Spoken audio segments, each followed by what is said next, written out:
Get this and get it straight. Crime is a sucker's road, and those who travel it wind up in the gut of the prison or the grave. This time, everything that happened from the orange-haired man with a map past the oaf with a pitchfork to the body at the covered bridge was wrong. Dead wrong. From the pen of Raymond Chandler, outstanding author of crime fiction, comes his most famous character in The Adventures of Philip Marlowe.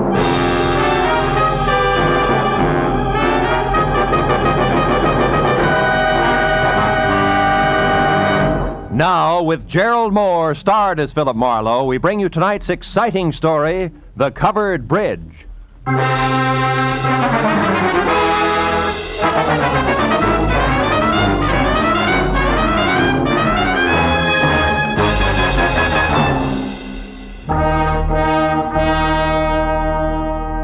You know, every once in a while, into the life of one Philip Marlowe, a little peace and quiet must fall. A day marked by neither murder nor mayhem. No phone calls, just nothing. I was just beginning to like it, too, when the door opened and a head full of slick orange hair walked in. It was on a man wearing a new flannel suit, a hand-painted tie, and a reckless grin. He shoved the telephone out of his way, sat down on the corner of my desk, and sized me up with a pair of careful gray eyes. Got a proposition for you, laddie. Tell me about it. Let you know if I'm interested. You should be. There's good money in it. It's not always the answer. Go ahead. You got a good car? Good enough. I don't keep it in the office. You like Mexico? Look, is this a social call or a quiz program? Well, this is business. I asked you a question. Yeah, I like Mexico. I don't like you. Well, that's good, because you're going to drive a couple of friends of me down there. Name your price. Not interested. $1,000? Not interested. That's too bad. Would have been nicer to work this out without a gun. Listen, you two-bit Talk jerk. easy, laddie. This gun is bigger than both of us. Now, you're going to drive across the Mexican border tonight with 3 passengers, and there won't be any difficult questions, because you are the well-known Senor Philip Marlowe, a respectable private detective. Somewhere below the border, your fellow travelers will catch a boat. But this you don't have to worry about. Now, look, just a minute. Look, laddie, I came to you for several reasons, one of which is that you're smart enough to know when to quit fighting the problem. We got to make a stop first, so let's go. And leave your artillery in the drawer. Come on. Yeah, sure. Since I'm now an old pal of yours, what do I call you? You pick it. Believe me, you won't like it. How about George? You like George? Not particularly. Good. Just call me George. Let's go, Marlowe.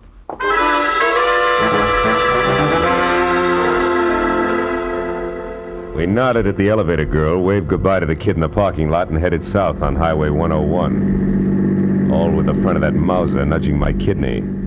It was screwy, but I was on my way to Mexico. Don't get ambitious, Marlowe. Not too fast, not too slow. Just keep it rolling nice and steady. I did what I was told and watched for a break. For every foot of 100 miles down the coast. At Oceanside, we cut inland past Escondido and up into the citrus country. Once he dug a little map from his pocket and studied it while we headed into the hills where farms were farther apart. George was busy looking for a turnoff when my chance came, and it came fast. My foot slammed down hard on the brakes. George's head smacked the windshield, and the gun slipped out of his hand. I dropped 2 wheels in the ditch, but I got the gun. He took one look, then jumped out and ran in a low crouch for the back of the car. Before I could follow him, I heard the truck coming. It was a big 2-section job rolling fast. It topped the rise just as George pivoted toward the road. The truck driver must have seen him just as he hit me, as the air brakes locked on all 26 wheels at the same time. I ran to where George lay like a discarded doll at the side of the road. The truck driver was out of his cab before it stopped rolling. I didn't see him. I come over the rise there. I didn't see him. Take it easy. Honest, I didn't see him. Is he all right? He ain't dead, is he? No, he isn't. He won't be walking much anymore. It wasn't my fault, Mr. Honest. I know it wasn't. Get hold of yourself. Gosh, what should we do? I want you to drive to the nearest phone and get the police and then come back. Here's my card. Give it to the troopers. Tell them they can reach me at my office. Yeah, what are you going to do? If I can figure out how to read this map of his, I'm going to pay a call on a couple of people who are expecting this guy. Maybe it's just a stubborn streak, but when I'm being used as a patsy, I like to meet the people involved.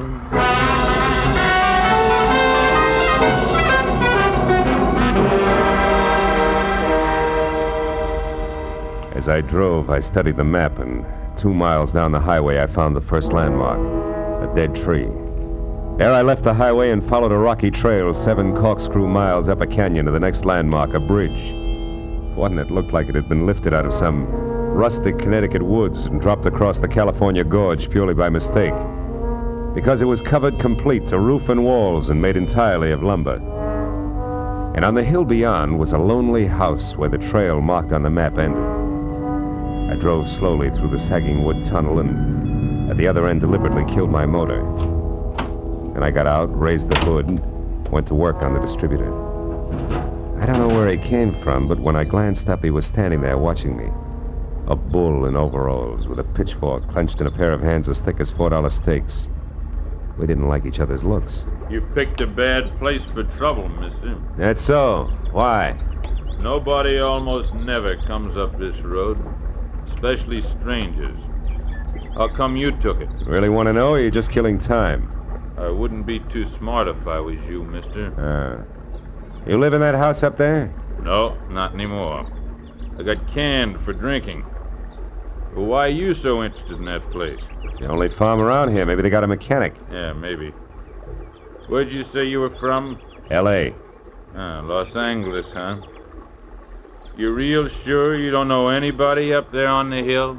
Like who, for instance? A certain party who took a trip to L.A. not so long ago.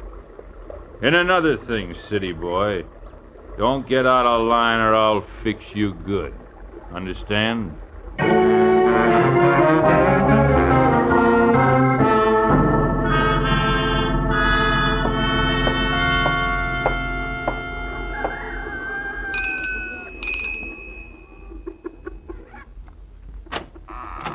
Yes?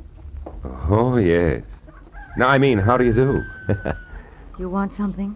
Yes, my car stalled at the bottom of the hill. Dolly, who is it? Who's there? A man, Uncle Walter. He says his car broke down. What's that? Your car broke down, you say? Yeah, I don't know what went wrong, Mr. My name is Brule, Walter Brule. Oh, I'm glad to know you. I'm Philip Marlowe. What are you doing on this road, Mr. Marlowe? I thought it was a shortcut. Did you? Well, you were wrong. It's a dead end. Oh, You come inside. thanks.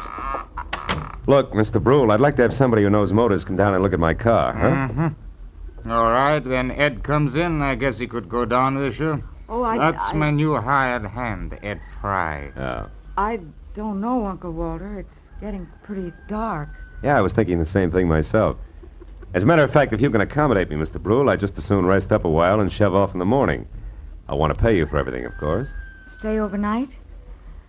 Oh, I'm afraid that's impossible. Impossible? Why? What's the matter with you, Dolly? If necessary, I'm sure we can arrange to take care of Mr. Marlowe some way. Well, okay. Yeah, that's better. Now, if you want me, Dolly, I'll be out in the barn. Make yourself comfortable, Mr. Marlowe. Your uncle, huh? He owns this place? That's right. My mother was his favorite sister. Oh. You want a cup of coffee? Oh, I'd love it. Haven't had any farm kitchen coffee in ages. You don't seem to have many visitors up this way, Dolly, huh? No, not many. Nice farm, though. Stinks. Is that why you run off to L.A. now and then? How did you know about that? I guessed. I ran into a friend of yours at the bottom of the hill. A pair of overgrown shoulders with a pitchfork. Said he used to work here. Him. He did up until a month ago. That's Noah Bickman. Big dumb goof. Here's your cup. Oh, thanks. By the way, Mr. Marlowe, where are you heading? Oh, Mexico, maybe. Mexico. Yeah. You kind of came a long ways out of your way, didn't you? Did I? Dolly. Dolly. We're in here, Eddie. What's the matter? That car at the bottom of the hill. Whose is it? Car belongs to me. It's stalled. Oh, who are you? This is Mr. Marlowe, Eddie. He's on his way to Mexico. Wow, you don't say. And since his car broke down so late, he may stay all night. Uncle Walter said it'd be all right. Is that a fact? I'll go get some blankets, Eddie, so you can take them up to the spare room for Mr. Marlowe. Okay, Dolly. Mr. Marlowe, huh? Where you from, Mr. Marlowe? L.A. You? Points east. You know, this road don't go to Mexico, Marlowe. In fact, it stops about a mile up the draw here. Kind of funny that you wound up on it, isn't it? I don't see you breaking up over it, Eddie. Don't let my poker face throw you, pal. Traveling alone, are you? I am now. Meaning what? That there's nobody with me. That's simple, isn't it? Not in my book, pal. I might even want you to draw me a picture of that one. Here's the blankets, Eddie. Sheet and pillowcase. Oh, okay, it's fine. Come on upstairs, Marlowe. I'll show you the room. You want me to go with you and make the bed? No, you stay here and put up some more coffee, Dolly. All right. Got a hunch I may want lots of it tonight. Let's go, Marlowe. Right behind you, Eddie. How's the weather been in L.A.? Some might call it hot. Uh-huh. Get the door, will you? Sure.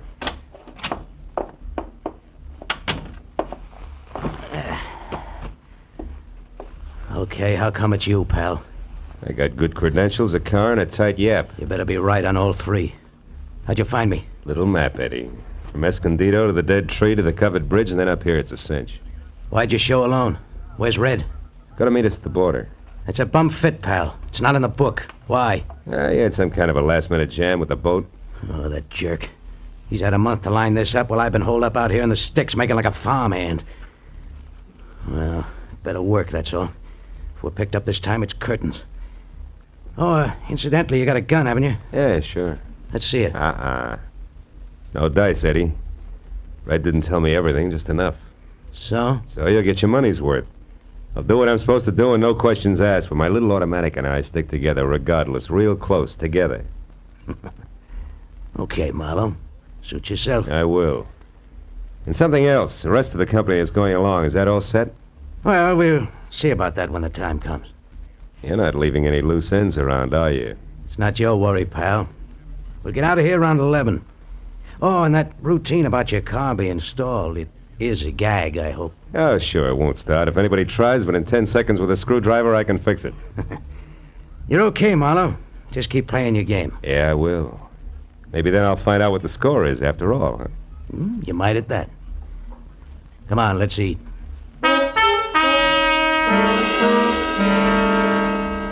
Dinner at the Brule farm was as loaded with gay chatter as a bad case of lockjaw. And when it was over, the participants scattered like everybody else was contagious. I wound up alone in the dark spare room on the second floor, which had one advantage: windows that viewed both the front and the rear. The moon was bright, so I didn't bother with a lamp. I listened to Dolly rattle dishes in the kitchen until that stopped, and then I watched old man Brule pace his front yard. Once Ed Fry went out and talked to him briefly, and then headed for the front door again. For a long hour after that, the big house was silent until from somewhere out in the back, there was a soft metallic tapping. Eventually, I spotted a heavy figure outside tossing pebbles against a window pane downstairs, and he edged back through the shadows to the barn. A moment later, I saw the girl slip out a rear door and run across the backyard and join him. I went down the back stairs and out along the house to a hedge, and I followed that until I was close enough It's to hear true, him. I tell you. He's an escaped convict, a killer. He's been hiding out here on your place. I can't believe it, no. I just can't. Are you sure? Of course I am. I read it by accident just tonight in an old newspaper from Denver. The whole story with pictures. There's no doubt about it. Ed Fry is really Eddie Fillmore. He's a murderer, plenty of times over. Well, what do we do? Shall we call the police? No, not on your life. Listen, you want to get off this farm, don't you? More than anything in the world. Okay. Then we'll do it. Together, Dolly. I didn't tell another soul about this. You know why? Because they put out a reward. A big one for him. $2,500. And we're gonna get it. Just us, you and me. But how, Noah? How can we possibly... What's that? Did you hear that, Noah? That's nothing. It's one of the cats, maybe. Look. You've been taking walks with him lately, Dolly. Well, yes, I have, Noah, but... Well, never mind that now. Just get him to take another one right away. Get him to walk you down to Pritchard's house. I'll be waiting there, and as soon as you get inside, I'll jump him. You'll never know what hit him. Will you do it? Pritchard's house? Yeah. Well, I'll try. You give me some time to persuade him. Sure. Oh, I knew you'd see things my way, honey. No. Boy, With that reward money, there'll be no stopping us. You better go in now before they miss you. Okay. I'll get him there just as soon as I can. Hey, Bickman. What? Who's there? Marlowe. Listen, I gotta You talk were to you. here listening all the time, weren't you? Yeah, and believe me, you're making a mistake. You're playing with dynamite, Bickman. You two are nuts to tackle that guy alone. He's too tough for you. So you want to help so you can cut yourself in on the reward, that's all. Well, it ain't gonna work. Don't be a sap. He's covered himself. There's somebody else in with him. Somebody around here. He's got an ally. You two try to grab him and you're gonna be in trouble. You're lying. He's been hiding out all alone, and we're gonna get him, Dolly and me, by ourselves. And if you try to horn in, mister, so help me, I'll beat your brains. Cut it out. Reward or no reward, you gotta listen to me. I got to nothing. No!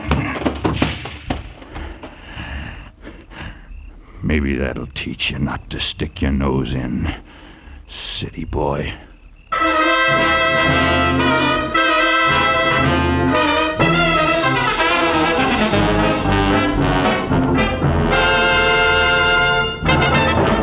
In just a moment, the second act of Philip Marlowe. But first, Fred Allen's first appearance on the CBS Jack Benny Show. Al Jolson sings, but the face is Charlie McCarthy's. Andy of Amos and Andy goes on trial for deserting his bride by mistake. Those are three headlines that guarantee you a world of fun on CBS tomorrow night. Yes, this third Sunday of the new year will be an all-time high in radio entertainment. Hear them all on CBS tomorrow night. Now, with our star, Gerald Moore, we return to the second act of Philip Marlowe and tonight's story, The Covered Bridge.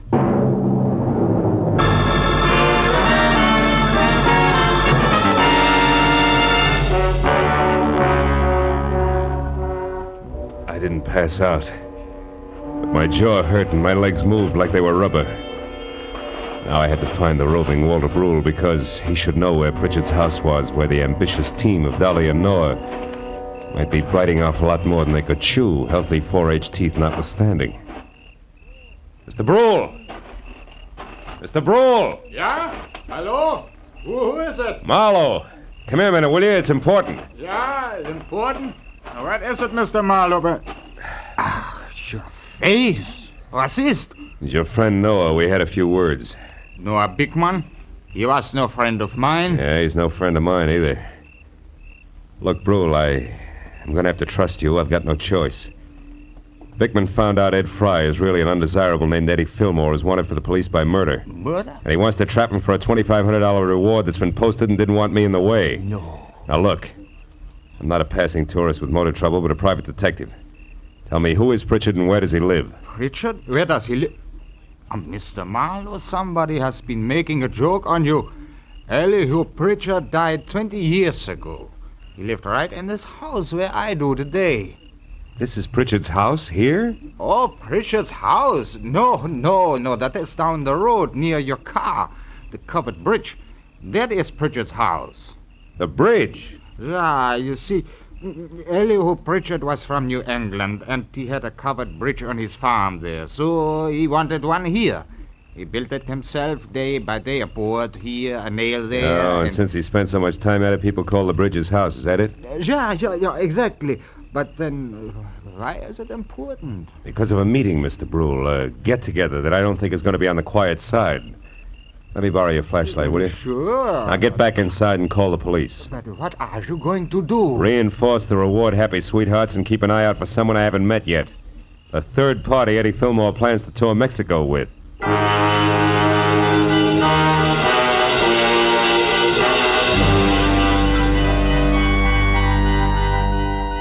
It was a quarter of a mile romp, country style, back down to the covered bridge. When I was there, the Mauser I'd recovered from George in one hand, flashlight in the other. I found only the moon-washed, gray-covered bridge itself, trying to stand erect like an old soldier who has more pride than posture. But then as I stepped from the chalk road onto the sheltered oil-soaked planking, I found something else.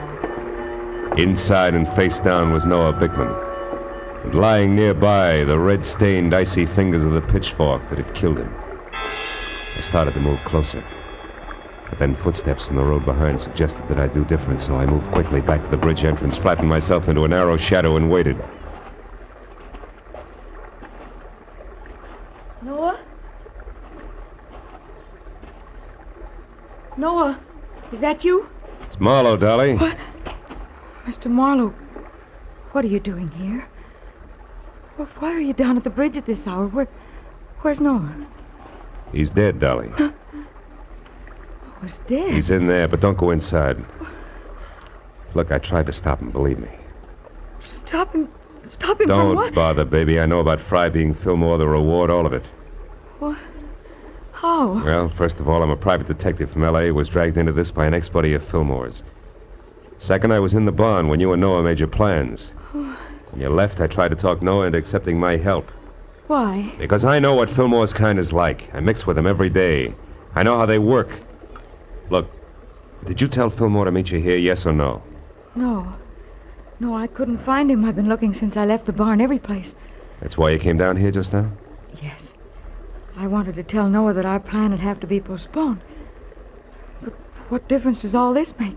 I don't know. Maybe a little, maybe a lot. If Fillmore had known about this rendezvous you two planned, it'd be 20 to 1 that he got here ahead of schedule and took care of Noah. Since he didn't. Yeah, since he didn't, I'm betting on a third party, someone we haven't met yet. A third party? Yeah, now listen to me and do just as I say. Turn around and walk straight back up to the house, and when you get there, get inside and stay put. But Marlowe, what if... Go on, fast! All right. But be careful, Marlowe. Whoever killed Noah won't hesitate to kill you, too. When she started back up the road, I turned toward the bridge again. My flashlight following the dusty white footprints on the freshly oiled planking leading to the dead man. I stood over him, the circle of light sweeping the area around him. There was just one thing I had to know. Marlowe! Marlowe! It's me, Walter Burrell. What are you doing down here? Well, I thought you might need help, so after I called the police, I got my rifle and came down here and I... Pigeon? Yeah, he's dead. The prongs on that fork went right through him. How terrible. Yeah.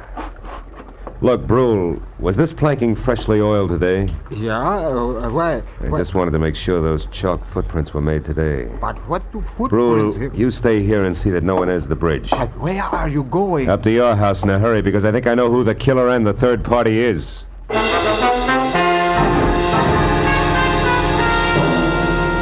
City-bred legs and smog-fed lungs, I made it up to the house in record time. But as I reached for the front door, I knew that time hadn't been quite good enough. The shot had come from somewhere in the house, and by the time I reached the living room, I knew I was too late to do any good.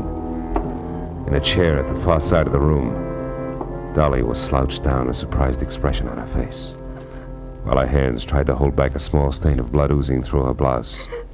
Little frightened words whispered out of her mouth. You shouldn't have done it, Eddie. Stand where you are, Marlowe. She had it coming to her, the two-timing louse. Eddie, I'm trying to tell you. You don't understand. I understand plenty, you no good little... Eddie. I was in the barn, heard the whole thing. You and that Bickman planning a switch with me out. No, you're wrong, Eddie. Wrong. Tell it, Mr. Fox. Tell it. Dolly didn't try to double-cross you, Eddie. She only pretended to so she could set Noah Bickman up and kill him. That's what she did. No, you're a liar. True. That's what I tried to tell Eddie. I don't believe it. I love Eddie.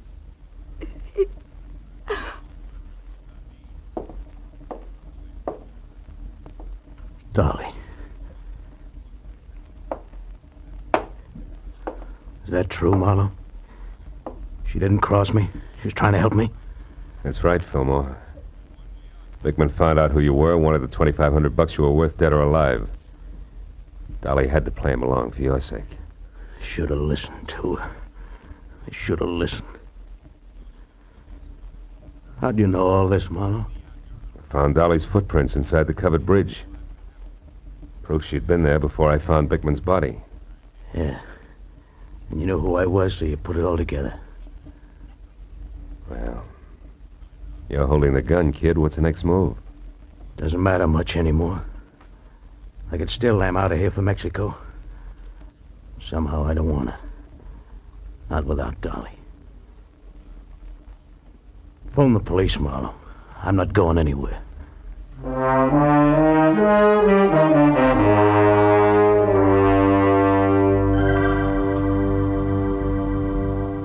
was several hours before the county police and Eddie Fillmore had gone. Walter Brule and I sat at the long wooden table watching the light from the fire dance across the hanging skillets and pans by the grate. And nobody said anything for a long time.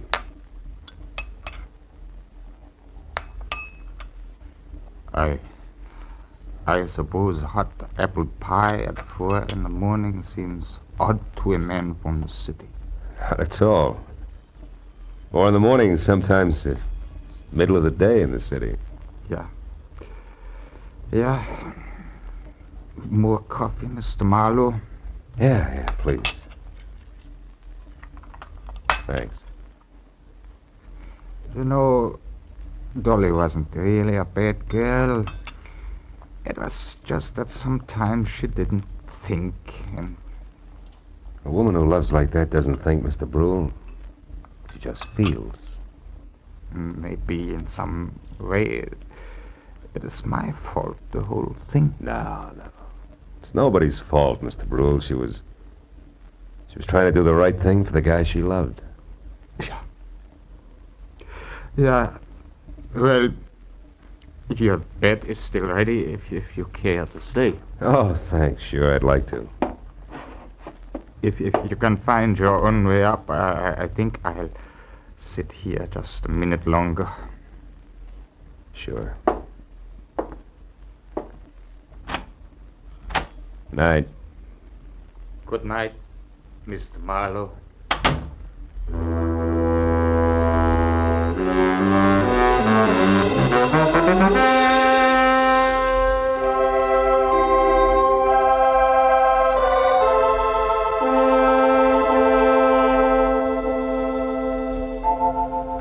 As I sat looking out over the starlit countryside, I thought of all the great love stories written about the good people who love, live, and suffer. And then the pathetic face of Dolly and the pain-racked face of Eddie said, "What about us?" And I had no answer. Yeah, chalk up another one, Marlowe. Another one of those things for which there is no answer.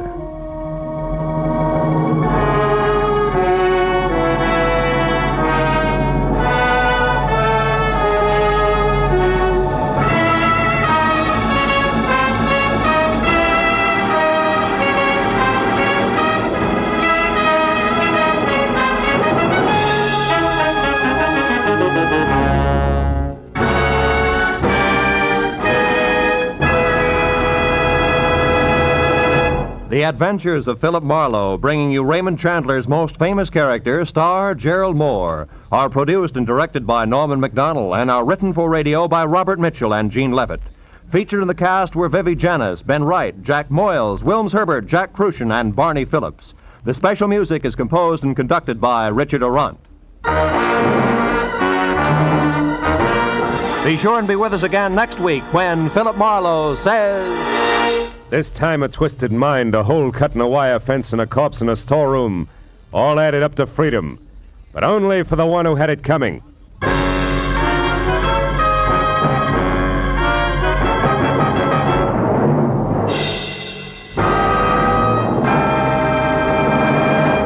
The event you've been waiting for. Fred Allen's first visit to the CBS Jack Benny Show will take place tomorrow night. Yes, the most famous guest appearance in radio, the Fred Allen Jack Benny Act, will be heard on all of the CBS stations tomorrow night. This is Roy Rowan speaking. Now, stay tuned for Gangbusters, which follows over most of these same CBS stations. This is CBS, the Columbia Broadcasting System.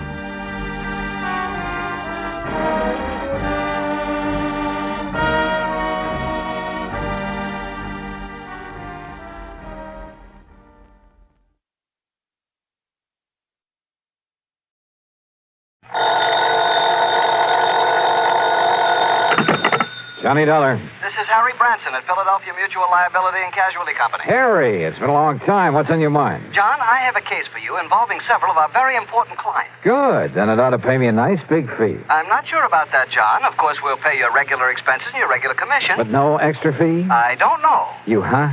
That is to say, it all depends on what you're able to, shall we say, unearth. Something or someone, Harry. What? You said unearth, didn't you? What facts you're able to ascertain is what I meant. Oh. So what about these very important clients of yours? John, they have disappeared. Oh, well, then maybe unearth is the proper term. What? What have the police got to say about them? You did call in the police, didn't you? Oh, yes, but they gave up years ago. At least years in the case... ago? That's right. At least in the case... Now, wait a minute, Harry. You say they disappeared years ago. Well, some of them... But now, all of a sudden, you expect me to be able to... What did you say the extra fee will be on this case? I told you it all depends. Exactly. Yeah, on whether I'm able to literally dig them up for you. You know where they're buried? John, this morbid so-called sense of humor... Okay, Harry, okay. I'll be down to see you. And you might have a good, strong shovel ready and waiting for me. John!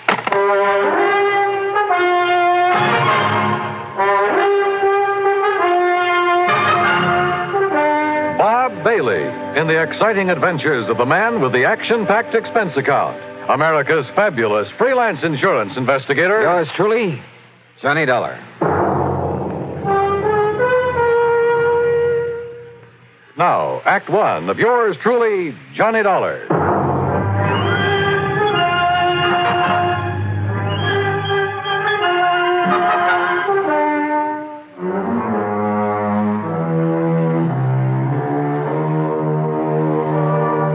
Expense account submitted by Special Investigator Johnny Dollar to the Philadelphia Mutual Liability and Casualty Company.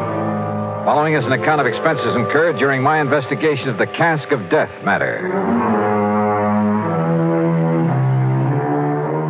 Expense account item 1, 1340, train fare and incidentals, Hartford to Philadelphia. I went by train since Harry Branson didn't seem to be in a hurry, and I enjoyed a look at the countryside this time of year. It was a little after noon by the time I reached the office on Walnut Street and sat down to talk with Harry. But I thought I impressed the... Old sober-sides Branson hadn't changed a bit since the last time I'd seen him. And he still looked as though he was carrying the weight of the world on his shoulders. However, now that you have finally arrived, suppose I get right to the point and tell you what this is all about. Well, you said on the phone that some of your policyholders have disappeared. Yes, and you must understand this, John. Yeah? In accordance with Pennsylvania law, in a case of a mysterious disappearance, and I'm sure you're familiar with the mysterious disappearance clause, it's part of all our life insurance contracts. Well, if you mean, did I ever read the fine print on one of your policies, the answer's no. You should sometime. The fact remains that when the insured disappears and fails to return or otherwise be accounted for by the end of 7 years, when the company has received no proof the insured is still alive, the company then presumes the insured to be deceased. Do I make myself clear? Keep talking, Harry. It simply means that at the end of 7 years, the full amount of the insurance is then paid to the beneficiary or beneficiaries, whichever the case may be. So, 7 years ago, a Mr. Wilbur Davis of Goshenville here in Pennsylvania mysteriously disappeared. Now his beneficiary is demanding payment of the insurance. Naturally. So why don't you pay it? We shall. But in checking through the files, I've suddenly discovered that his was only the first in a long series of mysterious disappearances. There have been a total of 8, all within a relatively small area, and of recently increasing frequency. When was the last one? The 4th of last month, Mr. Charles Moody. Charles Moody. Where? In the little town of Kirkwood, New Jersey. And the police have found no clue as to what might have happened to him? None whatsoever. One in Goshenville, Pennsylvania, one in Kirkwood, New Jersey. Where were the others? 2 in other small Jersey towns, 2 here in Pennsylvania, and 2 down in Delaware. Any relationship among the beneficiaries? None. That is, none that we know of. Why do you ask that? I just wondered if some one person was killing them off to collect the insurance. No, the beneficiaries are all widely separated individuals, so you can dismiss any possibility of murder. Harry, in a case of this kind, that's the one possibility I never dismiss.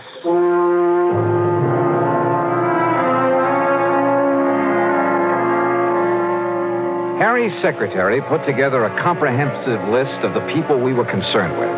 Their names, addresses, beneficiaries, and so on. In my room at the Bellevue Stratford that evening, I went over it carefully. All of these people had disappeared from their homes in small communities. All of them had been in their 60s, had been widowers or bachelors. As for the beneficiaries, they were scattered about all over the country. Early the next morning, I paid my hotel bill. That's item 2, $18 even for the room and a couple of meals. Then spent item 3, $50 deposit on a rental car. I drove first to the little town of Kirkwood, New Jersey, from which a Mr. Charles Moody had disappeared just about a month ago. I stopped to make inquiries at the general store. Thank you, Miss Peterson. I'll see you next week again. Now, as you were saying, Mr. Hurley? Yes, Mr. Dollar, I certainly hope Mr. Moody shows up again. You're a fine man. Fine man. Used to come down here at the store for a quiet game of checkers now and then. And the police have no idea where he might have gone or why? Yeah, well, I guess I'm about the only police we have here in Kirkwood. Oh? Of course, I notified the state police, and I presume they're still looking for him. Just, what happened, Mr. Hurley? Just took the bus into Philadelphia one day, and, well, that's the last we heard of him. Do you know anything about the beneficiary of his insurance? Let's see. According to my list... It's a nephew, Mr. Dollar. Yeah, Charles Moody. Lives out in California. Yeah, Mr. Moody always felt that he was the most deserving of his relatives. Left him everything, huh? Well, the insurance and his money, yes. Well, I know because, well, I'm the only lawyer here in Kirkwood, and I made out a will for him. You say just the money to his nephew? Except for his wine cellar, all his property will go to the town. Wine cellar? Yes. If Mr. Moody doesn't come back, or if he's proved to be dead, the wine cellar will go over to a man over in Philadelphia. Had themselves a sort of a gourmet club, I guess you'd call it. I see. But now tell me... You know, I kind of wish he'd will me, that wine cellar. You should see the collection he has there from all over the world. Yes. German wines and French and Italian. Yes, I'm sure. Swiss, But, Hungarian, now, Mr. Hurley, champagne. is there anything else you can tell me that might help me to find him? How about his friends? Everybody was Mr. Moody's friend, Mr. Dollar. But as I started to say about those wines he had... So I checked out all of Mr. Moody's friends there in Kirkwood and ended up with no more information than I got from the storekeeper. But you know something? If I had had sense enough to realize it, I'd have gotten plenty from him. He had given me a real key to the disappearance, not only of Mr. Moody, but of the 7 other people on the list. And what a key. Yeah, to what turned out to be one of the weirdest cases I ever handled. Now, Act 2 of yours truly, Johnny Dollar and the Casque of Death Matter. Item 5, $42.70, traveling expenses, food and lodging for the next 2 days. I drove my rental car to Pittsgrove and Mulligan, New Jersey, Armstrong and Mount Pleasant down in Delaware, then Hickoryville, Pennsylvania, Goshenville, and the nearby town of Milne. I contacted not only the local police, such as they were, but dug up the lawyers who'd written wills for the missing men. And by doing so, I learned a strange, intriguing fact. You see, my last contact was there in the village of Milne with the one lawyer in town. Yes, Mr. Dollar. If my client, Mr. Frederick Burton, fails to return by the end of 7 years, your company will have to pay the insurance. As for the rest of his estate... Including a wine cellar? Yes, a very excellent one. Its contents will go to a friend of his who lives in Philadelphia. Mr. Edward Alden Poley. Yes, that's right.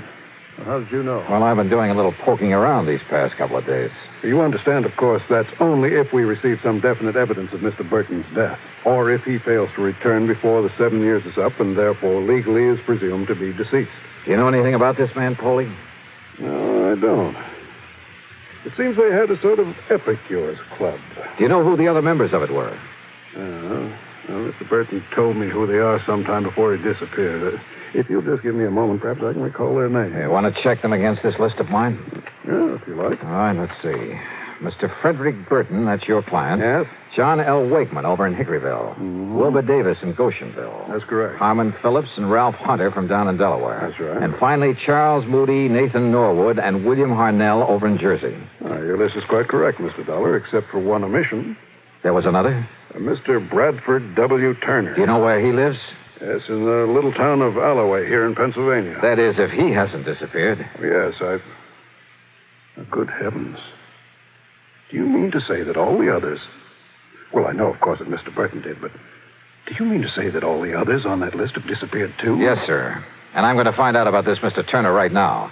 In the town of Alloway, did you say? Well, yes, it's about 18 miles north of here. Okay, sir. And I'm very much obliged to you. Mr. Dollar. Yeah? Do you really think there can be some connection between these disappearances and the fact that all these men have willed their wine collections to this Edward Alden Poley? What do you think? Wait a minute. Had I told him the others all willed their wine collections to Polly? Or had he just come to that conclusion? Or what? Anyway, I drove due north to Alloway. The one large, rather nice home belonged to Mr. Bradford W. Turner, the man whose name was not on my list. So I hoped that he was still here in the land of the living. He was, and he turned out to be a very fine gentleman, despite his preoccupation with vintage wine. No, Mr. Dollar. Our little order of epicures has not been very active since several of the members have, disappeared. But not you or Mr. E.A. Poley. I was just preparing to make the trip over to Philadelphia to pay a visit to Mr. Poley. Oh? Mind telling me why, Mr. Turner? Not at all, sir. Not at all. I happen to have an excellent wine cellar. Yes, I rather guessed that. Oh, but it's nothing compared to that, Mr. Poley's. Edward is younger than I, younger than any of us. But his vast, labyrinthine cellar is a veritable treasure house of rare and priceless vintage. I see. Now... Even I haven't seen the full extent of it, but... Oh, if only I could get hold of some of that ancient, rare Amontillado he has so often told us about. Promised to show us so many times. Up until now, I've not had anything worthy to offer him in exchange. But now... I've acquired a bottle of very old and very fine Medoc, a de Grave. So I shall take it to him in the hope... You know, you talk as though this wine collecting were the most important thing in your life. Oh, it is, sir. And with Poley, it's an almost overpowering passion. It is his life. The kind of man who'd kill his own mother for a bottle of wine, huh? That's not the jest you may think it is, Mr. Dollar. Which is why I wonder if this bottle of fine Medoc will be enough. Mr. Turner, you're not taking it over to him. I beg your pardon. I am. Now, look here, Mr. Dollar. I've been awaiting this opportunity for years. Yeah, and you'd probably give just about anything. You are right, sir. I would. Your life?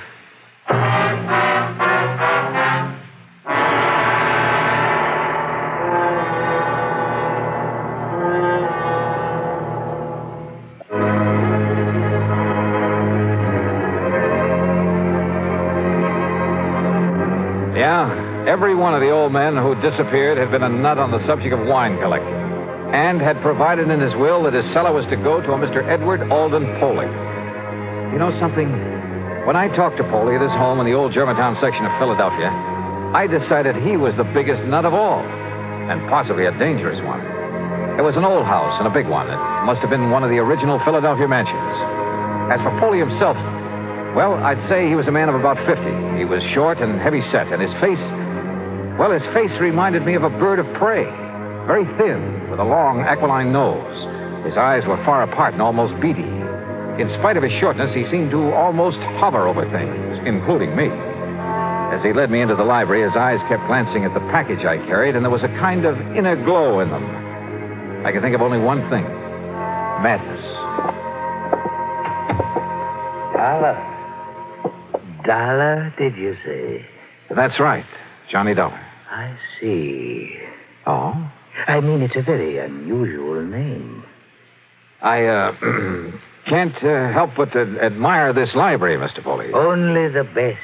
I must have only the best, Mr. Dollar. Yes, it looks so. Nothing, no one must stand in the way of my having the rarest, the finest of everything. Sometimes it takes years, Mr. Dollar, but sooner or later I get what I want. I notice you have a lot of the works of Edgar Allan Poe. The greatest writer who ever lived. I am fortunate to bear the same initials. What? Oh, yeah. Look there. First copies of his works. And look there. The manuscript of one of them. Of the... Well, it has to do with a certain wine.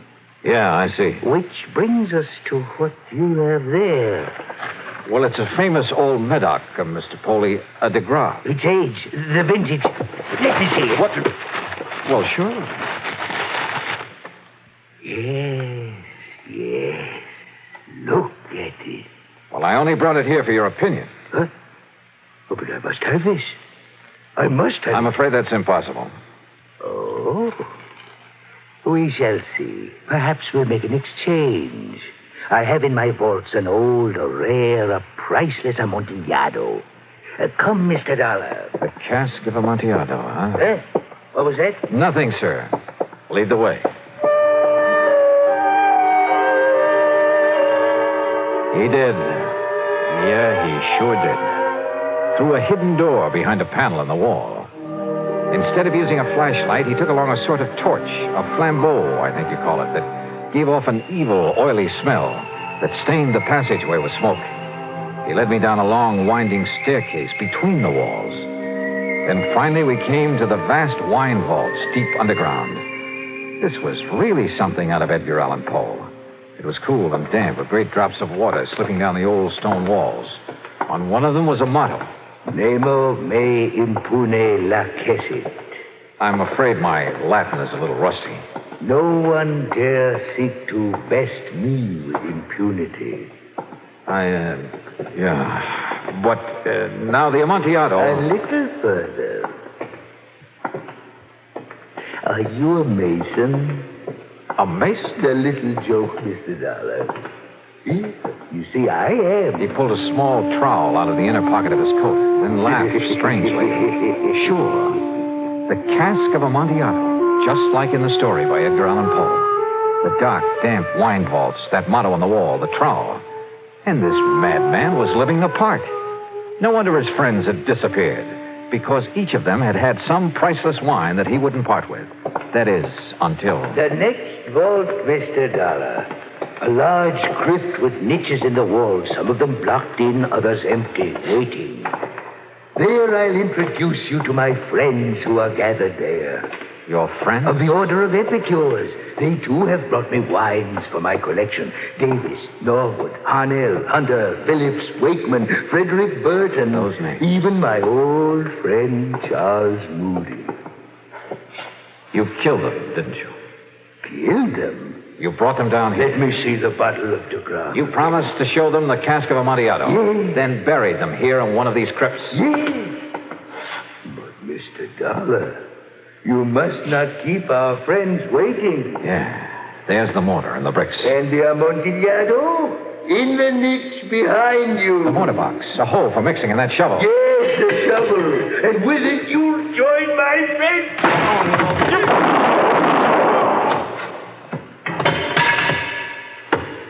This isn't the way the story.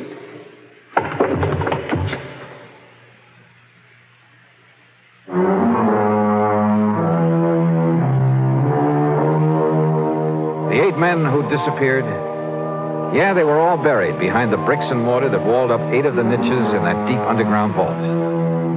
Funny, I completely forgot to look to see if there was a Casque of Amontillado in that cellar. Edward Alden Poley, when the courts get through with his case, I'm sure he'll be committed to an institution for the rest of his life. Yeah, I told you in the beginning, this was the weirdest case I ever tackled. Expense account total, including incidentals and the trip back to Hartford, $101.20. Yours truly, Johnny Dollar.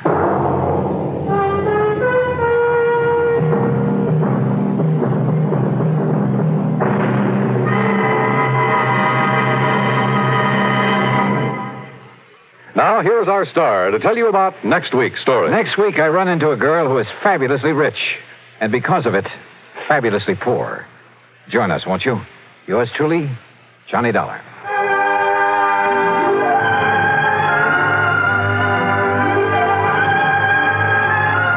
Yours truly, Johnny Dollar, starring Bob Bailey, originates in Hollywood and is written, produced, and directed by Jack Johnstone. Heard in our cast were Harry Bartell, Forrest Lewis, Bartlett Robinson, Farley Bear, and Marvin Miller. Be sure to join us next week, same time and station, for another exciting story of yours truly, Johnny Dollar. This is Dan Cubberly speaking. Stay tuned for Nero Wolfe. If the chimes shudder a little on Sunday afternoon, well, they know there's mystery in store Sunday with men of action like Mike Waring, better known as the Falcon, who brings his fearless and romantic touch to the solution of another mystery. After the Falcon, it's high adventure. Then the big guy steps in. The new private eye Charlie Weil concludes with a few casual homicides. The chimes mean mystery and action this Sunday afternoon on NBC. Transcribed. My boss is the smartest and the stubbornest, the fattest and the laziest, the cleverest and the craziest, the most extravagant detective in the world, Nero Wolfe.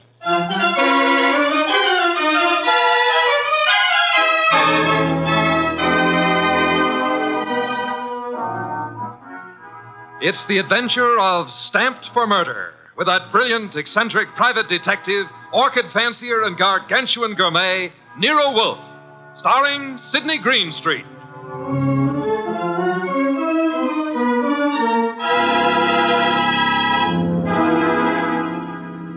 Instructions for this morning, Archie. Your notebook, please. First, Mr. Salinsbeck. Inform him that the Long Island peafowl he sent were most unsatisfactory. Peafowl's breast flesh is not sweet and tender unless it is well protected from all alarms, especially from the air, to prevent nervousness. Long Island is full of airplanes. Look, Mr. Wolfe, I shall want a dozen chickens that have been raised on blueberries and a fresh-killed lamb for tomorrow. Mr. Wolfe, please listen. There's... Mr. Goodwin, be quiet, and then dinner on the following day becomes a problem. Mr. Wolfe, dinner any day is going to be a problem if we don't pay Sausenbach's bill. Then pay it. With what? The bank account's empty. Ridiculous. There were $4,000 yesterday. But you bought that shipment of orchid bulbs from Winold Gluckner. Mr. Wolfe, we need money. You've got to stop eating and drinking beer long enough to earn some... Phew, you're an alarmist. Will you, for the love of heaven, stop turning down clients and turn an honest dollar? I've got a couple of prospects right outside the door. Send them away. No, sir. Send them away. Tell them I've gone to Egypt. Nothing doing, sir. Confound you, Archie. Obey orders. Send them away. Miss Kent, Mr. Rodman, come in, please. Thank you. Confound you, Archie. You're mutinous. Yes, sir, and you're stuck with it. This is Miss Gloria Kent and Mr. Rodman. They arrived as advertised with a pressing problem. Good morning. You people are here by sufferance only. I shall speak to Mr. Goodwin about it later. Yes, indeed. I don't like pressing problems, Miss Kent. What are yours? My father.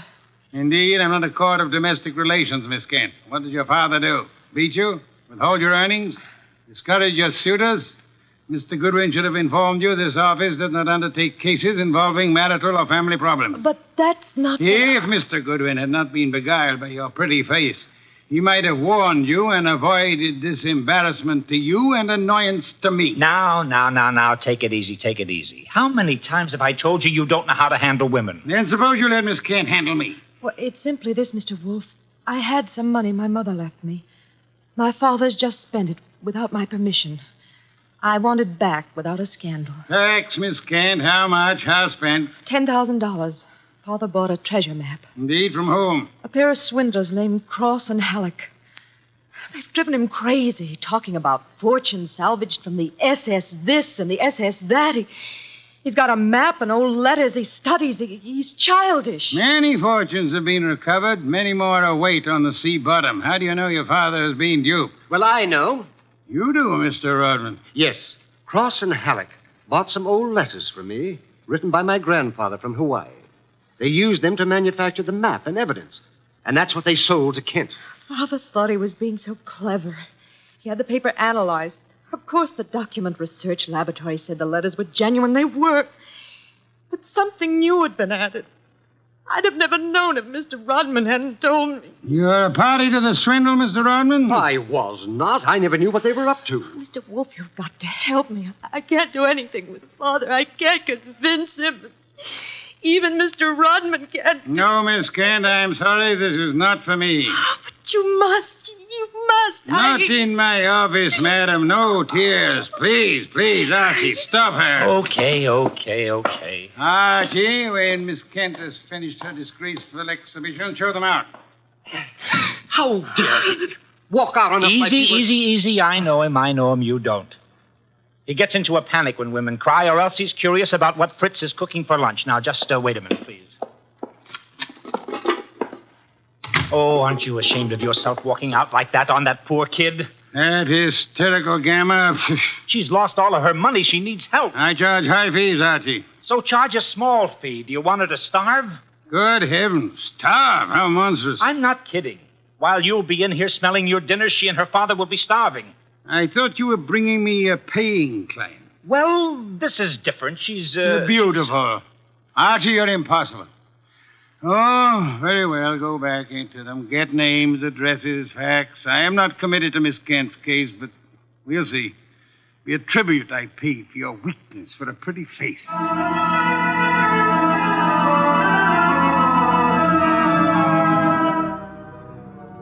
Rodman and Gloria Kent were gone, however, so all I had were the few facts they'd given me before they met Wolfe.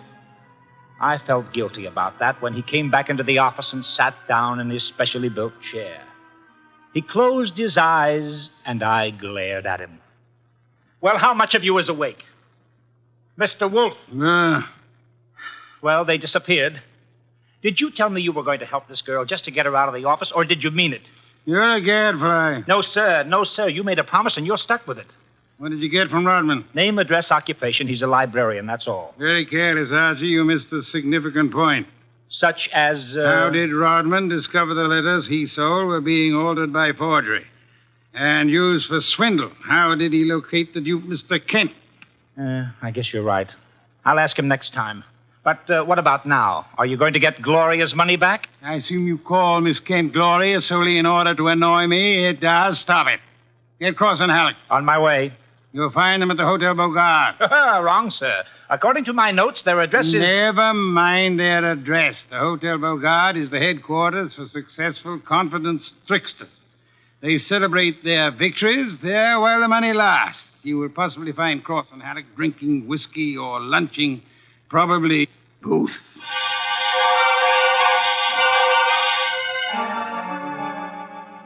I located Cross and Halleck in the hotel bar and lured them back to our place on 35th Street. Wolfe was sitting behind his desk with his hands crossed on his impressive middle, at peace with his lunch and the world when I ushered them in. He sat bolt upright and scorched me with a look. Good afternoon, Mr. Wolfe. The tall one's name is Cross, the short one is Halleck. They want to help me invest my money. Gentlemen, Mr. Nero Wolfe. What? Who? Nero Wolfe. Hey, what is this? Confound you, Archie. How drunk are they? Not too drunk for business. Let's get out of here. Come on. Wait a minute. You want me to keep him here, Mr. Wolfe? Not by violence, Archie. Come back here, gentlemen. Unless you want 7 years in the state penitentiary. What? You got nothing on us, Wolf. Nothing. I have the Kent case. The Kent? That's a laugh. We're sitting pretty. You are not, sir. You imagine you possess legal immunity. Mr. Kent believes you are grotesque balderdash and will not sue for fraud. Miss Kent cannot sue because she is reluctant to accuse her father of wrongfully obtaining her money. Ergo, you think you are invulnerable. Now, listen. But you forget me. I'm a detective with a fee to earn. A big fee. Quiet, Archie. I am determined to get that fee. Therefore, as Miss Kent's agent, I can and will bring action against you. I'm indifferent to her tears or her father's disgrace. I'm indifferent to anything outside of money. You will return the $10,000 to me at once, sir, or you'll be in jail by morning. You mean that? I do, Mr. Cross. Alec, come here.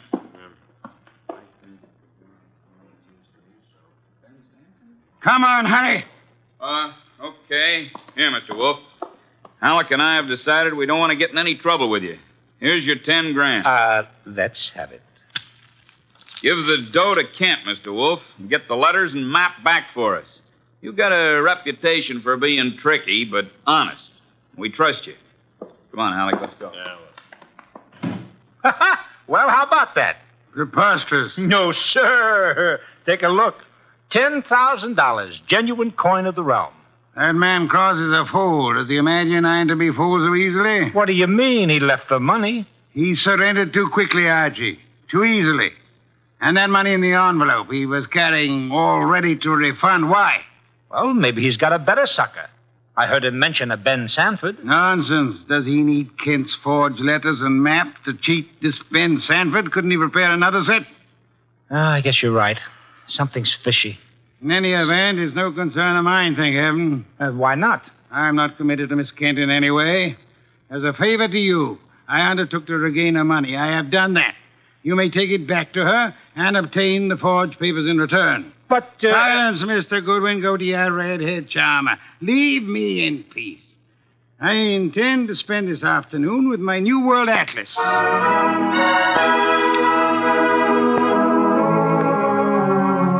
I left him 3,000 miles up the Amazon with his magnifying glass and drove up to East 69th Street.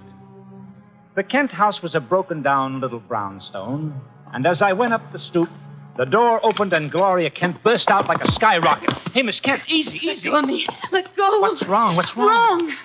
Wrong. Nothing is wrong. Nothing at all. Well, how about seeing your father? You want to see my father? Come inside. Oh, for the love of heaven. Come inside, Mr. Goodwin. I'll introduce you. He's in a back room. Come right through the living room. What else came through this living room? A hurricane? No, Mr. Goodwin. Something else. There's my father, Mr. Goodwin. What in the devil? He's dead. His throat's cut. Father, this is Archie Goodwin from Nero Wolfe's office. He and his boss refused to help while they could. Maybe he can help you now. Stop it. All I'm good for now is revenge. That's all. Stop it. Stop it and look at me. When did it happen? I don't know. When did you find him? Just now. Keep looking at me. Who went through this house like a hurricane? You? No. Where did you go after you left the office? To the laboratory. What lab? Document research. The place that checked the map. How long were you there? Until an hour ago. I was with Mr. Rodman. Keep looking at me. And then? I had lunch. With Rodman? Alone. And then I came home. All right. All right, now listen to me. I want you to go to Mr. Wolfe's house right now. Have you got cab fare? Yes. All right, take a cab. I've got to stay here, but I'll call Mr. Wolfe and tell him you're on the way. Now, get.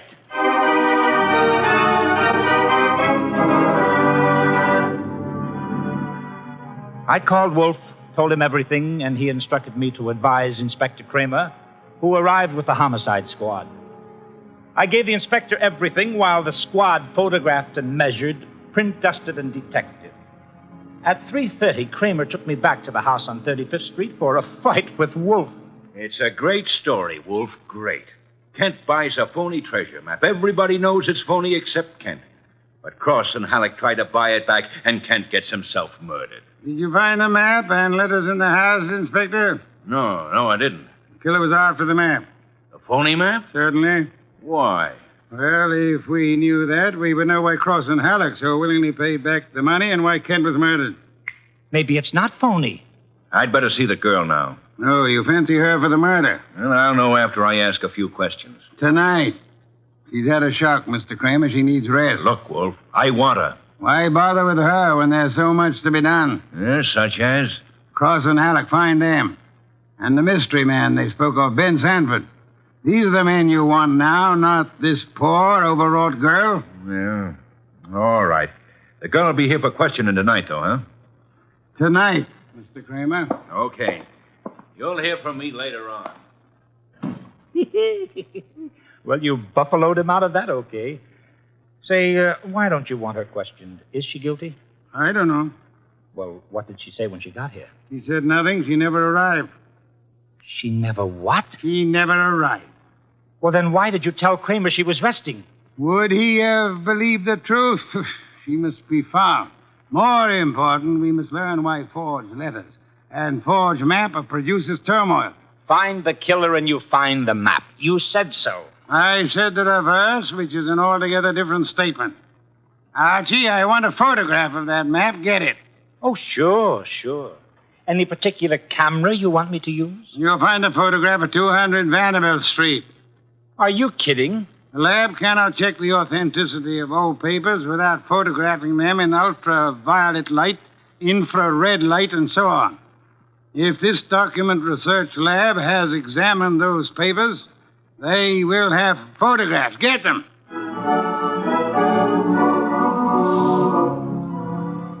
He got out of his chair and waddled back to the house elevator. It was 4:00 and time for his regular afternoon session with the orchids.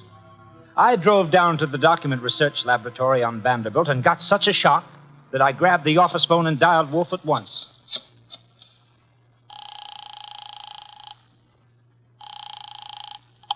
This is Nero Wolfe. Mr. Wolfe, Archie here. What's the matter? You lost? No, sir, but I found something. Photographs? No, Mr. Wolfe, I don't think you'll ever see any photographs of the Kent map. I don't think any were taken. Indeed. But guess who runs the document research laboratory? No, don't guess. You probably know. A man named Ben Sanford, and he's sitting right here looking at me. Bring him home with you. Home? But it's 4 in the afternoon. This is the sacred hour when you pray over your orchids. And Mr. Sanford can join the ceremony.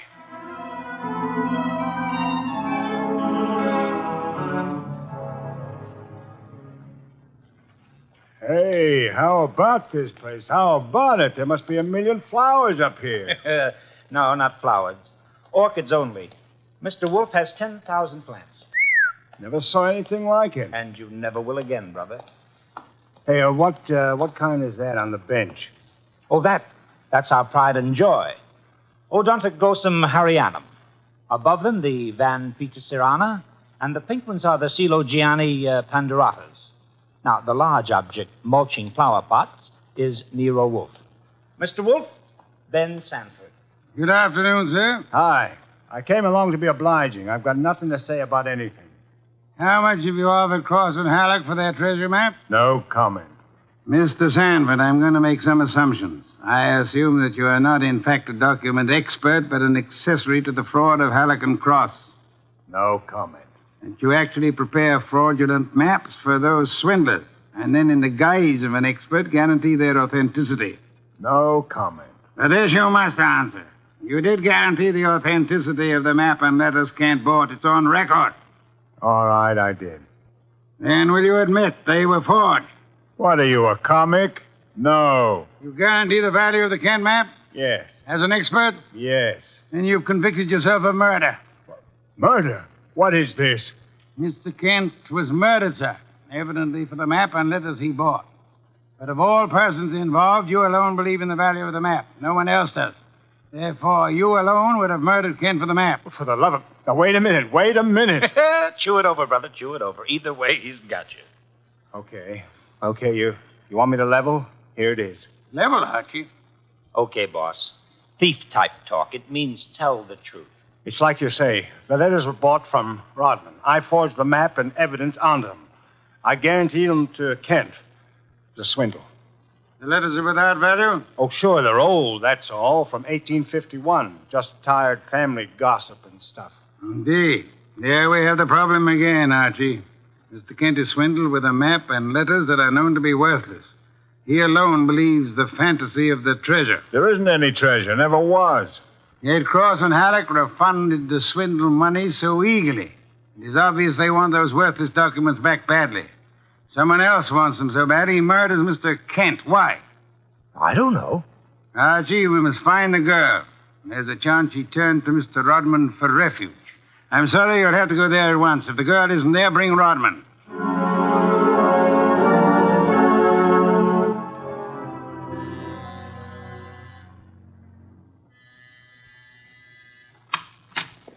Yes? Hello, Rodman. Remember me? I'm Archie Goodwin from Nero Wolfe's office. Oh, yes, of course. I came to get Gloria Kent. There's been a change in plans. Tell her to come out, please. Gloria? Well, she's not here. Why should she be? Haven't you heard? Heard what? Well, I guess you'd better come down and see Wolfe. Mr. Goodwin, I'm afraid I can't. I'm rather busy. Look, Rodman, maybe you ought to know. Old man Kent was murdered. What? Yes, just after you and Gloria left us. Kent murdered? Well, this is awful, Mr. Goodwin. You want to see Mr. Wolfe now? Get your hat. Murder? Well, believe me, I never wanted this. I'm going to tell Nero Wolfe the whole mess. Every word of it. Okay, then. Come on, let's go. Yes, of course. Just a minute. I'll get my hat in the bedroom. Murdered? Kent? I never dreamed. Oh. Come on, Rodman. Come on. What? I didn't hear you. Oh, Rodman. What the... Rodman. Oh, Rodman. Good. Oh, what next? Come on. This is Nero Wolfe. Archie here. We've had a tough break. Yes? While I was waiting for Rodman at the front door, he went into the bedroom for his hat. The killer was there. How do you know? He cut Rodman's throat. Devil. The back window was open. It's the ground floor apartment. He was out and gone before I had a chance. Archie, where were your wits? Let me alone. I've had a man murdered 20 feet from me. You think I'm cheering? Mr. Kramer is here, and he has news for us, Archie. He could not locate Cross and Halleck in their apartment. They had not been home all day. The maid informed him that she was waiting for her weekly salary. Well, so what? She was most angry and peppery. Mr. Kramer informs me. Red pepper? Exactly. Okay. Okay, maybe I know what you mean. I'll try to deliver the goods this time. Goodbye.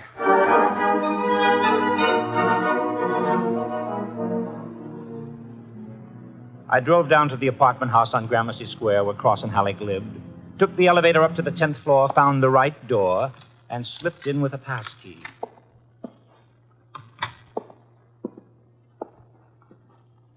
Come on out. Come out wherever you are. I know you're in here. You fooled Kramer pretending to be the maid, but you didn't fool Wolfe. You'd better... Gloria! Cut it out, you idiot. Lay off. It's Archie, you dope. Archie Goodwin from Nero Wolfe's office. Remember me? Let go. Give me the gun, Gloria. Give it to me. That's right. Who did you think I was? Halleck. Oh, brilliant. So Wolfe figured you out, huh? Well, you are a brave girl. They killed your father. You came up here and waited for them. You were going to kill them right back, huh? Oh, that red-headed temper. And you bluffed Kramer into thinking you were the maid. I had to do something. It was the only thing I could think of. To come here and kill him. Well, you're coming home with Archie. And just remember one thing. When Wolfe's working for you, don't try to do any thinking. It only gets in Wolfe's way.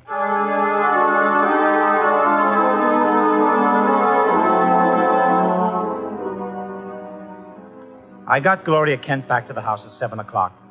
I parked the car, brought her into the office, and got the shock of my life. There was a convention on. Wolfe was there, with Inspector Kramer representing the cops. Cross, Halleck, and Sanford were there representing the crooks. When Kramer saw Gloria, he scowled first at her and then at Wolfe. So it was a slick one after all, Wolfe. You didn't have the girl. You had no intention of producing her. Please, Mr. Kramer, that can wait. There are other matters more important. I dine at 8. That leaves me 1 hour to solve your murders. Murders? More than one? Yes, 2. Elmer Rodman. By heaven, Goodwin, if you... Please, Mr. Kramer, not now. First, Miss Kent. Good evening, Miss Kent. I presume you have met these gentlemen, Cross, Halleck, and Sanford? Yeah, I'll take your purse, please. Well, why? Don't think me as naive as Mr. Goodwin, miss. When you left your home after the murder of your father, you took the map and letters with you. They are in your purse Well, now. that's true. Archie, the purse. Thank you. We have here an interesting situation. There exist some old letters and map, forged and fraudulent. They're worth $10,000 and more to Cross and Halleck, and worth 2 murders to a killer. Why? There must be something of great value in the letters. Yes, such as? Something which Mr. Sanford could not see, although he worked on the document closely. Yet something which could be made manifest. What is the answer, Miss Kent? You know it? I swear I don't. Secret writing, Archie. Bring the chafing dish from the dining room. Right. Secret writing? I saw nothing when I worked on those letters. Naturally, Mr. Sanford, the writing is invisible. The heat is an agent. It makes most forms of secret writing visible. The chafing dish, boss. Thank you, Archie. Place it before me and light it. Right. Now I open Miss Kent's purse. From it, you see, I withdraw these ancient letters which he took from her house after her father's murder. That's not true. Archie. That's enough, Gloria. That's enough. From now on, you just listen. We remove the letters from the envelope and toast them gently. The secret ink vintage 1851 will easily succumb to the agency of heat. Careful. Those envelopes will catch fire. Hey, they've caught. Don't be upset, Mr. Cross, Mr. Halleck. The envelopes! They'll burn safely in the dish. We can concentrate on the writing. Watch closely.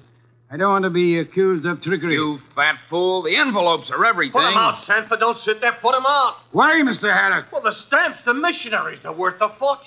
The missionary? Of course. You know that. Mr. Cross knows. So does Mr. Sanford, right? Yeah. Cross Sanford knows, you old fool. Let me... Mr. Sanford is not alarmed. Why not, sir? I don't know what you're talking about. $50,000 or $100,000 is burning before your eyes, Mr. Sanford. Cross and Halleck are burning their fingers, putting out the flaming envelopes. And you sit there quite indifferently. Why? Well, You know the value of the missionary stamps on the letters you bought from Rodman. But you know these aren't the real letters. Isn't that it? Not the real letters? I told you I'm tough to crack, Wolf. You didn't fool me with those dummies. Dummies, how do you know? Mr. Cross didn't know. Mr. Haddock didn't know. How did you? Well, I'll tell you, sir. Only one man could know I was framing Miss Kent as a decoy. Only one man could know I prepared these dummy letters and pretended to take them from her purse. And that is the killer. The man who murdered her father and stole the map and letters this morning. You, sir, Mr. Sanford. Well, I'll be... Mr. Kramer, there's your killer. You'll find the missing map and letters on him or concealed in his home or office. You won't need the evidence anyway. Look at his face. He's self-confessed. Self-confessed like fun. He was booby-trapped.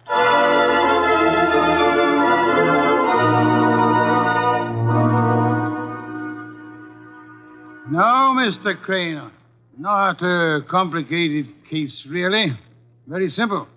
Elmer Rodman sold a packet of old family letters to the swindlers for a small sum. They used the letters to perpetrate their fraud on Miss Kent's father. And the stamps on the letters were valuable?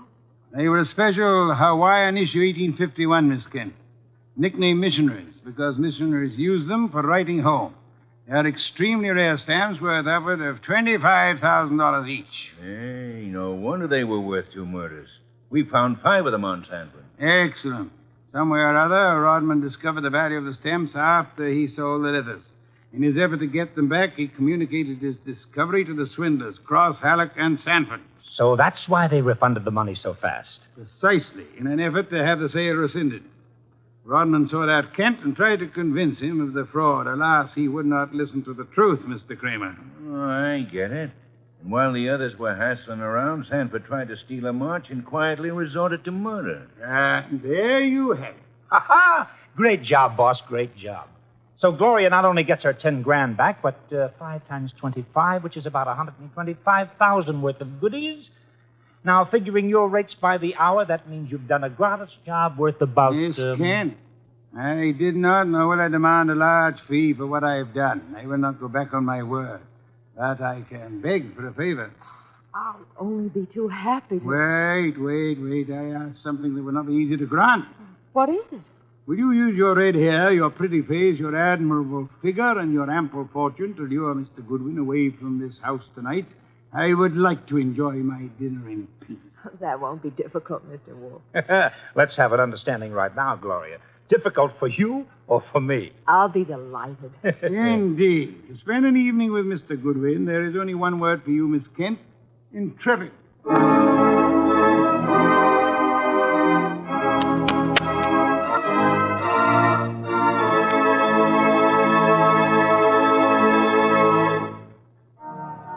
You have been listening to The New Adventures of Nero Wolfe, starring Sidney Greenstreet. Tonight's story by Alfred Bester was based on the famous characters created by Rex Stout, produced by Edwin Fadiman, and directed by J. Donald Wilson. In the cast were Wally Mayer as Archie Goodwin, and Gene Bates, Howard McNair, Jay Novello, Larry Dobkin, Bill Johnstone, and Herb Vigran. Music by Joseph Enos. Next week at this same time, Nero Wolfe and Archie will bring you The Case of the Careworn Cup. Don Stanley speaking. The preceding was transcribed. 3 chimes mean good times on NBC. The chimes ring for Dennis Day and Judy Canova tomorrow night on NBC. Also, Judy Canova prepares to go operatic tomorrow because her special guest is Ezio Pinza. This is Chester William Bendix Riley. The Man Called X follows on NBC.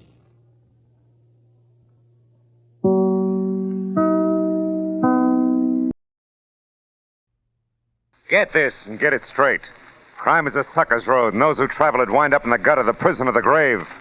There's no other end. But they never learn. From the pen of Raymond Chandler, outstanding author of crime fiction, comes his most famous character in The Adventures of Philip Marlowe.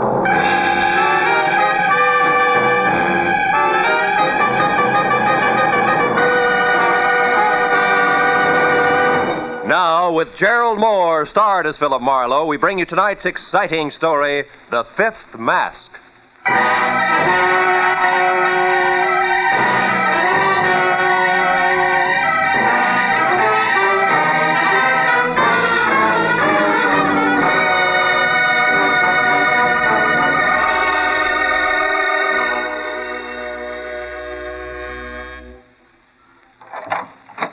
Brother, am I glad to see you.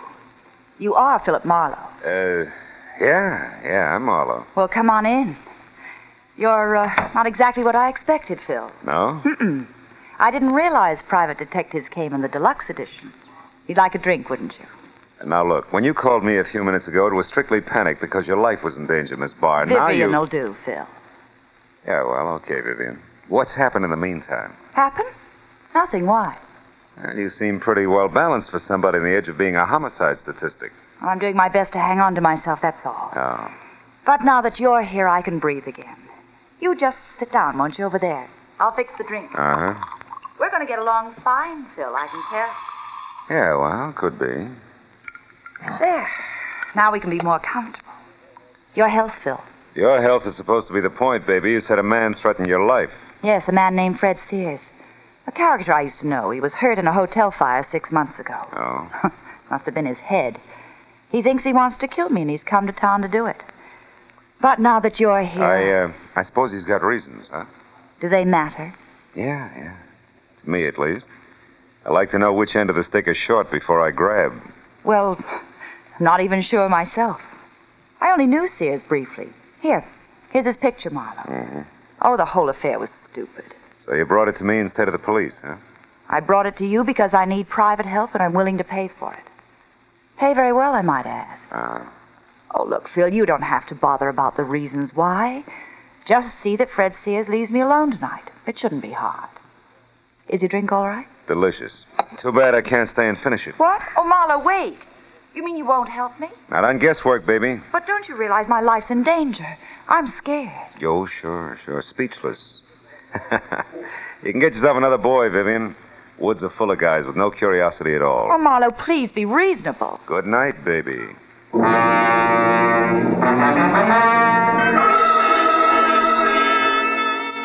I had no doubt that a guy named Fred Sears wanted to kill Vivian Barr, and that she was genuinely afraid of him, but I also had no doubt that working for her without all the facts was like playing blind man's buff with the front end of a jet plane.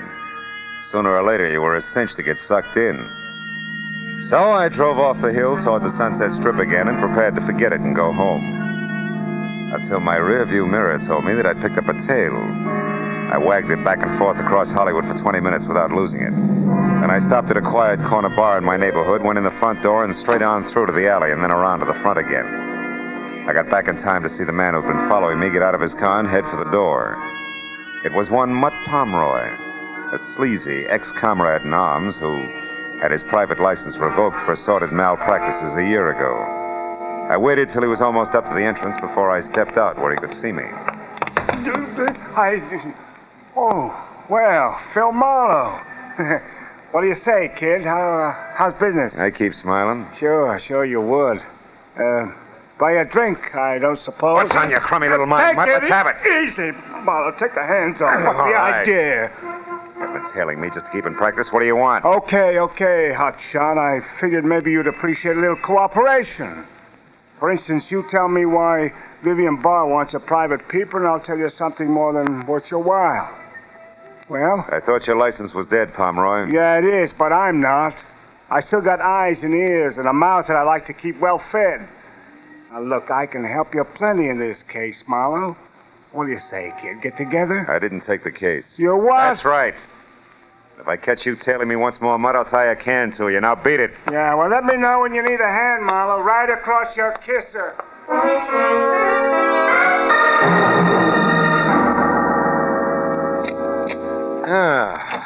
Be it ever so humble. Oh, no.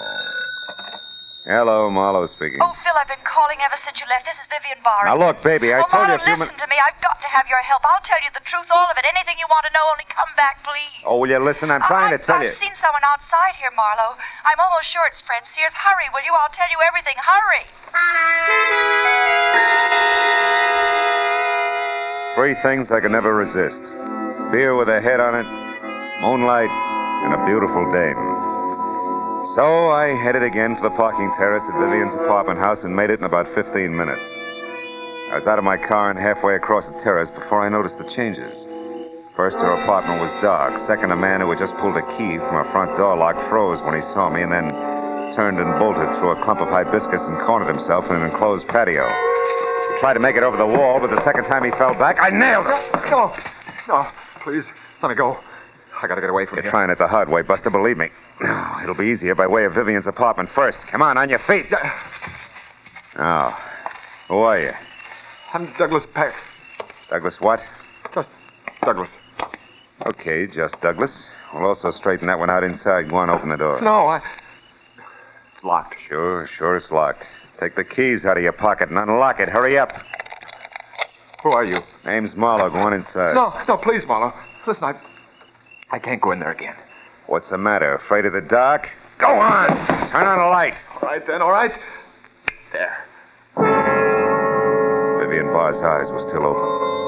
But all the life had gone out of them. She'd slid half off the blue velvet divan onto the floor, and a gleaming gold satin she wore was stained red by a dark, stiffening smear on her chest. Her purse was open on the coffee table, and spilled out of it was a note addressed Dear Vivian and signed Fred Sears. What is it, Marlowe? What are you looking at? One good reason why Vivian Barr ended up like that. Here, read it. Dear Vivian, the broken back you handed me 6 months ago wasn't as hard to take as the broken promises. Count on seeing me real soon. Fred Sears. Yeah. Now, Douglas, the digress, assuming you didn't kill her and it was this Sears, what was your connection? Well, I was just a friend of hers. Business associate. Well-heeled business associate, judging by your wardrobe. She mentioned your type, but not your name. Let's get on with that, shall we? Marlowe, listen, I had no idea that Vivian was mixed up in it. Marlowe, look. Huh? There at the window at Sears. Kill the light. Keep down, Douglas. I'll be right back. Sears ducked as I ran for the door, and when I got outside, he was rounding the corner and heading for the enclosed patio. He was up on the wall by the time I got close enough to grab for him. No, you don't. What? Oh!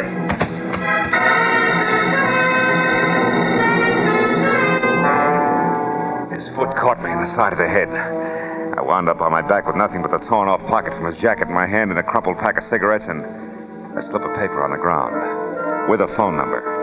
I picked it up and started back to Vivian's apartment in time to hear a car door slam and see just Douglas, scared stiff, crouched behind the steering wheel of a step-down Hudson. A second later, car and all were gone in a funnel of dust. Well, I couldn't lose much more, so I went back into the house to use the phone.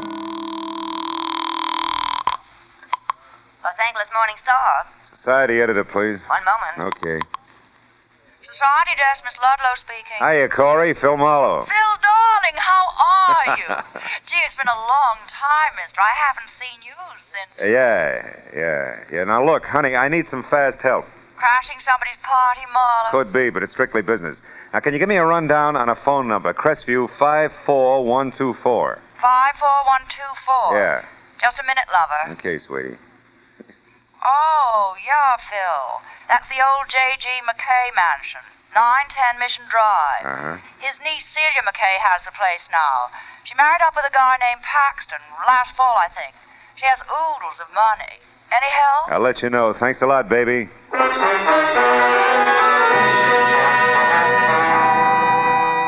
Before I left, I called Lieutenant Matthews at Homicide and told him what happened. He said he'd put out a call for Fred Sears and suggested I keep in touch. After that, I drove to Beverly Hills. The McKay mansion at 910 Mission Drive dominated the rows of bowing trees that lined the long, curving driveway like a dowager queen presiding at court. When I rang the bell beside a carved mahogany front door big enough for an airplane hangar, it was the butler who finally opened it for me. It was all he could manage. Yes, sir. My name's Marlowe. I'm a private detective. I'd like to see the head of the house, please. Have you an appointment, sir? No, this is a courtesy call so far. There's been a murder, Buster. Now, please get Mr. Paxton, Celia McKay Paxton, or any reasonable facsimile thereof, huh? Never mind, Cartwright. You can run along. I'll take care of this, whatever it is. She was, friendly. Red-headed and hefty, but wore a dress so well draped it would have made a Notre Dame tackle look good. It was all held together at the neckline by a big dazzling brooch made up of items on a Mardi Gras motif, and each covered with enough jewels to retire a family of 5. Except for a space in the center, shaped like a mask, which was dull, black, and empty. I must have been staring because that's where she picked up the conversation. If you've finished making your estimate now, Mr. Marlowe, maybe we can get down to business. I'm that reasonable facsimile you mentioned, Mona Paxton, Celia's sister-in-law. Oh? And Mr. Paxton's your brother, huh? Same thing. Yeah, well. You said something about a murder, I believe? That's right.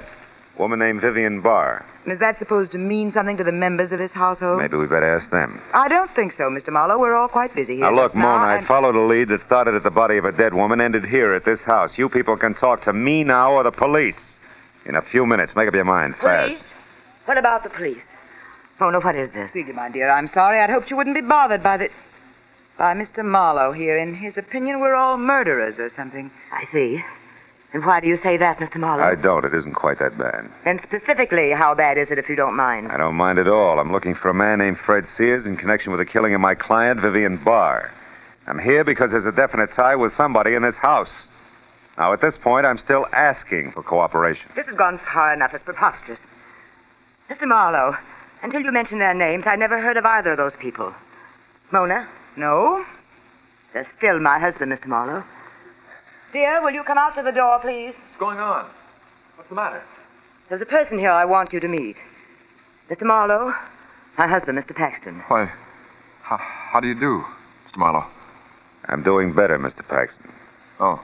Douglas, Mr. Marlowe here wants to know if the names Vivian Barr or Fred Sears mean anything to you. Why, I don't think so. No. Well, they don't. Why? You may leave now, Mr. Marlowe. We've given you all the cooperation we can. If you come back, you'd better have a warrant with you. Okay, Celia, I will. Because one of you three is a liar, and I can prove it. So if you want to talk it over before I call in the cops, I'll listen for a while. Hey, Cartwright. Yes, sir? You called, sir? Yeah, you look like a fairly honest man. Where can I get a good cup of public coffee around here? Oh, why, there's a little shop 2 blocks down, sir. Thanks. And to you, Cartwright, good night.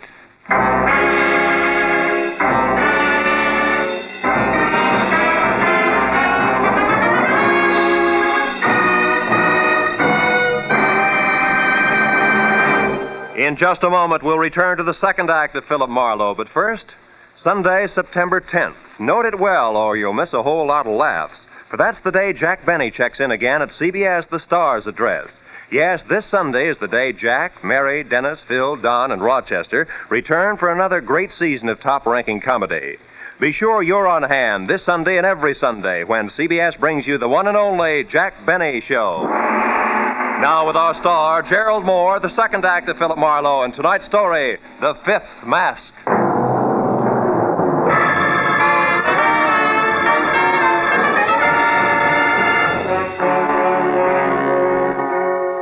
When the 2-ton front door of the Paxton home closed behind me, I dropped the cocky attitude quicker than a chorus girl lets her stage smile go when she hits the wings. I knew that I was still a long way from finding Fred Sears. And 10 minutes later, when I was in a corner booth at the plush Beverly Hills version of a one-armed joint Cartwright had suggested, I began to worry about it. Until the front door swung open and admitted Mrs. Celia McKay Paxton. She threw a stern eye and a sharp semicircle that nearly sliced the place in two and then bore down on me. Mr. Marlowe, I want to talk to you. What do you mean Why don't by... you sit down, Mrs. Paxton? Well, Very well. Now, Mr. Marlowe. Coffee, Mrs. Paxton? No, thank you. Mr. Marlowe, specifically, what did you mean when you said that one of the three of us was lying? Specifically that, Mrs. Paxton. I don't think I could have been more blunt, but I'll try. I'm after Fred Sears and anybody or anything that can lead me to him. Now, you. Why are you here, Mrs. Paxton? Well, it's, Mr. Marlowe, it's, Hard to say, maybe? Well, Hard like I'm suspicious of my husband's connection with all this, Mr. Private Detective. Will you go to work for me? Is that it? No. No, not that. But, Mr. Marlowe, I'm no fool. I know that I'm a plain-looking rich woman who loves her husband. And well, sometimes men are silly. And if there is anything, Mrs. Paxton, I can't go to work for you. I don't take that kind of a job. Besides, I'm already working on your problem insofar as it concerns the late Vivian Barr. I don't understand that. You say you're looking for a Fred Sears. But not overlooking anything else, Mrs. Paxton. Like the outside chance that Sears didn't kill Vivian Barr. I didn't see it happen, you know. It could have been somebody else. Who? You. What? After all, you just implied a good motive. No, I didn't. I only gave you a suspicion. A dark, ugly thought I'm ashamed I ever had. That's all. And I didn't kill that woman, Mr. Marlowe. I know you didn't. It was only bait, Mrs. Paxton. I hope you'd snap at it and come back with an answer that would get me to Sears. Mr. Marlowe, I never heard of these people before tonight. I know, that's what you said. But you see, Mrs. Paxton, even as you, I, too, sometimes have dark, ugly thoughts that I'm ashamed of. Only in my case, it's business. And tonight, the business is Vivian Barr's murder. Good night, Mrs. Paxton.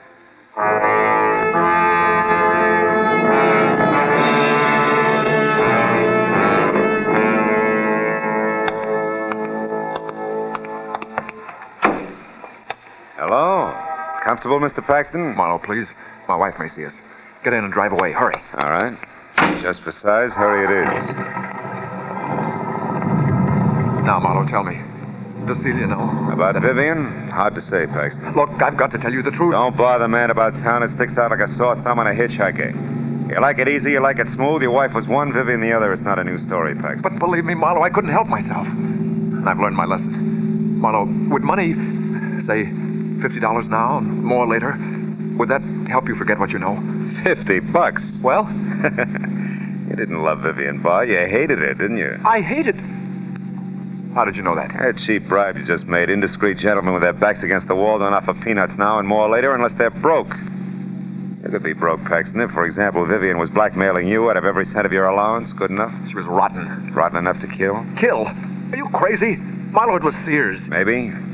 I didn't see him do it. You had a good reason. He had a better one. Sears was taken in just like I was. When he met Vivian, he had a few $1,000s, and she fell in love with every one of them. You said a better reason, Paxton. And I'm getting to it.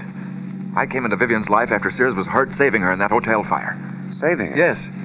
I didn't know that. I thought he was hurt, period. Yes, that's all the papers got, but he was injured because he rushed into the fire to save Vivian. She couldn't afford to have it known that she was at that particular hotel at that particular time. She told me so herself. You didn't quit even then, huh? I couldn't, Marlowe. I wasn't strong enough. Then later, when I was, she wouldn't let me. Not without paying. And that's the whole story, Marlowe. Mm-hmm. Unless you're still holding back a lead on Sears. Why should I? Because if you're it, Paxton, not Sears, you've nothing left but the slim hope that Sears, who knows he's framed, will be shot running away from the police. No, you're wrong, Marlowe. That's not it. All right, then try this. If I'm wrong and Sears is still the one we want, he could also be after you, Paxton. You know, you're pivot man in that triangle, too. What? Why, I never thought of that. What am I going to do? Grab a cab and go home and hide in the cookie jar. Marlowe, don't be facetious. My life... Relatively safe, Paxton. I was only trying to trick you into spilling something on Sears. Oh. Then you no longer think that I killed Vivian? I didn't say that. So long, Paxton.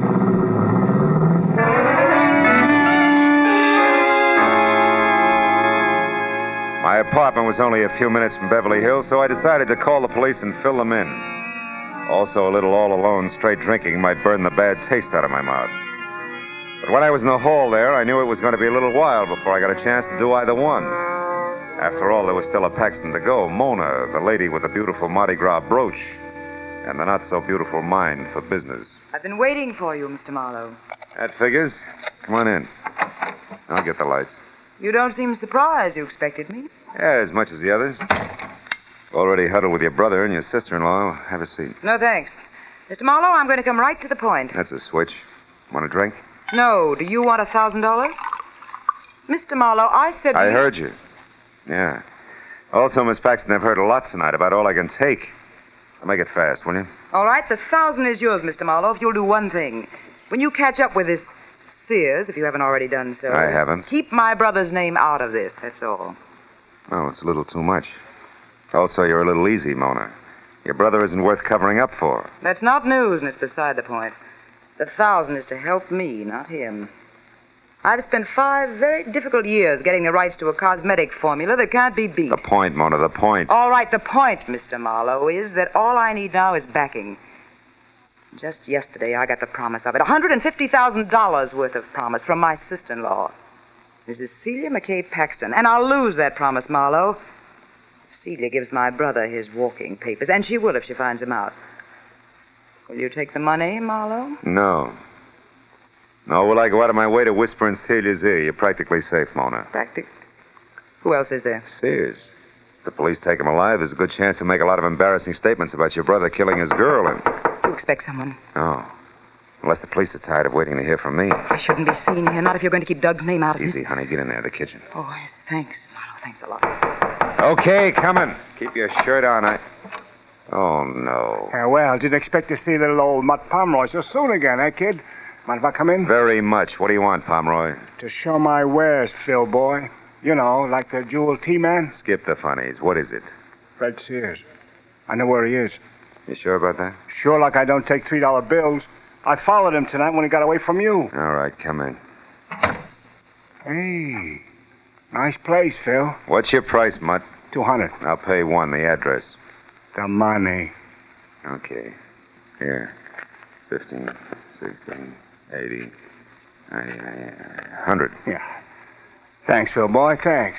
The address says 31 Bayfront Drive, Santa Monica. It's an all-alone beach joint, kind of neat. Belongs to a friend of Sears who's out of town. Oh, he's using his car, too. I overheard him explaining to a neighbor. Yeah. Good night, Marlowe. See you around, huh, kid? Mm-hmm. Oh, Pomeroy. Yeah?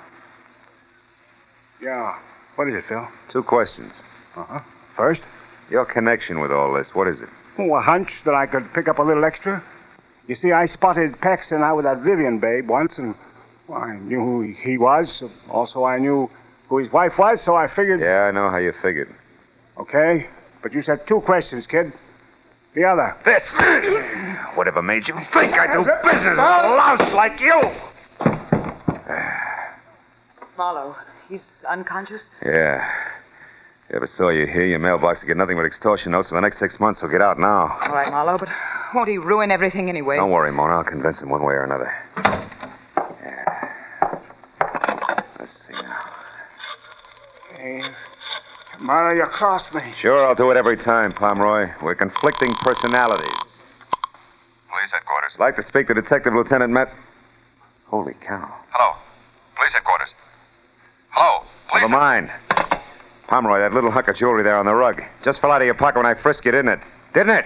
Yeah, sure it did. So what? So before I beat you senseless, get up and tell me what you got it. Come on, where'd you lift it? Come on, Pomeroy. Gotta get the hands off. All right. I found it at that Vivian Bar's joint. It was on the floor and it sparkled like dough. She was dead, so I figured it might as well... Thanks, Pomeroy. You told me all I want to know. Don't wait up. Mutt!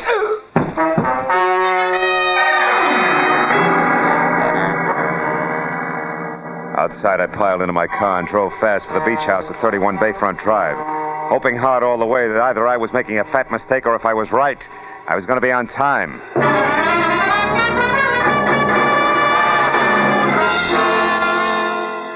All told, it was about 40 minutes later when I screeched to a stop in front of the place and found it lights out and deserted. I was ready to start cheering until, from the closed garage that was tucked under a wing of the house, I heard it. A car motor running as in suicide by carbon monoxide. The big double doors were locked, but around on the side there was a window. In another minute, I was in and over to Fred Sears. He was slumped over the front wheel, his face the color of wet ashes. I cut the motor, then dragged him out of the place by a back door that led to a patio. There I stretched him out on the ground and took a good look. A long look that left no doubt in my mind. I turned away from him when I heard a woman's footsteps on the walk outside near the window I'd broken. It was Mona Paxton. Marlowe, what is it? Marlowe, are you all right? Yeah, but don't come back here, Mona. It's not a very pretty sight. It's Sears. Sears? Yeah, I dragged him out here. He left the motor running, carbon monoxide. Oh no, what a terrible way to go. No worse than Vivian Barr. How'd you turn up here, Mona? Follow me? Yes. Because I was worried about that man in your apartment. I wanted to ask you who he was. When I took off coattail flying, it looked like something important, huh? It certainly did. And it certainly was. Yeah. Well, I'd better get through to the police now. There must be a phone inside. You can go wait at my car, huh? Quit shaking. After this, you haven't got a thing to worry about. Business, I mean. Yes, I know, but I just can't stop smiling.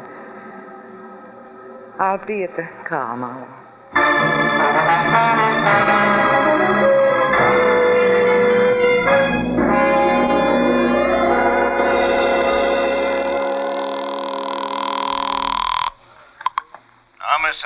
Matthews speaking. Marlowe, Matthews. Out in Santa Monica, 31 Bayfront Drive.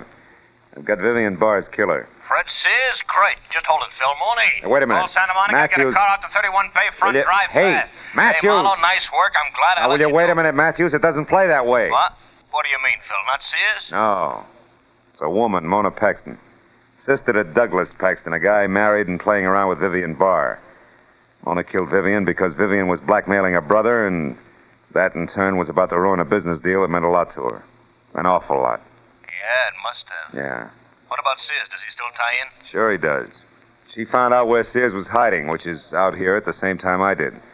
But she got a head start on me at the point of a gun, set him up in a closed garage in what was supposed to be suicide. Oh, he's dead, huh? No, he's fine. I was lucky enough to get here in time. He's resting out on the patio, breathing well. See you, Matthews.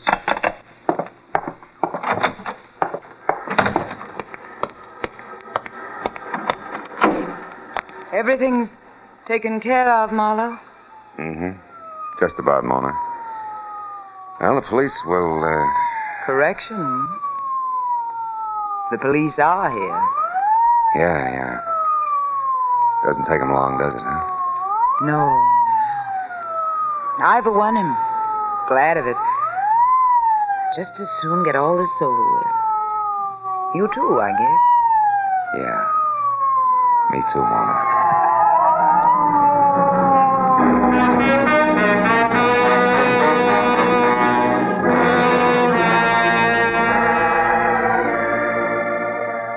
I got away from it all as soon as I could, but I didn't go home. I drove out to a spot I knew nearby, a cliff edge where the only sounds were a couple of seagulls who couldn't sleep in the ocean 100 feet below, crashing on the rocks. Then I took a second look at the little item Mutt Pomeroy had picked up in Vivian Barr's apartment. A collection of tiny stones, diamonds, emeralds, rubies, all in the shape of a small mask. A mask that I knew would fit in place exactly over an empty spot on Mona Paxton's Mardi Gras brooch. The proof that Mona had been to Vivian's place. Yeah, a little mask. We all wear them one way or another. We've all got something to hide. Maybe that's what's wrong with people, huh? They all think they've got to hide from each other and from themselves. Yeah, so I threw the little mask into the ocean, and then I went home.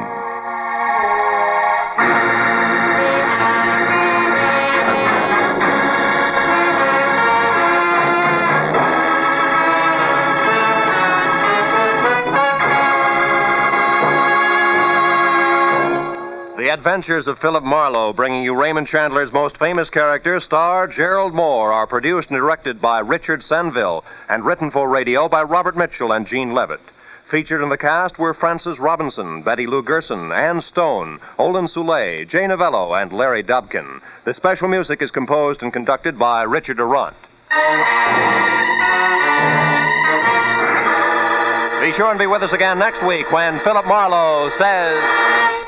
This time, a little man with big heels tried to run over me.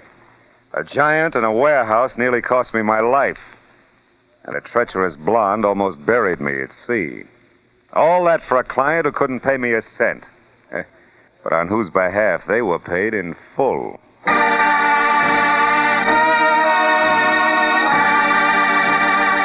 This is Roy Rowan speaking for CBS, where you enjoy the Contented Hour every Sunday night, the Columbia Broadcasting System.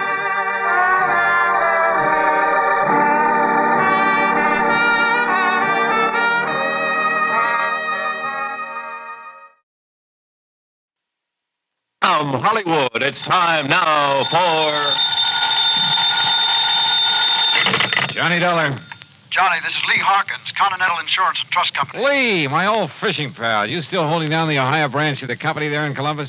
Yes, John, I am, but now look here. Well, brother, I never will forget the great fishing you and I had over on Darby Creek a couple of years back. Look, John... And along about this time every year, the urge really gets to me. Hey, have the streams cleared up yet from the spring rains? No, quite the contrary. As a matter of fact... How about Little Raccoon Creek down near Jackson? Boy, remember those big channel cats and the bass? Johnny, will you listen to me? Huh? Oh, sure, I'm all ears. The big river has gone on a rampage again. Spring floods. You mean the Ohio? Yes, and every other river of any size.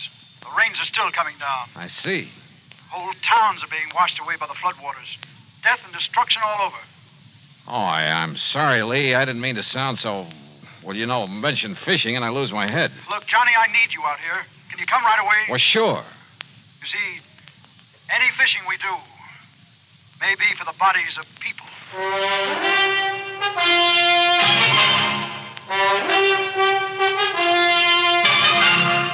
Bob Bailey in the exciting adventures of the man with the action-packed expense account, America's fabulous freelance insurance investigator. Yours truly, Johnny Dollar.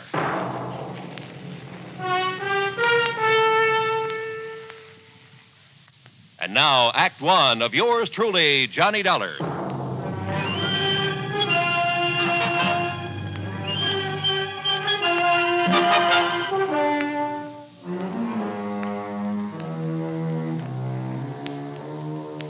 Expense account submitted by Special Investigator Johnny Dollar to the Continental Insurance and Trust Company, Columbus, Ohio office.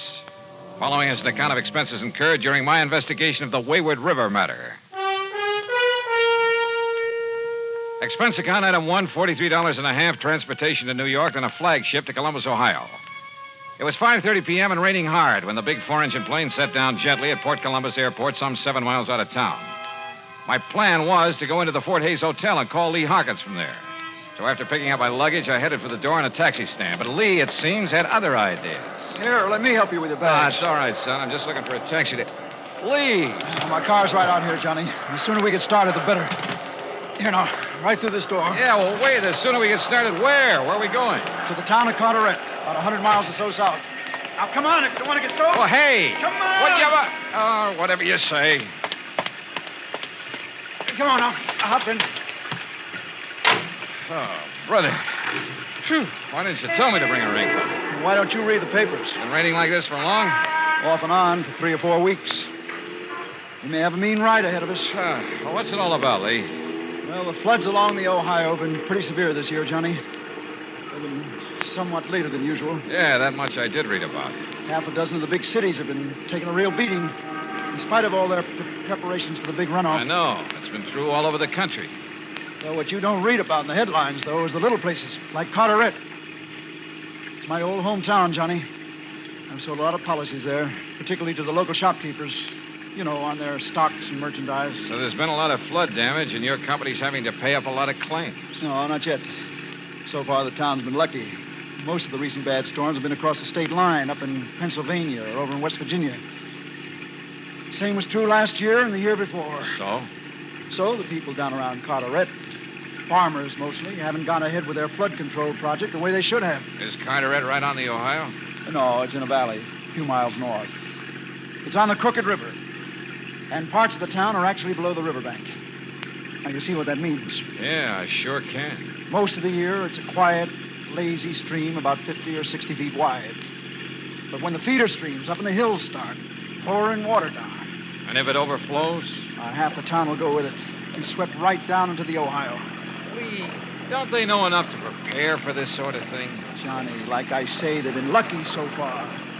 This present storm has been bigger and longer than anything they've ever had. Well, what about the State Flood Control Commission, or whatever it's called? Can't they do anything? Let's face it. What's a little burg like Carteret when there are 100 bigger and more important towns in the same fix? Yeah, I see what you mean. Before the lines went down, I got a call from Fred Norlock, one of my big accounts down there. Big hardware firm. Unless the river goes down, he's going to lose the whole place. That means over a $100,000 insurance claim. But what can I possibly do, Lee? I don't know, Johnny. I just don't know.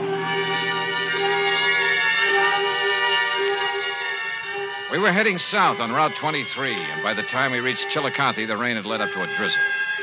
By the time we reached Jackson, where we left the main highway, it had let up entirely. But I noticed that every little stream we passed was overflowing its banks. Finally, it must have been after midnight, we pulled up on a low hill overlooking the town of Carteret. And it started to rain again, to rain hard.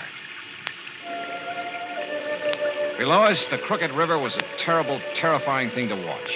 Power lines were out, but maybe hundreds of kerosene and gasoline lanterns, flashlights, and lights from cars showed only too plainly the perils of the brown, rushing, raging torrent that threatened the Men stripped to the waist, the banker and the ditch digger side by side, the farmer and the merchant toiled frantically to reinforce the levee with bags of sand, stone, cement, anything they could find, while the river lapped hungrily at their feet, trying to undermine the embankment as quickly as it was built up. Back in them were others, filling the sandbags, bulldozing additional strength to the levee, hauling truckloads of sand and rock and gravel, digging, shoveling, filling, anything they could do. I'd never seen a more dedicated group of people. Men, women, children, all working in a common cause. Not just for themselves, but for the survival of their neighbors, their town.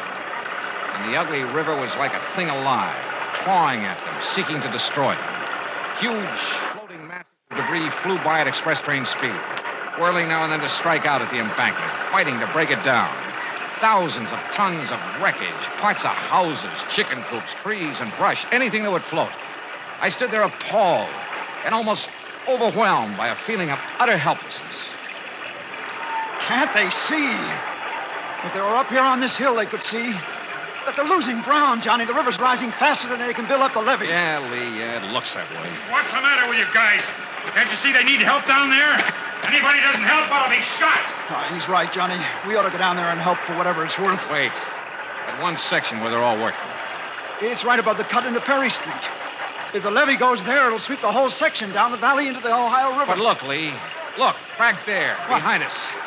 The reason why the water's piling up. Don't you see? That old railroad bridge.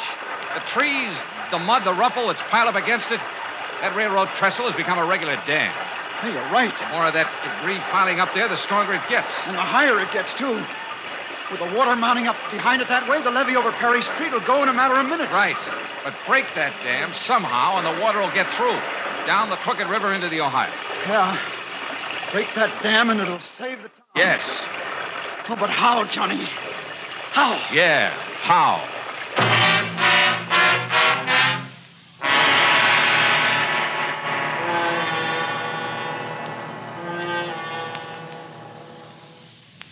Act 2 of yours truly, Johnny Dollar, in a moment. And now for another episode in the life of Sergeant Donald Bellwether, my husband.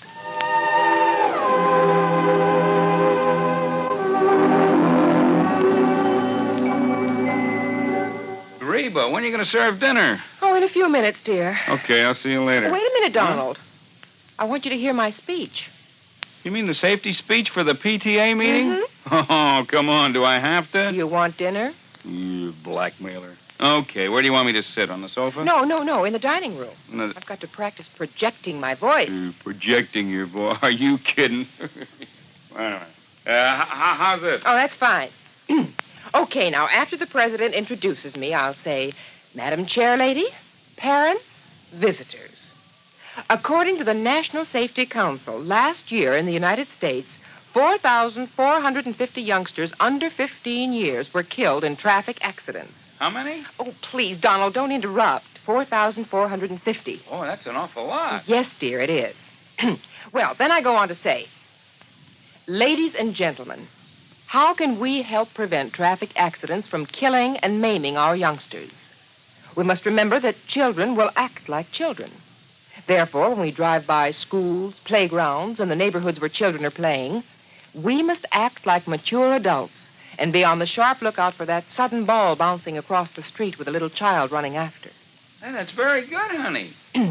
As soon as children are old enough to understand, it is up to us, the parents, to instill in their minds the dangers of playing near traffic. Children must be taught to obey all safety rules and safety patrols, to board and alight from the school bus without horseplay.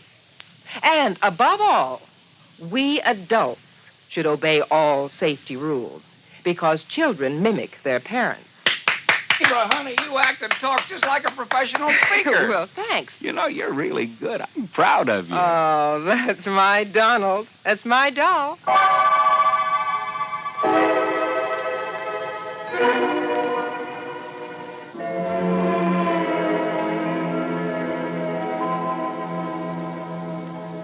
And now, Act 2 of yours truly, Johnny Dollar, and the Wayward River Matter.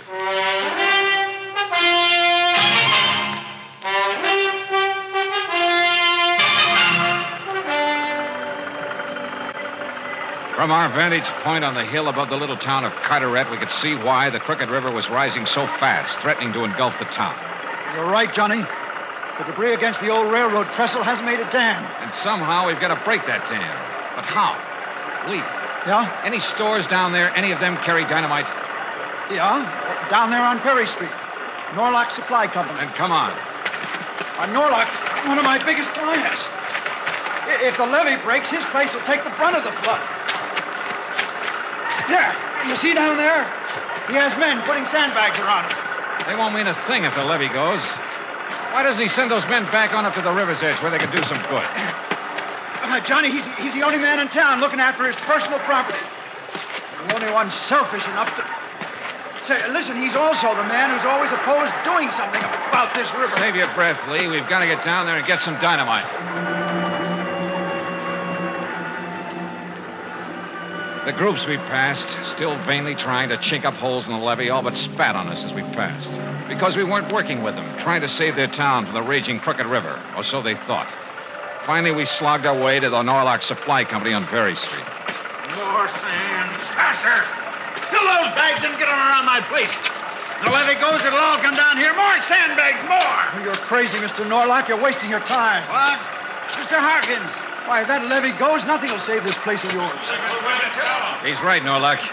Get your men on up to the levee where they'll do some good. Sure, but then you'll pay the insurance of my place is swept away. It won't be if we save the town. We need dynamite. Who are you? Oh, this is Johnny Dollar. Insurance investigator? What are you doing here? Look, there's no time to stand around and talk. We need dynamite, a lot of it. What for? For the wreckage from up the river. It's jammed against the old railroad trestle south of town. And it's made a regular dam. That's what's backing up the water. I know, I've seen. You gonna blow that up? That's right. Now, where's the dynamite? Anybody go out on that trestle with the pressure of the river against it, he's crazy. Any part of that goes, he'll go with it, he'll be killed. He's right, mister. Be suicide to go up there. Come on, let's have the dynamite. And you men, get up above where you can help. Now you wait Load that truck with all the bags you can, but get up there fast. If it's but my place here, what about my soul? Norlock, where's that dynamite? I won't give it to you. Oh, listen, Mr. Norlock. I refuse. It'd be suicide for you to go out on that railroad trestle. But if we don't, the whole town will go. And I tell you, Mr. Dollar, are you threatening to shoot me? Put that away. Oh, Johnny, wait. Let me handle this, Lee. You're crazy, Dollar. Put that gun away. All right, Norlock, it's up to you. What do you mean? Unless you give us the dynamite, I'll blast the lock off this place of yours and get it myself. Well? All right. All right. In here. But I tell you, you're mad. Or was Norlock mad? A victim of the panic that all too often seizes a man when the going gets tough. But he did give us the dynamite. Then, with two of his workmen, Lee Harkins and I trudged through the mud and the night loaded with cases of dynamite, back to the old railroad trestle. And when we got there, I wondered if maybe Norlock wasn't right after all. If it wouldn't be suicide to go out on it. The pileup of debris against it was huge. In back of it, the deadly brown water swirled and eddied, throwing telegraph poles, railroad ties, huge trees pounding against it, battering at the old framework of the trestle. If only they'd strike hard enough to break it down, break the dam. Perhaps they would. By that time, the town of Carteret would be lost. Yes, somebody had to do this job, and it looked like I'd elected myself.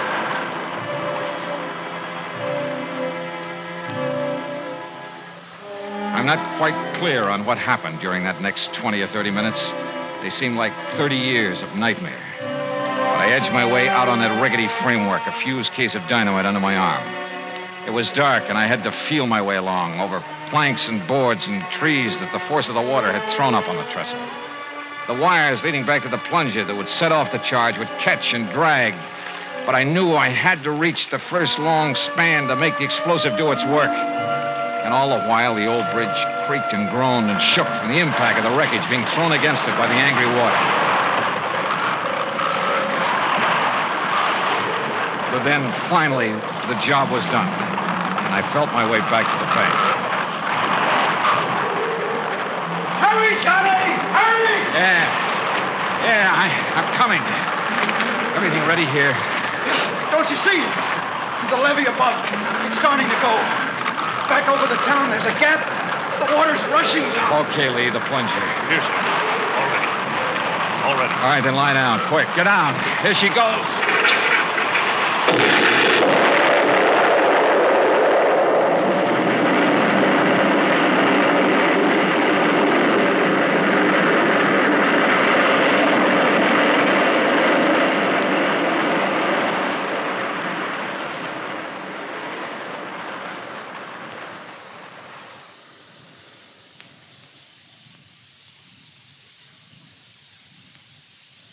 Act 3 of yours truly, Johnny Dollar, in a moment. Do you know who said, "My political ideal is democracy. Everyone should be respected as an individual, but no one idolized." I am convinced that degeneracy follows every autocratic system of violence, for violence inevitably attracts moral inferiors. Time has proved that illustrious tyrants are succeeded by scoundrels. Those words were written by the great scientist Albert Einstein. Einstein saw the weaknesses of a government in which too much power was centered in too few people, a government based upon violence. Einstein saw the danger of elevating a person to so high a level that he might seize power to which he was not entitled. Such a situation is not in the American tradition. Remember the words of Albert Einstein. They are part of your American heritage. Degeneracy follows every autocratic system of violence. And now, Act 3 of yours truly, Johnny Dollar and the Wayward River Matter.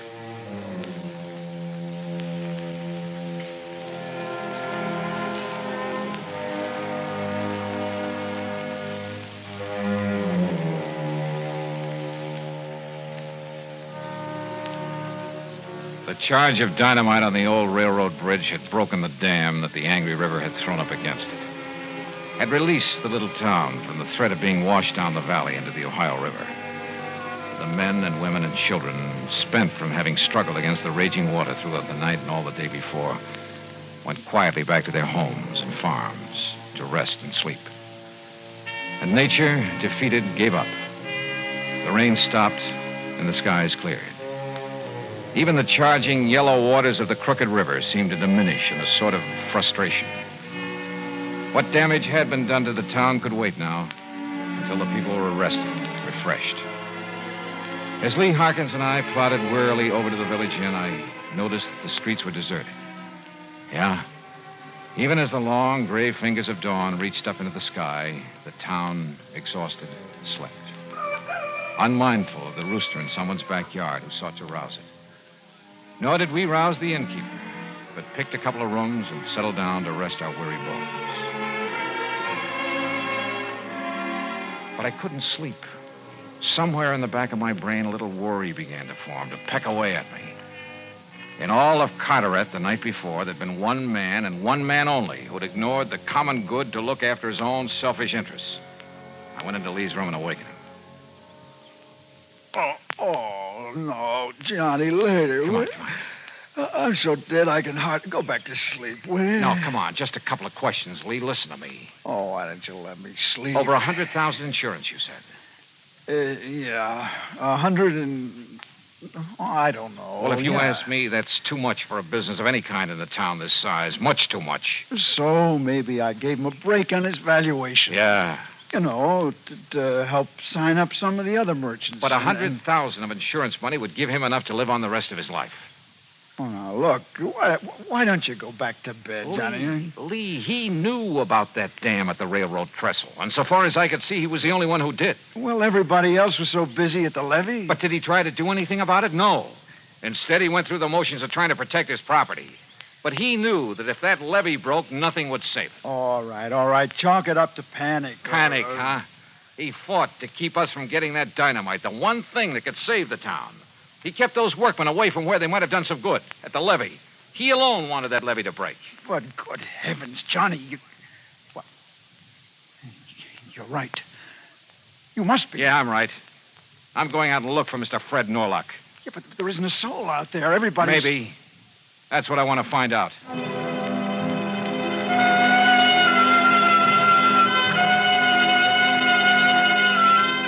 I found Fred Norlock, alone, up on the inner bank, the riverside of the levee, where anyone down below couldn't see him.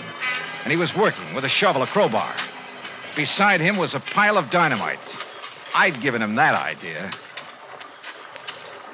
All right, Norlock, lay down that shovel. Got it. The river didn't do it the way you planned last night, did it? Maybe not. Because of you, but you're not going to stop me now. Oh, now put that thing down. I'll kill you, Dollar, if you come any closer. And nobody'll know because there's nobody around. I'll throw your body in the river. Nobody'll ever know. Sure. Set up a small charge, enough to breach the levee. That's right. It's all ready, and you can't stop it. And the river will crash through, destroy that failing business of yours down there, Yes. and take with it the homes in the valley, the livestock, maybe even the people. Keep your hand away from that pocket. So it's you or me, huh? And if I go, the town goes too. Yes. But if I can outdraw This you... pistol is aimed at your chest. Now you walk straight ahead to the edge of the river. Walk!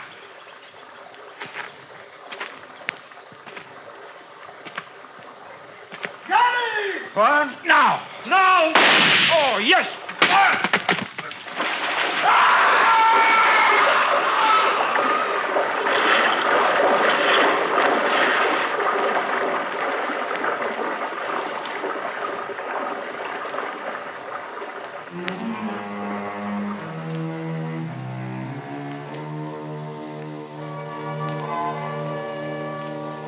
Norlock's body was never recovered. He'd lived alone. He died alone. A crooked man in the crooked river. Nor was he mourned in the little town he'd tried to destroy.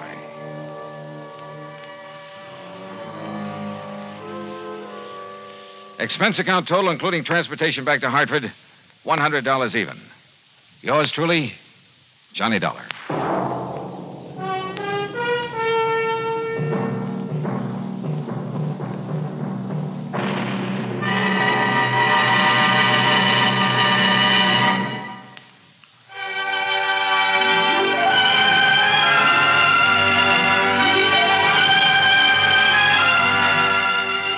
Truly, Johnny Dollar, starring Bob Bailey, originates in Hollywood and is produced and directed by Jack Johnstone, who also wrote today's story. Heard in our cast were Chet Stratton, Frank Gerstle, Bob Bruce, and Parley Bear. Special sound patterns by Tom Hanley and Bill James. Be sure to join us next week, same time and station, for another exciting story of yours truly, Johnny Dollar. This is Roy Rowan speaking.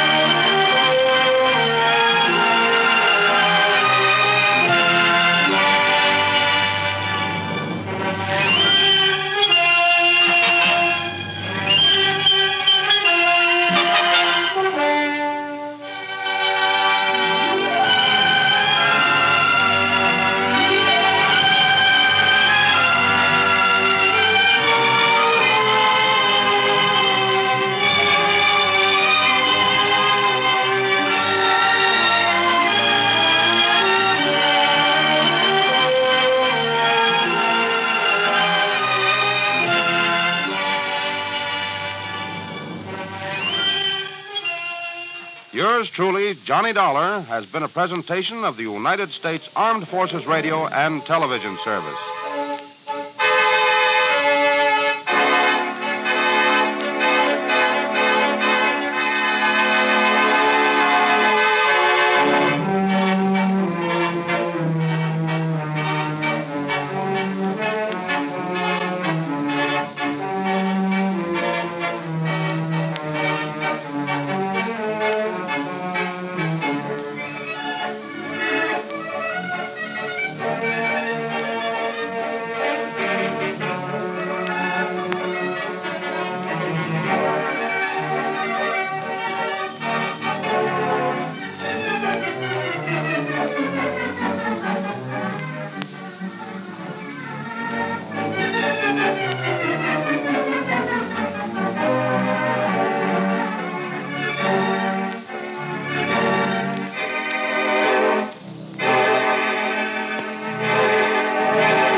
Ladies and gentlemen, the ringing of that phone bell brings you mystery, adventure. Nero Wolfe's office, Archie Goodwin speaking. What? Who? Who is this? Who wants to speak to Mr. Wolfe? Nobody. Nobody? I said that. Hang up. It's late and it's too cold. And even if it weren't, I would not consider for one moment moving from this room. Please, Mr. Wolfe, I can't hear a thing this old gentleman's saying. Does it matter? You heard what I said? No. Now, what did you say? You were late because she was killed. Well, who was killed? I can't hear you. What is it about, Archie? He says he was due here an hour ago, but she was killed. Who was killed? What does he want? Do you want us to solve the crime? I say, do you want us to find out who killed her? Oh.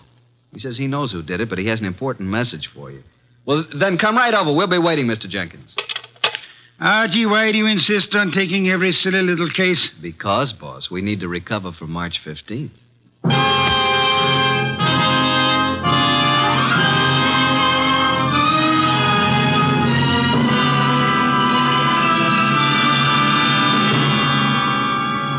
Ladies and gentlemen, it's that renowned genius who is the bulkiest, balkiest, most ponderous, and most brilliant detective in the world.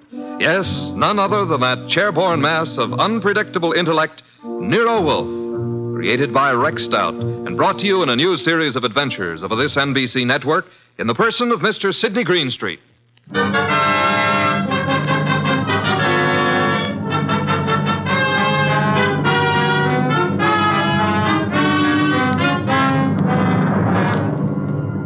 This case I like to refer to as the case of the telltale ribbon. Perhaps a better title would be Wolfe Goes A-Hunting. For in a way, this was one of those unusual instances in which my boss, of his own free will and without any coercion, actually decided to leave the house and go to the scene of the crime. It started when the strange old gentleman who phoned us finally arrived. Well, there's our client, Mr. Wolfe. Evening. It's me. Who's me? Oh, I just phoned you. I'm Jenkins. I got a dispatch for Nero Wolfe. Oh, you're Jenkins. Well, come in. Mr. Wolfe, this is Mr. Jenkins. Says he has a dispatch for you. Yep. Yeah. Are you Wolfe? I am. Where is the dispatch from? Don't know. You don't know? How come? Oh, I know, but I'm supposed to say I don't. See? That's my job. What is? Just to say I don't know. What about the murder? Yeah, who was killed? Oh, my goodness. It was a terrible thing. We were just crossing the turnpike, and this fella come at us out of nowhere. The killer? Yeah. Must have been drunk, I guess. Well, how did it happen? Did he shoot her, stab her? Oh, no. He ran into her with his car. And she was only 9 years old. Your granddaughter? No, it was Bessie. But the police got him. I have to appear, I guess. Probably get 90 days, he will. For murder? Murder? Was somebody murdered? I must have missed something. Look, we're talking about Bessie, and what do you want us to do about it? Nothing. Bessie's my old horse. Oh, no. But say, who was it that was murdered? Nobody yet. Good night, Mr. Jenkins. I thought you said it was important. It might be. At least that's the way I was told. What might be? This here letter I was bringing to you. This dispatch. Well, gotta get along now. Goodbye. Well, get him. What a pixie. What is in the envelope? Mr. Wolfe, look. 5 $100 bills. And the note says, Mr. Wolfe, your services are desperately needed. Come up this weekend as my guest. Signed E. Malott. Edward Malott, the wealthy manufacturer, Well, looks as though you're going out this weekend. Well, Archie, pay my respects to Mr. Malott, and I hope you enjoy the weekend. Good night.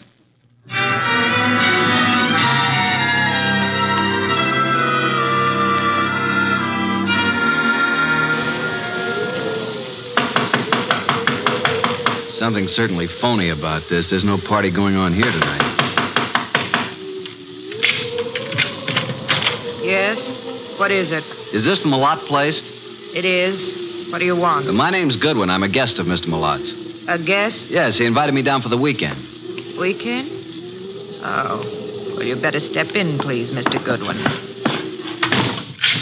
Quite a bolt you've got on that door. Yes, isn't it? Just sit down there, please. I'll get Mr. Malott. He's in the library. Oh, here he is.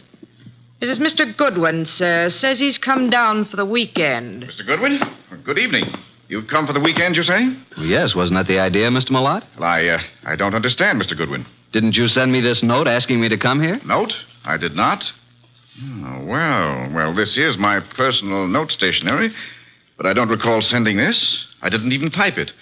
And I'm in the habit of signing my name with a pen, not with a typewriter. E. Malott. You're certainly Edward Malott. Yes. Services are desperately needed. What does this mean? What services? Who are you, Mr. Goodwin? Are you serious? I'm a private investigator. I'm Nero Wolfe's assistant. Oh, indeed. Nero Wolfe, eh? I know of him, yes, indeed. And you really don't know anything about this note? I do not. Are you having a weekend party here? I most certainly am not. Then who sent this? And there were 5 $100 bills as a retainer. I haven't the slightest idea. Oh, Dorothy. Yes? Will you step in here, please? Miss Davis is my private secretary. She may know something about this. Yes, Mr. Malott. What is it? Dorothy. Oh. Dorothy, this is Mr. Goodwin. How do you do, Mr. Goodwin? Well, how do you do, Miss Davis? Yes. Well, Mr. Goodwin is assistant to Nero Wolfe. You don't say. Nero Wolfe, the detective? Well, I've heard a great deal about him. And about you, too, Mr. Goodwin. Well, now I'm mighty glad to hear you say that, Miss Davis. Mr. Goodwin has a note here. Is anything wrong, Edward? I heard voices. Oh, do we have company? Nothing is wrong, Eva. I was calling Dorothy, that's all. Oh, this is Mr. Goodwin, Eva. My wife, Mr. Goodwin. How do you do, Mrs. Malott? Mr. Goodwin, yes. How do you do? Now, as I was about to say, Dorothy, Mr. Goodwin... What's going on? Mr. Goodwin, this is my son, Larry. Good evening. What's wrong? Mr. Goodwin has been invited here for the weekend. He has an invitation supposedly written by me. At least it's on my stationery. Look at this, Dorothy. Know anything about this note? No. I certainly didn't write it. But it's my personal notepaper, and my signature is typewritten. I'd never do that. Well, somebody sent it. Who's Jenkins? Jenkins?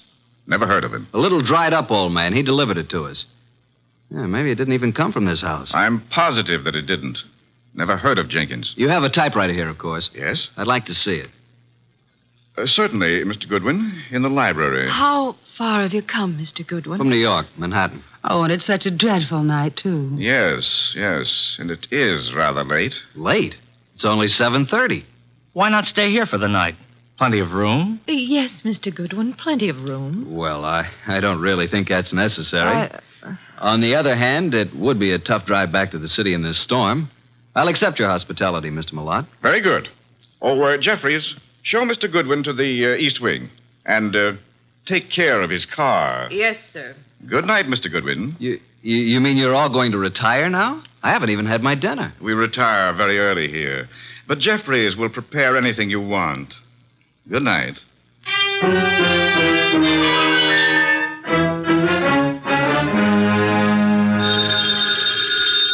Oh, dear, who moved that phone? Hello, Wolfe speaking. Archie, boss. Well, I'm here at Malott's place, but there ain't no party. What happened? Are you in the right house? I'm afraid I am. They've all gone to bed. Weird bunch. His wife, who looks very sickly and I think wants to say something to me alone, and Larry the son, and Malott's secretary, Dorothy Davis. She has me bothered a bit. How unusual, especially if she's pretty. A beauty. But she seems to know all about me. You'd better come home, Archie. I can see you're in no condition to handle this case properly. Give them the money back. Oh, I forgot to tell you. They don't want me here. Malott didn't send the note. No one here knows anything about it, so we can keep the dough. Interesting indeed. The circumstances would indicate that you should stay there and wait for it to happen. For what to happen? For whatever it is the fates have conspired to have happen there while your shining little ego is in the midst of it. Bye.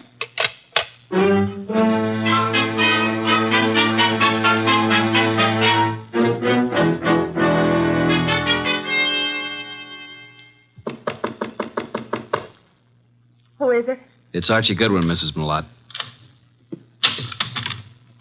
Come in, please. I saw you give me the eye when I was about to leave. I've been waiting till I felt sure they were all asleep. Now, what's up? I wrote you that note. I sent for you. How do I know that? Old man Jenkins is a scissor and knife sharpener who happens along every month or so. They wouldn't know him.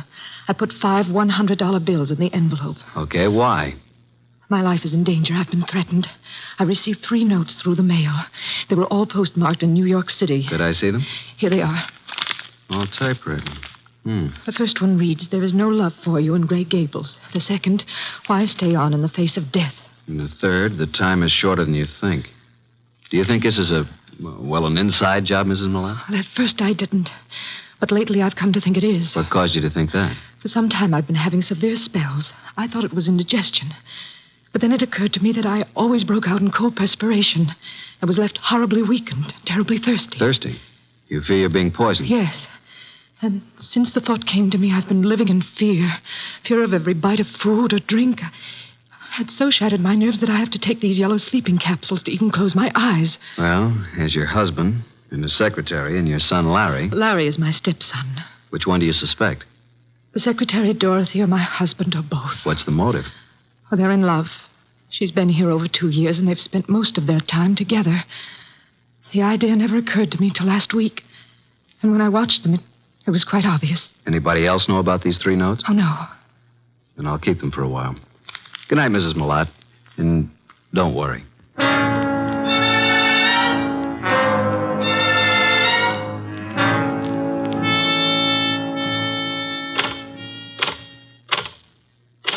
What are you doing, Mr. Goodwin, snooping around in Father's library?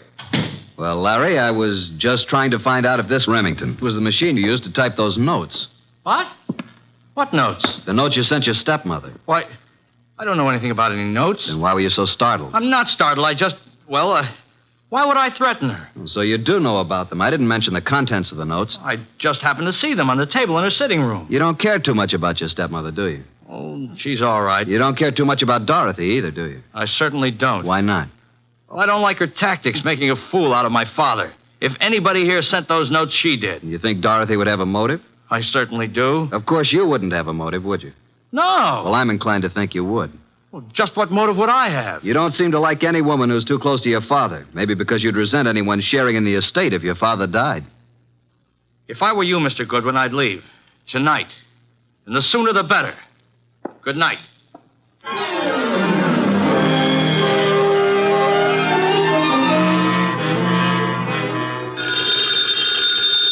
Oh, Archie.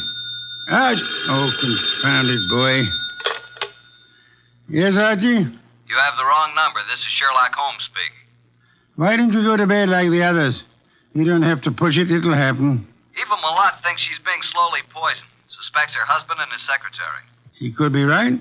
What are the symptoms she suffers? Gastric disturbances, weakness, thirst. Indeed. What about the son? Have any ideas? He doesn't like his stepmother and is decidedly against his father's secretary, Dorothy. He knew all about the notes Mrs. Millot had received, saw them on her dressing table. He believes Dorothy's the culprit. Then I should say that Dorothy should be the next on your list. You can say that again. Be careful, Archie. Use your head this time. Incidentally, Larry advised me to leave the place tonight. Bit of a threat it was, too. What shall I do, Mr. Anthony? Do nothing. The trouble will come to you. Bye.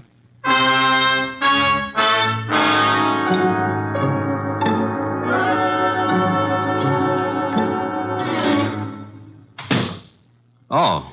Hello there, Mr. Millot. I thought you'd turned in for the night. It's quite obvious you thought so, Mr. Goodwin.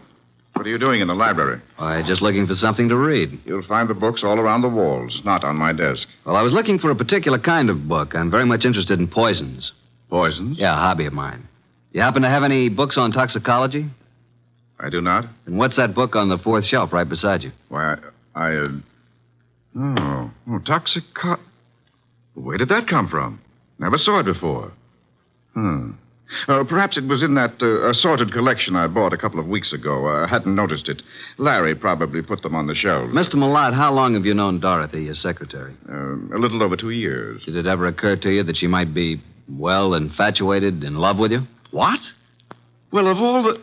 Now, see here. I don't know what you're up to, and I don't know how you got hold of my stationery to write that fake note. It isn't a fake note, Millot. I'm only trying to find out what's back of it. Mr. Goodwin, there is nothing going on here that requires the services of a detective, and Dorothy is not in love with me. I didn't say she was. I asked you if you thought she might be. Well, since this conversation seems to concern me, I suppose I am at liberty to come in. Oh, you're still up too, Miss Davis. Did you hear what this man said, Dorothy? Yes, I did, Mr. Millot. And I'd like to have a few words alone with Mr. Goodwin, if you don't mind. Mr. Goodwin, would you mind coming with me for a few minutes? No, not at all. And... well, it's rather late, Mr. Millot. Don't you think you should retire? It's a heavy day tomorrow. Well, yes. Yes, I suppose I should. And please, don't let this upset you. Mr. Goodwin has been misinformed. I'll straighten him out. Come on, Mr. Goodwin. The bar is right across the hall. I'll fix you a nice, soothing drink. That'll be nice. Well, now, what would you like, Mr. Goodwin? In the way of drinks? Oh, well, some 7-Up. Really? Well, just sit down over there. Okay, what do you want to talk about? Well, where did you get the idea that I was in love with Mr. Millot? First, suppose you tell me if you are in love with him. Yes, I am. But until a few minutes ago, he wasn't even aware of it. I worship him and his work. I never wanted him to know because he's married. It would have caused trouble, and I'd have had to leave here. But now he knows it's true. Well, now that he knows, what will happen? I'm going to leave tonight. Now. I see. And since I don't own a car, Mr. Goodwin, I'm going to ask you to do me a very great favor. Would you run me into New York? I want to leave without a word. If I wait till morning, I'll have to explain to Mr. Millot, and... well, that would be most embarrassing, Archie. Oh, now it's Archie. You don't really mind, do you? No, I guess I don't. I should, maybe, but... Don't you like your drink? What'd you put in this drink? What do you mean? What'd you dope it with? Archie, why would I do that? Might be several reasons. There's nothing in that drink. No? Then suppose you drink it. Why? Give it to me. I'll throw it out. If you want another drink, fix it yourself. I'll have my things ready in 5 minutes. Are you going to take me? Sure. Certainly I'm going to take you. But are you sure you have to go tonight? I must go tonight. Now. Wish I knew why. Mr. Wolfe's always so right. What? Just talking to myself. Dorothy! Larry! Jeffries! Come upstairs. What's happened? Call Dr. Hauser. Something terrible has happened to Eva.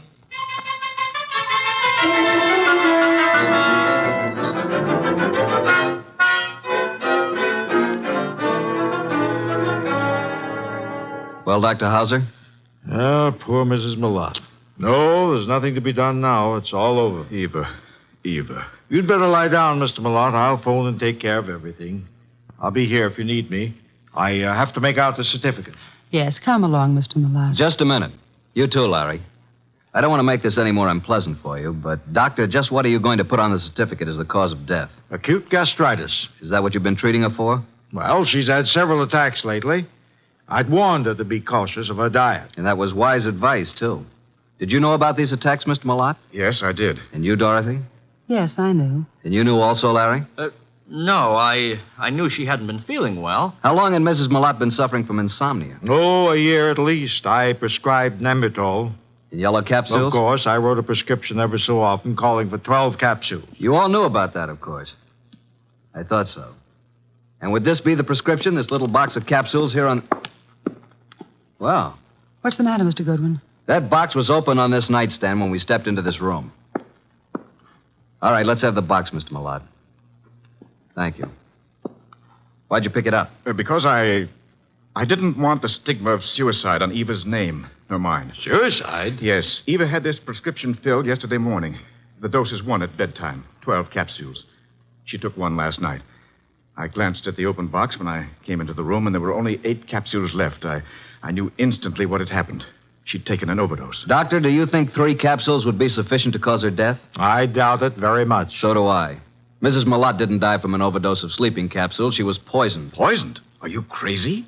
By whom? By you, or Dorothy, or Larry. No, I didn't do it. I didn't write those notes. What notes? Mrs. Millot had received 3 notes threatening her life if she didn't leave this house. Each of you had a motive, so I'm sending this body to the coroner for an immediate autopsy. I won't permit it. The police will see to it. You have no choice.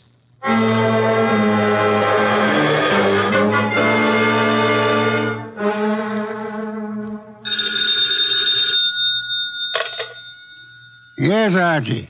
What now? Do you know who did it?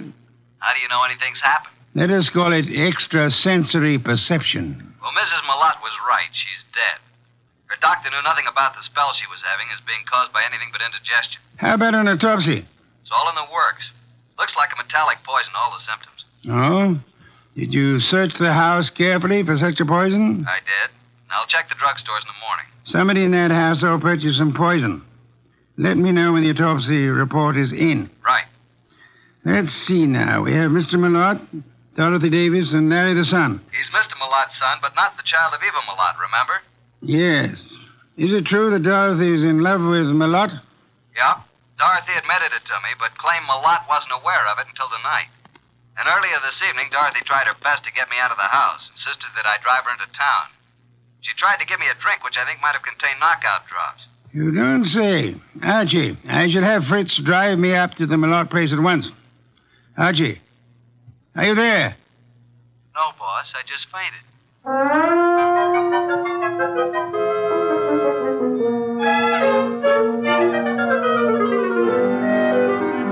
And that, Mr. Wolfe, is most of the story up to now. Very interesting. Yes, indeed. But it isn't true. I did not put anything in Mr. Goodwin's drink. Then did you ask him to take you into town? Yes. And I might have been found in a ditch. Oh, that's ridiculous. Why did you try to get Mr. Goodwin to take you to town? Because I felt it would be too embarrassing to remain until morning. Maybe you'd already given Mother the big dose of poison and wanted Goodwin out before it was discovered. Wait a minute. Now, Mr. Malott, you claim that you knew nothing about Dorothy being in love with you. Should we believe that? You can believe it or not. Dorothy had a motive to get rid of Mrs. Malott. It seems that Mr. Malott had one, too. And so did Larry. What? You admitted to me that you didn't like your stepmother. And that you disliked Dorothy even more. I didn't say that. You said Dorothy was making a fool of your father. You resented the possibility of any woman sharing in the estate. You knew about the sleeping capsules, and you could have put poison in some of them. You could have written those threat notes. And by getting rid of your stepmother and placing the blame on Dorothy, you'd be getting rid of them both. But I didn't. I did not write those notes. You were the only one who knew about them. I was not the only one. I saw Dorothy coming out of Mother's room. It was this afternoon. Mother was out taking his son bath. Dorothy did it. She's the one. I think you're the one. No, Dorothy wrote those notes. That's a lie. No, she probably slipped into Mother's room and wrote those notes on Mother's portable. What? Hey, just a minute. Archie, come here. I never heard of such lies. I didn't do it. You can't send me to jail. I'll kill you first. Larry, drop that gun. Don't come near me, any of you. You're such a fool, Larry. Give me that gun. I'll shoot. I'll shoot. Come on. There. Now, you better quiet down, kid. Or Inspector Kramer will take care of you when he arrives.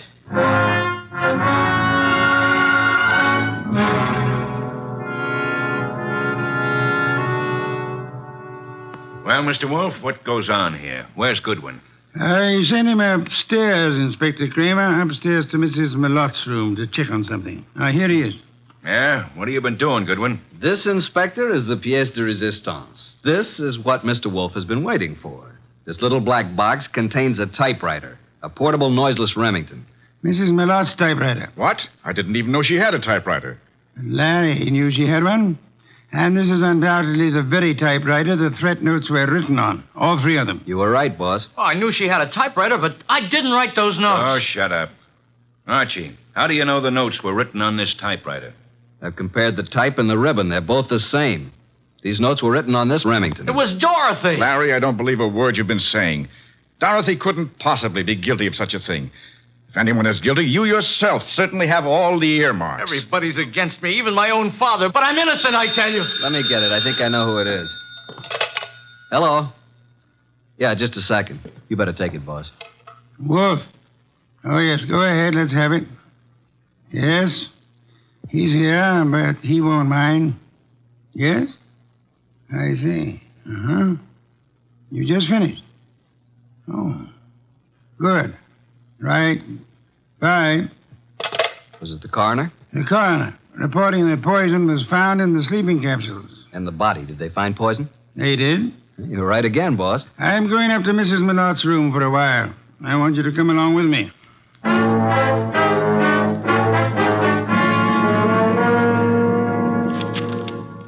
Find anything yet, Archie? No, mostly bills and invitations to bridge parties and so on.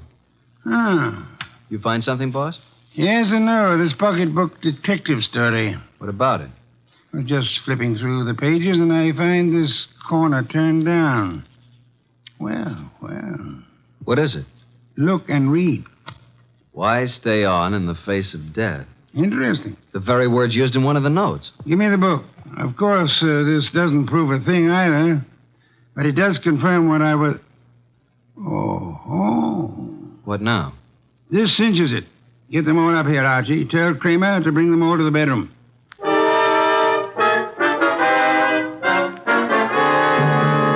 Mr. Wolfe, what now? As you all know, Mrs. Malott was poisoned. By someone who had an opportunity to put it in the sleeping capsule. Someone in this household. Yeah, but which one? The kid? I never bought any poison in my life. Be quiet, will you? No, Inspector, it wasn't Larry. And I suppose you think I put the rest of that rat poison in your drink, Mr. Goodwin. No, Dorothy, it wasn't you. But how did you know it was rat poison? I didn't. I just guessed. I can think, too. Then if it wasn't Dorothy or Larry, you must mean me. No, Mr. Lott? No, wait a minute. It had to be somebody. Yes. This is going to be painful for you, Mr. Malotte. Well, you mean that Mrs. Malotte did commit suicide? It was more than suicide. It was suicide with an attempt to have both you and Dorothy convicted of murder. She planted things? She did? I can't believe it. Show him the pocketbook, mystery. Here's the proof. Some of the threat notes were lifted bodily from this novel. But look on the back cover. Isn't that Mrs. Malotte's handwriting? Yes, and this is the other note. The one to you, Mr. Wolfe. Composed in pencil before she typed it out on her machine. Then, Wolfe, the note you received was the same typing as the threat notes. See for yourself, Inspector. Then why the dickens didn't Archie compare them right away? Just one of those things, Inspector. There are times when even a good detective is a bit on the, shall we say, dull side. Don't you find that often true, Inspector?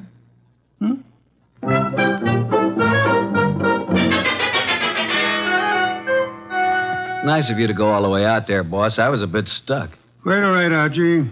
Yeah, there's something that still bothers me. So? How can such a sweet, motherly type as Mrs. Malotte cook up such gruesome ideas?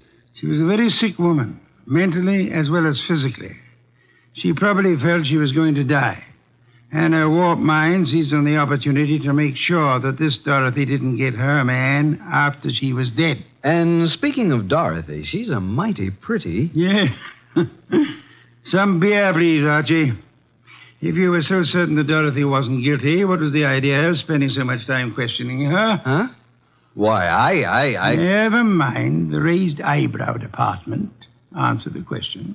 Well, there are certain rules a good detective always follows. Some are in the book, others aren't. You mean there's nothing in the book which says a good detective shouldn't spend a few minutes with an attractive brunette, even though she is a murder suspect? The author of that book can be none other than the incomparable Archie Goodwin. Good night, Archie.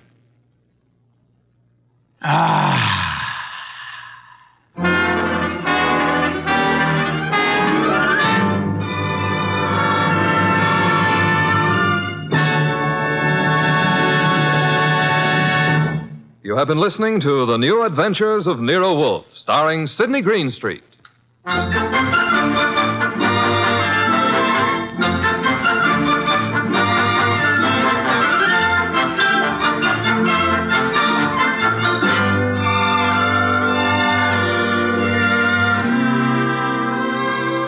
Tonight's transcribed story by John Edison was based on the characters created by Rex Stout. This is an Edwin Fadiman production, produced and directed by J. Donald Wilson. In the cast were Harry Bartell as Archie Goodwin, and Gene Bates, Irene Winston, Ted Von Eltz, Jerry Hausner, Vic Rodman, and Bill Johnstone. Next week at this same time, Nero Wolfe and Archie will bring you the case of the shot in the dark. Don Stanley speaking. 3 chimes mean good times on NBC. There's music in the air tomorrow evening, music and fun, brought to you by Dennis Day, Judy Canova, and Grand Ole Opry.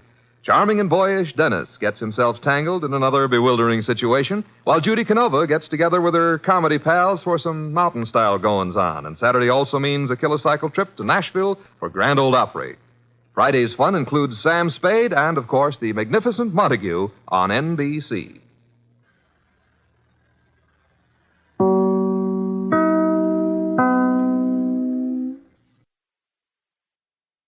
Get this and get it straight. Crime is a sucker's road, and those who travel it wind up in the gut of the prison of the grave. There's no other end, but they never learn. From the pen of Raymond Chandler, outstanding author of crime fiction, comes his most famous character in The Adventures of Philip Marlowe.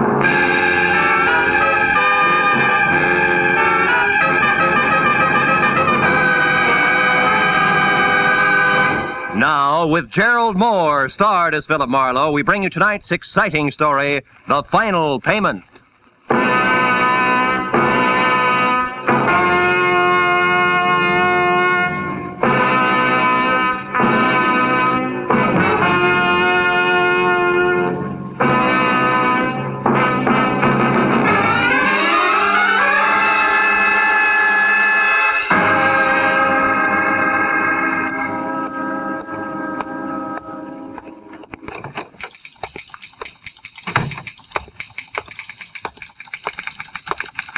Yes, sir. I'm Philip Marlowe.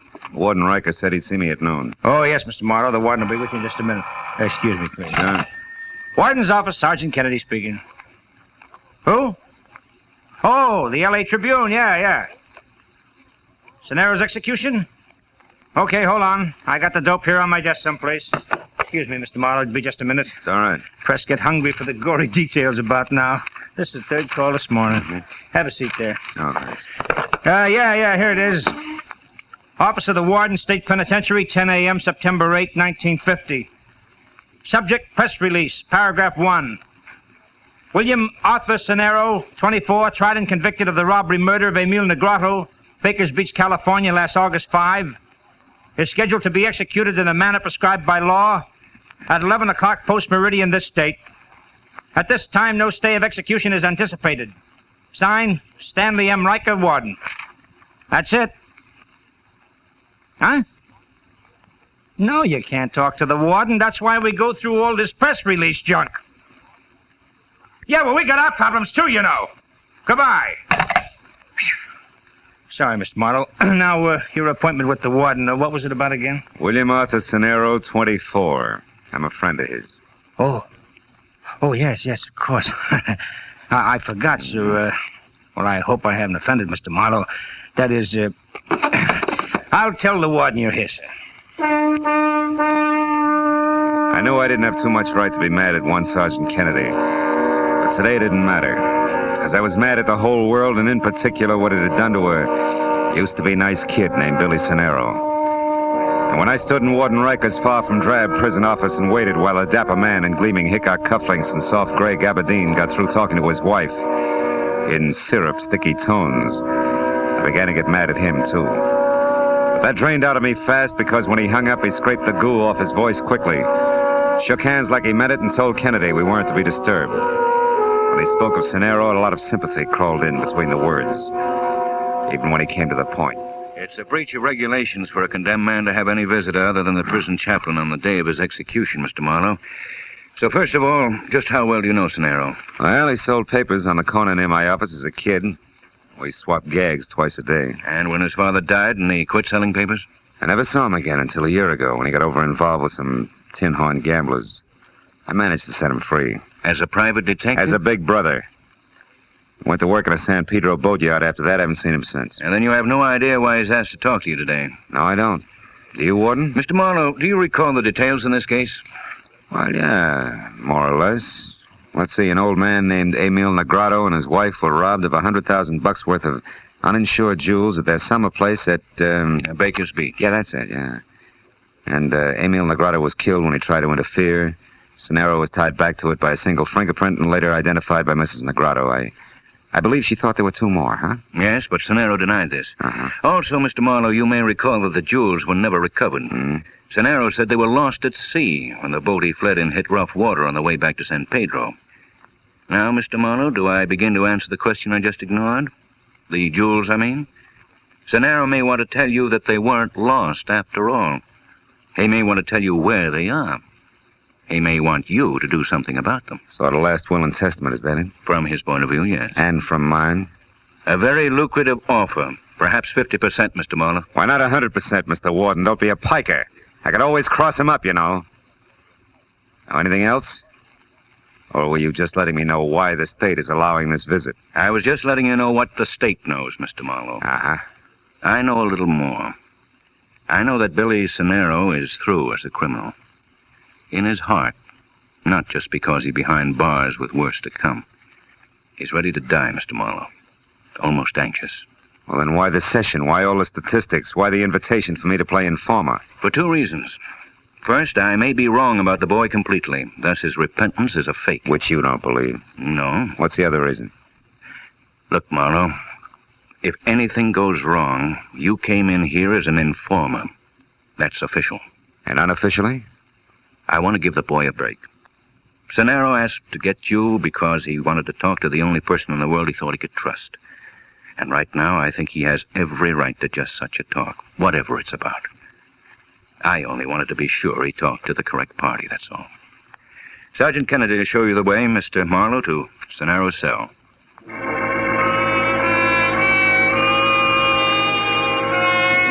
I was a bit confused. Riker seemed anxious to help Nero over some rough hours, and yet at the same time he was shrewd. In no time, he'd work me around to where I'd be the fastest, most courteous informer on record if Nero was a fake. I thought. But I thought otherwise when I was alone with Nero. I knew that the Negrado jewels did still exist. Mr. Marlowe, why are you looking at me that way? Do you understand what I'm asking? Don't you see? Now, wait a minute. Take it easy, Billy. A step at a time. Now, you say that the jewels never went overboard. No, I never even saw them. That was a cock and bull story. And yet you want me to get them, to get the jewels, and return them to Mrs. Emil Negrado. Is that right? Right. To Mrs. Negrado, the woman who identified me. The widow of the man I killed. Look, Mr. Marlowe, sit down here on the cot and listen. Okay. Now, where's the beginning, Billy? Last August 5th. There was me and the other two, a big red-headed louse named Jessie Tapp and a girl named Gloria Konkowski, a blonde with a little scar on the bridge of her nose. Mm-hmm. Jessie's girl, strictly flashy. We took my boat. It's a fishing smack, the Love Lady. We sailed from San Pedro over to Baker's Beach. I was the one who shot him, Mr. Marlowe. And the jewels? They were in a leather bag. Jessie had them. But after the shot, we split up fast and ran. I hid until the next morning, then shoved off in the Love Lady. I don't know about the others. I was picked up that afternoon. The rest you know. I'm not so sure. At your trial, you swore that I was alone and the jewels went overboard. Well, at first I thought that I might get off, so I had to clam up, but then everything changed. The verdict, huh? No. An old woman whose husband I killed. See what you mean. But you still didn't tell the authorities who the others were. No, and I won't today. Both Jessie Tapp and that blonde can smell a cop a mile away. They'd only run and take the jewels with them. The law'd louse it up. I want the jewels back to the little old lady. I always liked you, Billy. I know how you work, Mr. Marlowe. I've got enough for you to start on. It only came yesterday. That's why this last-minute rush, you might say. Mr. Marlowe, I know where Jessie Tapp is. That also means Gloria isn't far away. From where? San Pedro, down near the docks. Now, look. There's a tough old guy who runs a dry dock and repair lash up for small boats, name of Jomo. I worked for him a year ago. I also left him the Love Lady. He spotted Tapp, had his eyes open for months for me, no questions asked. He was here to see me yesterday.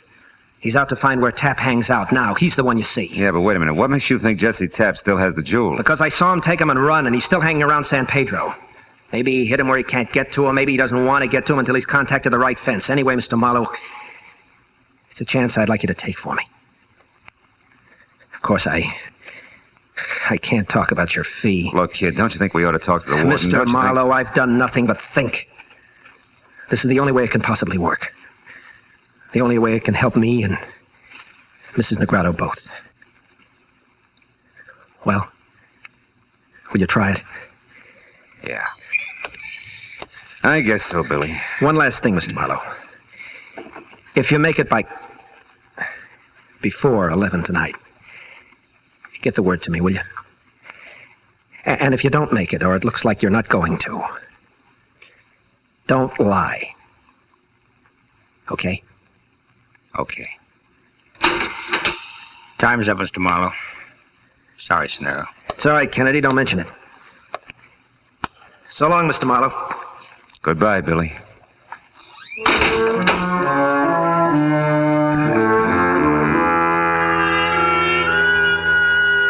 It took 5 minutes for me to walk back to the warden's office and 5 more to lie to him about what Nero had wanted of me. And another 10 to get outside and head toward my parked car.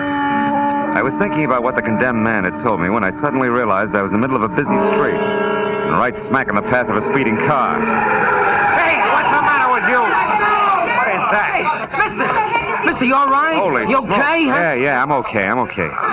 Much obliged. I'll try to remember to look where I'm going next time. Yeah, these jerks figure every street's an Indianapolis Speedway. Yeah. Hey, another thing. That geezer didn't stop either. I know. But if you're interested, I got a squint on him before. I was in that corner drugstore after a Coke, and while I was waiting, I happened to see this guy stand outside his car. Then all of a sudden, he got in and took off. You mean he got all that speed up just from the end of the street? Tell me, friend, what did he look like? He's tiny. Tiny like your pinky finger. Had elevating shoes on. Plus the fact he needed a shave. Say, you don't think it was purposeful, do you? Not an accident, I mean. I don't know. But either way, I'm much obliged to you, friend. Bye-bye. I made a mental note about the small man with big heels and a beard and let it go at that. And I took one last look at the prison. It made me want to drive the 300 miles to San Pedro fast.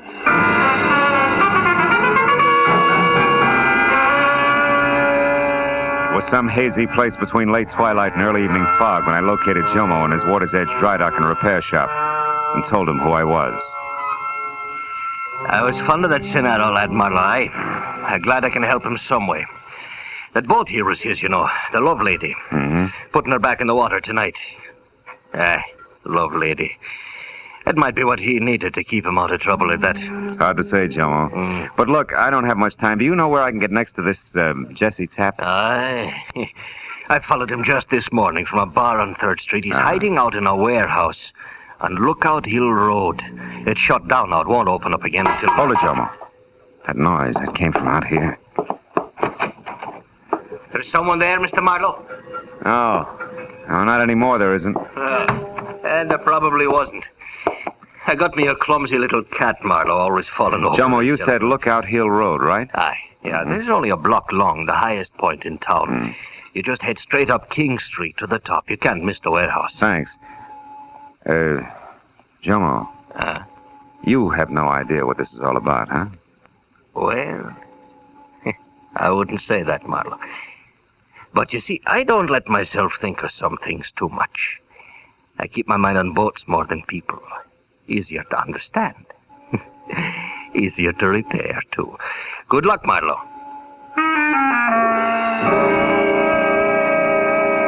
I was less than 10 minutes finding the deserted warehouse, which ran true to form. Rust and every other window broken. When I was out of my car and moving around toward a side entrance, I saw something else. It was a girl, tall and blonde, standing in the deep shadow of a Fit Shampoo billboard. When I started for her, she threw one scared look my way, then scrambled into her pocket for a key. I made it just as she got it out and into the door lock. Let's not be hasty, honey. Get your dirty mitts off! When you stop kicking, I will. Not before, sweetheart. Not before, Gloria. How do you know the name Bright Eye? That cute little scar on the bridge of your nose. You should have ducked, kid. Not that it doesn't add character. I'll go soak your head. I don't know you. You should. Jesse does.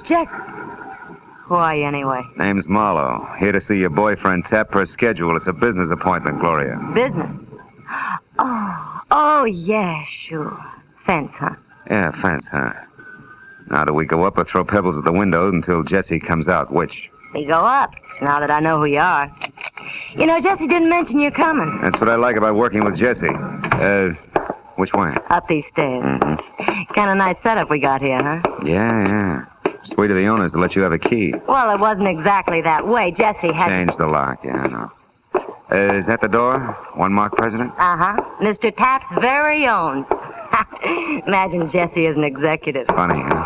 Hey, Mr. Head of the firm, you got callers. Jesse! That jerk's probably asleep. That's the way I figured, asleep in a swivel chair. Hey, Mr. President, you got company. Hey, Jesse, come on, wake up. The guy here who Jesse. What is it, Marlowe? What's wrong with him? So much to fix, honey. Head of the firm, Jesse's been shot to death. No business as usual today. Dead. How do you like that? Not much. Now, maybe it's you I do business with, huh? What are you talking about? Now, look, I never like to get into money matters with dames, but now I'm stuck. So let's get to work, you and me. Where are they, Gloria? Where or what? Come on, you coy little jerk. The stones, Negrado stones. I want to see them. I don't know where they are. He would never tell me. Don't lie. You were his girl. Listen, mister. Ever since I met that guy, I've been living on double talk and slaps in the mouth. I spent my nights dodging my own shadow. I'm glad it's over. Why'd you stick? Because of them stones. I knew I had them hid someplace. Figured maybe they'd get us away from here after all. He kept saying he had to wait till the time was right. That's all he'd ever say. Even to me, his girl. You know, with that talent, you ought to be in pictures, kid. Yeah? Believe me, mister, I learned the hard way not to try to pin Jesse Tapp down. You do whatever you want, I'm getting out of here. Before the act. Just a minute. What? Somebody did this, baby. I can name 20 who'd been tickled pink. Yeah, but I took a lot of chances setting up this deal to move those Negrado jewels. I wouldn't want to be edged out now by cheap competition like a squirt and build up heels. What's that? Nothing, a swing in the dark, excuse me. Sure. Now you excuse me. He's strictly your problem, sucker. I stood and watched her as she walked away. I didn't know just what my next move should be, but then it hit me. Whoever had killed Jessie Tapp would go for her next. So when she hailed a cab at the foot of the hill, I ran to my car and I started after her. But by the time I got turned around, a switch engine playing shuffleboard with a string of boxcars cut in between us. When that was over, Gloria was gone.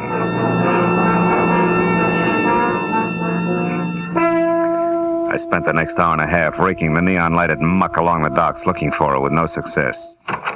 Until finally, in a rancid backwash called the Reef, I got a break, but from another direction. The same unshaven little man with high heels who tried earlier to run me down was at the bar, blinking back the sting of a straight shot. I watched while he picked up a handful of small change from the bartender, and when he pranced toward a phone in the hallway at the rear, I followed him. It was too good to be a coincidence. Yeah. He had That's to right, tie in. operator. San Diego. Yeah, Christine Fuller, right. How much? Okay.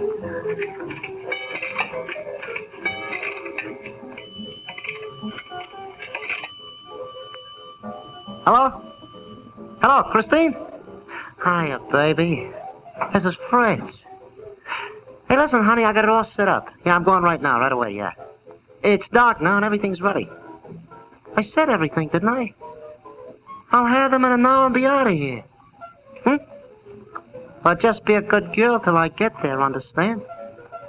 Yeah, I'll see you before morning. Oh, your little Fritz wouldn't let you down, you know that. Goodbye, baby. Hello, little Fritz. Hey, you come back here. Hey, what is this? Who are you? Guy you tried to run over this afternoon? Hey, now listen, Slim, there must be some mistake There here. isn't. You just made it when you knocked off Jessie Tapp. And now that I got you, little Fritz, I'm going to shake you up and down until a lot of answers or a lot of teeth start dropping out of you. No. Make up your mind. What's it going to be? Come on. No, leave me alone. Stop. What's going on here? Run along, Buster. It's private. Oh, yeah? Yeah. Great big lug like you picking on a little guy like him, you'll be ashamed. Hey, don't you believe in the brotherhood of man? Yeah, but this weasel don't qualify. Now He told blow. me, fellas, he was going to rob me. Oh, he was he? Put him down, you. Come on. Turn loose of him, big bully. Why don't you... You jerk. Come on, get up. Get him, Joe. Come on, fool. Joe. Hit him over the head. Beat him up, fight. Him again, Joe. Come on, get up. Oh, nuts, he's all cold. Let's throw him out in the alley. Come on, good idea.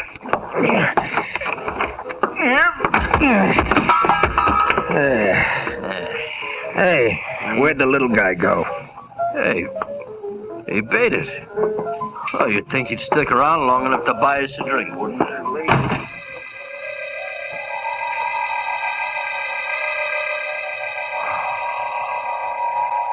Judging from the way my face felt, the two longshoremen must have, had barnacles on their fists. In the 5 minutes it took me to climb back on my feet, I thought some very unpleasant things about the brotherhood of man, both fore and aft. But I dropped them when I remembered the time was running out fast for my client, and I still hadn't got beyond the loose ends I'd started with. Tapp's girlfriend, Gloria, and little Fritz.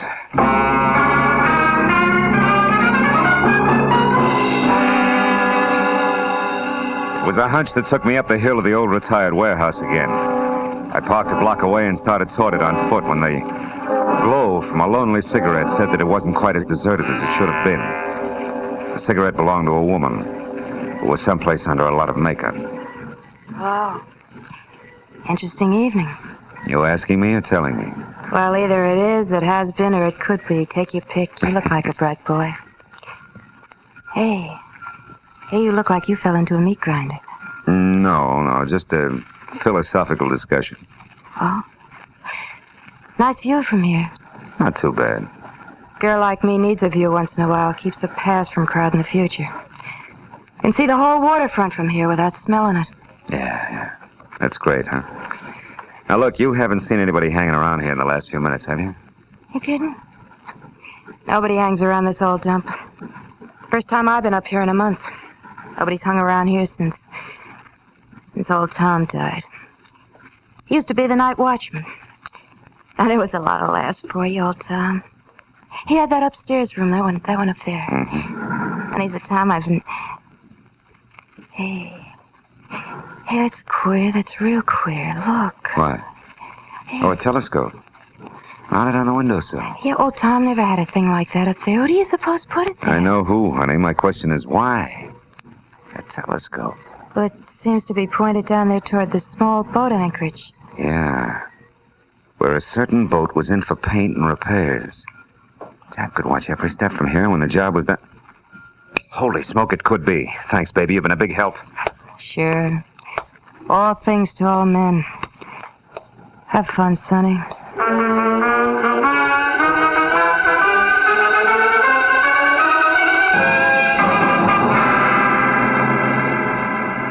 My client's boat was a long shot, but it was the only bet I had. And it stayed a long shot all the way down to Jomo's dock.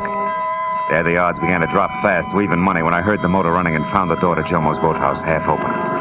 It became odds on when I eased inside and stumbled over Jomo himself, stretched out unconscious on greasy planks like a beached bull whale. I stepped over him, got my .38 in hand, and edged out along the catwalk to the open dock where the boat scraped restlessly against the fenders. There were no lights except for a tiny spot no bigger than the hole in a candy lifesaver that probed frantically along the seams inside the cabin. It was little Fritz with a shielded flashlight, intent on finding something fast. I stepped into the boat, deliberately kicked over an oil can and crouched. The light went out. Who's there? Somebody out there? Well, speak up. Throw your gun over the side and stand real still. Do it now, little man, or I'll blow you in two. Oh, no, wait. Yeah. Who are you? It's me, Fritzy Marlowe. So Tap hid the stones right here on Bill Sonero's boat, huh? Yeah, that's right. They're still here. Fortune. Hey, look, fella, if we play it smart, there's plenty for both. I want a few things straight first. Correct me if I'm wrong. Tap hid the jewels aboard here after the robbery without Sonero's knowledge. But after Sonero was caught, he gave the boat to Jomo, who kept it locked up inside there. Which meant that Tap had to wait until Jomo had finished his repairs before he could get back the stones again, huh? Yeah, that's right. They were too hard to handle anyway. They had to be hid someplace. They were safe here, so why stir up another fuss? What else you want to know? How you going to explain to your little sugar in San Diego that Christine Fuller you cooed to tonight when you don't show up for a few years? Marlowe, we can do business. And another thing. How'd you get into this act in the first place? I got ways, like a couple of friends on the inside. Ah, that figures. One of them must be on the inside of the state pen. That's how come you hooked onto me so fast with that car. Who is it? A guard named Kennedy. He's a pig, a cut-rate chump. And the other friend? He's behind you with a gun. Don't move. Fine. Oh, that's my baby. I'll take your gun now, Mr. Marlowe. Oh! Stop it. Put it away, Fritz. Did you find the stones? Not yet, but it won't be long now, sugar. Marlowe, get in that cabin and run this boat. We're going out. Go on, move. Oh, no, wait a minute, baby. We don't know anything about boats. We're not taking any more chances here. Untie that rope at the back, Fritz. That's called cast off the stern line. Shut up! Get inside, Marlowe. Go on. Sure. Well, Skipper, where to? Just head for that open part out there. Hey, it's gonna be rough. Well, that won't matter to us, baby. We've been through plenty together, huh? Yeah, like putting Jesse Tapp out of the way for a starter? Sure, well, he asked for it. He was a pushover for Gloria here. Why, you... So it was little Gloria who killed him, eh? All right, so it was me. Fritz called me up and warned me you were coming here to Pedro, and I overheard you when you talked to Jomo. I knew you'd get to Jesse and make him spill, so I killed him. It was going to have to be done sooner or later anyway. The old double cross. Yeah, the old double cross. So what? That's the game the smart ones always play with the suckers. Always win. Not always, Fritz. Oh, often enough to make a... What? Hey, Gloria. Gloria, what? No, don't, Gloria, no!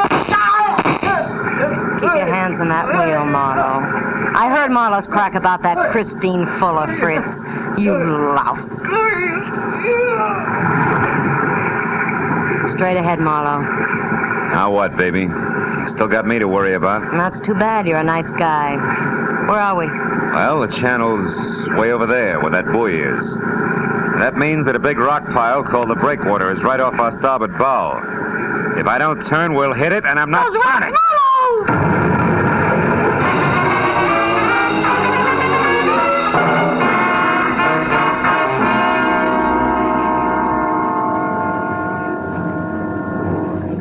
Feeling better now, Mr. Marlowe? Yeah, thanks, Lieutenant. That water was awful cold. You said it. Have another cup of Coast Guard mud. Do you good. Oh, thanks. Look, I was wondering if... If we located the girl you told us about? Yeah. Yeah. She wasn't as lucky as you were. However, your boat hung up on the rocks. The boys found all that jewelry in the cabin, in this leather baggie. Well, we'll be in a couple of minutes. Good. I'll just have time to call a young guy and tell him he can close out his books. They balance now. He's paid up in full.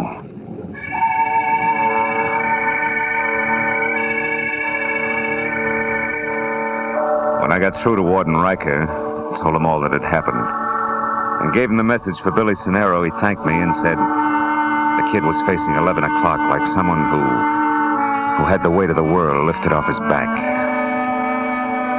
A back that should have been part of a football team. A back that should be tanned from the sun at the beach. A back whose arms should be around a lovely girl. A back knelt in prayer for a better world. A back...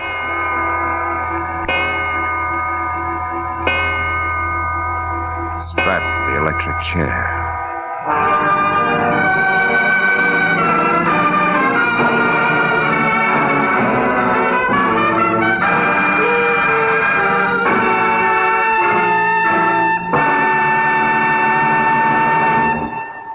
The Adventures of Philip Marlowe, bringing you Raymond Chandler's most famous character, star Gerald Moore, are produced and directed by Norman MacDonald and written for radio by Robert Mitchell and Gene Levitt. Featured in the cast were Wally Mayer, Bill Johnstone, David Ellis, Tom Holland, Larry Dobkin, Doris Singleton, Lou Krugman, and Michael Ann Barrett. The special music is composed and conducted by Richard Arant. Be sure and be with us again next week when Philip Marlowe says... This time I found a corpse in a flower shop. A gypsy who read her own fortune in dollar signs in a death struggle 20 feet from a crowded merry-go-round. All because a man forgot one white carnation.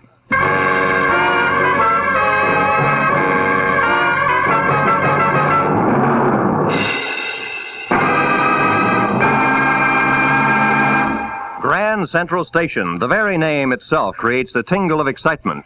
Grand Central Station, that busy, gigantic railroad terminal where every day hundreds of vital human dramas occur.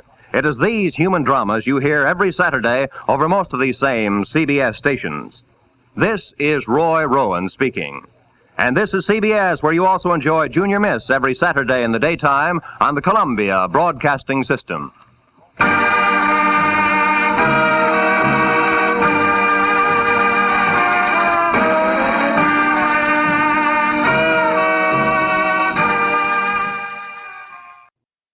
From Hollywood, it's time now for...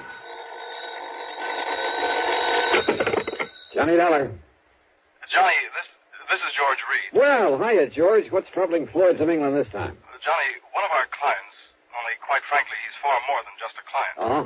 Yes, his life is being threatened. Oh, George, you know I hate these bodyguard assignments. Every Johnny, time I handle one of them, it ends up with my own life being in danger. I fully realize Yeah, that. one of these days my luck may run out. Heaven forbid.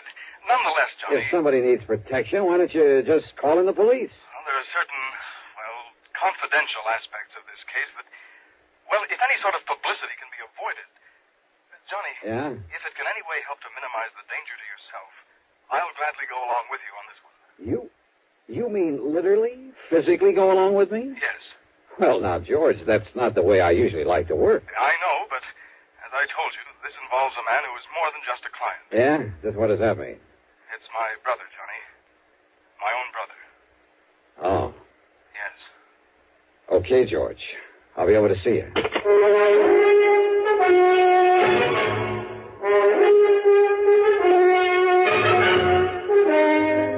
Bob Bailey in the exciting adventures of the man with the action-packed expense account.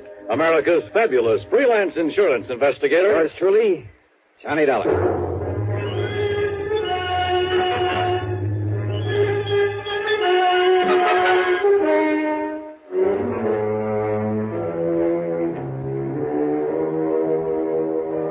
Expense account submitted by Special Investigator Johnny Dollar to Floyd's of England, North American Office, Hartford, Connecticut. Following is an account of expenses incurred during my investigation of the Twin Trouble matter.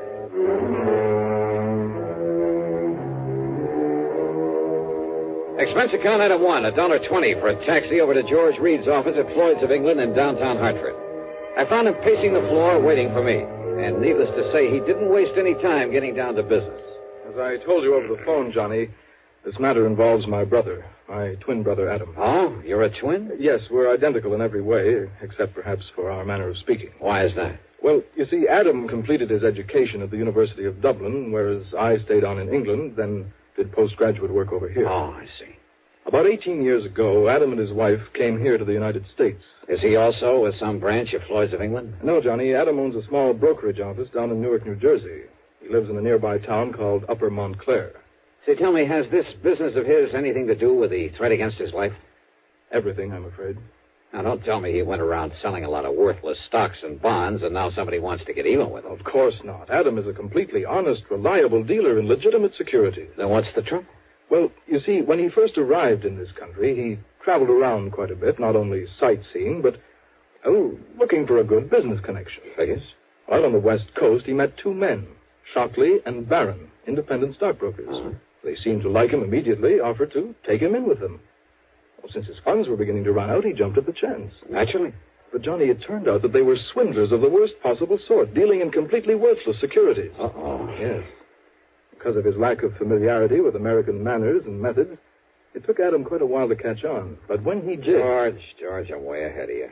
What? When he finally got wise to them, he called in the law. So they got sent up the river, including your poor misguided brother. And now... Yes, Johnny. It was Adam's information, his testimony, that brought the whole foul operation into the open. As a result, of course, his prison term was a relatively mild one. I didn't know there was such a thing. But now that the others are free, they're out to get him. At least the one named Shockley is. It's he who has contacted Adam with this impossible proposition. Uh-huh. When did he and Barron get out of the clink? About 2 weeks ago. I see. So what's the proposition Shockley has made your brother? Johnny, Adam has spent the past 9 years, ever since he was released out there, building up this small brokerage office here in the East.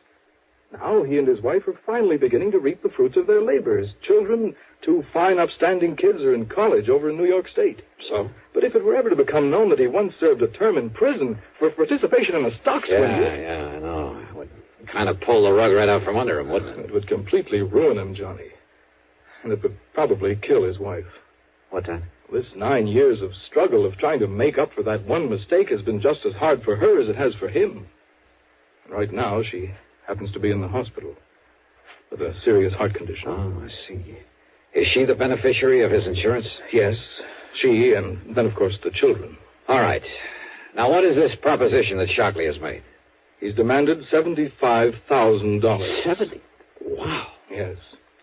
Unless Adam pays it, in cash, in unmarked bills, Shockley will release to the papers, anonymously, of course. Well, he'll tell them all about Adam's unfortunate part in that stock-selling racket years ago. Yeah, which means that if Adam had a single customer left inside of a week, it'd be a miracle. Then Shockley says, after he's ruined him, he'll kill him. He'll what? Unless he pays this money, of course. He'll make it look like suicide. After all, under the circumstances, well, you know, the ruined businessman. Yeah, I do know. Sure, there'll be no reason for anyone to think it isn't suicide. Exactly. Wait a minute. That's the insurance angle, isn't it? Yes. If Adam's death is called suicide, his policy will be void. His wife and kids will get nothing. And if this man Shockley is as clever as Adam says he is, he'll do it in such a way that any court in the land will call it suicide. George, I just can't believe it. And yet, I suppose... He's told Adam that he's already got away with this sort of thing once before Adam knew him. But why doesn't he call in the police, the FBI? If this man already has a criminal record... No. Well, maybe the other one, Barron, is still working with him. No, Johnny, don't you see? Don't you see he doesn't dare? Yeah, I guess you're right.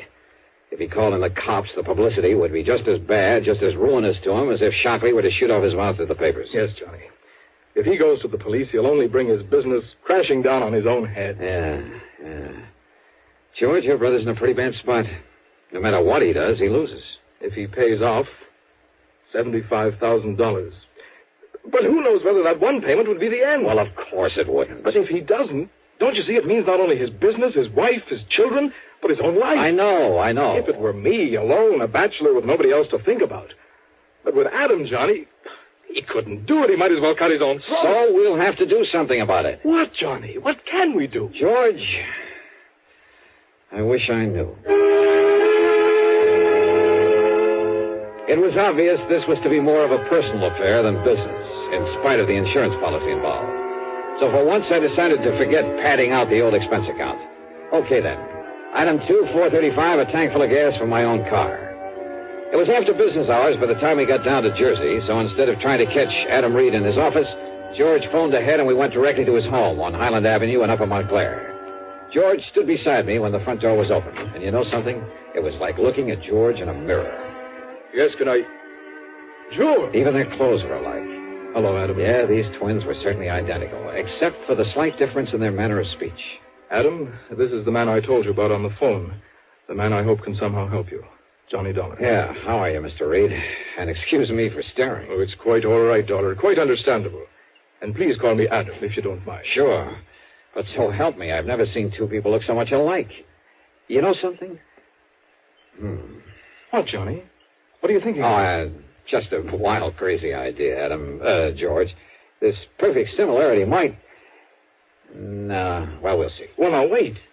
Maybe you have an idea there. No. Look, George, forget all about it. Come on, let's go inside where we can talk about this thing. I'm in complete agreement, Dollar, because we have no time to waste. If there's anything you can do about it. Why do you say that, Adam? I've heard from Shockley again. Oh? When? This morning, after the last time I talked to George. He called me at the office. I'm afraid I didn't get as much business done today as I might have liked. Then I left as early as I could. I went to the bank and called on my wife at the hospital. She's very seriously ill, sir. Yes, so I understand. I've not yet had the heart to tell her about this whole ungodly affair. And I can't say that I blame you. And yet, what difference would it make? Whatever happens, whatever this man does to me, it's bound to affect my darling. Oh, it's a terrible thing, Dollar. Now, this phone call today. Yes. Shockley says that he's coming here tonight. Tonight? Yes. Uh-oh, with my car out front. Well, that's why I stopped at the bank today. He says he must have $10,000 as a sort of down payment, as evidence of my good faith. $10,000? Well, I say that he won't get it. Oh, now, wait a minute, George. No, Johnny. I tell you, I won't let Shockley get away with this. George, if he please. comes here tonight and demands that money, I'll kill him rather than let Adam give him a single cent. Now, listen, will you? I told you, Johnny, with me it doesn't mean a thing. But with Adam, his wife, his children... You think he'd come in here with my car out front? If he does, I want to be ready for him. Give me your gun, Johnny. George. This whole rotten thing has gone too far. I tell you that if I have to in order to stop it, I'll... No, Adam, wait. Is there an extension phone? In the next room, in the library. Good. But, Dollar, if it's Shockley and he hears you pick it up... He won't, if we do it right. Now, wait till I call to you, then pick it up immediately. I'll do the same on the other end. Yes, all right, Dollar. Can you hear me? I can hear you. All right. Now. Yes? Are you alone, Adam? I'm alone, Shockley. You haven't called in the police. You know as well as I do what that would mean. The publicity. I'm glad you realize that. But I don't trust you, Adam. What? So instead of my coming to your home, you're going to meet me. You've got the $10,000 for me. I have. All right. Cedar Knoll, about 7 miles north of here. Do you know the place? Yes. Cedar Knoll. There's a little shack on top of it, empty. Get into your car. Your own car, Adam. I'll recognize it. Meet me there. Very well, Shockley. Just one thing. Yes? Just be sure that you're alone. Because if you're not, somebody's going to die, Adam. It won't be me.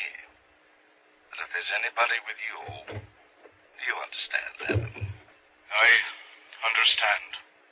Cedar Knoll.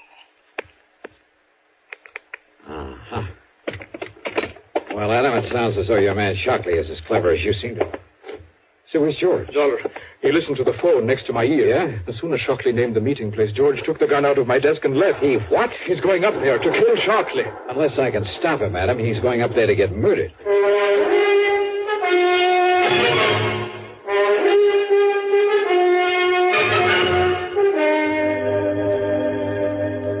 Where is it, Adam? The Cedar Knoll, where Shockley will be. Here, Dollar. I can show you on a map. Here. It's 15 or 16 miles from here. Huh? Shockley said it was only about 7. Then he must have been somewhere along the way when he called. That means he'll get there long before George can. Yes. Look now. Here it is on the map. Yeah, I see. Straight up 23 and west of Pompton Plains. Yes. All right. Now, George took your car. What kind is it? That little coupe I saw out in the street? That's it. Oh, fine. There are 10 million of them on the highway, all alike. What's the license number? Well, come on. I don't know. I don't remember it. Then, Adam, all I can do is try to get there before George does. Before he gets himself killed.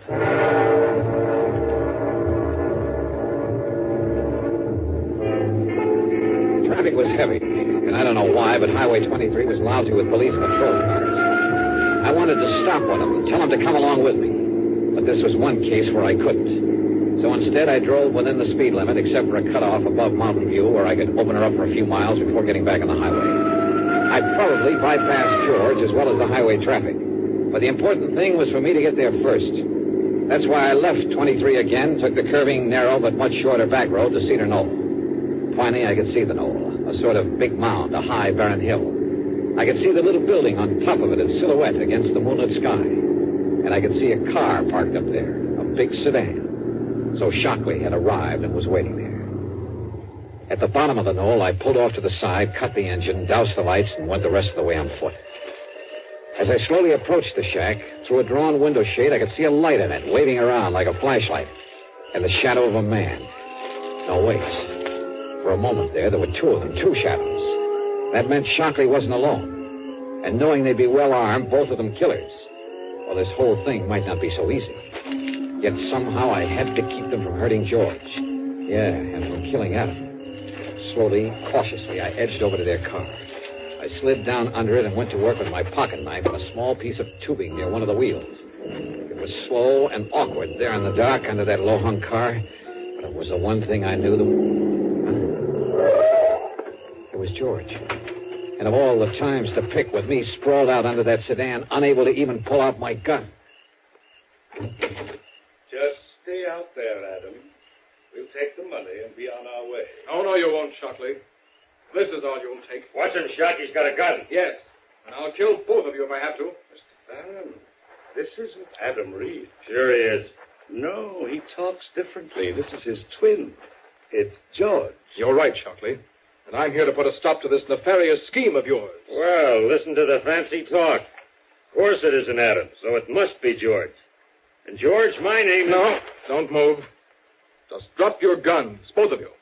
Mr. Barron, I'm afraid that Mr. Reed, Mr. George Reed, has the advantage of us. Yeah? Well, listen. He shoots at you, I get him. He shoots at me, you get him. That's right. I'll kill at least one of you. So, under the circumstances, I'm afraid there's only one thing we can do. Yeah? What? Hand over our guns to him. So, here you are. George! Oh, you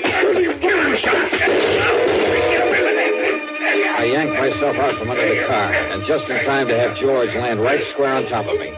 Before I could push him away and get to my feet, he was out like a light, and both Shockley and his pal were on top of me. I never got off the ground. No! Kill him, sir! Blow his head off! No, wait, you were... You had enough? You had enough, mister? Get away, Shock. Let me shoot him. No. But listen, we've got to get out of here. Those shots he got off, the cops will be coming up from the highway to see what they were. But don't you see if we leave him here? We've got to, but we're not leaving this state until we kill his brother. Come on. No, you wait. Yeah? You want some more? Never get away. Oh, no? Use that car, kill yourself. Drop dead. Come on, Barry. No. Listen. Yeah, you listen. Oh! Come on, Barry. Okay. Take the back road down the hill. Yeah, I'll just go fast.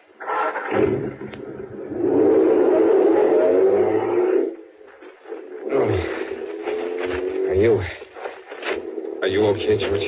Yes, Johnny, I guess so. But they got away. They'll go down. They'll kill Adam. They're not going anywhere, George. What? I cut the brake fluid line. They have no brakes. By the time they get rolling down that hill...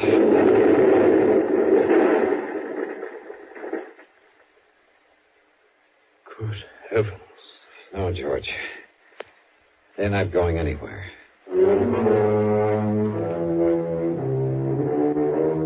By the time the highway police got to the scene of the crash there on the back road, and of course that car exploded and burned, They had forgotten all about the gunshots, if they'd heard them at all.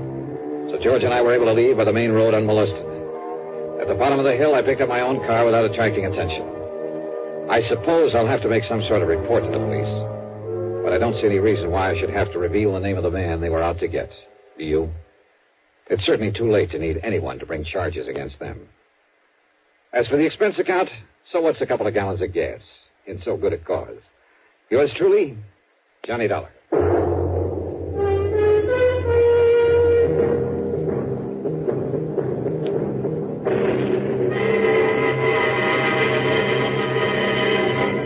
Now, here's our star to tell you about next week's story. Before I do, I just want to say thanks to all you good people who write in to tell me how much you like the show. It may seem like a little thing to you, but it means a great deal to all of us. Believe me, I'll answer your letters just as fast as I can get around to them. But you'll just have to be patient if it takes a little time. Now, as for next week, well, I suggest you read The Casque of Amontillado by Edgar Allan Poe. Then join us, won't you? Yours truly, Johnny Dollar.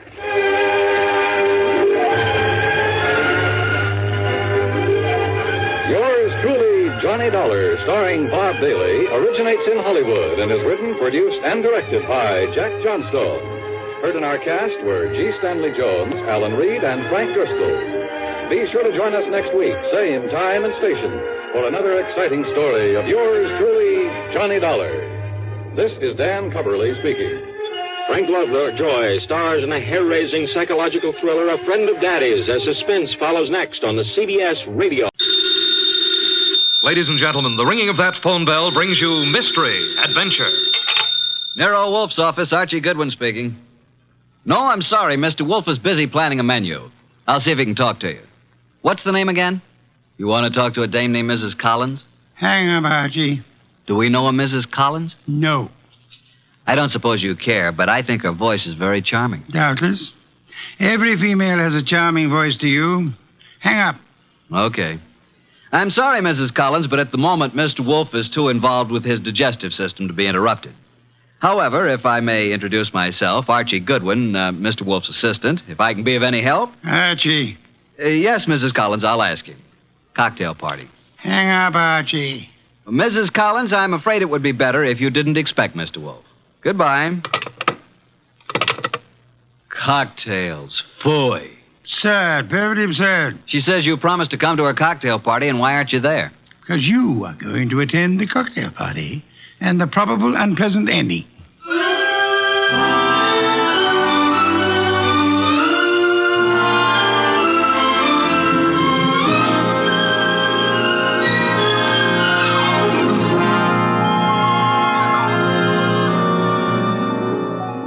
Ladies and gentlemen, it's that genius who is the bulkiest, balkiest, the most ponderous, and most brilliant detective in the world. Yes, none other than that chair-borne mass of unpredictable intellect, Nero Wolfe, created by Rex Stout and brought to you in a new series of adventures over this NBC network in the person of Mr. Sidney Greenstreet.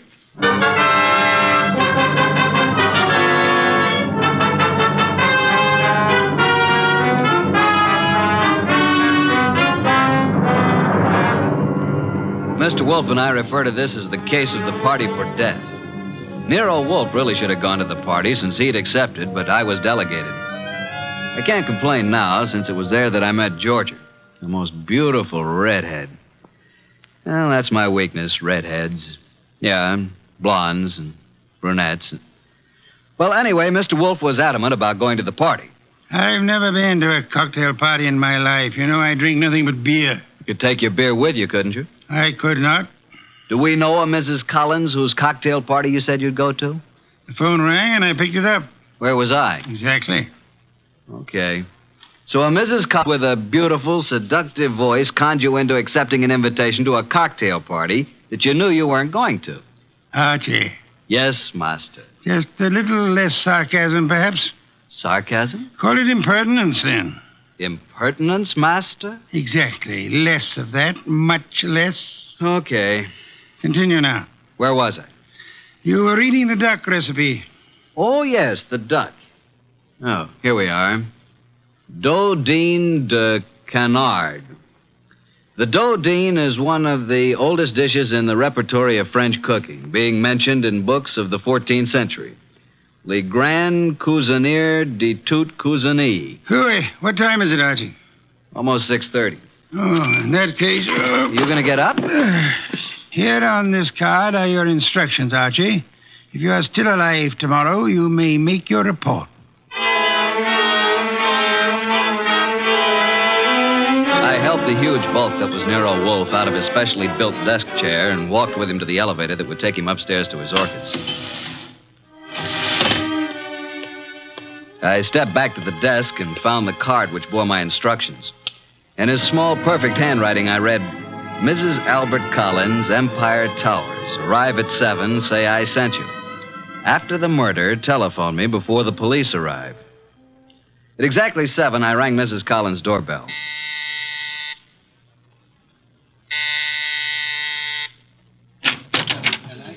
Mrs. Collins? I'm Mrs. Collins. I'm Archie Goodwin. We talked on the phone a little while ago. Oh, yes. Well, come in, Mr. Goodwin. Mr. Wolfe begs to be excused. At the last moment, he was unable to attend. Well, I'm glad you could come. You're not disappointed? No, I don't think so. I'm rather upset. I'm afraid, Mr. Goodwin, for my life. That's why I called Mr. Wolfe. Oh, just drop your hat and coat there, Mr. Goodwin. May I tell you something, Mrs. Collins? Well, of course, Mr. Goodwin. Archie will do. Archie? When I spoke to you on the phone, I thought I knew what you'd look like. And? You do. Well, is that good? It's not bad, Mrs. Collins. Janie will do. Janie will do. Archie, I think it would be best if I say you're an old beau of mine. From where? In Hollywood. When I went to Hollywood High School and you went to USC. Okay, but don't expect me to remember much about it. I'll be flattered if you remember anything about it. I want you to keep your eyes and ears open. Observe everything tonight. Well, now shall we join the party? Oh, Albert, this is Archie Goodwin. Archie, this is my husband, Albert. How do you do? Hello. And this is Joe Boyce, my husband's partner. How do you do? Boys? I've told you about Archie, Albert, but well, I guess you probably don't remember, do you? No, I don't. When I was in high school and he went to USC. Oh, yeah, sure. What'll you have, Goodwin? I'd like a plain lime and soda. Oh, now, really? A teetotaler now? Yes, I used to overdo it, remember? So you knew my wife in Hollywood? Quite a while ago, though. Uh-huh. Been here long? Oh, a while. Did you and my wife run into each other again just lately? Yeah. A few days ago? About. Joe Boyce here is my partner, chemical business. Makes this sort of an old home week, doesn't it, Joe? In a way, Al. I guess it does at that. Joe knew my wife back in those days, too. And they're still very friendly. Yeah. Yes, indeed. You two have got something in common to talk about, haven't you, Goodwin? Mrs. Collins, you mean? We never knew each other very well. No? Okay, Goodwin, let it go. Why, look. Look what I found. A new man. Just what I need. I'm Georgia. Archie. Archie, dear, will you fix up my drink, please? Anything for a lady. Let's go to the bar. Eh, Archie? I'm determined, Joe. If it were only the money, or only Jane, I might listen. Oh, Al, can't we talk about it later? I like talking about it now, Joe. You're going to be sorry about this, Al. I am already. But you'll have 20 years or so in prison just being sorry. I've got the papers you forged right here. You're hysterical, Al. Let's face it. The firm went broke, but I suffered too. So let's forget it. Yes, Joe. The firm went broke, but you didn't. And I don't think my wife did either. The two of you had everything figured for yourselves. Well, I'm turning the papers over to the DA tomorrow.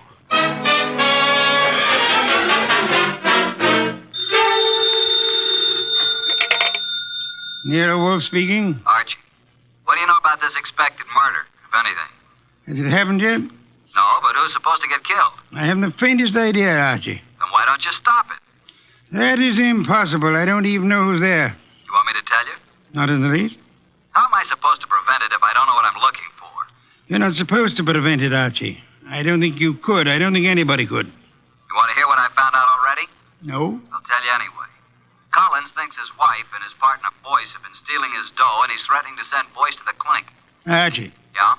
You're wasting our time. Go back to the party. There is nothing you can do to prevent the murder. But I want you to be there when it happens.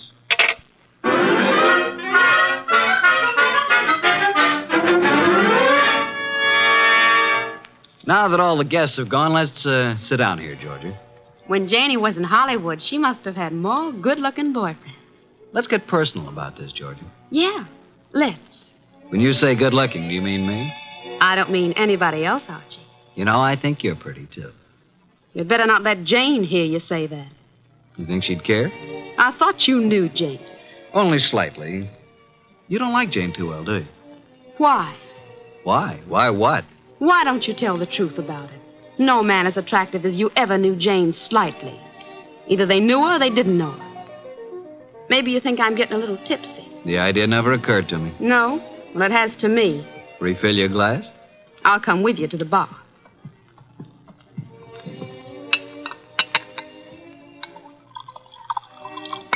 Here's your drink, Georgia.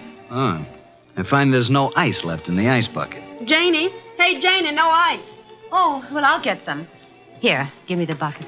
Mrs. Collins, Janie, I mean. Yes, Archie. May I use the phone in the bedroom again? Oh, of course. Will you excuse me for a minute, Georgia? I'm coming with you. Why don't you just stay here until Jane brings the ice? Well, why don't you go talk to Joe Boyce? I don't want to talk to Joe Boyce. I don't want to talk to Joe Boyce ever. Now, look, Georgia. I'm coming with you, Archie. Is that clear? Okay, come on. Here's where the phone is. I could have found it myself. You don't want me with you, do you? Just sit down here on the edge of the bed and listen, if that's what you want to do. Nero Wolfe speaking. Archie, boss. Well, Archie, what? Just a bit of a report. Go on. At this moment, I am sitting on the edge of one of two twin beds in the apartment of Mr. and Mrs. Albert Collins. Sitting next to me is a gorgeous redhead named Georgia. Georgia what, dear? Boyce. You mean you're the wife of Joe Boyce? Of course. Didn't you know? I am sitting next to the gorgeous redheaded wife of Albert Collins' partner, Joe Boyce. Archie, you annoy me. From what I just learned, I can see there's another friction going on. You mean Georgia and Jane? Yep, fireworks between them. This one no like other one. Have you anything more to say? When I called, I was going to ask if there's any reason why I shouldn't come home now. I wrote your instructions for you, Archie. After the murder, call you. Yeah, that's perfectly clear, isn't it? But what if there isn't any? Don't call me. Simple, isn't it? Hello. He hung up. Archie. What? That was a strange conversation. Do you want me to explain it to you, honey? What was that business about murder? Shall we join the party? Murder. Archie, wouldn't you be surprised if there was one? Yeah? Who's going to do what and to whom? I don't know. Maybe I will. Elucidate, honey. Do you intend to figure as the killer or the corpse? I don't intend to figure as anything. But you never know. Archie, do you think Jane Collins is better looking than me? Nope. Honestly? Honestly. Then what's the matter with me? Nothing. Nothing at all. Oh, yes, there is. Look, do you want to kiss me? Well, I'll tell you. When I graduated from Sunday school, I took a vow. That's what I mean. But if I were Jane, you'd want to kiss me, wouldn't you? No, frankly, no. Why not? Well, when I graduated from Sunday school, Okay, Archie. Let's go back. You boys have such happy faces. Where's Jane? In the kitchen getting some ice. Where have you been? With Archie. Is he an old school chum of yours, too? Do you care, Joe? No. Mr. Boyce. What? How much do you weigh? 187. Why? Then I'll be giving you 5 pounds. Shall we step outside? This I have got to see. Shut up. Mr. Goodwin, you seem angry. Just terribly, terribly hurt. Would it do any good if I apologized? Today I'm a little upset. If I said anything to offend you, I do apologize. Now, if you still want me to give you a boxing lesson, I'm at your service. Let's forget it. I'm sorry, too. Jane Collins came in from the kitchen with a bucket of ice cubes, a tray of fresh glasses, and the strapless gown she'd been wearing. There. I never thought I'd make it.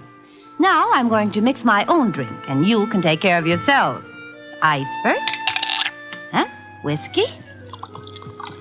And soda. It's a simple recipe, isn't it, Archie? All it needs is the ingredients. I drink to the ingredients. Ah, nice. Janie, darling. What, dear? Would you mind very much if I took Archie away from you? Uh-huh. Haven't you done that already, dear? To listen to those girls, you'd think, wouldn't you, Goodwin? Me, I never think. What do you do, Archie? I concentrate. On what? On not thinking. I did some serious concentrating on not thinking about Nero Wolfe, or about the conflict of the partners, Albert Collins and Joe Boyce, about the jealousies of Jane and Georgia. The next 5 minutes hardly seemed an hour. Jane and Boyce murmured to each other. Collins drank gently but firmly. Why can't you be honest, Archie? What's the matter with me? What, Georgia? You weren't listening, were you? To every gorgeous word you said. What did I say? I want to hear it again, just the way you said it before. I said, why shouldn't there be a murder? Why not? It's in order. It's just not considered the thing to do. Thing to do. Can you think of anything better? No, frankly. I can. My glass is empty. My glass is empty, too. Jane. Jane! Oh, I'm sorry. I'm not much of a hostess, am I? Oh, don't answer that. Oh, you're all empty. But I've only drunk half of mine. You don't usually drink so slowly, Jane. Oh, I'm just not in the mood tonight. I usually drink faster to keep you from drinking mine. See, Albert always gulps his and then reaches for mine. What's the difference? Well, I'll fix you some fresh drinks, but put my drink over there by you, Georgia. And lay off, Albert. I only had about 3 swallows of it. Besides, you don't need any more. I suppose we know what dear Jane is going to do, don't we? Lay off, will you? Lay off. It's my husband who said that, Archie. Archie, meet my husband, Mr. Boyce. I will now explain why dear Jane took our glasses away to the kitchen when she could have poured a drink right here. Listen, Georgia, will you... Mr. Boyce is speaking, Archie. What, Mr. Boyce? Nuts. Mr. Boyce says nuts, Mr. Goodwin. What do you say, Mr. Collins? I think Joe has covered the field. We were talking, weren't we, Archie? Possibly. We were talking about dear Jane. She's got to be always the prettiest, always devastating. Right now, she's putting on a completely new face. And in about 20 minutes, when our tongues are hanging out, she'll come back, all horsed up and bright and smiling, with another tray of drinks. Yeah, she'll take all night to fix them. Well, I'm going to get some air on the balcony. Don't jump off. Al, you're drinking too much lately. I shouldn't worry you, Joe. Especially now. When you start drinking, not only your drinks, but everybody else's too, well...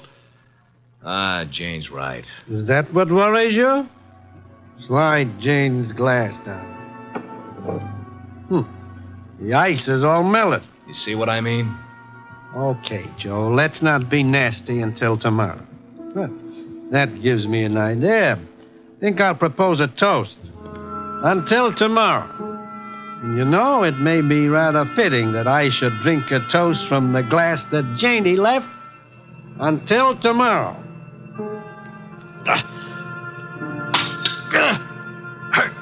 Go! Al. Al? Jane? Janie! Albert! Oh, Albert.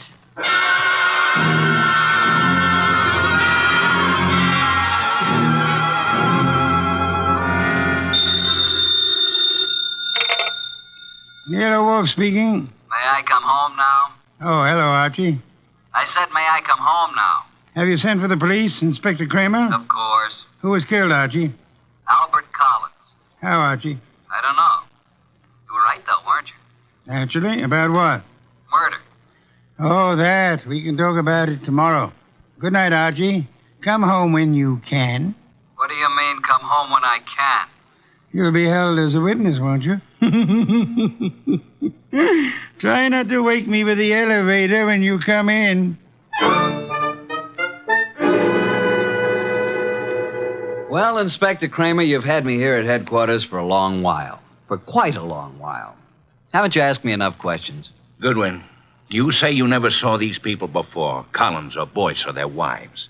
Yet when all the other guests had gone, you were still there. I guess I just don't know how to say goodbye. You didn't know they were partners in a chemical company. You didn't know that Boyce had forged a lot of papers with Collins' name. All I know is what you tell me. Goodwin. Yes, sir? I'm trying to be nice. Yes, sir. Now, I know, of course, that you went to that party because Nero Wolfe told you to. Do you? My question is, How did Wolfe know it was going to happen? Why don't you ask him? I already have. He told you? He says he never heard of Collins or Boyce. Did he say he'd ever heard of me? He says he isn't responsible for you or your shady friends. Maybe he knows I found a poison pellet in George's bag. Inspector, may I make an important call? Go ahead.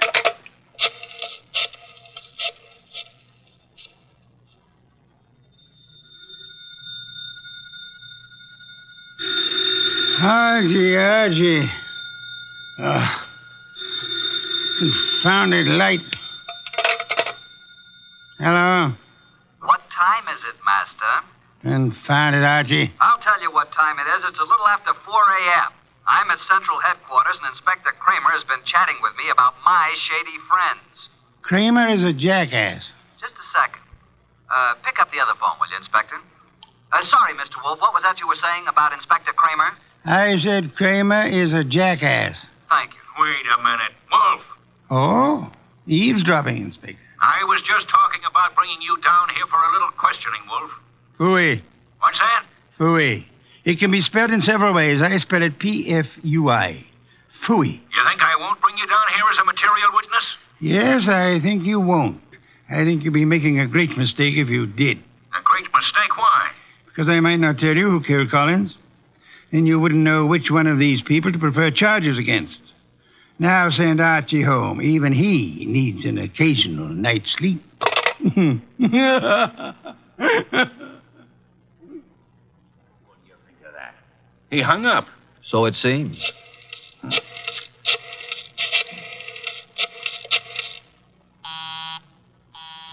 Busy? He's probably left the phone off the hook, Inspector. By now, he's probably asleep again. You know I can go out there, don't you? Sure you can. More important men than you have tried it. And where are they now? Goodwin? Yes, sir. I'm going to let you go. I'm sure Mr. Wolfe and I are very grateful, Inspector. You want to know why I'm letting you go? I know why. Why? Because if you're nice and cooperative and don't make too much trouble, Mr. Wolfe will solve this case for you and tell you whom to prefer charges against. Goodwin. Sir? Get out. Thank you, Inspector.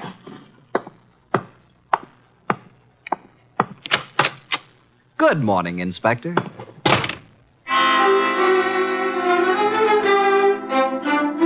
At 3 o'clock the next afternoon, I was rearranging the furniture in Nero Wolfe's office while the great man sat behind his desk watching me perspire. Are you finished now, Archie?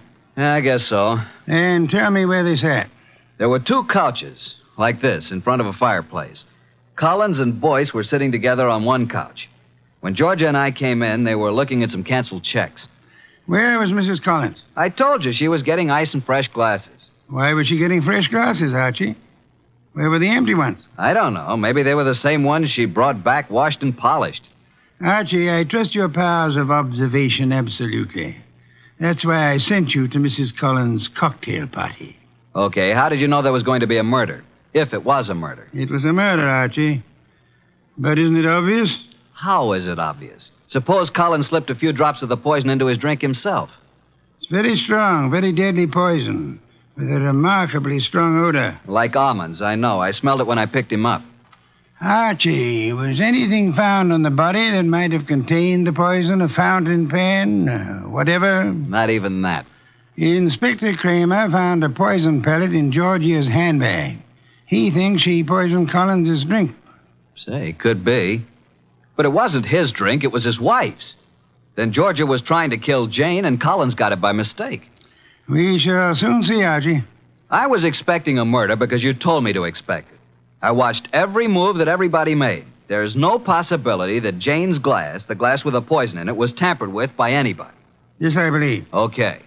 Archie, you're sore, aren't you? Have you ever spent the night with Inspector Kramer? He's really a good man, too. Why did you say he was a jackass? Because he didn't know who killed Collins. Do you? Of course. Was there ever any question about it? Just a moment, please. The only trouble is it may be difficult to prove. That's why we are giving this little cocktail party this afternoon with the help of Inspector Kramer. By the way... Yes? Call Mrs. Collins and tell her to bring a bucket of ice from her refrigerator. Why? Because our refrigerator's broken down. No, it hasn't. I was just out in the kitchen a minute ago. Our refrigerator has broken down, and it'll be very helpful if Mrs. Collins would bring a bucket of ice cubes. What makes you think she'll do it? She will. Call her. 6:45. There we were in Wolfe's office doing a repeat performance of last night's smash hit. 2 couches faced each other, a cocktail table between them. On one couch, red-headed Georgia and me. On the other couch, it was a big one, Joe Boyce, Jane Collins, widow of the lately defunct Albert, and Nero Wolfe. Jane had been drinking a little slower than the rest of us. Our glasses were empty. Hers was still half full. Wolfe said, Archie. Yeah? At this point in last night's party, Mrs. Collins got up and left to get some fresh drinks. Repeat what she said. Approximately? Approximately will do. I think she said something like this. She said, put my drink over by you, Georgia. Lay off, Albert. I've had about 3 swallows of it. Besides, you don't need any more, Albert. Am I right, Jane? Close enough, Archie. But what of it? No, what is this nonsense all about, Wolfe? Mr. Wolfe is trying to make something out of nothing. I think Mr. Wolfe is going to turn up something mighty interesting. Don't look so perturbed, Joe. Since I'm playing the part of the late Mr. Collins, pass me Jane's glass. I'll keep my glass, Mr. Wolfe. I haven't finished my drink. You're a very clever woman, Mrs. Collins. Would it be too much if I ask what this is all about? What worries you, Archie? You make it sound as if that drink she's holding is poison. But it can't be, because as yesterday, she's already drunk half of it herself. When our freezer broke down, she was more than willing to bring a bucket of ice cubes, wasn't she? So? What would happen, Archie, if you froze a gelatine-coated pellet of poison in the center of one particular ice cube? Mrs. Collins hasn't finished her drink. Notice the ice is all melted now. She hasn't taken one sip since the ice melted completely. She came prepared in case she was exposed. Smell it, Archie. No, Archie, stand back. I can easily swallow this before you can reach me. Mr. Wolfe, in a few seconds, I'll drink it. But tell me something first. Tell me how you knew. Jane, listen to me. I knew there was going to be a murder last night because you said so. I knew that it was you who would commit the murder because it was you who invited me. You hoped an expert witness would prove that you couldn't have killed your husband. So I sent Archie Goodwin, whose observations are always exact, even when he doesn't know the import of what he's observing. She brought back clean glasses. She poured the drinks out of bottles already open. And if anybody had put anything in or touched one of those glasses, I would have seen it. Exactly. The poison pellet was frozen in a certain ice cube. Mrs. Collins put that cube in her own drink, drank it until the ice had almost melted down to the poisonous pellet center. And then she took all the other glasses away, leaving only hers half full. And as usual, her husband drank it. No, Jane, don't. Too late, Joe. Too late.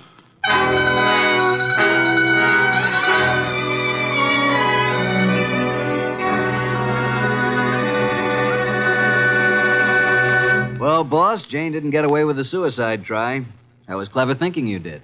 I prepared a cube of ice in which I had frozen a gelatine capsule containing nothing more than a vitamin compound. I substituted for the cube in which Jane had placed the poison for herself. Wonder why Jane Collins wanted to have Joe. He'd stolen practically all the money in the company. He was just a crook.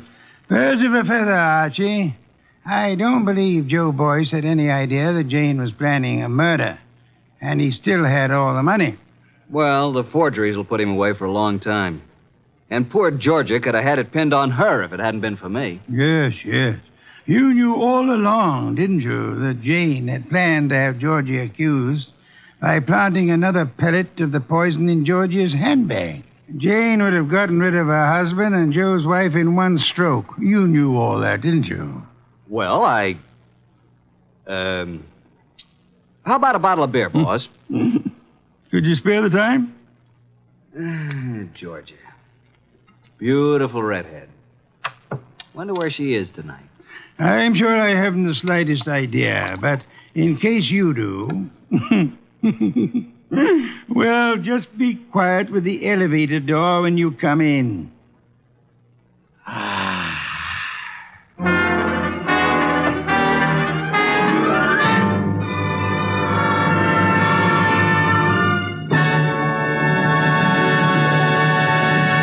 You have been listening to The New Adventures of Nero Wolfe, starring Sidney Greenstreet.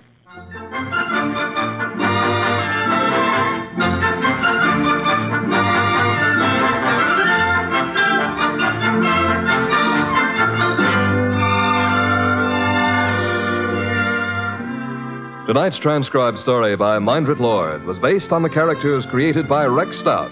This is an Edwin Fadiman program, produced and directed by J. Donald Wilson. In the cast were Harry Bartell as Archie Goodwin, and G.G. Pearson, Herb Butterfield, Peter Leeds, Evelyn Eaton, and Bill Johnstone. Next week at this same time, Nero Wolfe and Archie will bring you The Case of the Malevolent Medic. Don Stanley speaking. 3 chimes mean good times on NBC.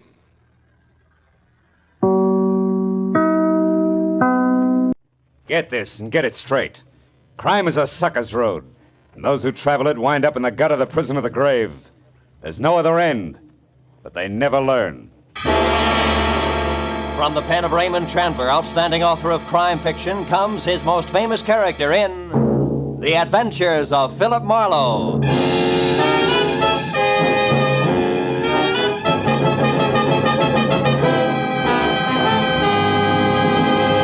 Now, with Gerald Moore starred as Philip Marlowe, we bring you tonight's exciting story, The Uneasy Head.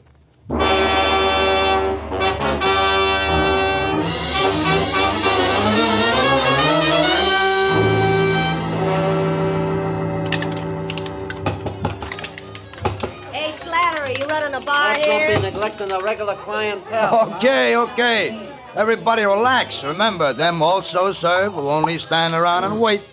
I'm calling them like I see them. Hey, you're dry again, chum. Another shot? Yeah.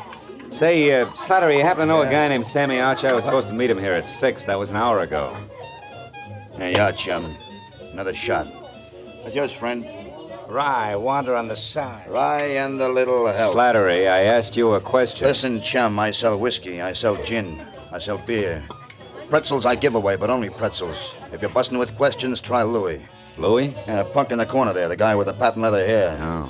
Louis welcomes visitors. Now, you want to pay for this drink? Oh, wouldn't miss it for the world. Mind it for me, will you? Hey, round boy, I'm gonna forget I'm a lady. Your name Louis? That's me. Slattery tells me you might have some information I want. Could be. What race? Don't want any dope on ponies, Louis. I'm looking for a guy. A guy like who? Archer. Sammy Archer. Do you know him? No. What's the matter? You welch on a bet? No. Well, thanks anyway, Louis. I got something good at Belmont if you... Check. Beer twice. Bourbon once around. Coming up now. No luck, huh, chum? I thought maybe Louis could help you. He knows everyone in town. Yeah? Well, here's the Sammy Archer, guy I never met. Well, so long, chum. Yeah. Don't go away mad, huh? Oh, not a chance, Slattery. After all, you... Hey, what kind of scotch was that? Tastes like boiled cabbage heads. Slattery, what did you... That drink, it was dope. Are you no good, two-timing?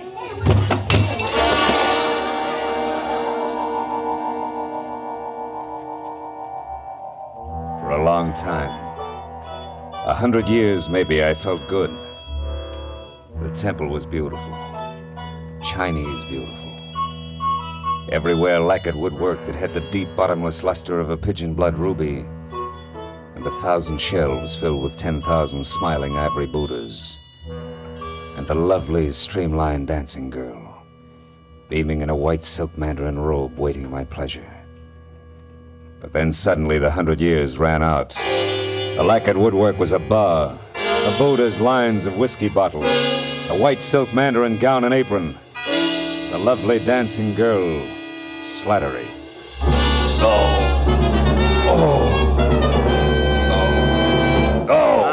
Easy now. Yeah. Chum, come on, try this. It'll bring you around. Yeah, thanks, Oh, it's you.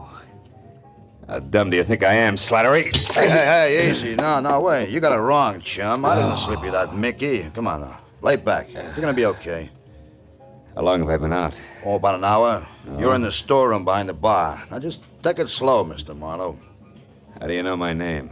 Well, I checked your wallet when you folded, chum, and saw you with a big shot private dick from Hollywood. Yeah? That gave you my vote. Really? Oh, yeah. I heard all about you, Mr. Marlowe. The time you nailed that lousy Paul Miles who was hitting all the bars for some old-time protection. Yeah, but you should have said who you was. Oh. Hey, Slattery, got any idea who got to my drink? No. It must have been the bird next to you. Rye and water on the side, man. You know him? Here, come on, help me up. Yeah, sure. Oh. Steady, easy, now. There we are. No. Never seen him before. He shoved off when you went to see Louis. What'd he look like, Slattery? Think. Oh, well, he smoked a cigar. Yeah? He had kind of a red face and was wearing a camel hair overcoat. Oh, yeah. He was nervous. He kept playing with a book of matches. He tore them out one at a time, and then he bent them up. Eh? Bent him up, huh? Yeah. You don't know his name, where he hangs out? No, zero, chum, except that Louis heard him ask someone about how to get to Palm Springs, but, Mr. Marlowe, I do know about Sammy Archer. You do? Yeah, I didn't want to talk up before Mr. Marlowe because I didn't know you. Slattery, where can I find Archer? Well, you ain't putting him on the spot for someone, eh? No, nothing like that. He called my office today, said he had some kind of a business deal with a guy he didn't trust. Wanted me to meet him here at the bar, get the details, and play bodyguard. Now, come on, tell me, Slattery, who is Archer? Where can I find him? He's a second-story man, Mr. Marlowe. He's a... You mean that... Yeah, he knocks off fancy places. Beverly Hills most of the time. He's strictly a prowler. Oh, fine. Well, you could probably tag him over at 31 West Grand. He's got a basement apartment there. But, look, you ain't gonna be careless about the dope I gave out, are you now? Don't worry. I'm not gonna work for him, Slattery. I still handpick my clients. Well, then, why are you going there? For a lead, Slattery. A lead on a nervous guy in a camel hair coat. You see, I also handpick my enemies.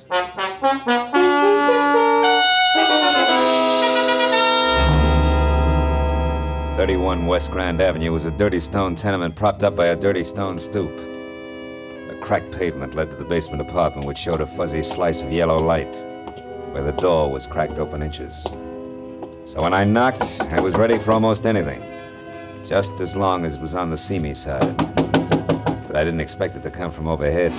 You're wasting your time, big boy. When Sammy leaves his door open, you shouldn't bother knocking. You mean he's out? No, I mean he's in. And he's got the blind staggers. I know. I heard him falling over the furniture. But go ahead, see for yourself, if you'll pardon appearances. The big slob.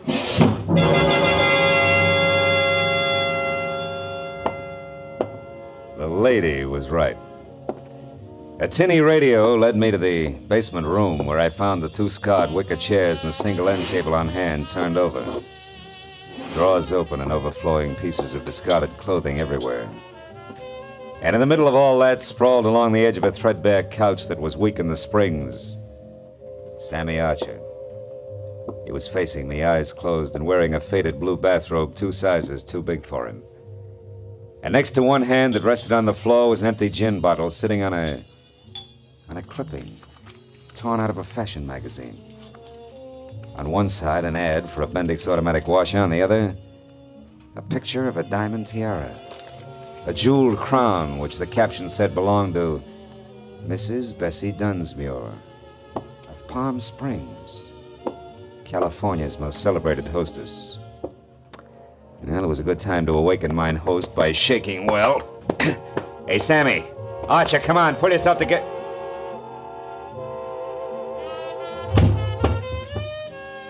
I should have known better. You can't wake a dead man by shaking him. Especially when he's got a knife buried in the middle of his back.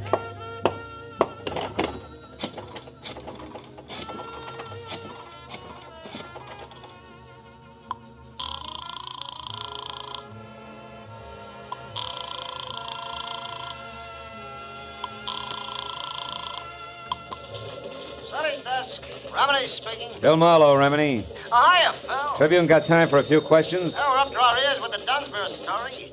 What do you got, Phil? Beauty, beast, or traffic accident? Skinny guy with a golf ball complexion and the name Sammy Archer. Ever hear of him? Sure, a 2-time loser out of Joliet. Jewelry, teamed with a fence named Christy Roach. Roach, huh? Say, tell me, Tony, what is he... Hey, wait a minute, Remini. What did you just say about Dunsmuir? Huh? Oh, that. Didn't you catch PM sheets? No. Someone got away with a precious tiara last night. Was insured for $100,000. They tag anyone for it? Not yet, but they're working on it. Seems that a gardener left her Palm Springs lash up the same time as a crown of diamonds. Gardner, huh? Yeah, was working under a phony name. Well, this Christy Roach, what's he look like? Oh, big red face, wears a cigar front and center. Thanks. Now I'm really getting someplace. That means what, Phil? 2 feet from the corpse, Remedy, there's a textbook on gardening. Corpse? What corpse? Where are you, Marlowe? 31 West Grand Avenue, where somebody stabbed Sammy Archer to death. Now listen, Remedy. If you sit on this a while, I think I may be able to wrap it all up for you after a quick trip to Palm Springs. Why not use us and the law? What's your angle, Phil? A very personal one, kid. Like what? Like a Mickey that shredded the lining of my stomach. I don't like that kind of treatment. It's bad for the ego. I'll call you later. Goodbye.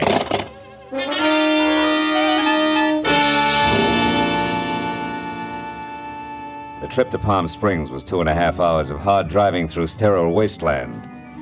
And there was plenty of time for me to add what always came out to the same thing. Sammy Archer, posing as a gardener, swiped the Dunsmuir tiara to peddle through Christy Roach, whom he feared. But Roach had double-crossed him, in a permanent sort of way, taken care of me and then headed for Palm Springs. Yeah, but there I got stopped each time. Why Palm Springs? Unless, of course, Archer's apartment turned inside out meant that the tiara was still hidden someplace in the desert hamlet. Yeah, that really would make it a cinch to find.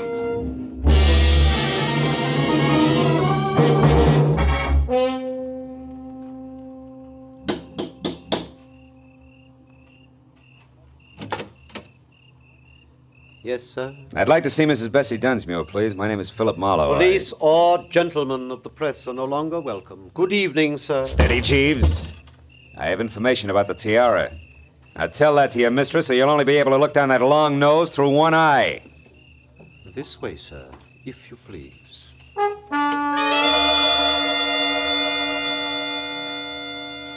The interior of the Dunsmuir shanty was strictly colossal. From a foyer the size and shape of the Union Station to a plush, leather-lined den that was about as cozy as a parking lot. And Mrs. Bessie Dunsmuir herself fitted perfectly. Because as the renowned party giver glided into the room, I saw enough jewelry on her arms, ears, and neck to match Tiffany, carat for carat. She listened intently while I brought her up to date. After that, she ushered me into an uncomfortable chair, rang for Long Nose, and then asked a sensible question. Mr. Marlowe, this Sammy Archer, what did he look like? Well, he was thin, Mrs. Dunsmuir, and sandy hair. Does that fit your ex-gardener? Precisely. Now perhaps we're actually going to make some progress. The police here haven't, and... come in, Martin. Oh, a liqueur, Mr. Marlowe? Oh, no, thanks. Thank you, Martin. Mrs. Dunsmuir, Yes. Did you ever notice a red-faced man who smokes cigars hanging around, talking to Archer, perhaps? No, I never did. Did you, Martin? No, madam, I don't believe I did. Excuse me, madam. Sir. Good evening, Dunsmuir residence. Who's calling, please? One moment, sir. Mr. Endicott, madam. Endicott? I don't seem to know any Endicott. Hello? I'm sorry, Mr. Endicott, but I don't seem to recollect... What? You... Well... Yes. Yes, of course. I'll see you tonight here. Goodbye. What's wrong, Mrs. Dunsmuir? Oh, just some more trouble over the estate. Ever since my husband passed on 3 years ago, we've had a mountain of trouble with his investments. I see. Well, about the tiara, Mrs. Marlowe, do what you can about locating it. You'll be rewarded handsomely by the insurance company if you're successful, I'm sure. They stand to lose $100,000. Yeah, but Now, can't you tell me anything about Archer? I'm afraid not. I don't believe I ever said more than 2 words to him. Now, excuse me, Mr. Marlowe, and thank you for your interest. Martin, Madam. Please show the gentleman out.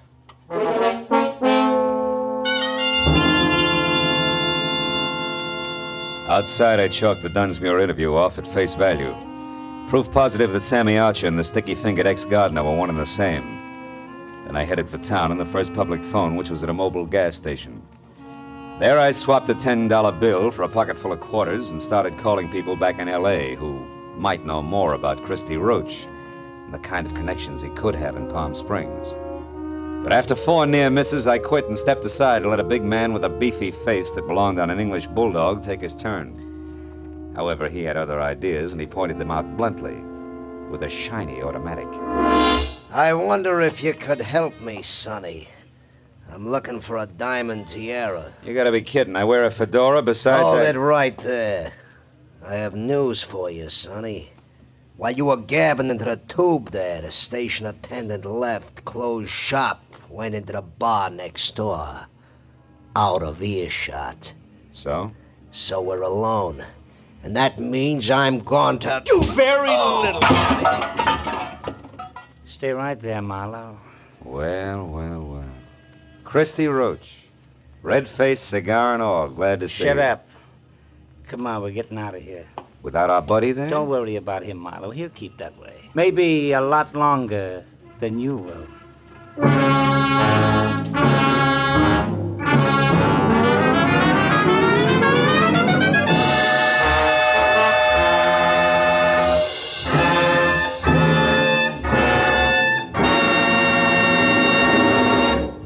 In just a moment, the second act of Philip Marlowe. But first, every Wednesday night, CBS, the network of the stars, brings you Groucho Marx in his dizzy quiz, You Bet Your Life. Be sure to hear You Bet Your Life starring Groucho Marx this Wednesday night on most of these same CBS stations, as well as Dr. Christian and that bright new musical show, The ABCs of Music. Now with our star, Gerald Moore, the second act of Philip Marlowe, and tonight's story, The Uneasy Head.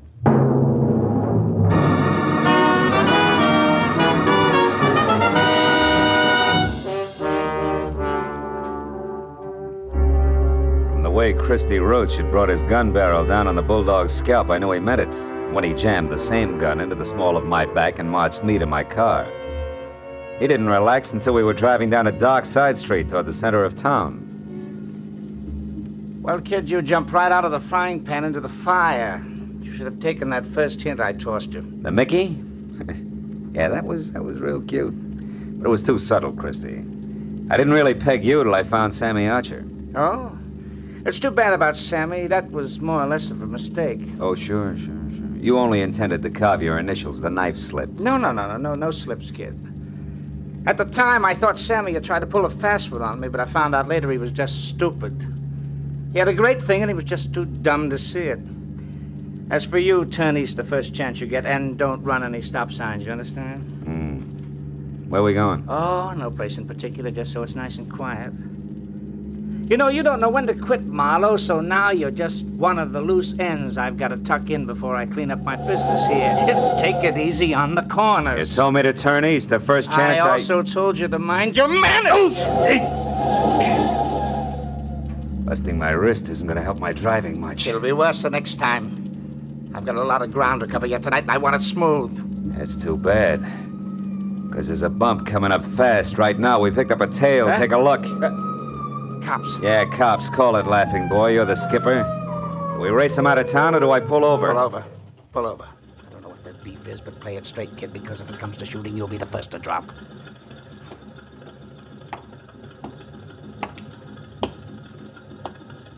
Hey, got your read, buddy? You're on a one-way street. You're telling me. Yeah, only you're going the wrong way. Yeah, I know. Well, you see, my friend... I warned you. What about him? Well, he's in a hurry, officer. I was taking him as far as the corner there. He said it was okay to come this way. I didn't. I'm a stranger here. Uh-huh. Also, you're a big boy now.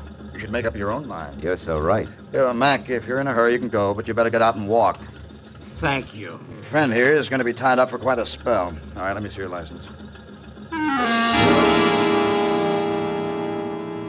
Maybe the limb of the law and I should have nailed him right then and there. But there were still too many loose ends, and I wanted Christy Roach to clear them up for me. So I watched him walk out of sight while I listened with half an ear to a lecture on blind drivers.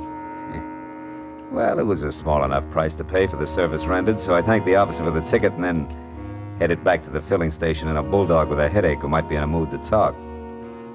But when I got there, I found he hadn't waited around. After that, I checked the neighborhood and was 15 minutes getting to first base, which turned out to be the bar of a French restaurant across the street, run by one Monsieur Jean Corret, a high-octane number who apparently had overheard a phone call earlier. I immediately notified the police. Nothing, they said. Believe me, my friends, the lowliest gendarme in Paris would have more sense. Throw away an important clue? Never. I tell you, our police... Mr. Corret, can I see you a minute? I? But of course, monsieur. What is it? Well, it better be in private, huh? It's about the Dunsmuir case. Ah, nom de nom. Step this way, monsieur. All right. You naturally are a detective. Naturally, yeah. Now, look, I understand you overheard a phone call. Oh, yes. About an hour ago. A suspicious man called the Dunsmuir place from here. What did he look like? I am desolated, monsieur. I do not know. You said it was an important clue. I assume it was important. In a case as big as this, anything may be important. The smallest... Yeah, you made your point. You made your point. Go ahead. Bien. He made an appointment. I only overheard, monsieur. The telephone is back this way in the alcove out of sight. Bien, I was passing by right here when I heard the man ask for the Dunsmuir residence. He talked to his party and made an appointment. I couldn't hear where or when, so I went on about my business. But suddenly, a memory exploded like a bomb in my head. Bessie Dunsmuir, the owner of the stolen tiara. I rushed like this, monsieur, to the phone. Pardon, madame. But he was gone, monsieur. I called the police at once. The rest I can fill in. Now tell me something else, Mr. Corey. Did you happen to notice a man with a cut on his head around here a while ago? A cut? Yeah. Why, yes. One who looked as ugly as Satan himself. I saw such a one in the washroom. Ah, you mean he's suspect? Well, not exactly, no, but he's connected. Where can I find him? You ask me, monsieur. He was sick. I tried to help him, but he refused and left. You've no idea where he went? No.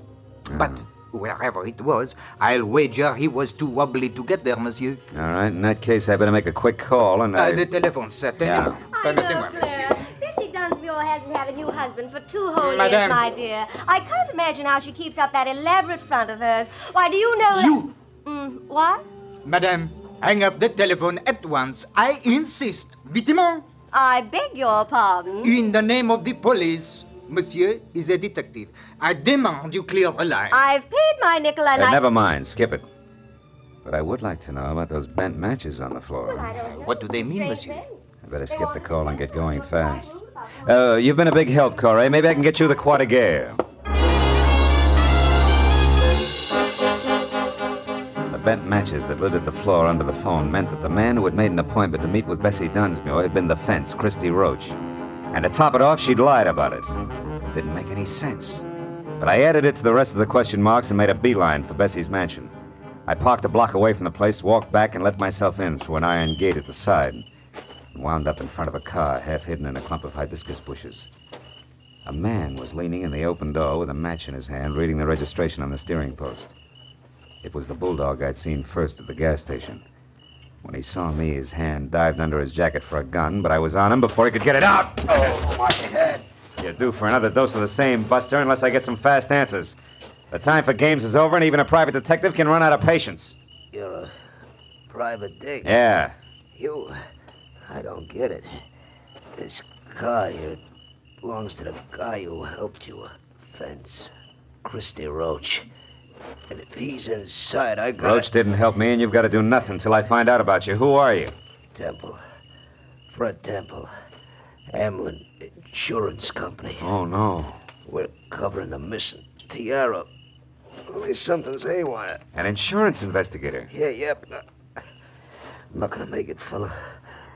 My head, you better get in there and stop. When he passed out, he sagged against me like a sack of whitewash. I stretched him out on the grass, and after one look, knew there was nothing more I could do. I went over to the house and quietly tried locked doors all the way around until I came to an open one in the butler's quarters. A bed lamp was on, so I braced myself for another meeting with Martin. When he came to the door, he was in his nightshirt. As soon as enough of his chin was showing, I swung! It was a distinct pleasure. I stepped over him and went through his rooms and on up the long hall to the main part of the house. I finally located Bessie in the leather-lined den.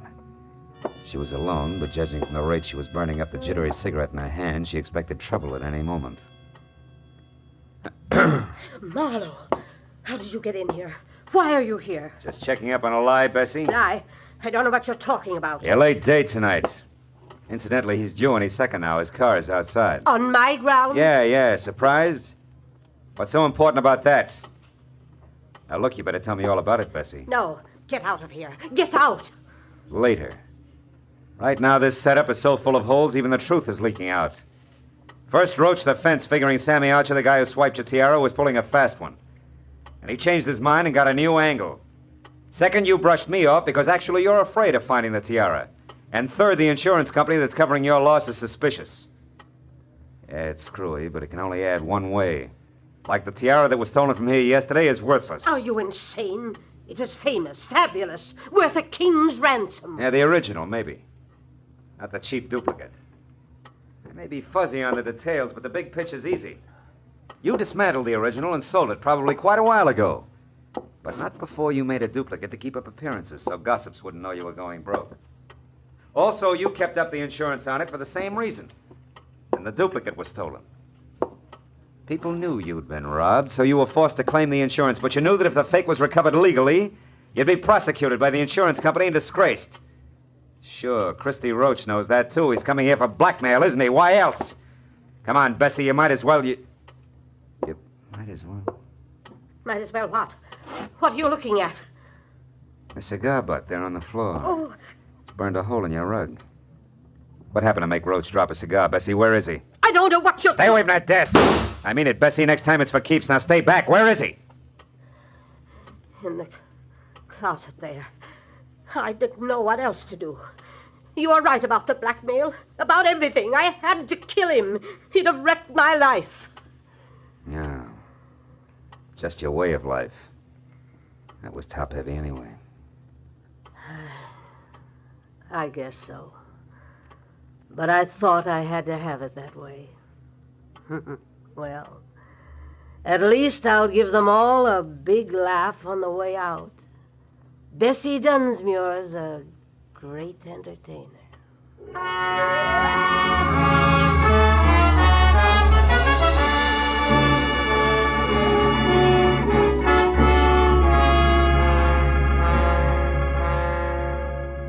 Bessie Dunsmuir, the world's greatest hostess, invited the police and reporters out herself.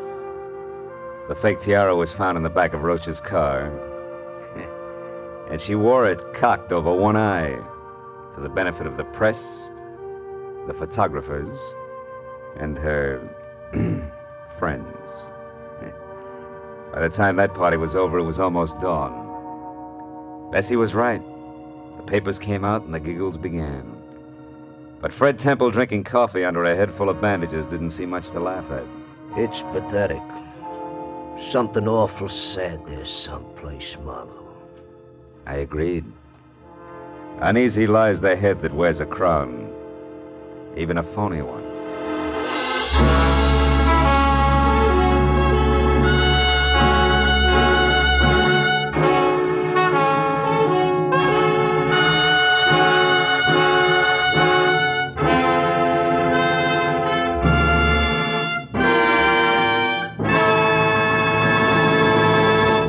The Adventures of Philip Marlowe, bringing you Raymond Chandler's most famous character, star Gerald Moore, are produced and directed by Norman MacDonald and are written for radio by Robert Mitchell and Gene Levitt. Featured in the cast were Verna Felton, Wally Mayer, Lou Krugman, Ben Wright, John Daner, Edgar Barrier, and Charlotte Lawrence. The special music is composed and conducted by Richard Orant. Now, a special announcement for Philip Marlowe fans. Next week, Philip Marlowe will be heard Wednesday night at 10 p.m. Eastern Daylight Savings Time. Be sure and be with us again next week on Wednesday evening when Philip Marlowe says... This time there was an innocent aboard, a noisy corpse and a quiet killer.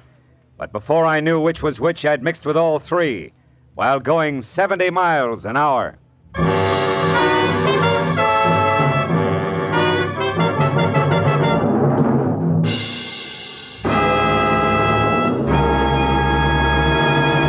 Now that warm weather's here, many of us will be doing more driving and more walking. It's the duty of every motorist and every pedestrian to take every precaution so that we may cut down on the terrible injury and death toll exacted by traffic accidents.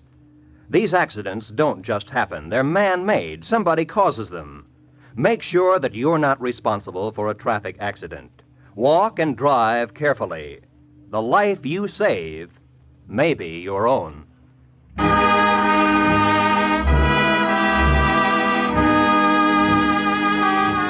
This is CBS, where Philip Marlowe will come to you on Wednesday night, the Columbia Broadcasting System.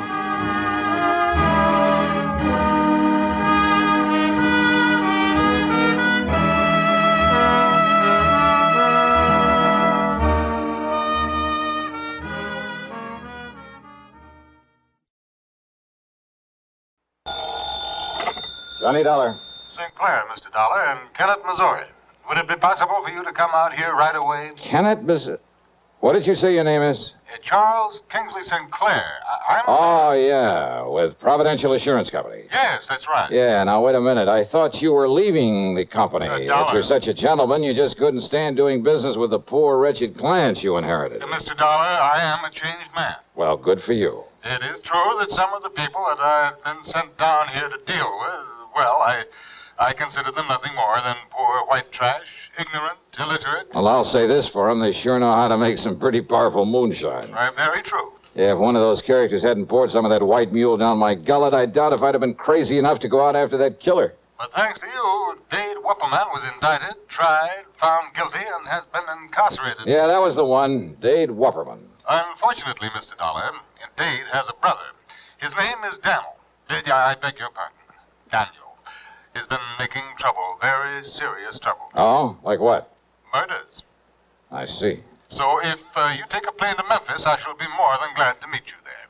Oh, now look, mister, I was lucky once. Got out of that swamp country alive.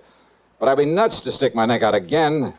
And since those people already know who I am, what my job is... Okay, St. Clair, I'll grab a plane.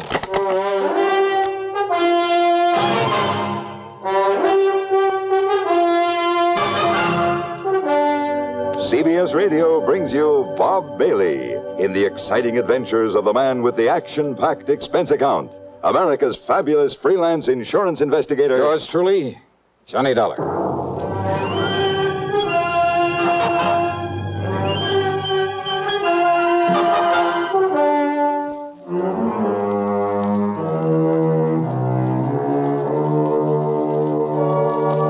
Expense account submitted by Special Investigator Johnny Dollar to the Providential Assurance Company office in Kennett, Missouri. Following is an account of expenses incurred during my investigation of the deadly swamp matter. Item 1 is 7645 plane fare Hartford to Memphis. Charles Kingsley St. Clair met me as promised, and apparently the man had changed considerably from the snooty, better-than-thou stuffed shirt I'd found him to be on my first trip. Yes, Mr. Dollar, in spite of my earlier feelings about the clients my predecessor had left me... Yeah, I know, Mr. St. Clair. But those moonshiners and such existing in that 20-mile swamp are hardly typical of the folks living around Kennett, where your office is. Oh, I realize that now, and I shall stay in Kennett, try to justify the company's confidence in placing me there. Very good. Nevertheless, when I came to this part of the country, the swamp people were the only ones with whom I had to deal. They were the only ones to whom he had sold insurance. And when I saw the horrible, dirty, squalid way in which they lived in those broken-down shacks full of vermin... Kind of turned your stomach, huh? Quite frankly, it did exactly that. That's why I requested transfer to our New England offices. But now, of course, I plan to stay down here. Now, when you came here before, you taught me a great lesson in how to deal with them, how to understand them. Yeah? By having my car wrecked for me, by getting shot at and nearly drowned in that swamp. But you succeeded in enlisting the help, the cooperation of the good ones among them, and earning their respect. Well, I had to do something to get out of there alive. The point is that you did. You have friends among them now, and you'll be willing to help you again. Yeah, well, that's something that... Oh, now, wait a minute. Yeah. You mean these murders you call me about, they're back in that swamp country, too? Oh, great. Oh, no, Mr. And I thought that maybe for once... Okay, St. Clair, let's have it. What's it all about? As I told you, a series of murders. So you're having to pay out a lot of insurance. No. And you think that I can somehow, miraculously, put a stop to... Huh? Did I hear you say no somewhere along the line? No, the victims of these murders have, they've been, relatives of some of my clients. Up in the swamp country? Up in the swamp country. Well? Clients whom you know, whom you met when you were here before. Go on. And thanks to you and what you did for them, they regard the company, and therefore me and you as a kind of, well, as a protective agency. A protection for them, with only their best interests at heart. That sort of thing is very good for the company. Yeah. Shall we stop for some lunch? Yeah, sure, go ahead and stop if you like. But if you think you can talk me into meddling into these murders when it's a job for the law... But it's not for the law. What do you mean by that? Well, as I told you before, these people living far beyond any town or city limit, they're pretty much a law unto themselves. Well, yeah, that I know. And the local police leave them alone. They have no jurisdiction. So what about the state authorities? Well, that region of the big swamp pretty much straddles the state line. Oh? Neither state wants it. And I can't blame them. In any event, when a murder occurs, by the time jurisdiction is established... Miss Dollar... Well? Do you remember the beneficiary of the policy you came down here to pay off with the insurance money?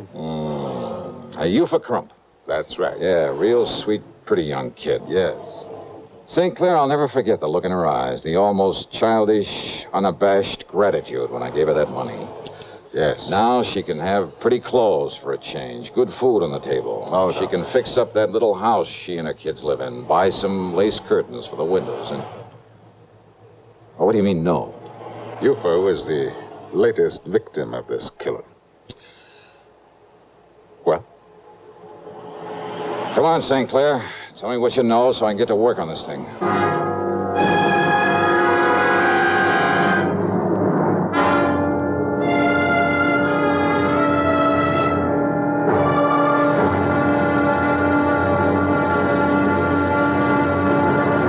Next time you refresh, enjoy a frosty, ice-cold Pepsi-Cola. Sociability, Charlie. All right, Kay, how's this?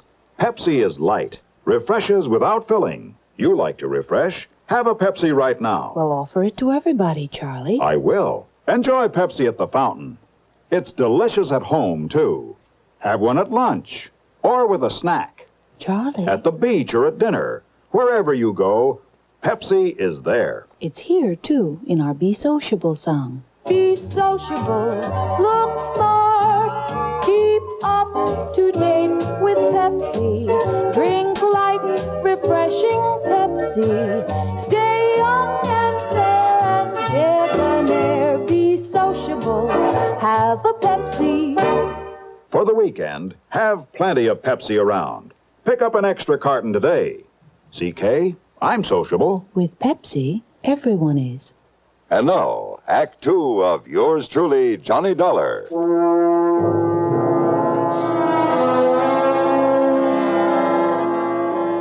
Ufa Crump. Yeah, what a name. But that cute, intelligent little girl, really out of place in the swamp country. Well, regardless of how you or I or the law might feel about it, her inheriting that moonshine still, when her husband was killed a while back, had meant something to provide for both her and her children. Then the insurance she received on top of it. And she planned to marry Cass Dingle, the character who'd befriended me, who'd helped me run down her husband's killer. Cass, who was going to leave this desolate country, get out in the world and make an honest living for her. Yeah, but it was Cass who'd sacrificed his life out there in the swamp in order to save mine. No, Mr. Dollar. What? Cass Dingle is still alive. But I myself saw Dade Wupperman shoot him in the back. Ufa somehow nursed him back to health. They were married according to whatever rites the swamp people observe, and they were very happy. And then she was murdered. Yes, that was Cass who asked me to call on you again. And since you know him, you know these people. Okay, stop wasting time, St. Clair. Get me on up to Kennett where I can rent a car and get on this thing. If you'll drop me at my office, I'll be more than glad to let you have this one. But about some lunch. Lunch? Forget it. Let's get going. Item 2, 470 for a tank full of gas there in Kennett. And I headed west a few miles, then due north into the swamp country. Well, as I said before, the 20-mile swamp is one of the most dismal, uninviting places I've ever seen. The road, after a while, wasn't even a road, just a set of muddy wagon tracks. More than once, driving slowly and carefully along, I held my breath, hoping St. Clair's car wouldn't bog down in some mud hole. I passed a couple of shacks, falling apart and apparently vacant. But the distinctive smell of moonshine whiskey in the air told me otherwise, that a still was in full operation. If Cass Dingle had married Ufa, he'd gone to her place to live, so I headed that way. But a mile or so before I got there, edging the car around a thicket of wild blackberries,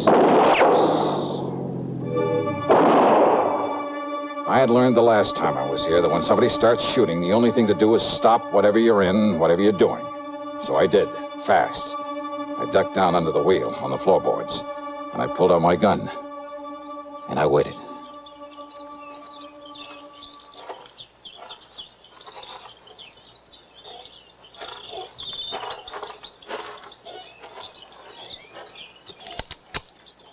Miss Johnny? That you, Miss Johnny? Who are you? It's Cass, Miss Johnny. Cass Dingle. Oh. Good. Only what was the idea of pulling off a couple of shots? Howdy, Miss Johnny. I'm glad you come, sir. Yeah, I knew maybe a shot would make you stop the car, Miss Johnny. And that way you wouldn't go on up to the house in the still. Yeah, well, that's where I was headed, to look for you. It's much better you hide this car back in my old cabin. You remember where it is? Little turnoff right up ahead, isn't it? Yes, sir. Now you do that and I'll cut through the swamp and meet you there. Sure, whatever you say. I'll meet you there. I should have got there in 5 or 6 minutes at the most. The car bogged down in a sticky black mud hole. By the time I pulled enough twigs and branches under the wheels to get traction, make the turnoff, and pull up in front of his place, more than half an hour had passed. Because of his shortcut through the woods and the swamp, I'd expected to find Cass out in front waiting for me. But he wasn't, though the door of his cabin was ajar. Now, if I'd had any sense, I would have stopped for a minute, and I'd have given some thought to that. But I didn't. And believe me, it was a mistake. Come in, mister. Come right in. In the dark, windowless cabin, I could see Cass Dingle on a bunk at the far end, tightly bound with ropes and rawhide, looking at me helplessly. I said come in. And standing in front of me was the biggest, most ugly man I've ever seen. 250 pounds at the least, built like a gorilla. His face was covered with coarse black stubble. His long hair straggled down into the back of the collar of his dirty shirt. Aimed at my chest was an ancient rifle with a bore almost big enough for a shotgun. That's better, mister. Now, Peter, Luke, John. 3 specters came forward out of the shadows. Smaller men, also dirty, unshaven, looking no less menacing than the man in front of me.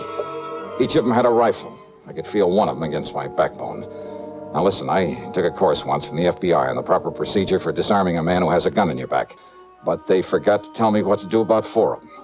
So I raised my hands up over my head. That's right, Mr. Johnny. Now, you just keep them hands right up straight. You, Paul? Yes, Daniel? Daniel Wupperman. All right now, Paul. You taking Mr. Johnny's gun away from him. Yes, now will, Daniel. Yes, you taking it away from him, Paul. I gotten it, Daniel. Ooh-wee. It'n's a real pretty one. That's right, Paul. So you holding on to it real careful. So and I won't damage it none. While and I kill him.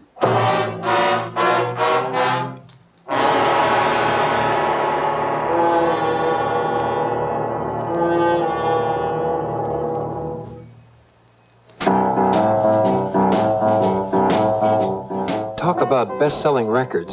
Here's a familiar tune about America's best-selling filter cigarette, Winston.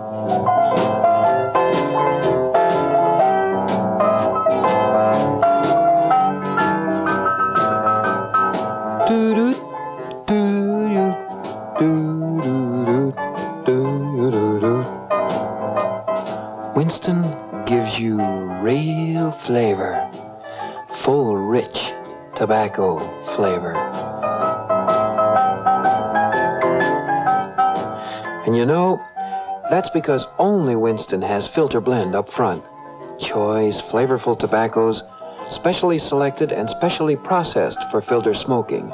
No wonder Winston tastes good, like a cigarette should. Smoke Winston. And now, Act 3 of yours truly, Johnny Dollar and the Deadly Swamp Matter.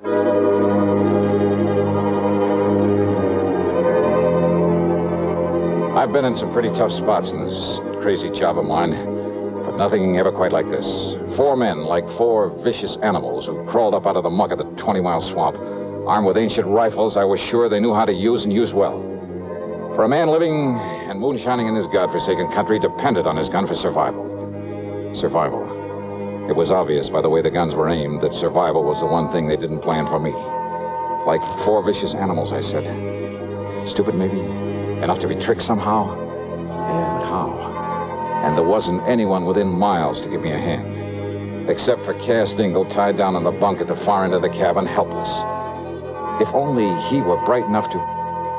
Then the ugly giant in front of me talked again. That's right.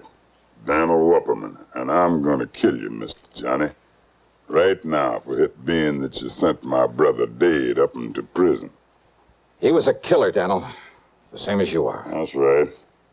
So one more killer, namely you, it ain't gonna make me no worse than I am. Why, Dan'l? Because you had no business to come here to begin. We don't like that here in the swamp. No, I mean, why these other killings? Why murder Yufa, Cass's wife? Why you do that, Dan'l? Because it was her insurance money, Mr. Johnny, brought you here the first time. Then you put my brother in jail. So you murdered her, a harmless young mother, just to get me back here. That's right. Now I'm gonna kill you. You stand away from him backing him. This charge gonna go right on through him. Yes, Dan'l, but now you no, should... No, Dan'l, no. It's all wrong you killed Mr. Johnny. You shut up, Cass. Maybe Cass, he thinking what I thinking, Dan'l. Mr. Johnny, he from the outside. You kill an outside man. Maybe the police, they moving in on us. They coming here in the swamp because he from the outside. You stop thinking, Paul. Move away now so I can kill him. No, Dan'l. Shut up, Cass. Now, Mr. Johnny. No, Dan'l, you kill me instead. Now you kill my wife, if I don't care. You kill me instead, Dan'l. I kill you, Cass. Soon I kill Miss Johnny. Miss Johnny? It's all right, Cass. No, Miss Johnny, that ain't... What? I mean, I talked long enough. What can you say, Cass? Must be nearing to 5 o'clock by now, Miss Johnny. 5? Shut up, Cass, and what can you mean by that? Miss Johnny, no. Oh, yeah, you're right. What can you mean about 5 o'clock? Yeah, Cass, they ought to... I mean, it's about time. What can you mean, Mr. Johnny? What, nothing, not a thing, Dan'l. I just whistle. That's all. I mean, what can you mean about 5 o'clock? You tell me. Tell me. Tell me. Because it's nothing you can do anything about. Because if it is 5 o'clock, then by the time you can pull that trigger... You tell me. All right. If I'm not safely out of this swamp by 5 o'clock, this place will be so full of state police. Well, would you like to look at my watch? No, you keeping your hands up over your head. Oh, sure. Because you lying, Mr. Johnny. Am I? You lying to me. Just keep on talking, Dan'l. You'll give more time. But if I were you... I said I gonna kill you, Mr. Johnny. And no scheming words out in your mouth gonna... You, Paul. I ain't heard nobody out there, Dan'l. You go out, you go look out along the slough and the bayou. Yes, Dan'l. You see anybody, any boat, you shoot off that gun. You, Peter, you go on back the road and look. And you, John, you go look up by Cass Still. You don't see no one, you come back here and help me bury Cass and Miss Johnny in the ground. Now you go. Yes, Dan'l, come on, you. And the 3 of them, like so many shadows, slipped off into the growing darkness. Cass Dingle's stalling, his talking as though something would happen at 5 o'clock, had gained time for us. And more important, had reduced the immediate enemy to 1. But Daniel's rifle was still aimed at my midsection. Then, after plenty of time for the others to have looked around. You see, Mr. Johnny, you trying to bluff me is all. But that's no good. Because you haven't heard from them, Daniel? That means the police have taken him. Without them getting off a shot? No, Mr. Johnny. And I tell you that by 5 o'clock, and it must be 5 o'clock by now. It's getting dark, Mr. Johnny. Yeah. Let me look at my watch. You keep your hands right up straight. It's long after 5 o'clock. Me, I prove it. I look at your little watch. Oh, yeah? You think I can't tell the time? Oh, I'm sure you can, Daniel. But don't you move, Mr. Johnny. 'Cause I'm keeping this right in the middle of your belly. And you try and grab and I pull the trigger. Okay. Easy. Easy. Slowly. And see. Cautiously. The barrel of the gun still in my belly. He looked upward toward the watch on my wrist. And I turned my wrist ever so slightly away from him so that he had to twist his head a bit. Just a little. Long about 10:15, maybe. Then I brought up my knee with everything I had. No! You!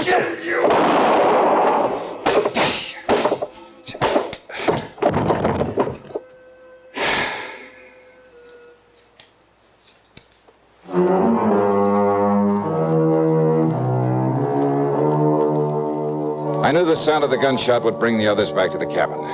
After all, they certainly hadn't found any sign of those mythical state police out there. So after setting Cass free, I lay down just inside the door looking very dead. And then when Paul and John and Peter came in one at a time, Cass, who was standing back at the door, quietly and carefully took care of them with the help of the butt of Daniel's gun. So now 4 more of the swampers have left that region to spend a long, long time behind the bars. Expense account total, including the trip back to Hartford, $161.60. Yours truly, Johnny Dollar.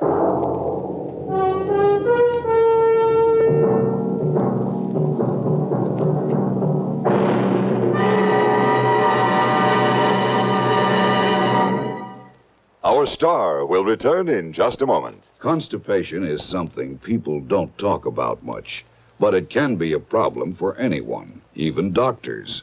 And when constipation occurs, it's interesting to see just what doctors consider important about a laxative they might use or recommend. Well, a majority of the doctors we heard from had this to say. A laxative should be effective, gentle, close to natural acting. A medicine that can be used with complete confidence. Now, X-Lax has been popular with many doctors and millions of people over the years because pleasant-tasting chocolated X-Lax is effective. Overnight, it helps you toward your normal regularity. X-Lax is so gentle, so close to natural acting, there's no upset. That's why many doctors and millions of people use X-Lax with complete confidence. X-Lax, the laxative that helps you toward your normal regularity gently, overnight. Now, here is our star to tell you about next week's program. Next week, a thrilling, hair-raising chase out on the open sea. Join us, won't you? Yours truly, Johnny Dollar.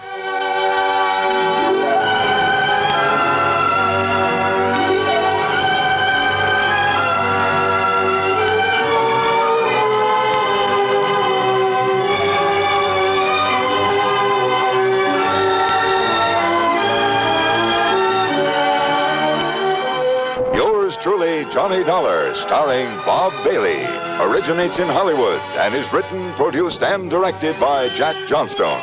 Heard in our cast were Ben Wright, Sam Edwards, Roy Glenn, and Vic Perrin. Be sure to join us next week, same time and station, for another exciting story of yours truly, Johnny Dollar.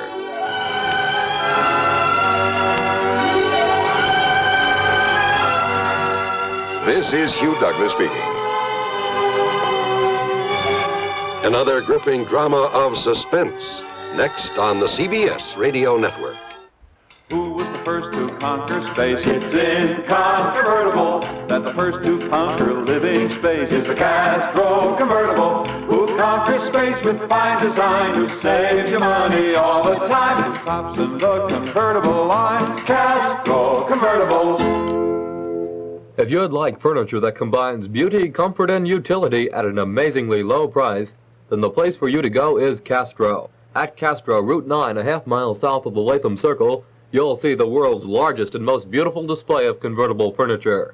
There are hundreds of exquisite sofas, love seats, and sectionals, ranging from early American and French provincial to ultra-modern. Each converts to the most comfortable bed, and each is priced amazingly low because Castro is America's largest manufacturer of convertible furniture, selling direct to you. Ladies and gentlemen, the ringing of that phone bell brings you mystery, adventure.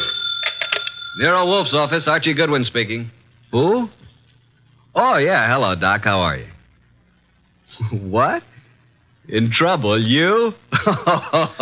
More trouble, you attract trouble, Archie. Hang up. It's our dentist, Dr. Thrummig. Let him wait. We never can find him when we need him. Tell him it's after office hours. Doc, you're talking so fast I can't make head and tails of it. Look, listen, Doc. Come on over here and we'll be able to hear you. It'll only take you a few minutes. Right. You consistently disobey me. I want to work on my paper about odontocosms. Doc Thrummig has a friend who's in some trouble and he needs our advice. Besides, we owe Doc a fair-sized little bill, remember? Money again, Archie. Money is the curse of our times. Yeah, man. Bring on all the curses that is available.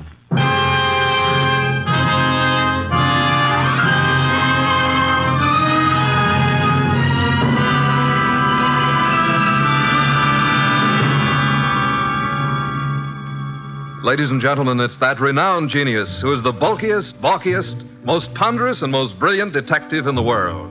Yes, none other than that chairborne mass of unpredictable intellect, Nero Wolfe, created by Rex Stout and brought to you in a new series of adventures over this NBC network in the person of Mr. Sidney Greenstreet.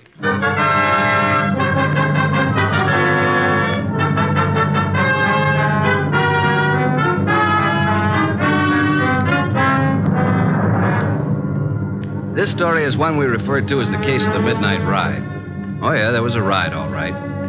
But it would never have happened if we hadn't received another phone call a few minutes after our Dr. Thrummig phone. It was late in the evening, and Nero Wolfe was studying his paper on orchids while I was absorbed in playing some phonograph records. Archie, not so loud. I can't possibly think when you play that infernal thing at such volume.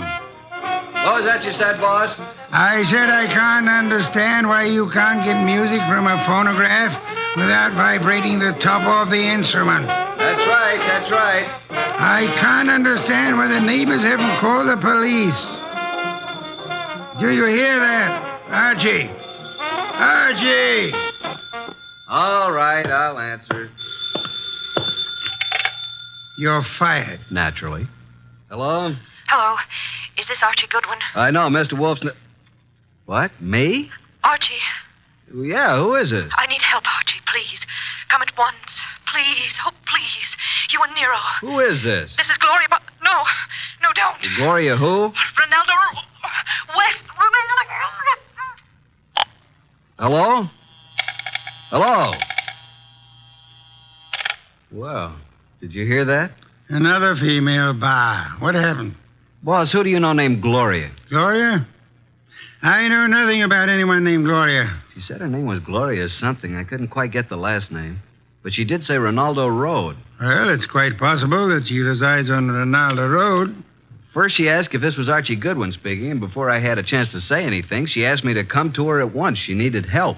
And for you to bring me along. For me to bring Nero along. You don't even know what you're talking about. Well, she said she was Gloria Bar or Mar or something like that, and then she said Ronaldo Road West, and then the scream, and that's all there was. The usual pattern of your experience with women. Sounded like a hand was slapped over her mouth, or she was grabbed by the throat. Bring Nero with you. I am taking no more assignments this week. Ronaldo Road West, where is it? I don't believe there is a Ronaldo Road West. If I remember correctly, Ronaldo Road runs north and south and is approximately 12 miles long. But she said west. What she probably tried to say when she was interrupted was Ronaldo Road, Westchester. Westchester, of course. Asked Inspector Kramer to try to check on that phone call. I'll ask him to try. By the way, do you expect to find this Gloria alive, Archie? I certainly hope so. And are you aware that if someone strangled her, then they must have heard her speak your name? Yes, and yours, too. Shall I open it, boss? Why not? Let us face it, Archie, huh? It's me, Archie. Wait till I slide the night chain off, Dr. Thrumming. My nose. I forgot all about you, Doc. Where have you been? It's only been 3 or 4 minutes. I've never had such a disturbing night since I had my first patient. But at first I was afraid to leave the house. And why were you so afraid, Dr. Thrumming? There were 2 men sitting in front of my place in a car. Oh, good evening, Nero. Were they waiting for you, Doctor? Well, why not? It's very likely. Since she called me, I've been so completely unnerved. Here, that Doc, here. Have some brandy. Oh, no. You know, I never... well, that is, a small one. I am upset. You understand, Archie. Well, that's better. Just who called you and upset you so? Oh, hello, Nero. Did someone call me? When? You phoned me frantically that a woman called you. I couldn't understand you on the phone. Oh, yes, poor Gloria. She was cut off. Oh, Gloria. Did you say Gloria? Well, didn't I? I thought I did. Oh, dear. What did you say? I said Gloria. Oh, my, isn't that strange? I thought that's what I said. No more, please. We just had a call from Gloria. Who is Gloria? Why, you remember. We all went to school together. That is... you do too remember. Gloria, you know, she was... Just what is Gloria's last name, Dr. Thrumming? Well, it was Gloria Barnsworth. I don't know what it is now. That's what she was trying to say to me, Barnsworth. Did she tell you where to find her? No, she didn't. Oh, dear me. She was just about to tell me when I said I'd call you and Archie and get your help. And then she was cut off. How do you know she's the Gloria Barnsworth you knew and I'm supposed to know? My. Could you open the windows? Why, yes. Archie. Oh, sorry, Doc. The air outside's contaminated. Oh, is that so? With what? Oxygen. These factories. Oh, well, I found her picture in an old class photo. Here it is. Oh, yeah, now I remember.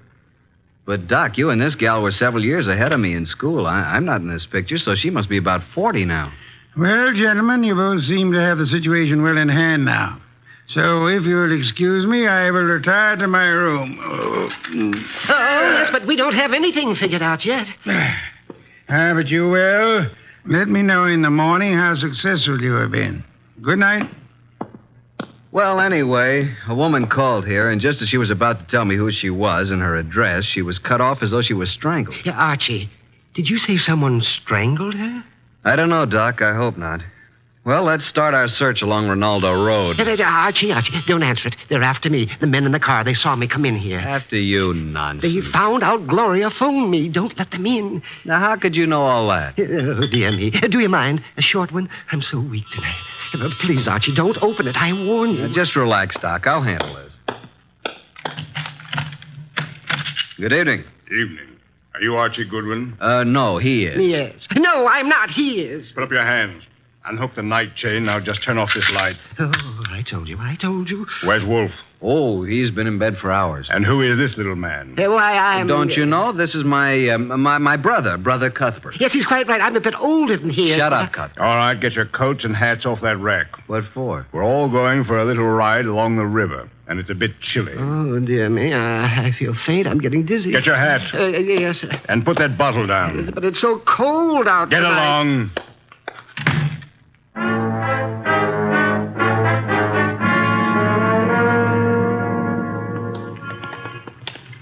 Here's the car. Now, Mr. Goodwin, hand over that gun in your pocket. But I haven't got...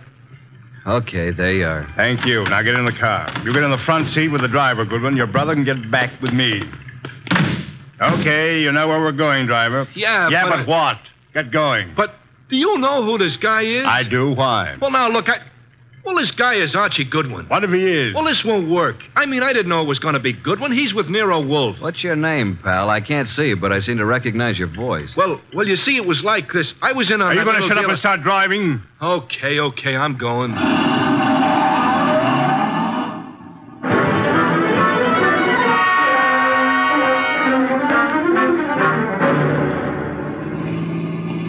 Now, see here, it's getting very late. I don't like this. Where are you taking us? Keep calm, Doc. Yeah, don't get excited. Just take it easy. Listen, Goodwin, I got a record Shut for up, you. you two.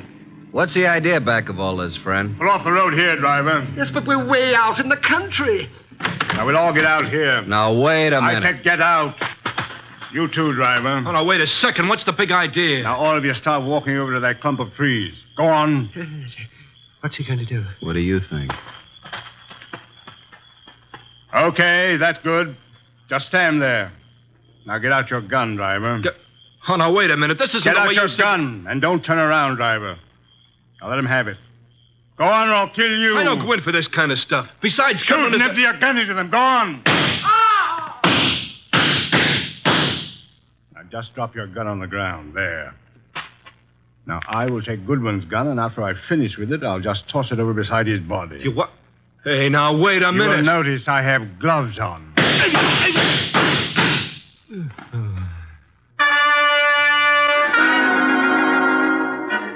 Hey, Doc. Dr. Thrumming. You all right, Doc? Oh, Archie, I'm sorry. I'm sorry I got you into this. I can't last long. Where are you hit? Tell Nero I make him a present of his new bridge work I put in. Let me have a look at you. I wanted to die in my bed with my friends around You're me. not bleeding. I wanted the choir to sing. What? I'm not bleeding? No. Are you? No. Your driver was a bad shot. He missed both of them. Then what am I doing down here on the ground? You fainted at the first shot. I dropped purposely on the second shot. He missed every time. Come on, get up from there. We're very lucky people. What became of them? Hand me my gun. Oh, is this your gun? Wrap it in his handkerchief. Come over here. Yep. Here he is, the driver. And he's dead. This is dreadful, Archie. What do we do now? You got a lighter? Here's my pocket flash. Well, here's his gun beside him. Don't touch it. Have a look through his pockets. Wish I knew what he meant when he said he had a record for me someplace. A picture of a girl. Says, to Mike from Violet. Mike. This fellow's face is certainly familiar, but I can't... Hey, wait a minute. Mike Jordan, that's it. Mike Jordan? Yeah, Wolf cleared him on a frame-up 3 years ago, and this girl Violet is an entertainer in a nightclub downtown. Violet, yes, but what does all this have to do with Gloria? Strange, there's no other identification on him. Maybe the other guy took it off of him. Well, now we got to find Violet. How? We can't even find Gloria. I think now that this guy Mike Jordan missed us deliberately. Let's start hoofing it back to that last crossroad. There was a telephone there. I'll call Nero.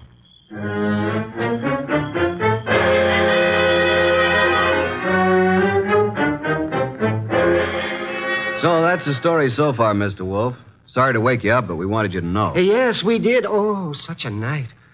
What was your reason for telling the man that Dr. Thrumming was your brother? Well, I didn't want him to know that it was Doc because Gloria had called Doc, and he must have known about it. And the driver turned out to be Mike Jordan. And what did Mike say to you in the car? Well, he didn't finish, but he said, I got a record for you, Goodwin. And then the man shot him up. And when you located Violet at her place, she was cataloging recordings, Bring it in here now, Archie. Sit down, Dr. Thrumming. Yes, I am a bit weary. Come in, Violet. Violet, this is... Hey, wait a minute. You're Nero Wolfe. Sit down, Miss Violet. Oh, what's the idea, Mr. Goodwin? Why'd you bring me here? Will you look at this photo? It says to Mike from Violet. Where'd you get this? I got it, Violet. What we want to know is, where's Mike now? What's he doing? Can you tell us where he lives? What's Mike done now? Can you tell us his address? Maybe. Do you know who he has been working for? Yeah. A guy with a big car and a lot of dough. You've seen this man? Yeah, kind of a good-looking guy. I think his name is Durant or something like that. I understand you've been occupying yourself with cataloging some phonograph recordings. Yeah, that's what I was doing when Mr. Goodwin came in. Mike's got a home recorder over at his place. Do you have all the records that have been made on the machine so far? No, just what we made in the last week. Lots more at his place. Do you and Mike know of a woman named Gloria? No, at least I don't remember. It was on Rinaldo Road. Gloria Barnsworth was her maiden name. Where is this Rinaldo Road? I don't know. It's in Westchester, we think. I've never been there. What has Mike done, Mr. Wolfe? Is it bad? As a matter of fact, Mike is in the clear. Good. There's no charge against him, and there never will be. You haven't seen him for a couple of days? No. And I never go to his apartment unless him and some guests are there. Do you know where he is? Will you give me the address of his apartment? Okay. 324 East 35th Street. Thank you very much, young lady. What's all so mysterious? Oh, something's happened to Mike. I can tell by the way you talk. Very well, Archie. You have a special visit to make. Look for the machine, and it's quite late, so you had best hurry. Well, I'm going with you, Archie. Good night, Nero. Good morning. Oh, I don't even know what day it is. Come along, Violet. We'll drop you at your place first.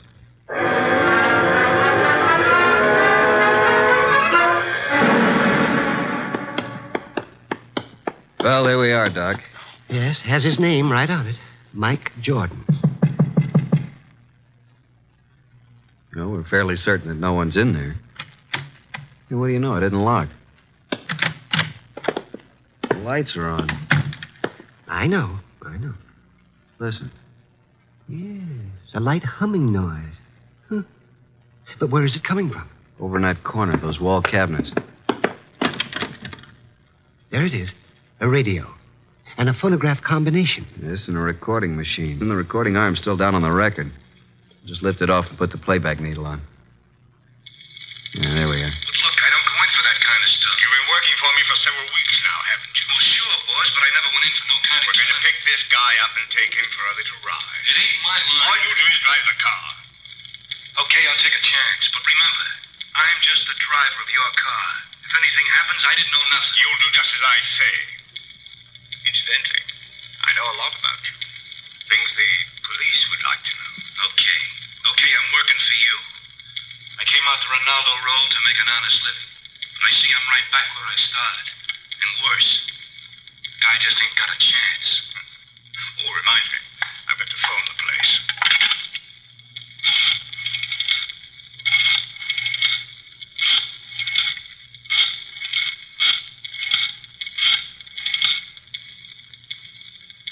Hello? How is it? I see. Yes, tonight. Yes, tonight, just as planned. Oh, yes, he's all right. All right, don't worry. Goodbye. Have you got a gun? Sure, but I never used it. You won't need it. But I want you to bring it along just in case I do. Now, you've got nothing to worry about. I'll take care of everything. And nothing will be traced to either of us. You got your money? Let's go, Mike. It's getting late. Well, Doc? He did say Rinaldo Road. That's where our Gloria called from, so they're all tied in together. Come along, Doc. We're going back to Mr. Wolfe again, and we'll just take this record with us.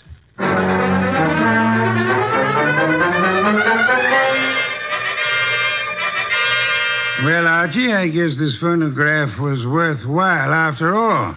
Yes, indeed. Hey, don't you find this a very interesting recording, Nero? I'm sure we're going to add it to our collection. And these are the two men who took you on the ride. That's right. But we're really no further along in our desire to help Gloria. That's right. We're on Rinaldo Road. Boss, if we can find the address, will you go with us down there or over there or wherever it is? I might. And you already have the clue to the address? We have. Where? In that phonograph recording. Play it again, Archie. Just the part where he uses the telephone. And slow the speed way down. Then take down the numbers I call off. Okay, boss.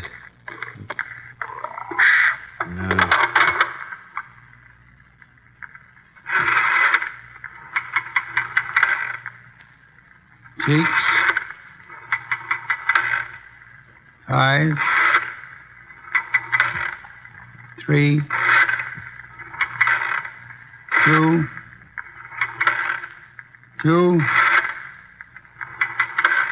3. That's enough. By slowing down the record, we were able to count the clicks of each number he used on the dial.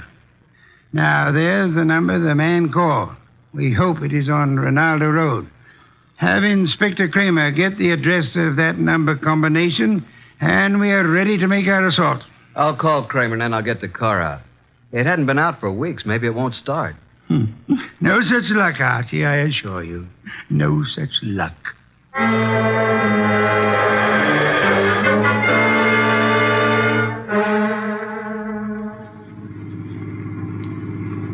Oh, here it is. I think we must go through this big gate. Yes, there's the number. 23 Ronaldo. Slip up to the entrance as softly as possible. Turn out your headlamps.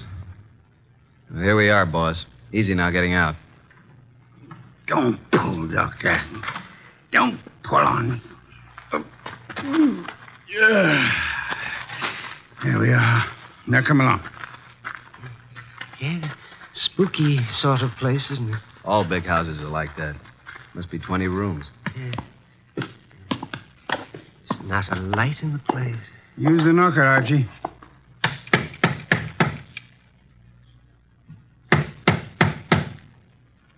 Uh-oh, stand back. Here comes somebody. Yes?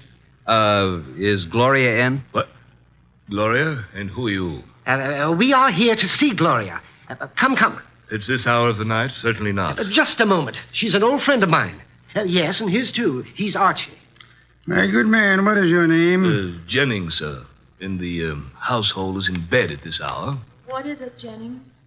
Who's at the door? They're asking for you, Miss Gloria. For me? Well, come in, gentlemen. You may go, Jennings. Please. Very well, miss. Just as you say. Now, what did you want? Say, Doc, is this the Gloria? Well, I don't know. It doesn't seem... Are you Gloria? Yes. Well, why did you call us? Oh, then you're Archie Goodwin. Yes, and I'm Dr. Thrumming. But you are... I called you because I need your help. Desperately. Gloria, what is going on here at this hour? Oh, and who are these gentlemen? Well, you see, Uncle, Mr. Goodwin came... Came to see you? Why? Well, because I think you'd better go to your room, my dear. Don't you think that is best? Your room and rest? No, I don't want to. I won't. Go to your room. No, I won't. I can't. All those people walk in and out. They want to kill me. Jennings, take her to her room. Yes, sir. Come along, miss. No, I won't. Let me go. There are hundreds of people. They'll kill me. Come along. No, please, no. I'm so sorry, but there's nothing we can do with her. Now, Mr. Goodwin. Yeah? What is it you wish? The girl called you Uncle. Oh, pardon me, I'm Nero Wolfe. How do you do, Mr. Wolfe?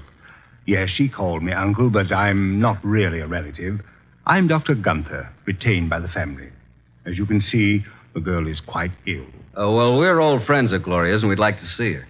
But you just saw her. We don't refer to this young lady. We have in mind the elderly Gloria. Now, come, Dr. Gunther. You know to whom we refer. What? You mean the girl's aunt? Well, it's very strange. If you are a friend of the aunt's, that you are not aware of her condition. Her condition? Yes. The aunt has been bedridden for nearly a year. Paralysis. And it seems to be most coincidental with your visit, but she passed away this afternoon. Died?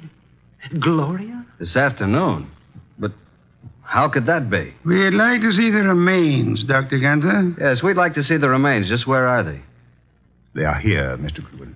And if you and your brother and Mr. Wolfe will step this way to the small parlor. There you are, gentlemen. I'll leave you alone. I'll be in the library. Well, gentlemen, there she is. What do you say? Do you recognize this woman? Well, yeah. It's been many years, but that is Gloria Barnsworth. Well, good heavens, yes. It's Gloria, all right. Poor woman. I remember now. She married a very wealthy manufacturer named Kenton, who died. She's remained a widow, I guess. He said she died this afternoon. Are you sure it was an elderly woman who called you this evening? And by the way, just feel her forehead. It's warm. She couldn't have been dead more than an hour. She isn't dead. No signs of pulse. Your cigarette case, please. Very slight moisture. Respiration barely perceptible. She's under heavy narcosis. Been given a heavy dose lately. Let's get out of here. Wait. Do you recognize the uncle, Father Dr. Gunther? No, do you, Thrummy? No. Does he look like the man who took you for a ride? It was too dark, boss, and he was all bundled up in heavy clothes. Let's get out of here. The door was locked after we came in. He's right. Come on, Doc, let's put our shoulders to it. 1, 2... Go! Well, gentlemen, what on earth does this mean? Why'd you lock the door? Oh, I'm sorry. It's a spring lock. I had no intention of locking the door. And I suggest, Archie, that you have it repaired. And now, Archie, will you step to the door and let Inspector Kramer in? He followed us up the driveway. Yeah, about time. Getting cold out here. Inspector Kramer, this is Dr. Gunther. In that room is a woman he claims is dead. She is actually under the heavy influence of narcotics. Yeah? Well, who is she? Mrs. Gloria Kenton, widow of the wealthy shoe manufacturer. And this attractive young lady coming down the stairs is supposed to be mentally ill, which I do not believe. Her name is Gloria, too. A niece of the elder Gloria. But Archie and I both knew Gloria Barnsworth. Kenton. Yeah, I get it. And I suggest that this man is not a doctor, but is young Gloria's husband, and they're attempting to force the Aunt Gloria to change her will in their favor. This is utterly ridiculous. The aunt was able to phone Doc Thrummick and me tonight, but she was apparently caught in the act. And this man, who is posing as the uncle, hired Mike Jordan to drive his car while he picked up Archie with the intent of killing him. Well, this is the same man? The same. And if Mike Jordan hadn't recognized Archie, both of you would be quite dead. This man double-crossed Mike and killed him, believing that the whole thing would be blamed on Mike. Mike deliberately missed. All right, so what's he going to do about it? Come on, let's get out of here fast. Look out, he's a cop. All right, now get those hands up and keep them up. Come along, Archie. I have another appointment. The inspector can handle it from here on.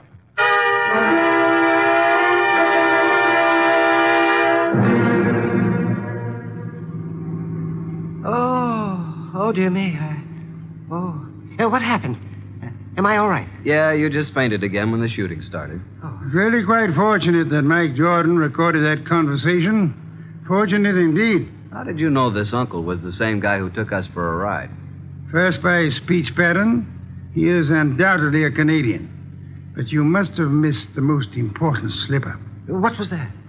When he escorted us to see the body, he said to you, Archie, if you and your brother and Mr. Wolfe will step this way...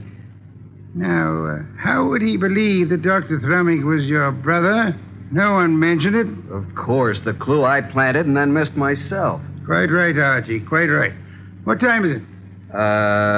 8 a.m. I certainly appreciate your coming out for me on this deal. Oh, but I didn't do it just for you. There is an Orchid Lovers Convention this morning at 9 o'clock. What? And you mean... Yes. I'm sure you'll enjoy it tremendously. Both of you. Oh, brother. What's that? Nothing, Doc. Nothing at all.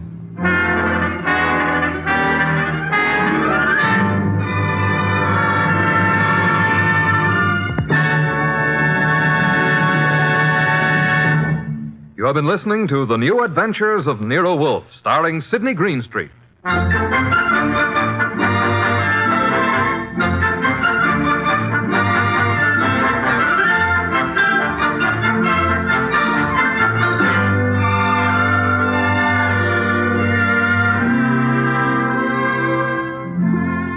Tonight's transcribed story by John Edison was based on the characters created by Rex Stout. This is an Edwin Fadiman program produced and directed by J. Donald Wilson. In the cast were Harry Bartell as Archie Goodwin and Howard McNear, Gene Bates, Peter Leeds, Bill Johnstone, Grace Leonard, and Jay Novello. Next week at this same time, Nero Wolfe and Archie will bring you The Case of the Final Page. Don Stanley speaking. 3 chimes mean good times on NBC.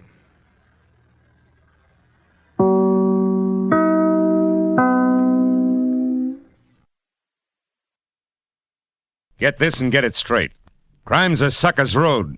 And those who travel it wind up in the gutter, the prison, or the grave. There's no other end, but they never learn. This one had soft brown eyes and an accent, and she came to town with a job to do. But before it was done, death had struck 3 times. Then she was gone. And all because of 30 drops of Pigeon's blood, worth $150,000. From the pen of Raymond Chandler, outstanding author of mystery, comes his most famous character and crime's most deadly enemy, as we present The Adventures of Philip Marlowe.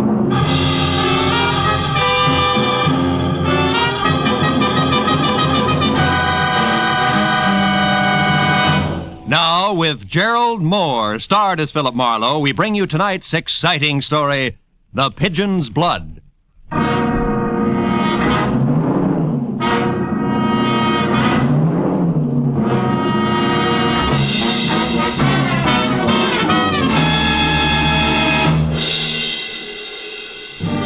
At 5 o'clock of any weekday afternoon, the lobby of the studded building in downtown Los Angeles is a mess of milling office workers.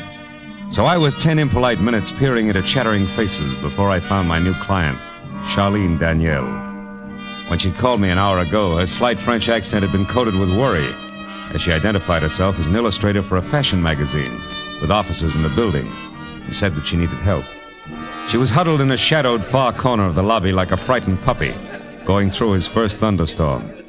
When I was close to her, she stepped into the light and hurriedly took my arm. I am glad you didn't disappoint me, Mr. Marlowe. Come along, please, quickly. There's a bar just across the lobby where we can talk. All right. Come along, please. It's already late. Soft, lustrous hair that was shingled into 1,000 short curls which kept running into one another framed a beautiful face, and a wisp of a smile that never seemed to leave her lips labeled her gentle people. I couldn't quite get over it. When we were inside the bar and seated at a table, she was still talking. And I was still thinking how lovely she was. Mr. Marlowe, are you listening? Oh, yes, of course I am. Yes. Now, what I want you to do is simple but very, very important. It must be done at once. Easy, honey. That's not going to help any. Now, one step at a time. What is it, Charlene? I'm sorry. It's a terrible man named Marty Loomis. He lives here in Los Angeles on North Rossmore Street, number 7710, a private house. He is the one who had the collection stolen from Vivian's father. I know he is... Hey, wait a minute. Whoa. Slow around the corners, huh? Now, first of all, what's the collection of? Rubies, Mr. Marlowe. Rare pigeon's blood rubies. Uh-huh. Exquisite ones. The 30 of them worth at least, the very least, $150,000. Tell me, are all the rubies as lovely as you are? Please, Mr. Marlowe. Okay. Who's Vivian? My best friend, the girl I grew up with in Lyon. She's still in France, but I got out before the war to Mexico and Ensenada. Some friends at the Riviera Pacifico helped me to get to California. Vivian and her father, Maurice Chardot, an old man now. They lost everything they had, family, a home, their business, and then they had only the rubies left. Which should bring us to this guy Loomis, huh? It does. Mr. Marlowe, he was in France only last month, a guest in the Chardot home. A charming American businessman who was going to buy the rubies. But who just wouldn't say when. Tell me, Charlene, did anybody actually see him take the stones? No, but there's no doubt that he did it, Mr. Marlowe. He was one of the few persons who knew where Monsieur Jardot kept them. What about the police? Oh, no, Mr. Marlowe, not yet. Only when we know that Loomis still has the stones, when we know where the rubies are. You see, any hurried arrest would only mean that the jewels would be gotten rid of, gone forever. Why isn't Vivian here, Monsieur Jardot? I told you. He is an old man, a broken man, and they are penniless. The rubies were going to be sold. That's why this Loomis was visiting with them. Now, please, Mr. Marlowe, can you do this for me? Can you find out where the jewels are? It would mean so much if we can return them. So much. Yeah. Where can I find you later, Charlene? I live at the Bradford Arms. The telephone number is Sunset 10229. 10229. Now, what is your fee, please? Well, we'll talk about it later, huh? All right. You are kind. I only hope that later isn't too far away. For Monsieur Jardot's sake? Why, yes, for everybody's sake. Good luck.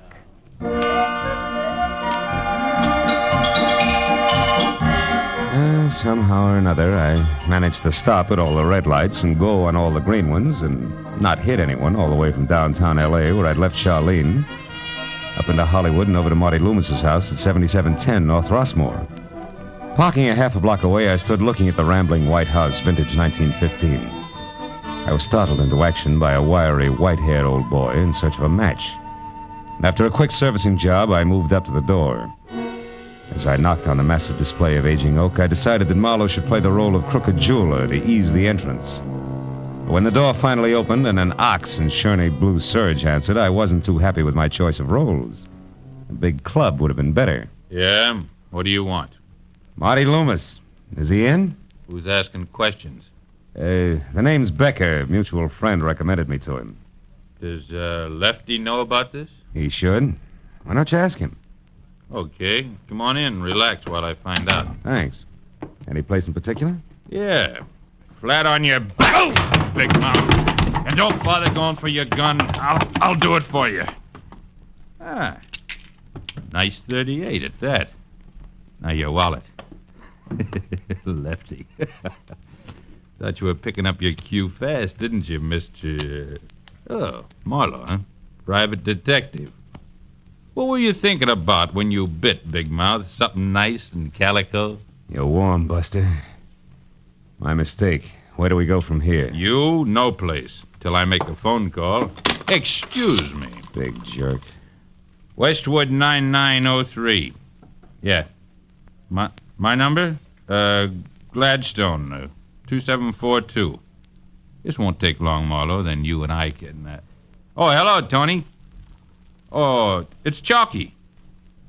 No, I looked every place. No, honey, I tell you the stuff just ain't here, but something else is.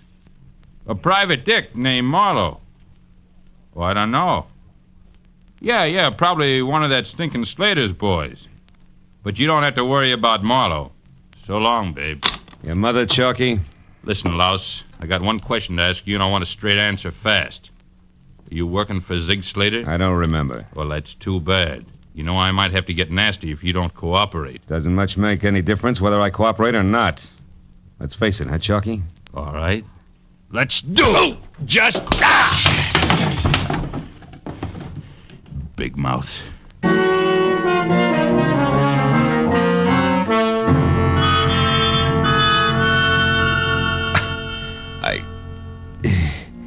By the time I sorted my legs out from those that belonged to the coffee table, Chalky was gone. But in his wake, there were three things that a very fast, superficial search revealed. My gun in the hall outside empty, next to the door my wallet intact, and near the overturned coffee table a pawn ticket from the Ryan Loan Company, corner Hill and 8th. A receipt for one gray topcoat, right sleeve ripped, allowing $7.50. I dropped it in my pocket, then put through a call to one Lieutenant Ibarra at police headquarters. In a few minutes, I knew that Zig Slater was a fence who had done time twice on stolen property charges, and at present could be found in or around a shop on La Cienega Boulevard near Melrose, where he sold, of all things, tropical fish. I hung up and started out of the door for my car. But in less than 50 feet, I knew I wasn't alone. My shadow was the shock of white hair who earlier had stopped me for a match. It was his turn to be surprised when I suddenly wheeled, grabbed at both his lapels, and shook. Well, what are you doing? It's no rumba, Pop. Believe me, I just want to rearrange your marbles. Now, listen. So that when you start talking, it comes out straight. Now, why are you following me? And don't tell me you need me another match. Come on. I'm telling you because I want to warn you. About what? A giant of a man I just saw near your car. In a beat-up blue serge, maybe? Yeah, that's right. You see, I live across the street, and after you gave me that match, I took my regular evening walk. But when I got back, I saw this man, this giant. He was going to let the air out of your tires, I know, but I stopped him. Yes, sir. I yelled at him real loud, and he ran away. He cursed me first, though. Now, aren't you sorry you shook me like you did? Yeah, I am. I'd let you shake me back, but there isn't time, Pop. Well, no matter, fella. I guess I can figure it all right. I mean, the way you're acting must be a beautiful girl behind this someplace. Always is, right? Right. Just to make sure she stays that way, you'll excuse me, but I gotta see a man about some tropical fish. So long, Pop.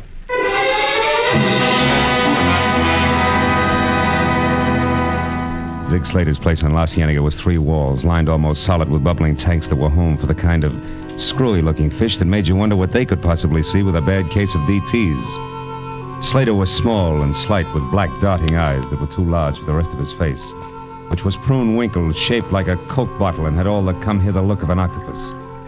He was on the phone.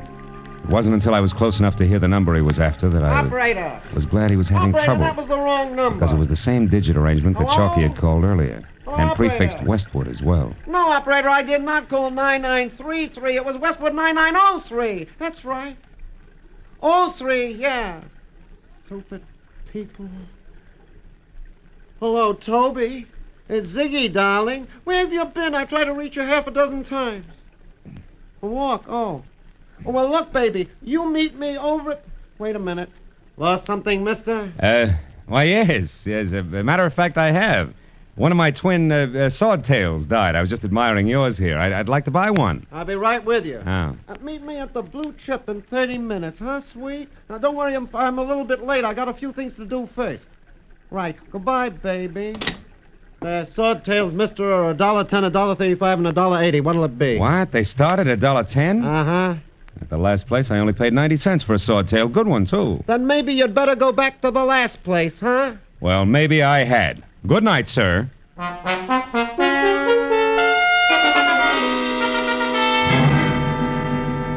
was outside in my car and pointed toward the Blue Chip, which was an ex-speakeasy on Santa Monica Boulevard that had quite never gotten over it. I knew that I had something to work on before it was time to call Charlene and report that so far I had located neither the Rubies nor Marty Loomis. With luck, I could have words with Toby at the Blue Chip before Slater arrived. So 20 minutes later, when I was there and seated at an all-alone table for two, drink in front of me, I looked up at the sound of high heels clicking toward me, and the 5.5 feet of blonde who grew out of them in wraparound suede. When I called Toby by name and she pivoted like she was built on a hinge, I was back in business. I don't know you. What do you want? If it's handy, Chalky's telephone number. You're Marlowe, aren't you? Yes, and private detective you ordered bounced around. Now, let's not waste any more of each other's time, Toby. Where's Marty Loomis? Oh, sorry, I never heard of him. Or the Pigeon Blood Rubies? Who are you working for, Marlowe? Don't you remember? I'm one of Slater's boys. You're a liar. Not a double-crosser, Toby. Oh, what do you mean by that? And when you're on the phone with Chalky, Brother Ziggy is referred to as the stinking Slater. But when Slater's on with you, it's sugar and spice all the way around. Which means what? That you're not even close to being on the level with one of them. I discount Chalky because his kind you hire, pay, and forget. When the job's done, Marlowe, so behave. He's right outside that back door. It's a little thoughtless of you, isn't it, Toby? The lad's topcoats in hockey might catch cold. That I'd hate to see. I'll bet. Now look, Marlowe, once more. What are you after? 1 Rubies, 2 Marty Loomis. And if I can't help you find either of them? Then I go to Slater. On whose behalf? My client who represents the real owner of the stones. Named what? It escapes me, Toby. Let's just call her a lovely lady from France, huh? From France? Hmm.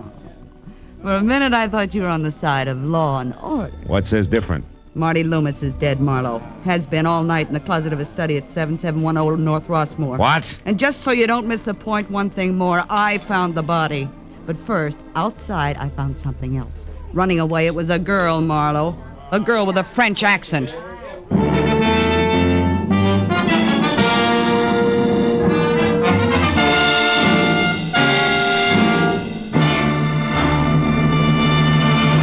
In just a moment, the second act of Philip Marlowe. But first, for those who delight in the fast action and faster thinking that thwart the evildoer, CBS brings you 3 outstanding examples every Sunday. The Green Llama brings you the adventures of wealthy young Jethro Dumont, who uses his knowledge of the mysterious East to combat evil doings on this side of the Pacific. Call the Police summons Police Commissioner Bill Grant to trail the objectionable offender and bring him to justice. Sam Spade, well, what need to enlarge upon the extraordinary exploits of Dashiell Hammett's brilliant Private Eye, hero of the Maltese Falcon, and many other crime classics. You can find these thrilling examples of mystery adventure delight every Sunday on most of these CBS stations. And now, with our star, Gerald Moore, we return to the second act of Philip Marlowe and tonight's story, The Pigeon's Blood.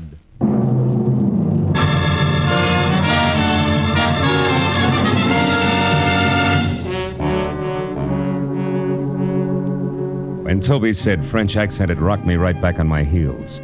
I stood there with my mouth open, trying to reconcile death in a closet with the soft, deep brown of Charlene's eyes, while the blonde in front of me twisted her mouth into a victorious smile as tender as a cobra's.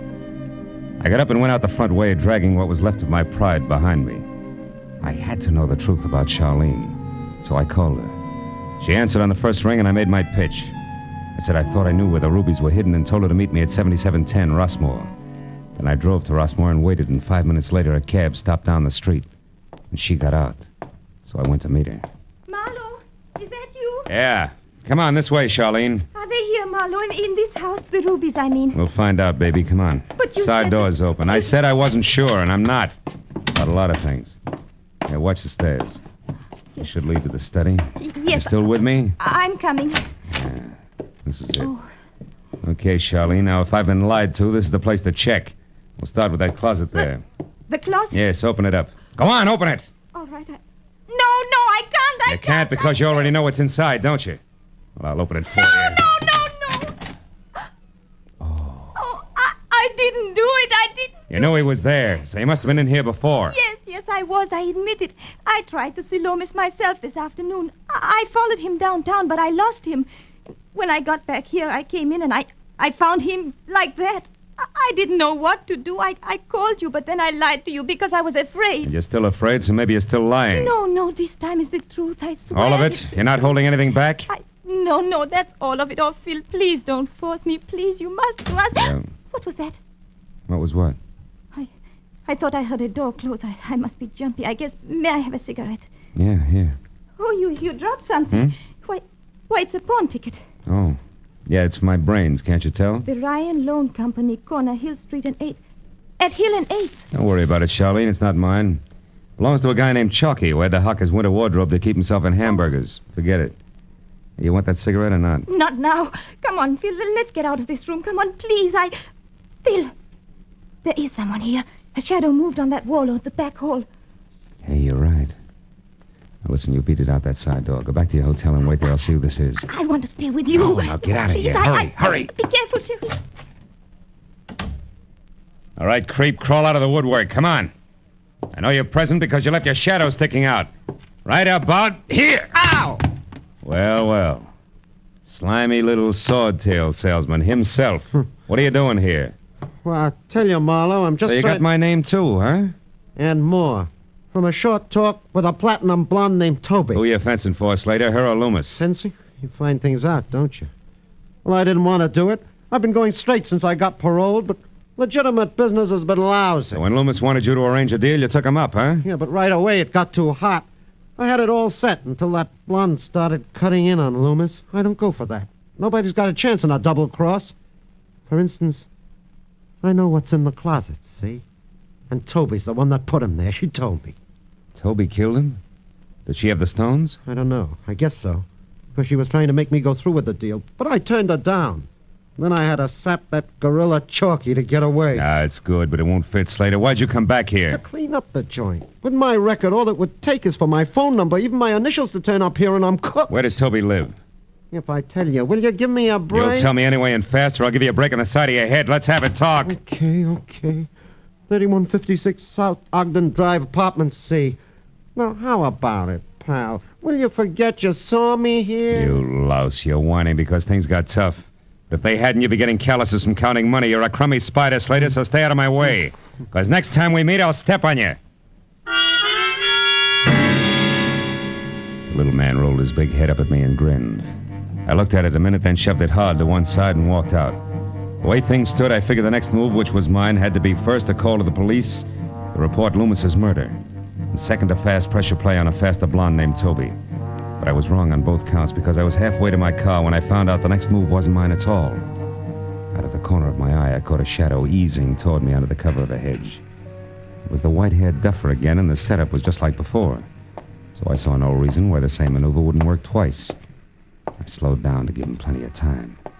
When I was sure he was right behind me, I turned fast and swung at thin air. How many times do you think you can pull that stunt, son? Okay, it was my mistake. Yes, it was. And don't move because my gun goes off. I want to ask you a few things. I don't feel talkative.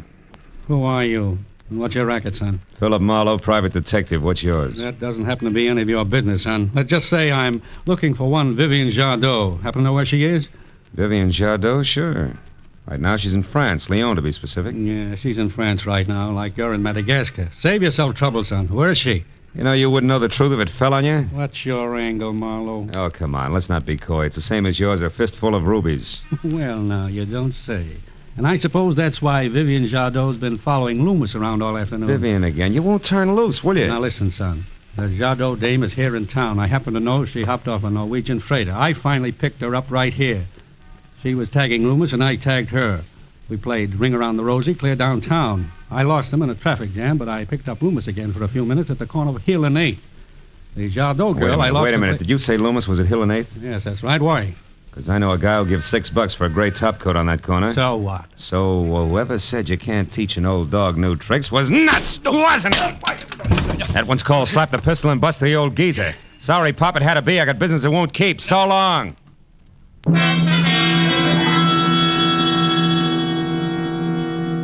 I ran my car, piled in, and headed down Wilshire Boulevard wide open. Because any way I looked at it, Ryan's pawn parlor at Hill and 8th was home plate, and in the time I'd spent gabbing with Pop, there was a good chance that blood was already being spilled on an old gray topcoat with a lining full of rubies. And when I remembered Charlene had walked out with a pawn ticket for that coat in her hand, I got a little sick. When I got to Hill and 8th, I spotted Ryan's place squeezed into a 4-foot crevice between two tall buildings and dark inside.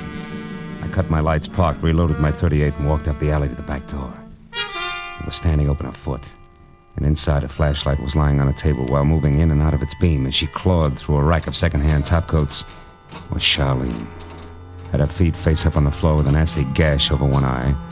It was a man who no doubt used to answer to the name of Ryan. I eased the door open another foot and went in.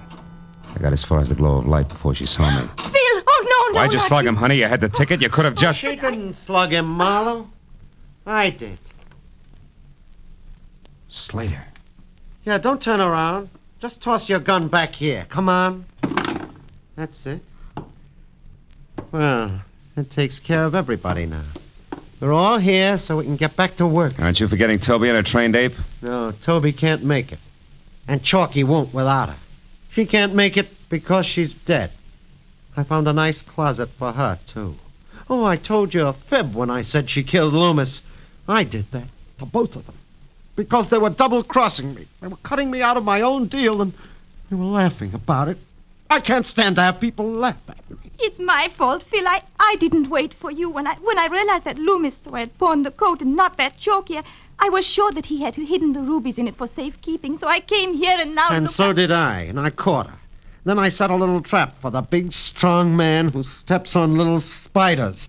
Now you, which coat is it? This one? No, I don't know. Oh, so it is this one. Well, give it to me. No, you can't take it. Stay away from me. Give me that. Charlene, don't be a fool. Let him have the coat. No, the rubies in it are mine. They belong to my father. I came halfway around the world to get them and to take them home, and I won't give them up to this grotesque, ugly little man. What did you say? Why, you... Get out! No! Slater. He's hit, but... He sure is, son. The door here was as open as an invitation to the old-timers' picnic. I've been listening. Now, don't move now, either one of you. I've still got some business with Miss Vivian Jadot. Hey, come back here! Charlene! You missed. That's your last chance, believe me, you trigger-happy jerk. She's out the door. Stand aside, son. I've got to get that girl. I don't think so.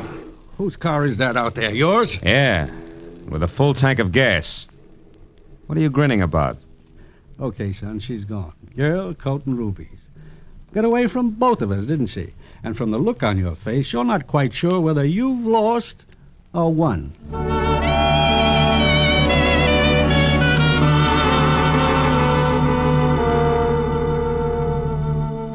Two hectic hours jammed with phone calls, police reports on Toby and Chalky, and long-winded conversation in general went by before the whole mess of dovetailed motives and overlapping authority was straightened out, to the point where Detective Lieutenant Ibarra decided to get along without us and turned me in, my white-haired pal, who I blushed to discover was one Sam Harris, 20 years an officer with the Immigration Service, loose on the town again.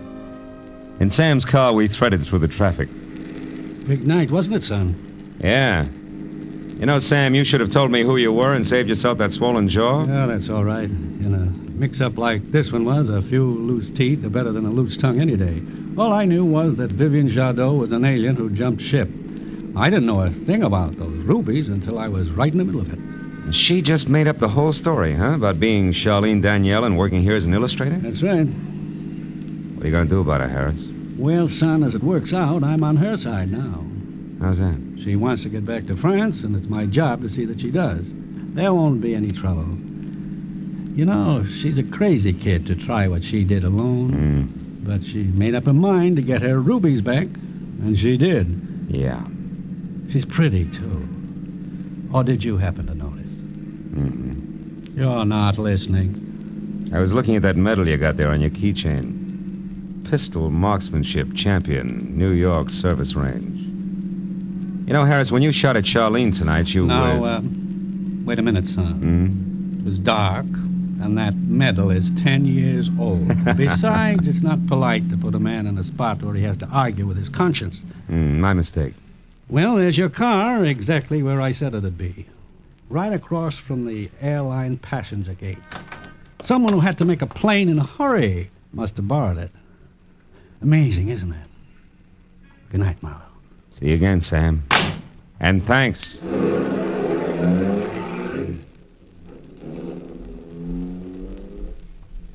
When Harris drove away, I walked over to my car and got in.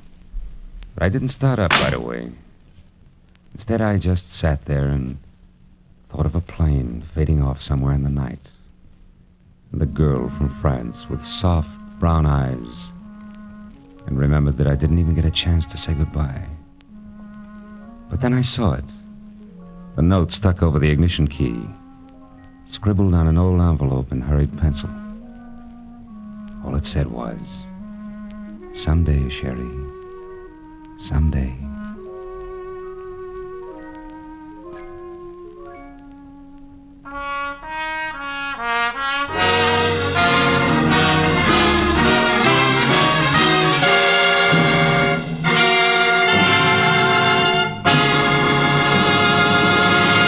The Adventures of Philip Marlowe, bringing you Raymond Chandler's most famous character and crime's most deadly enemy, star Gerald Moore, and are produced and directed by Norman MacDonald. Script is by Mel Donnelly, Robert Mitchell, and Gene Levitt. Featured in the cast were Alma Lawton, Edgar Barrier, Gloria Blondell, Herb Butterfield, and Barney Phillips. The special music is by Richard Orant. Be sure and be with us again next week when Philip Marlowe says... Easy money is a sucker's racket. This time it started as a routine search for a rich girl's fiancé, and the trail led to a silent house haunted by a face at the window and blood in an open cedar chest. But before it was over, it became a quest for a corpse that wouldn't sit still.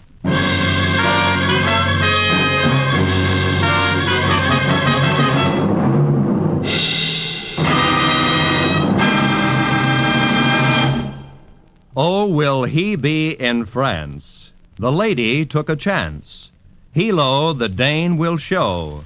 Who could resist romance? You'll be hearing 4 short lines sung sweetly later tonight, and to some bright, lucky CBS listener, they'll be the key to $50,000 in prizes and cash. It's the new Phantom voice song on CBS's sensational Saturday night Sing It Again program, an hour-long bonanza of prizes, music, and gaiety. Phone calls go out to all the nation asking CBS listeners to solve gay little riddle songs. And for those who guess these riddles, it means a chance at the $50,000 Phantom Award. $25,000 in super prizes for solving the Phantom's identity. $25,000 more in cold cash for answering only one more question about the Phantom. Listen closely when Sing It Again comes to you on most of these same CBS network stations just a little later this evening. This is Roy Rowan speaking.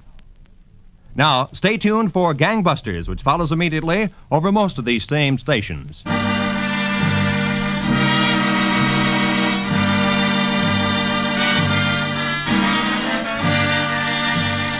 This is CBS, the Columbia Broadcasting System.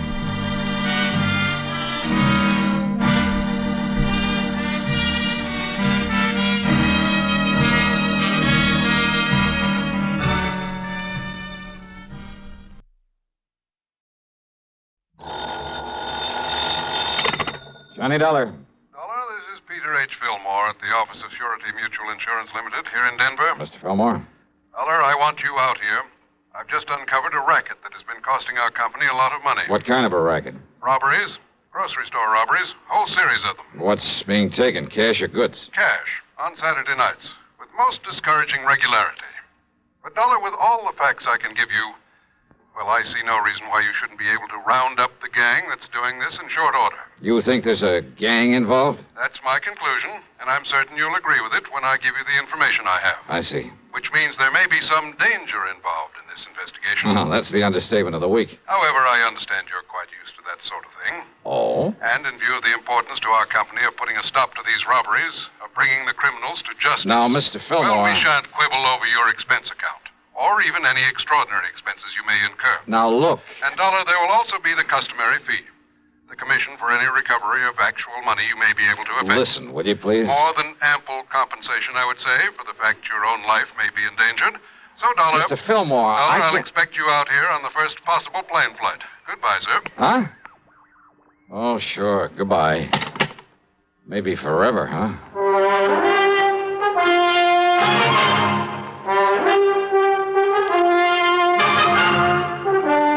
CBS Radio brings you Bob Bailey in the exciting adventures of the man with the action-packed expense account, America's fabulous freelance insurance investigator. Yours truly, Johnny Dollar.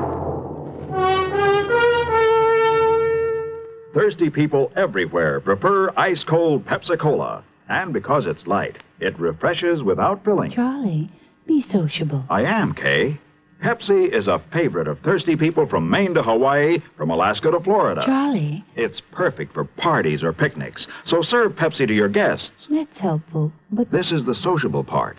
Keep plenty of Pepsi ice-cold and ready. Remember, it goes fast because everybody likes Pepsi. Singing still sounds more inviting. May I?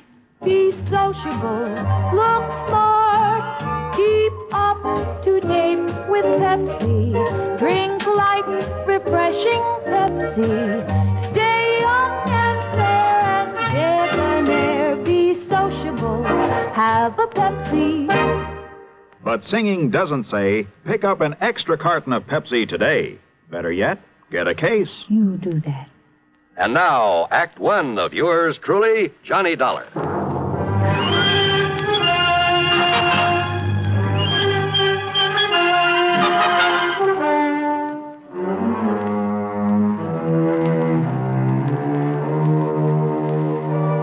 Expense account submitted by Special Investigator Johnny Dollar to Surety Mutual Insurance Limited, Denver office.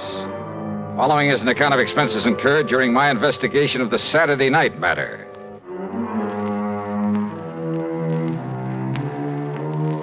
After including an extra box of 38 shells in my luggage, I spent item 1, $77, plane fare, Hartford to Denver, Colorado. Item 2 is $1.95 for a cab to the office of Surety Mutual and Mr. Peter H. Fillmore. Here in Denver? No, Dollar. All over the state. In a regular pattern. A pattern that has finally, today, enabled me to realize there's a connection between these robberies. Well, you better tell me all about it, Mr. Fillmore. Well, in the first place, you must understand that insurance against loss of actual cash, well, not many companies issue it. Without limit, that is. So I understand. However, since virtually all of our accounts are the commercial type, you understand what I mean by that? Yeah, I think so. Instead of individual life and home policies, endowments, that sort of thing. Exactly. Manufacturing plants, merchandising organizations, that sort of thing. Including a great many stores, both large and small, including 50 or more grocery stores, supermarkets. I see. Dollar, it was my own idea to insure them against unlimited loss by robbery. And I must say it's increased our number of clients considerably. Yeah, I think so. But don't the premiums for that kind of protection have to come pretty high? Oh, very high. As a result, the company has shown a very nice profit over the past couple of years. But, of course, if these robberies continue... Yeah, you say there's been a definite pattern to them. Yes. To begin with, Dollar, every one of them has occurred on a Saturday night. When the markets are likely to have more cash on hand than usual, huh? Exactly. How many robberies have there been? So far, 8. Well, that's about time you were catching up with them. Exactly. So, on with the pattern. The robbers have forced their way in at gunpoint, just as the owner, alone, was about to lock up and leave. In each case, there have been 2 of them, wearing nylon stockings over their faces by way of disguise. One of them, tall and husky, the other one, short and thin. That's about as much description as we've been able to learn from the store owners. And don't forget, Dollar, There's been no real coordination of police effort in these robberies. Because they've all occurred in different towns. Exactly. And that brings us to the important part of the pattern, which I only realized this morning. Whereupon I called you immediately. Well? The first was right here in Denver. The next in Pueblo, then Colorado Springs, Aurora, Lakewood, Englewood, Greeley. Last Saturday, a week ago tonight, the Casey Market over in Boulder was robbed. True to pattern. I'm afraid I don't quite see it. Denver, the largest city in the state. Then Pueblo, the next largest. I'll take your word for it. Then Colorado Springs, next in size to Pueblo. Then Aurora. And so on down the line? Exactly, Dollar. Exactly. And the last robbery was in Boulder? Just a week ago. So there may be another one tonight. Uh-huh. All right. If you know the population of the various towns in the state as well as you seem to, you ought to be able to tell me where they'll go next, whether it's tonight or next Saturday or whenever. That's just the trouble. What? Until I get the latest population figures, well, I don't know. It'll be either in Wheat Ridge, barely northwest of Denver here, or in Grand Junction. How far away is that? Some 260 miles. Oh, great. Now, the last figures I have show 18,014 in Wheat Ridge, 18,021 in Grand Junction. But that may have changed by now. And there's no way of checking? Not before tonight, when there may be another robbery. Yet somehow you must decide on one of those towns and be there to prevent it. I must decide. Of course. And I'm certain you realize how important your decision is. Oh, sure. Very well, then, Dollar. Which is it? Wheat Ridge or Grand Junction? Oh, come on, man. There isn't much time. Well, let me see if I have a quarter in my pocket. Hmm? Yeah, here we are. I'm afraid I don't understand. Pretty important decision, huh? It certainly is. Okay, then.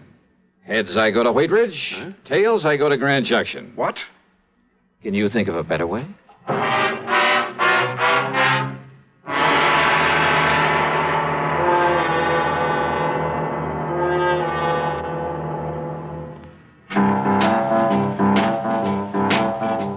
Talk about best-selling records. Here's a familiar tune about America's best-selling filter cigarette, Winston.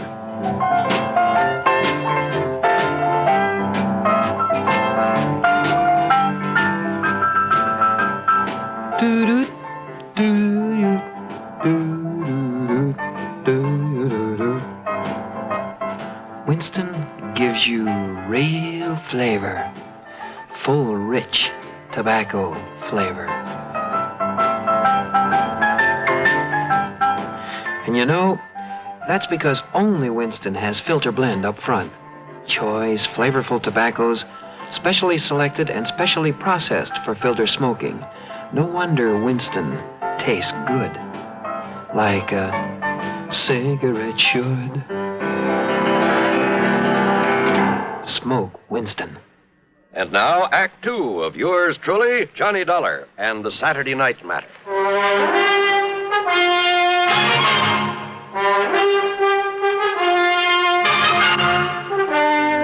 Now, Dollar, do you mean to say you think you can determine which city this gang of grocery store robbers will hit by the flip of a coin? This is ridiculous. I asked you, can you think of a better way?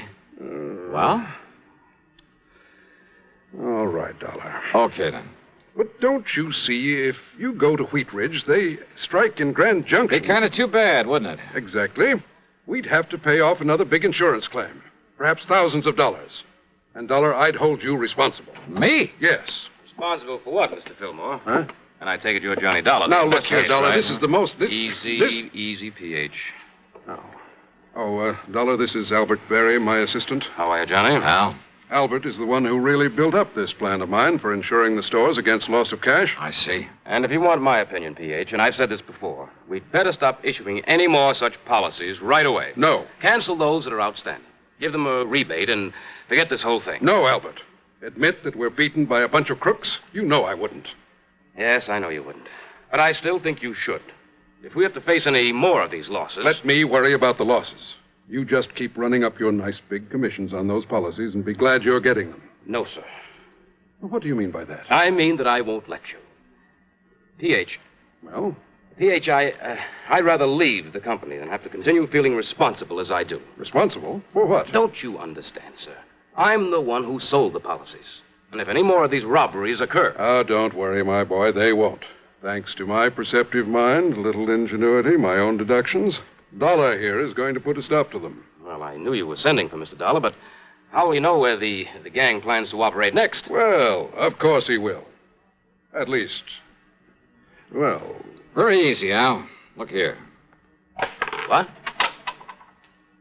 Tails. Okay, that means that I'm about to head for, Yes? Where? Dollar, good heavens, Just man. keep your shirt on, Mr. Fillmore. What if these criminals... If they hit the other town on the list, they won't stand a chance of getting away with it there either. How can you be sure? Just leave it to me, huh?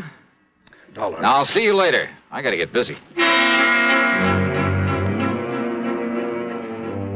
The coin had come up tails. That meant I was to head for Grand Junction. Yeah, I know it's crazy, but that's the way it was. Since it was afternoon, I'd have to make good time to get there before dark. So, expense account item $350 deposit on a rental car. But first I drove to Wheat Ridge, to the police headquarters there. I talked with a Sergeant Keesley. Oh, sure. The supermarket's just a couple of blocks south of here. You must have passed it. Yeah, I did. Well, don't worry, Dollar. If they hit again tonight and that's their target, they won't stand a chance. We'll have that place so well covered. Good. Well, now, wait. What if they pick Grand Junction? You want me to phone the boys in the department over there? No, that won't be necessary. I'm heading on over there right now. Good. That's better than me trying to explain this complicated pattern you've stumbled on. Yeah. Your man there in Grand Junction is Lieutenant Dick Speidel. Okay. You tell him you've talked to me, and he'll do anything you want. Good. He's a nice, cooperative guy, and he knows his way around. First, we can't be sure they'll operate again tonight. Maybe they'll skip a week. We'll still be ready for them if they follow their pattern. So will the boys in Grand Junction. Okay. Thanks, Sergeant. I'll be in touch. I picked up Route 6 and headed on west. Fortunately, the traffic was light, and I made good time over the broad winding highway. And I'll say this, it's a mighty beautiful drive through that country. More than once I spotted clear, cold streams where I knew darn well there were plenty of fighting trout to be taken during the season. And maybe with luck, I'll be able to go back someday and wet a line, there in the shadow of one of the imposing mountain peaks. I stopped at Glenwood Springs long enough to gas up and grab a sandwich. That's item 4, 5 1/4. Then drove on, hoping an early sunset wouldn't spoil the view of the scenery. But you know something? Keeping at that scenery was my undoing. Yeah, too much attention to it had caused me to disregard another car on the road following me. And it finally caught up with me at the beginning of a short detour only a few miles from Grand Junction, about where Asbury Creek joins the Colorado River. The highway was wet from the melted snow. It slowed down to cross a narrow temporary wooden bridge when the other car pulled up to me, then swung into my left rear and threw me into a skid. Hey, what the devil?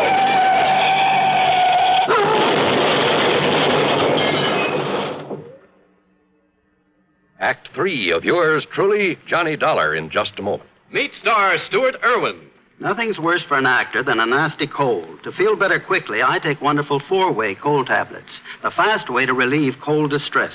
Right. Tests of all the leading cold tablets proved 4-way fastest acting. 4-way starts in minutes to relieve muscular pains, headache, reduce fever, calm upset stomach, also overcomes irregularity. Take my advice. For your next cold, take 4-way cold tablets, the fast way to relieve those cold miseries. 4-way, only 29 cents. And now here's a word about another fine product of Grove Laboratories. Had dandruff for years? Now get rid of it in 3 minutes with Fitch Dandruff Remover Shampoo. 3 minutes with Fitch regularly is guaranteed to keep unsightly dandruff away forever. Apply Fitch before wetting hair. Rub in 1 minute. Add water, lather 1 minute. Then rinse 1 minute. Every trace of dandruff goes down the drain. 3 minutes with Fitch, embarrassing dandruff's gone. Fitch can also leave hair up to 35% brighter. Get Fitch Dandruff Remover Shampoo today. And now, Act 3 of yours truly, Johnny Dollar. Things were a little vague after my car got pushed off the road on the way into Grand Junction. I remember lying there in the wreckage, cold, terribly cold, but unable to move. Then the state highway patrolman who came along pulled me out from under the steering post, and I remember passing out again when the warmth inside their car hit me. I remember being wheeled along on a stretcher through a long corridor, the smell of antiseptics, then the sight of a hand with a hypo in it poised above my left arm. Nothing but shock, I'm certain of it. This will help him to sleep. And in a few hours, he should After that, a soft, warm, comforting darkness. Oblivion. Then, when I finally came to and there was sunlight streaming in through the hospital window. Just take it easy, Dollar. What? Take it easy and get some rest, and you'll be all okay. I'm Lieutenant Dick Spidle. Oh. Lieutenant. Sergeant Keesley over at Wheat Ridge called about you. Yeah, well, Just look, wanted to make sure everything was all right over here. You're in Grand Junction, you know. Did they nab the gang behind the market robbery last night, was it? No trouble at all over there. Nothing happened. But I sure wish you hadn't skidded off the road Skidded? before you could get Listen, to me. there was another car. It came up behind me. Yeah, I know. So far, we haven't been able to get a lead on it. What if they didn't hit the market over there? Yeah, Dollar. It was the Bluebird supermarket right down the street from here. Over $3,000. Yeah? Well? A set of tire marks, same as from the car that ran you off the road, but that's all. Oh. Except for one thing. What's that? What? Now, look, you're in no shape to worry about this thing now. You said except for one Doc says thing. You need a lot of rest. What is it? But when you're up and around What is again, it, Lieutenant? Well, when Barnaby Schultes came out here from the west and opened that market... Yeah? Well, always when somebody comes here with a lot of money, I run a check on him. And? Schultes has a record of stock manipulations, of phony bankruptcies across the country as long as your arm. Sure. So when his market gets robbed after he's made sure of collecting a lot of insurance for it... Worth thinking about, isn't it? Oh, you bet your sweet So life. you lie here quietly and think about it, Dollar. Oh, wait a minute, and Lieutenant. in case you're thinking about getting out of here and doing something about it before you're okay again... Listen, will you... Well, it just happens I have a man outside the door to see that you don't. Not until the doc says you can. Lieutenant! You take care of yourself.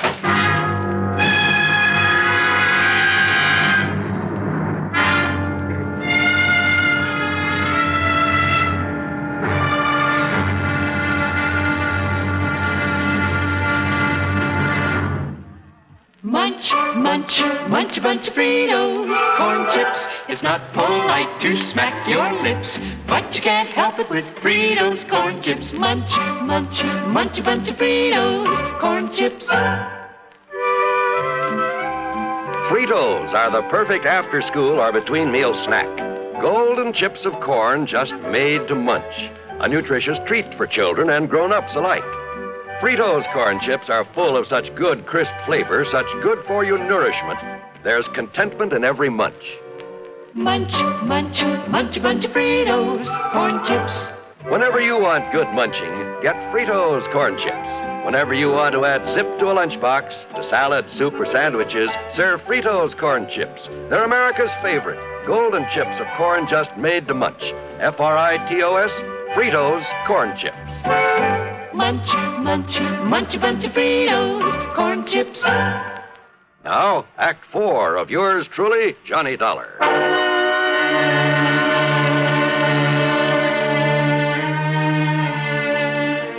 Early the next morning, I was out of the hospital and back in Denver at the office of Peter Fillmore. I was sure I had a lot of the answers to this case and told him so. Yes, go on, Dollar. Well, sure, it's an open invitation to robbery. Well, don't you see, the market owners could arrange these robberies themselves. Not only collect the insurance, but get a cut on whatever was taken. Good heavens. Yeah, sure. And look, didn't you tell me the owners couldn't seem to come up with a very good description of the crooks? Couldn't or wouldn't? They've done it themselves. Every man has a price. No, that isn't the answer. Well, not all of it. Each one of them arranging themselves wouldn't account for a whole string of them in various different towns. So it means that somebody's been getting to them, that somebody's been running a robbery ring. But that means... Why, don't you see, Dollar? That means the ringleader must be someone who knows exactly which of the markets has bought this type of insurance from us. To quote you, Mr. Fillmore, exactly. So you'd better start thinking of somebody right here in your own office. Exactly? Sure. No, I mean... You mean exactly, because he could clean up on this operation both ways. By getting a nice fat commission on all the policies that he sold. But the only and then man... by arranging the robberies, then taking a cut on them. But good heavens, I simply can't believe that... Al Berry. Collecting both ways. Real smart about it, too. He told you he wanted you to give up this silly insurance. But he knew that you wouldn't. Albert. But even if you did, he wouldn't care. Because he's already cleaned up enough to walk out of here a rich man. And you'd better not move, either one of you. Albert. Well, hi, Al. I heard everything, Dollar. Good for you. You shouldn't have made it so obvious that you went through my files before I got here this morning. Well, now, that's right, I did. To see how your list of policies compared with the markets that have been held up, it was a dead giveaway, Al. Was it? I mean, you're pulling those jobs in the same order as the insurance you sold. Starting with the biggest accounts in the biggest towns and working on down. Pretty stupid, Al. All right, Dollar. Oh, no. Ever seen a gun with a silencer? Now, look, don't be silly, please. Do you think I'd be foolish enough to have come over here alone, knowing what I know about this? What are you talking about? The police. What else? Oh, sure. Standing right outside the door, waiting. That's right. Don't try to be cute, Dollar. It won't work. Huh? That's right. No, listen, Sergeant. Just relax, Al. Enough to let that thing drop out of your hand. Gently. Thanks, Sergeant.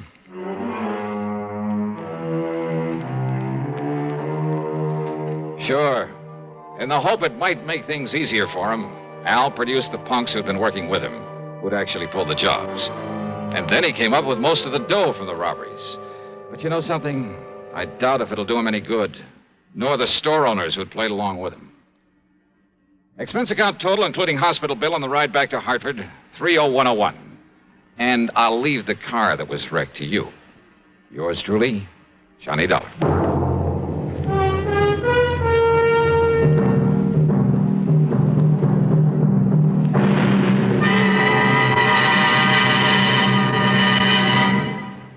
Our star will return in just a moment. Constipation is something people don't talk much about, but it can be a problem for anyone, even doctors. And when constipation occurs, it's interesting to see just what doctors consider important about a laxative they might use or recommend. Now, a majority of the doctors we heard from had this to say. A laxative should be effective, gentle, close to natural acting. A medicine that can be used with complete confidence. Well, pleasant-tasting chocolated X-Lax is effective. Overnight, it helps you toward your normal regularity. X-Lax is so gentle, so close to natural acting, there's no upset. That's why many doctors and millions of people use X-Lax with complete confidence. X-Lax, the laxative that helps you toward your normal regularity gently, overnight. Now, here is our star to tell you about next week's program. Next week, down to Sarasota, Florida, to a case of the almost perfect crime. Join us, won't you? Yours truly, Johnny Dollar.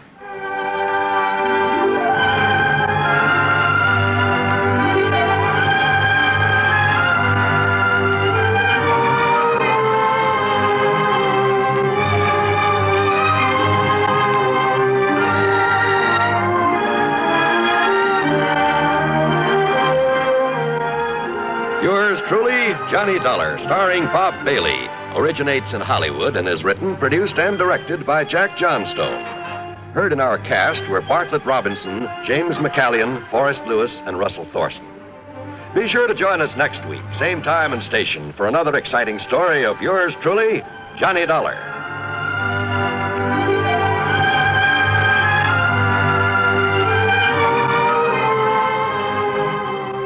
This is John Wall speaking. This is the CBS Radio Network. This is Jim Amici, and this is 1960.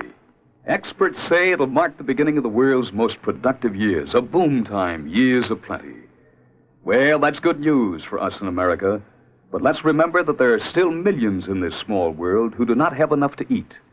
People who need shelter, people who need medicines, people who need a kindly helping hand.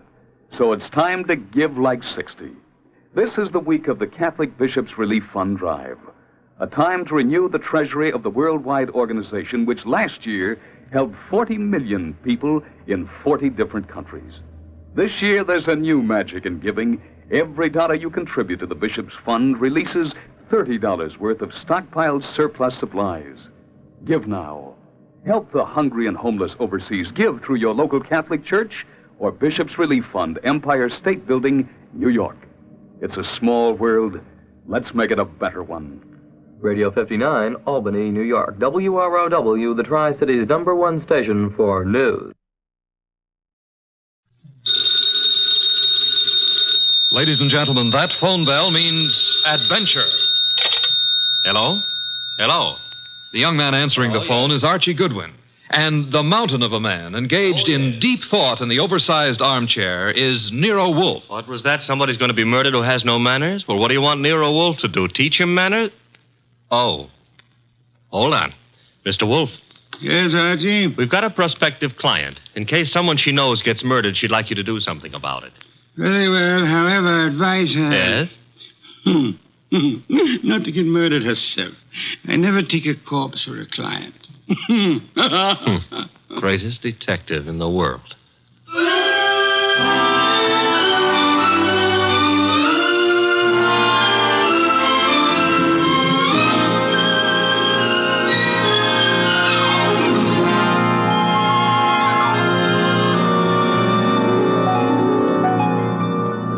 Yes, Archie is so right.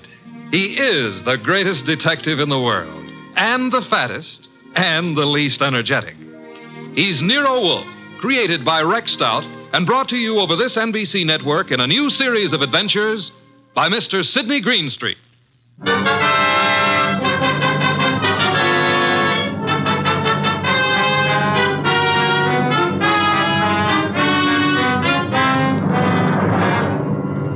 Tonight, it's the case of the Impolite Corpse. It began on a certain night at 8:40 when Walter Channing, an advertising executive, was dictating in his office to his charming secretary, Brenda Barkley. Brenda, take a memo. Yes, Mr. Channing. This is to be mimeographed and sent to the entire staff. The entire staff, yes, sir. Notice, effective at once, 1-hour lunch periods will be strictly enforced. Employees will post time of departure and time of return. Yes, what is it? Mr. Channing... Bennett, I'm busy. But I've got to see you, Mr. Channing. About this afternoon. This afternoon was unfortunate, Bennett, but it happened. I lost my temper. I'm sorry. So am I. Mr. Channing, I've been with the firm 14 years, and well, because a man blows up once in 14 years... Mr. Channing's office. Oh, you've got to reconsider. That's all, Mr. Channing. I never reconsider, Bennett. It's your wife. But, Mr. Channing... That will be all, Bennett. It won't be all. You can't wipe out 14 years of a man's life. Even you can't do that, Channing. It's Mrs. Channing on the phone. Oh. Hello? You're where? That's in this building. Since when has Dr. Ellis kept evening office hours? I told you there's nothing wrong with you. No, I can't. I don't know when I'll be through. And I don't want you hanging around up here. Well, take a cab or walk. I don't care what you do. What? I can't understand you. What? Goodbye, Doris. Where was I? Walter. Yes? You are going to reconsider about Tom Bennett, aren't you? Bennett was insolent this afternoon. I won't tolerate insolence. Yes? Shine, Mr. Channing? Shine? No. What's he doing down here this time of night? Half the staff's working overtime. Kelly's an enterprising shoeshine boy. Might have missed someone on his rounds this afternoon. Walter, about Tom Bennett. Forget Bennett. Oh, look, you upset the inkwell. Oh. Quick, blot the stuff. Yes, of course. Did any spill on you? Spot at my trouser cuff. Lucky it didn't get on the carpet. Walter, about Tom Bennett. I told you to forget Bennett. All right, Walter, all right. Oh, maybe you shouldn't. Maybe you'd be better off to use him as a model. A model? If he knows he's not wanted around here, he'll have the self-respect to get out. Meaning? Well, you've known for a long time you're not wanted. And you're still here. How you'd like to fire me. Denying that would be silly. I've been with this firm 15 years in January. Employees get a bonus of stock shares after 15 years' service. That's what I'm waiting for, and you know it. Suppose we get back to that memorandum. You'd like to get me out before I collect those shares, wouldn't you? I said let's get on with the memo. You'd be petty enough to do it, too, if you knew how. There may be a way. There isn't, and you know it. I'm too careful. You can't fire me without cause, and I've given you no cause, Walter. Nothing you can possibly dictate one of your vicious little memorandums about. Don't try my patience too far, Brenda. Walter, this can't be us talking like this, you and me hating each other. I find it remarkable there ever was anything between us except hate. Walter. I mean it. Look at you. You were flashy when I met you. You're getting flashier. That means cheaper, Brenda. Stop it. Too much lipstick? Too much rouge? Hair too bright? Dress too tight? You're trying too hard, Brenda. You're labeling yourself like a sound wagon. I wonder what it is that stops me from killing you. Cowardice, of course. Now, when you've stopped sniveling, we'll get on with a memorandum. You ready? Yes, I'm ready. Notice. In the interest of economy and efficiency, junior executives will confer in the conference room, not in private offices. Mid-afternoon coffee and personal phone calls and daily shoe shines will be eliminated.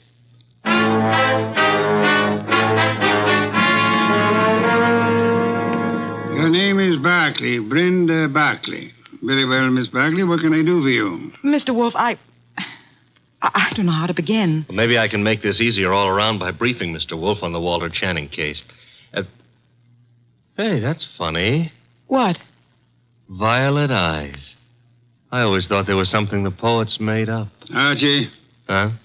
Oh, the Channing case, yes. One moment. Miss Barkley, look this way, please. To me, an eye is functional object found in mammals, birds, fish, potatoes, and horticulture. Thank you. Go on, Archie. Walter Channing was the boy wonder of advertising. At 33, executive vice president of Winslow, Hart, and Straightmeyer. Just 24 hours ago, they found him at his desk, shot through the heart. They? Who is they? A night porter and a shoe shine boy, is that right? Yes. He'd been dead about an hour. The bullet went through Channing, his desk chair, and lodged in the windowsill behind him. Police thought at first it was suicide. The gun? 38, found it on the floor, 10 feet away. No fingerprints, anyhow, no clear ones. Seldom are on a gun butt. You say suicide was suspected. Why? The gun was 10 feet from the body. It was the smudges. Smudges? Powder burns. According to the papers, he was sitting at his desk. There were no signs of a struggle. The gun was held against his chest and fired. But it wasn't suicide, Mr. Wolfe. Walter Channing would never have killed himself. The police have already decided that, finally, according to the evening papers.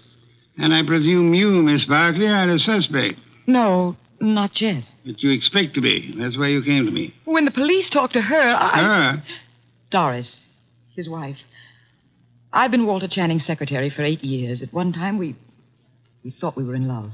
Mrs. Channing was aware of this? Yes. Oh, it was a long time ago. It was over. It was finished a long time ago, but she never believed that. Neither did Alan. Alan who? Alan Mielek, head of the media department at the agency. We were going to be married when Walter and I... Well, Decided you were in love. Miss Barkley, who finally decided you were not? You or Mr. Channing? He did. I see. Mr. Mielek believes you did not share this change of heart. Yes. Oh, he's such a fool. I dare say you fear Mrs. Channing or Mr. Mielek or both will reveal the ill-fated romance. You know what the papers will make of it, what the police will try to make of it.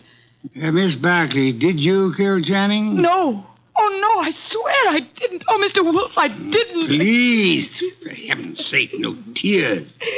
Archie, put her in a cab. Yes, sir. Then come up to the plant room. There are some things I'll want you to execute for me. Yes, sir. Women. Bah! Yes, Mr. Goodwin, I'm Abe Jackson, the night porter. I was working late that night. Mr. Channing, his secretary, Mr. Bennett, Mr. Mielek, and his secretary. About 10:30, I met the shoe shine, Kelly, on Mr. Channing's floor. There was a light burning in Channing's plate. We went in to turn it off, Kelly and me, and there he was, sitting at his desk, a hole this big in his chest. Tell me, Mr. Bennett, did Channing have any enemies in the agency? Channing was a slave driver, Mr. Goodwin. The girls hated him and men were afraid of him. He'd send out memos like this one around. Here, take a look at it. It's typical. No coffee, no shoe shines, no office conferences. If you want my opinion, as one employee out of 150, whoever killed Walter Channing did the rest of us a favor. You're Amy Long, secretary to Alan Mielek. Now, what can you I can tell you plenty. How she jilted Mr. Mielek, took up with Mr. Channing, got thrown over by him. I wouldn't go so far as to say Brenda Barkley would murder anyone. But if she did, Walter Channing would be 1A.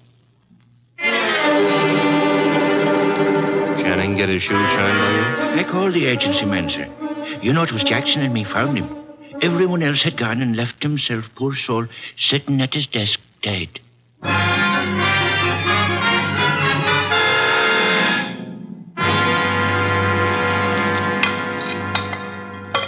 This specimen of an enormous straight orchid. Beautiful, isn't it, Mrs. Channing? Mr. Millick? I could never quite like orchids. They have no smell, you know. It's pretty all right, but tulips are more in my line, Mr. Wolfe. Tulips, Mr. Millick? I had a stand of emperors this spring. Emperors, come in, Archie. Emperors, Mr. Millick? That's the name of a tulip, Mr. Wolfe. A peasant flower. I've heard of it, of course. Archie, Mrs. Channing, Mr. Millick, my assistant, Mr. Goodwin. Mr. Goodwin. I didn't know you had company. Mr. Wolfe asked us here to explain why Brenda Barkley is worried. And you have both agreed to respect her position. Brenda ought to know I'd never tell the police anything to get her into trouble. Phooey. Sir? He said phooey, Mr. Millick, meaning he doubts what you say and does not admit your right to say it. Archie, Mr. Millick, you say you would never intentionally inform on Miss Barkley. Certainly not. The tongue slips, sir. We would expect you to guard your... What? Do you think what I started to say. You asked us here because Brenda Barkley is your client. I despise Miss Barkley. Everyone knows that, and why. But I wouldn't stoop to implicating her in murder. You believe her innocent, then, Mrs. Channing? I believe she lacks the gumption to pull a trigger. Poison, I wouldn't put past her at all. Mr. Millick, would you be kind enough to see me home? Of course, Mrs. Channing. Good day, Mr. Wolfe. Good day. And Mr. Goodwin. You have, I suppose, an exhaustive report from me, Archie? 7 pages of notes. Save them and get me a bottle of beer. You're in a rosy mood. What happened? I said I would like a bottle of beer. No, you wouldn't. Archie, you better... Don't puff up about it. Those vest buttons won't stand the strain. I can't get you a bottle of beer. Why not? You ordered me to hold you to 4 a day. I rescind the order. You also ordered me not to let you rescind the order. What's the matter with you, anyhow? I have had to entertain 2 very dull people too long. Both those dull people are prime suspects. Mrs. Channing is a woman scorned.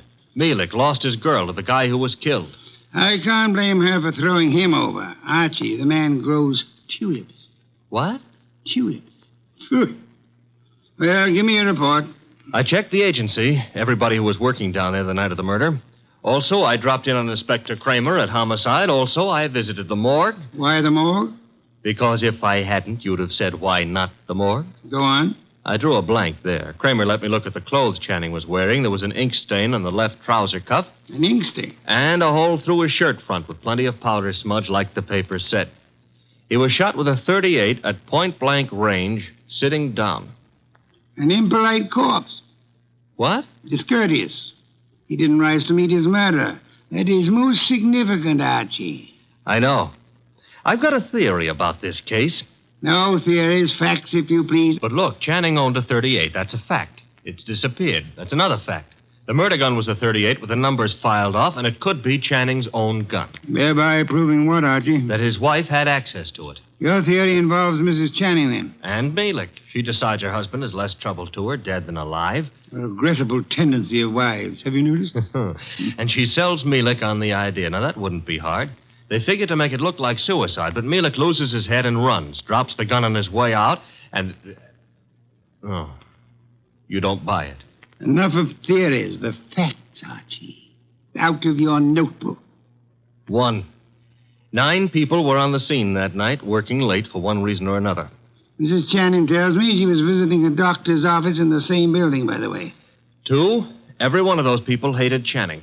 3, here's a sample of why he wasn't popular. A memorandum, huh? Dictated the night he was killed. The staff got it the next morning. A whip cracker, Mr. Channing. Fact 4, the ink stain on his trouser cuff was partly rubbed out. With what? Cleaner of some kind. I didn't get the brand. Fact 5, there's a spot on the carpet near Channing's chair. Spot of what? Ink? Blood? Looks like ink. It looks like ink. Well, I didn't analyze it on the spur of the moment. My chemical set isn't working so good, boss. Phooey. Archie, I want 2 things. Yes, sir? Get over to headquarters. The police have Channing's trousers. Suggest to Inspector Kramer that he have the stain analyzed. Suggest also that the spot on the carpet be analyzed at the same time. Be around him when the information arrives. This is Be Kind to the Police Week? Phooey. I never have sought to beat the police on matters of fact, only on interpretation, deduction. Get going. Oh, and Archie. Yes? When you return, I should discourse upon the sanctity of deskhood. The sanctity of what hood? Deskhood. Now be off with you, and please remember you're tracking a murderer. Don't stub your toe.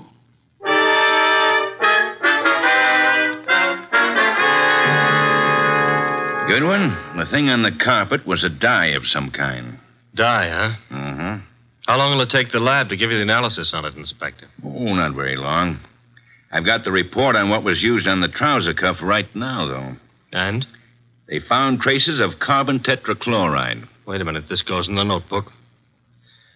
Okay, carbon tetrachloride. And something else. Goodwin, what's Wolfe after? Interpretations was what he said, Inspector. You object? No. Maybe I'll get an interpretation, too. The something else was perchlorethylene. Why, Inspector, such language.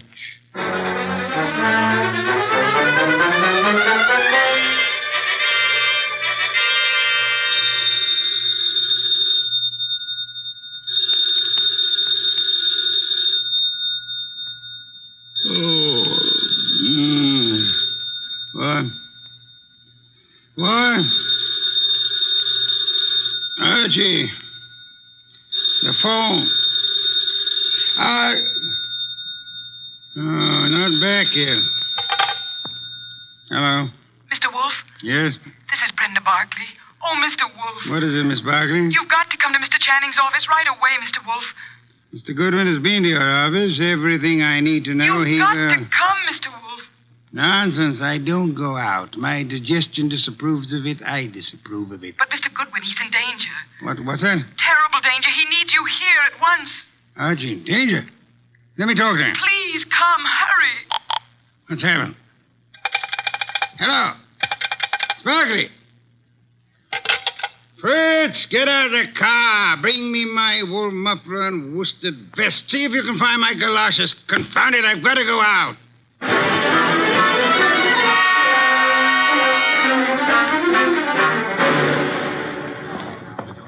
Going up. Step to the rear of the car, please. Mister, will you please step back? I'm back as far as I can go. You are? Elevators, contraptions for little men. Come, take me up, young man. Hold it. Hold that car. I'm late for a date with a blonde. 16th floor, buddy. Evening, Mr. Goodwin. Good evening. I was told you were in danger. Danger? Mr. Wolfe, what are you doing out down here? Miss Barkley's idea. About me being in danger? Obviously, she was lying. I suspected at the time. But I fell in with her suggestion. I'm anxious to end the case. My presence here is needed. Don't understand why she'd do such a thing. And why is your presence needed? 16th floor. It's a matter of, perspective. Brenda's got a very nice perspective. She'll be around here someplace. The agency's got this whole floor. Her office? Down this corridor, next to Channing's. Well, Kramer came through on those reports from the lab. That smudge on the carpet wasn't ink. It was a dye. Powdered aniline. Brenda. Oh, Mr. Wolfe, thank heavens you're here. Hey, I'm here, too. The police, they questioned me again this afternoon. I'm so frightened, Mr. Wolfe. You've got to find the murderer before they... Baby, take it easy. Well, hello, Archie. Hello. What's the idea of trying to pull a fast one on Mr. Wolfe? Well, I just had to see him. Please understand. Is this Channing's office? Yes. You told him I was in danger. At last, the place to sit down. Well, I had to tell him something to get him down here. He's not happy. You comfortable there, sir? Miss Barkley, come here. Mr. Wolfe, I can explain. I thought if you were here, where it happened, if you could see for yourself, then you'd... Young woman, there are many things I'd like to say to you. Oh, now, wait a minute. She was scared, boss. However, I am too short of breath to do them justice. Archie. Yes? Round up everyone concerned with this case. Right now? Including Mrs. Channing. Get them in here. Yes, sir. You help him, Miss Barkley, and close that window. Yes, Mr. Wolfe. Fresh air. I've had enough today, thanks to you, to last me a lifetime. If after all that exposure... I live a lifetime.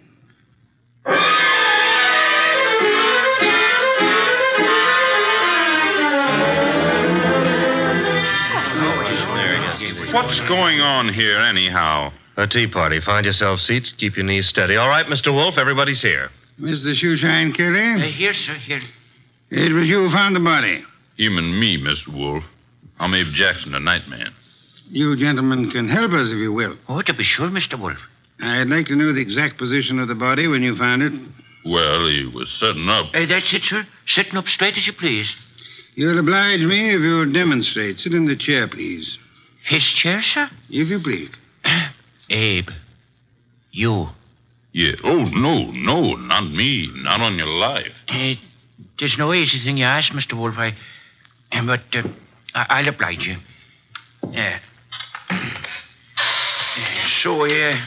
It was like this, I'd say. You agree, Mr. Jackson? A little more to the right, maybe. Yeah, that's the way it was. Archie. Yes, sir? Help me with a brief recapitulation. Well, so far as we know, Channing made no outcry.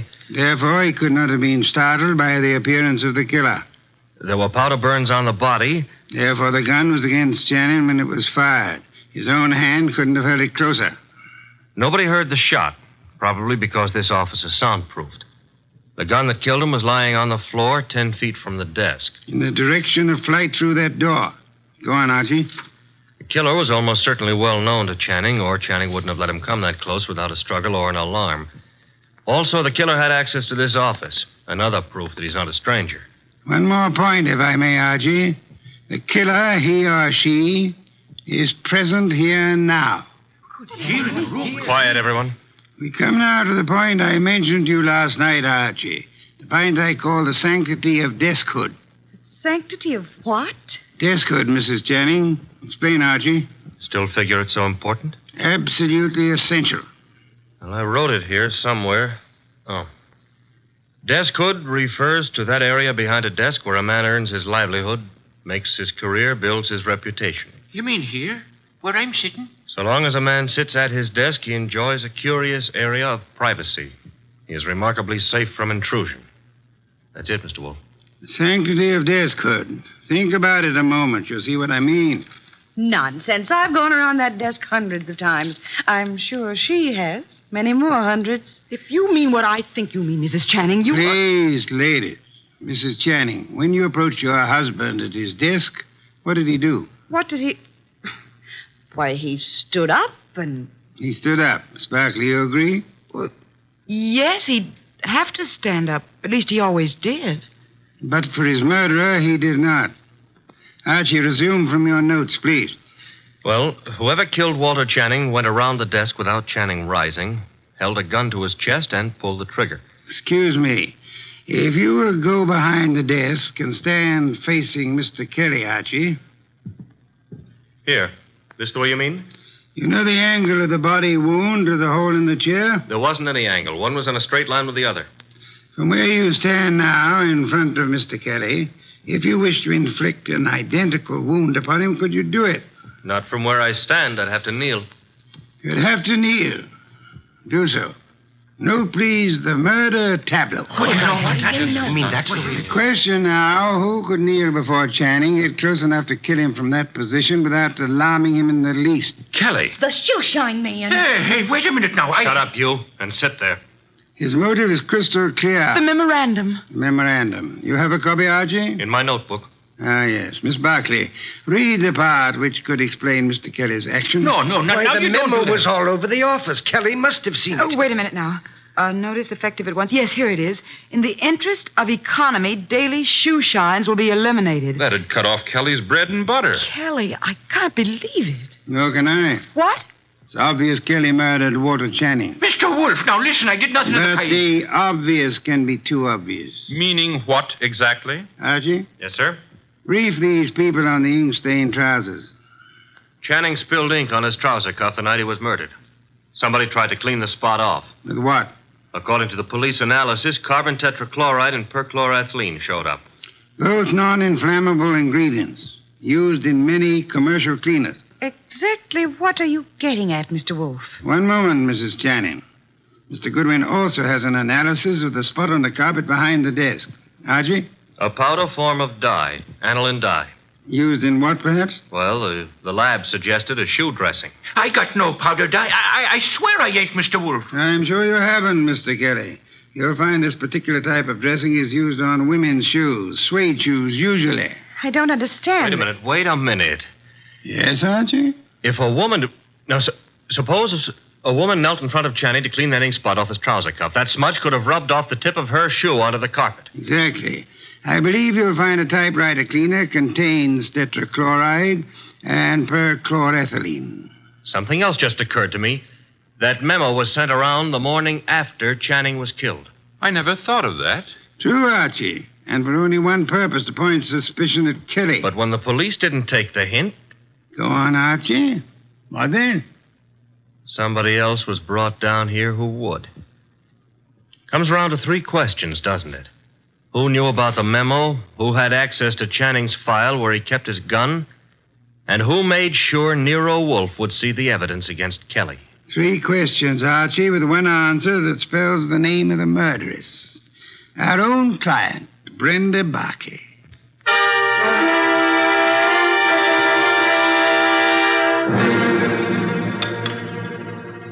Steak, Archie, marinated. You like it? I'm not hungry. Indeed, I suggest a tonic. That reminds me. I had a call. You had? Doris Channing. She had some idea about my explaining things to her. She found my explanation insufficient? No, but she felt it lacked the personal touch. Phooey. Hand me a can of beer. However, you do have the evening off. Yes, sir. Keep out of trouble. Doris Channing is a blonde. That is, try to keep out of trouble. In the company of a blonde who wants to. Good night, sir. Good night, Archie. Good night.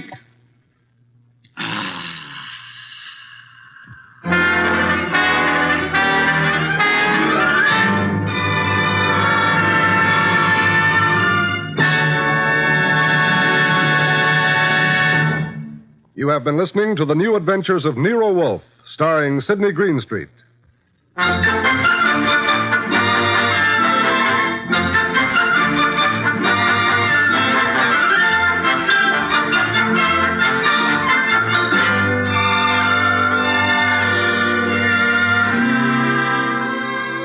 Tonight's transcribed story by William Kendall Clark was based on the characters created by Rex Stout. This is an Edwin Fadiman program produced and directed by J. Donald Wilson. In the cast were Larry Dobkin as Archie Goodwin, and Donald Morrison, Betty Lou Gerson, Bill Johnstone, Howard McNear, Mary Lansing, and Barney Phillips. Next week at this same time, Nero Wolfe and Archie will bring you the case of The Girl Who Cried Wolf. John Storm speaking.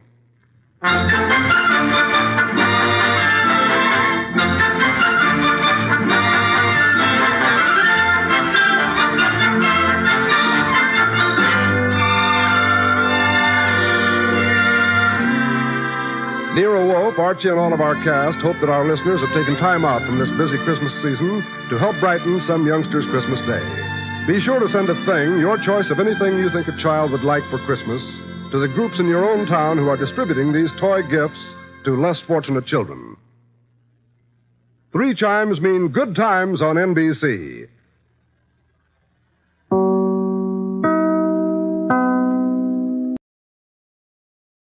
Get this and get it straight. Crime is a sucker's road, and those who travel it wind up in the gut of the prison or the grave. This time I was in the country where the night should have been nothing but peace and quiet. But a pair of angry eagles changed all that. One was solid gold and too close to a battered corpse. The other weighed 160 pounds and was too quick with his fists. It happened like this. From the pen of Raymond Chandler, outstanding author of crime fiction, comes his most famous character in The Adventures of Philip Marlowe.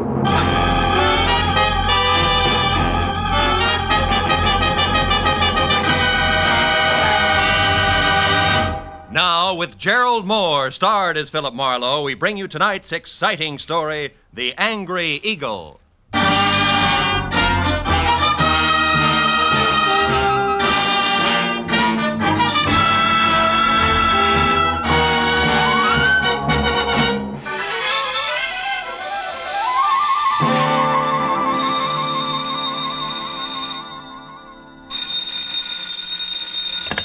Hello. Mr. Philip Marlowe, please. Clover Lake, California calling. This is Marlowe. One moment, sir. Go ahead on your call to Los Angeles, please. Hello, Marlowe. Babe Durney. Remember me, light heavy contender in 39? Oh, yeah, sure. I remember you. Good. You still have that bar in Southgate? No, I'm back in the game. Ah. Trainer this time for a welterweight that's good. His name's Danny Eagle, and he's another Barney Ross, believe me. No kidding. Yeah, but he's in trouble. Come on out, will you, Phil? Clover Lake's only 20 miles. You can be here by 6. It's just outside of Malibu, up in the hills. Well, what's your boy's trouble, babe? Plenty. And it could end up being his life. Now step on it, Phil. Oh, and listen, you're a sports writer from Detroit, not a private detective. You got it? Got it. Leaving now, babe.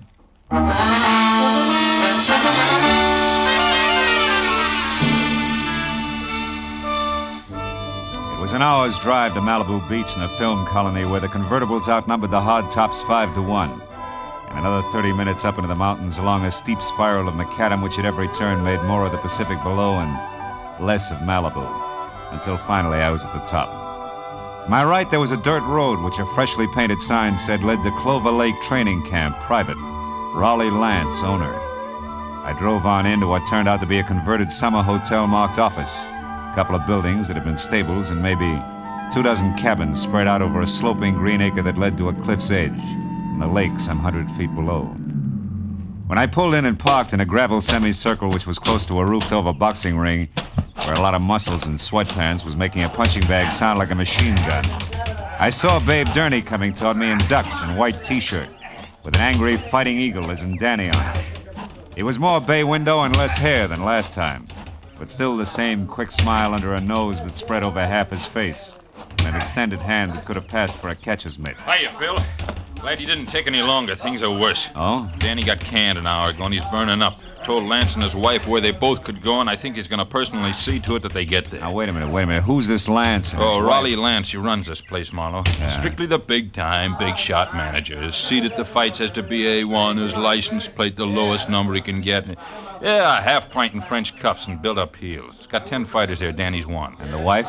Oh, yeah. Myra. A lot of curves, a lot of war paint, and never enough clothes on. Know what you mean. Yeah, well, also not much to keep her busy, and Lance hasn't got time to run around down in Malibu. Which means sheep's eyes at the boys, huh? Yeah, Danny Eagle included. Not that the kid ever did anything about it, mind you. Figured she was just being friendly. Come on, let's move on down by the lake like I was just showing you around. Hey, Jersey. Yeah? You can quit now. Do a mile in the shower. Okay, babe. See you later. Anyhow, Phil, this morning, Lance and the missus had a beef when the big shot got mad, read Myra off, and called Danny and tried the same thing on him. Didn't take, huh? No. So the boss canned him. The kid went back to his cabin and started kicking the fixtures around. That's when I called you. He's got a lot of temper, Phil. Yeah, but what do you want me to do? Help me get him out of here before he tangles with Lance. He said he wasn't going to get off the ground till things were squared away, and he... Oh, hold it. What now? Over there near the edge of the cliff. Friend of Lance's, Jess Weatherwax. Well, that old man? Yeah, hayseed to look at or listen to, but he owns about every piece of land around here. Uh-huh. Rich, retired, and has just learned about prize fighters. Calls them gladiators. Also, he's got a mud fence-faced daughter he's real anxious to pass off. Yeah, also he's coming this way. Oh, hello there, son. Yeah, don't encourage gab. It's his specialty. Well, babe, my boy. What shape are you in tonight? Oh, well, not quite fighting trim, Mr. Weatherwax. I was just showing Mr. Marlowe here around the grounds. He's a sports writer. Sports writer? Yeah. Well, glad to make your acquaintance, Mr. Marlowe. Thank you. Yes, sir. When I think about what I've missed all these years not following the ring... Mr. Weatherwax, excuse me, but we're in a hurry. I want Mr. Marlowe to see the lake before it's dark. We'll see you at dinner up at the lodge later, huh? Yes, I'll look forward to that. Goodbye. Yeah, bye, son. Original windbag. Yeah. But, Marlowe, like I was saying, I gotta have your help. Yeah, but what can I do now? The kid's through, babe. Sure, but look, Phil, I know other managers. I also know the makings of a champ when I see him, and Danny Eagle's got the stuff. And? Okay, I like him.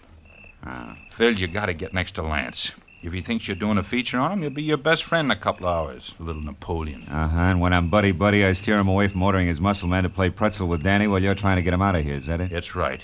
I already planted that you're coming up here, so all you gotta... Hey, look. Huh? Up at the lodge on the porch there. That's him and Myra going in the office. My cue. Mm-hmm. Okay, but first tell me one thing, babe. Does Danny know about me? No. He'd turn against me if he did. He likes to settle his stuff his own way. That's why you gotta get to Lance. In or out of the ring, it still takes two to make a fight, Phil. Yeah. All right, babe, I'll do my best. Yeah. Philip Marlowe, Detroit Daily News. Wonder if there is such a paper. No, it doesn't sound too bad. Listen, Myra, I don't want any more trouble with you. I'm fed up. Oh, You're fine. fed up. You? Well, that's funny. You drag me up here and Shut expect up. me to... And try real hard to understand this. I dropped 10 grand, 10,000 berries last night on that punk Steve Rocker.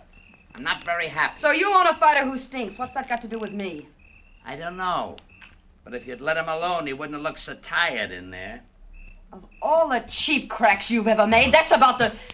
The what? Go on, say it. You never flirted. You never played up to him. You were only being friendly. Go on, spit it out, why don't you? Don't think I won't. When we're alone. Oh. Excuse me, I didn't mean to eavesdrop. I was looking for Mr. Lance. Raleigh Lance? That's me. What do you want? My name's Philip Marlowe, Detroit Daily News, Mr. Lance. Oh. Yes. Come in, Mr. Marlowe. Oh. There was a note here on my desk that I should expect you for an interview. Glad to see you. Oh, thank you. I don't believe I've, my wife, Mr. Marlowe, Mrs. Lance. How do you do? Hello. From, Detroit, you said? Yeah. How are things at the Beaver Club? That's quite a spot, I hear. Oh, yeah, quite. I used to go with a reporter there. He told me about some wild parties at their press club. Busy Beaver Nights, they used to call them. Yes, busy beaver night. Lots of fun. Mm-hmm. I'll bet. Myra, Mr. Marlowe and I'd like to talk a while, so, So I'll be running along. It was a pleasure, Mr. Marlowe. Thank you. Goodbye, Raleigh. I'll see you later. Yeah. Well, Mr. Marlowe, have a chair. Drink? Yeah, I will, thanks. It's quite a spot you have here, Mr. Lance. Make it Raleigh, fella. All right. Yeah, it's okay. But you're not up here to write about a training camp, are you? Of course, I know background counts, but, well, like this drink, the soda helps, too. But the scotch is the thing, huh? Health? Same. Yeah, you're right about that scotch. Mr. Lance? What is it, Kelly? I'm busy now. What's about Danny Eagle? Did you give him his walking papers? No, Big Gurney stopped me, Mr. Lance. Said he'd give Danny the word himself that he could handle him. That fat pug! Who does he think he is? Well, he said he just didn't want trouble, Mr. Lance. Besides, he said Danny was taking a walk. Yeah? Well, I'm going to give him the air, too. I've got enough enemies without some lousy trainer who's on my own payroll. Pardon me, Mr. Marlowe. I'll only be a couple of minutes. Sure.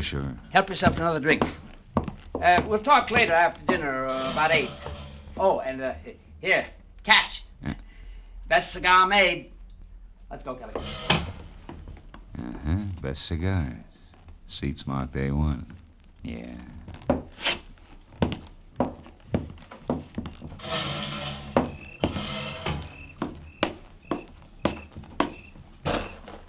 Hey. Huh?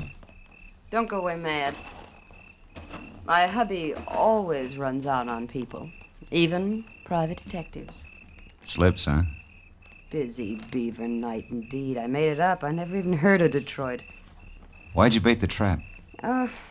Lance, the jealous jerk, has threatened to hire a detective a half a dozen times. Oh. After all this fuss over Danny Eagle, you were about due. Well, shall we walk? It's a nice night. Let's leave it that way, huh? What do you mean? Isn't Danny enough for one day? Listen, mister, you're starting off with 2 left feet. I was friendly with Danny Eagle, period. And Steve Rocker? The same. Only Steve was a little dull. A mind dedicated to comic books. All fighter. Not according to his last bout. Yeah. Rocco moved like he was drugged and collapsed in the 3rd, so it's my fault. Oh, the big shot is quite a loser. And don't bother with your next question. I can feel it coming. Why have I stuck? Yeah, well, it belongs here someplace. Well, I've stuck because... Well, because I thought that each battle was going to be our last. That sooner or later he'd have time for me. He's a busy guy, Myra. So was King Solomon, but he always had room for his wives. True. I thought this place was going to be our answer. Just the 2 of us, plus the peace and quiet of the country, with Malibu on hand for a change of pace. So what happens? Still busy, huh? Yeah. So busy that he spends 8 hours a day with Jess Weatherwax, a guy he never heard of until he started this camp, but a guy who thrills to hear the lives and loves of Raleigh Lance. And that leaves me with his daughter, Clementine, if I don't talk to the fighters. Clementine, whose shoes are number 9, with an IQ to match. Good night. Wait a minute, Myra. Where you going? Going as far as my cabin on an old-fashioned cry. Or maybe just an old-fashioned, I don't know which. Good night.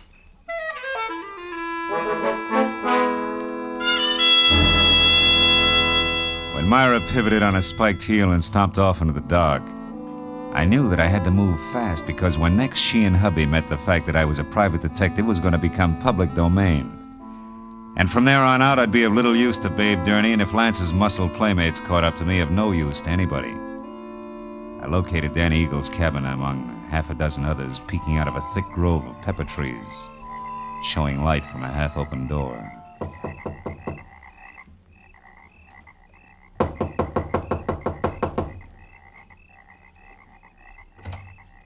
Hey, anybody home?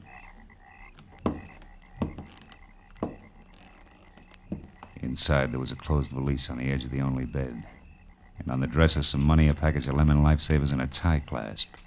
A gold one with a gold angry eagle on it that said Danny was still around. Then he got to talk for himself. I think you're in the wrong cabin, mister. I haven't vacated yet. Well, don't you think it'd be easy all the way around if you did, Danny? Right now, I'm not looking for the easy way, mister.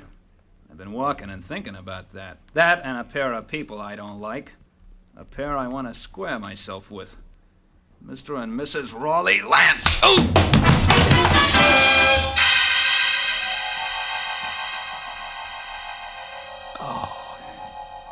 It was purely a case of mistaken identity.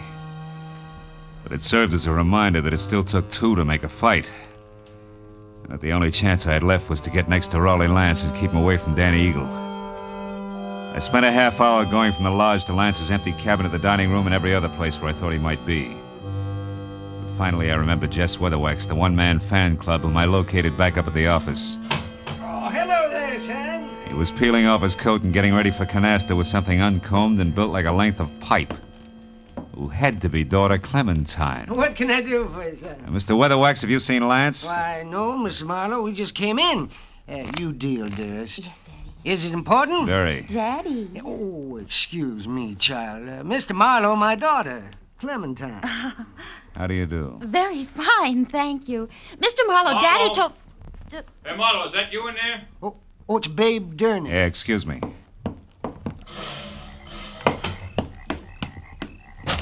Phil, come with me, quick. What's wrong? Lance is dead, Marlowe. What? At the edge of the lake on the rocks. Accident? I don't know. Come on, Phil.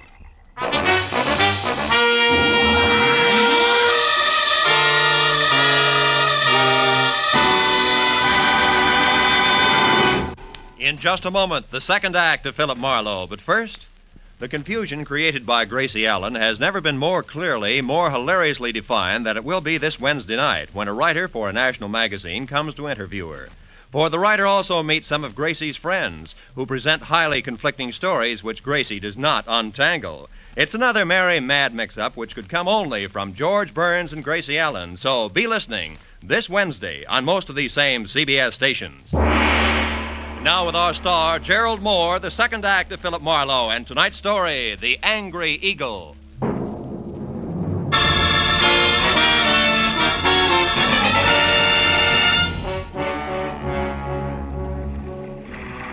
Sharp lakeshore stones, like countless fighters' fists, had hammered all the life out of Raleigh Lance. And as we stared down at him, the circle of light from the electric lantern in Babe Durney's hand began to dance over the corpse.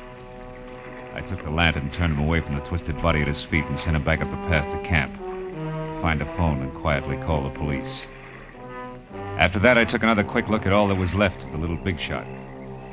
I went up the path myself and got as far as the jagged hole in the rail where Lance had gone through. I had just enough time to see a few things before I was met by Myra. Just like she'd been before, except for a handful of nervous fingers that just couldn't leave her neckline alone. I saw Babe. Tell me about Raleigh. Is it true? Yeah, it's true, all right. Your husband's dead. Babe just left, so you must have been on your way here when you ran into him. How come?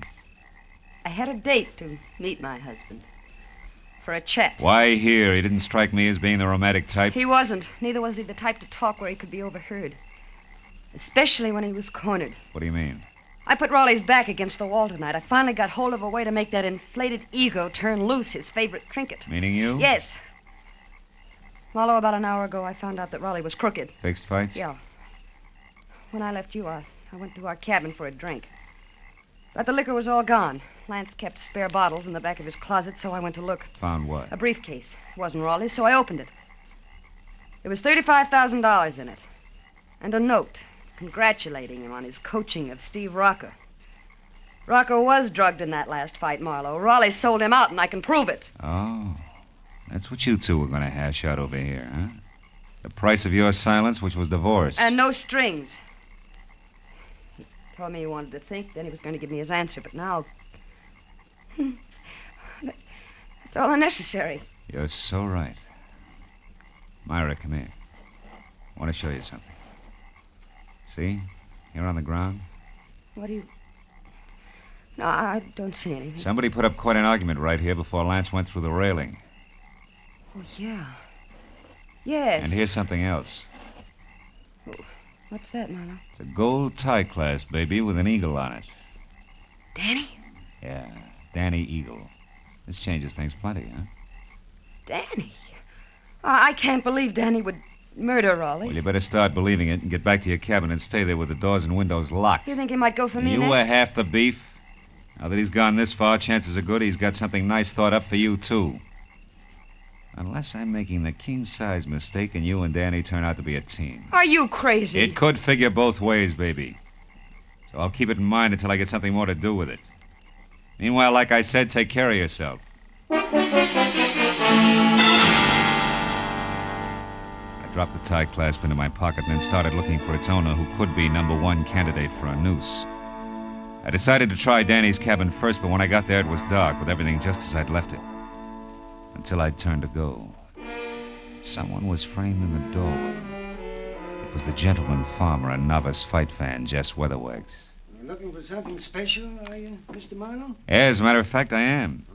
I figured you would be, what with being a reporter, because I know there's been some kind of a ruckus here tonight. How did you know there was trouble here? Well, I happened to be passing by a certain phone a few minutes ago, and I heard that trainer, Babe Durney, calling the police. Oh. Okay, as long as you know that much, you may as well know the rest. Somebody shoved the boss of this place out through a railing into 100 feet of thin air. He's dead. Well, Lance murdered? By one of his own men? Oh, no, I don't believe it. He's a good manager. His boys loved him, every one of them. You should be so loved, especially by a guy like Danny. Danny Eagle? None other. And that's only half of it. Your good manager, Mr. Lance, was a fight fixer. One who'd even drug his own stable to be sure to lose. He was as crooked as a hyena's back leg. He prearranged boxing fights? That's putting it mildly. His own wife, Myra, pinned that on him just tonight. She didn't go into details. She didn't have to. She had enough proof to make it stick because she was getting a divorce on the strength of it. Oh, I find it mighty hard to believe all this, Mr. Marlowe. And here's something else. I'm not a reporter. I'm a private detective. You're a private detective? Yeah, called in by Babe Durney because he was worried. Now I am. Anyway, here's what I'm getting at. If you're really sincere about liking your violence according to Marquis of Queensberry rules, you can do me a big favor. What can I do? Keep an eye on Myra Lance for me. Yes. I left her in the cottage. Dan Eagle may be only half finished with what he started.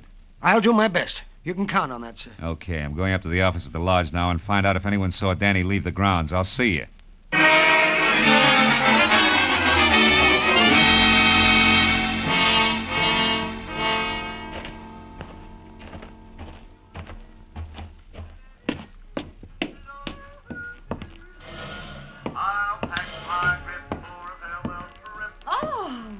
Hello there, Mr. Marlowe. Did you get enough story material from the box fighters? For a couple of novels, Clementine. You alone here? Well, I am now. My daddy and I were playing canasta, but he left a while back. Went off without his coat, too, see? I know. You've been here in the office ever since, huh? Why, yes, why? Well, maybe you can help me. Did you... Gladly. But you've just got to help me first, Mr. Marlowe. Have you got a cigarette paper? A cigarette paper? You know, the makings. I'm Oh. trying to roll me a cigarette, ran out of mine. I found my daddy's tobacco, and then I absolutely emptied his coat pockets here looking for a paper, but there wasn't any. You wouldn't happen to have it. No, I'm afraid not, Clementine. Here, have one of mine. In fact, have two. Oh. Now, my question. Did you happen to see Danny Eagle go out? Go out? Out the what, Mr. Marlowe? Huh? Oh, never mind. Listen, Clementine, did this thing come out of your daddy's coat pocket, too? That old ticket stub? Yeah. Out of that little pocket in the big one on the right side, it was... Well, Mr. Marlowe, what's wrong? I don't know. But I better find out right now.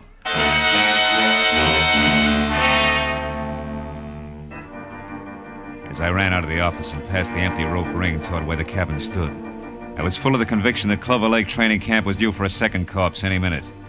Only this time I knew that some fast adjectives I myself had tossed off and not a hot-headed fighter were playing cause and effect. As I made for the door of the Lance cabin, there was no help in the fact that my volunteer guard, Jess Weatherwax, was nowhere in sight. I called Myra's name twice and still got no answer. So I stepped back to go to work on the door with my shoulder when the lock turned from inside. What is it, Marlowe? What are you doing here? At the moment, Myra, baby, I'm counting lucky stars, the kind that kept you hale and hearty in spite of me and my big mouth. I'm afraid I don't know what you mean. I mean, I almost spilled all, including the clincher, which was where you could be located. All this, mind you, to the guy who no doubt was in it with Lance right up to his Adam's apple. And the fact that you're still breathing means that he must have given up and beat it because as a topper, I sent him here to guard you. Say, what's the matter? Aren't you even curious? Why, yes, sure, of course. So am I, Marlowe. Don't move. Oh, no. You have a talent for stupid audacity, young man. Myra's still breathing because up to the point where you knocked on this door, she still didn't realize my connection. But when you showed up, I couldn't take a chance. I was forced to bring this gun into things and wait behind the door. Now, obviously, you both know. And I was so relieved you still had strength enough to open the door, Myra. I stepped in chin first and was happy about it. Well, I was afraid to warn you. Well, it's your move, Weatherwax. What'll it be? I have no choice. What? You'll have a lot of bodies to crawl out from under, Buster. It won't be too hard. Danny's already framed for Raleigh's murder. Framed by whom? By Raleigh Lance himself. Oh, such a simple little plan. I worked it out as I worked out everything else around here. Just for the record, how was it supposed to go? Once Myra knew about Raleigh, she became dangerous to me. She had to be killed. So I told him how to set up the whole thing. You know, you're really enjoying yourself, aren't you? Frankly, no. But I just don't intend to take the rap for my late partner's stupid clumsiness. Oh, but this has gone far enough. Oh, no, it ain't. Babe, look out. He's got a gun. Oh. Duck, Myra! Yeah, boy, Phil. He lost his gun. And I still got a good right hand. My boy ain't gonna be framed for nothing. Babe, stop it. I'm gonna fix this guy good. Lay off, babe, will you? Lay off. Lay off, I tell you. Lay off. Okay. He's got to tell us the rest. Come on, Weatherwax, talk. What actually happened on the path to the lake? Well? Lance set up the frame on Danny as I told him to by planting that eagle tie clasp at the weak spot in the rail. And then he made a lot of marks on the path, like there'd been a fight. Go ahead. And after that, he went over to kick the rail loose. He tripped and he fell. All because of those shoes of his with the hard, slick soles and built-up heels. Silly little man.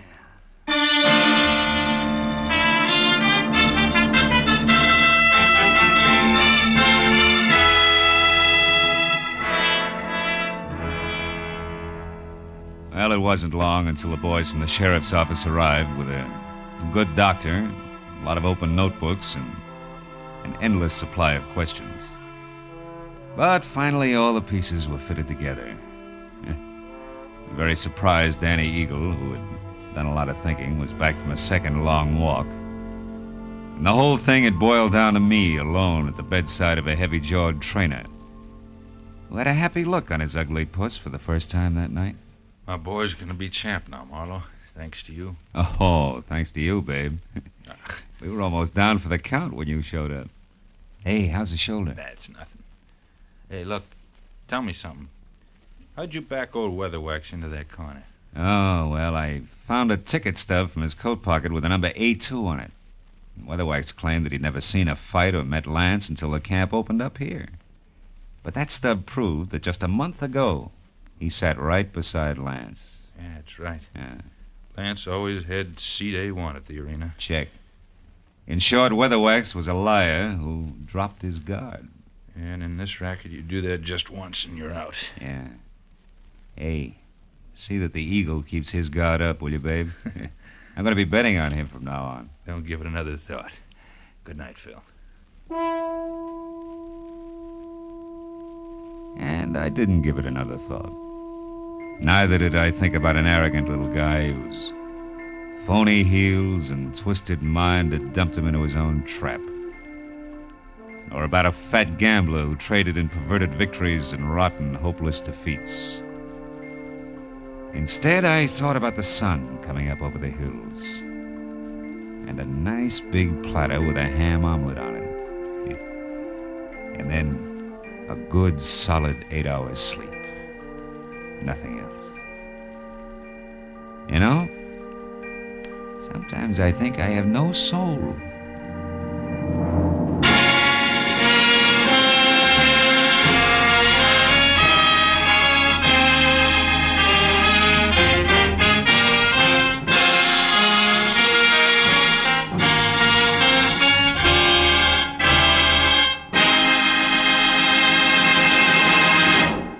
The Adventures of Philip Marlowe, bringing you Raymond Chandler's most famous character, star Gerald Moore, are produced and directed by Norman MacDonald and are written for radio by Robert Mitchell and Gene Levitt. Gerald Moore can currently be seen starring in Republic's The Blonde Bandit. Featured in our cast tonight were Joan Banks, Barney Phillips, Wilms Herbert, Howard McNear, Elliott Reed, Frank Gerstle, and Ann Morrison. The special music is composed and conducted by Richard Arant. Be sure and be with us again next week when Philip Marlowe says... This time, a nervous breakdown in a driving rain. A cape with a high collar and a tiny sliver of glass led me from the ballet and a beautiful dancer to the edge of a cliff and death.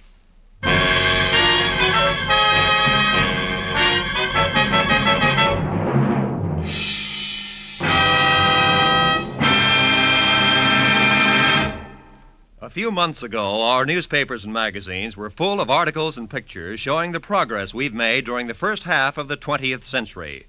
That progress, brought about by the American way of doing business, means that today we enjoy the highest standard of living of any nation in the world.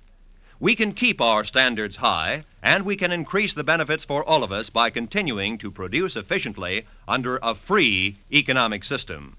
This is Roy Rowan speaking. Now, stay tuned for Pursuit, which follows immediately over most of these same CBS stations.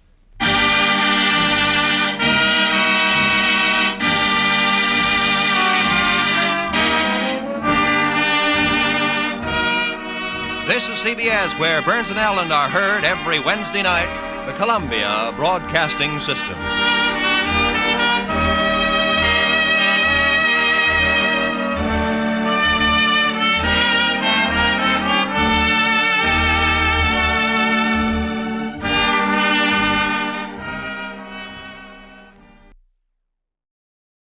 From Hollywood, it's time now for... Johnny Dollar. John, this is Harry Branson of Philadelphia Mutual Liability and Casualty Company. Well, hi, Harry. What is it this time? Fraud, murder, arson? No, none of them. Then what kind of a case has you in a dither this morning? As a matter of fact, John, there is no case. Oh, now don't tell me you're spending company money on just a social call. Why, Harry. Of course not. John, I wish you to take a motor trip with one of our very important clients. Well, now, that depends. Perhaps you've heard of her, Betty Charlene Winters. No, but she sounds interesting. She is. She's one of the most charming people. Very wealthy, too. John, you'll love her. Oh, tell me more. I want you to accompany her to her summer place on Lake Wawayanda in northern New Jersey. Sounds better all the time. On expense account, of course, plus a fee of $1,000 for the week or any fraction thereof. How can I lose? Harry, I'll grab the first train.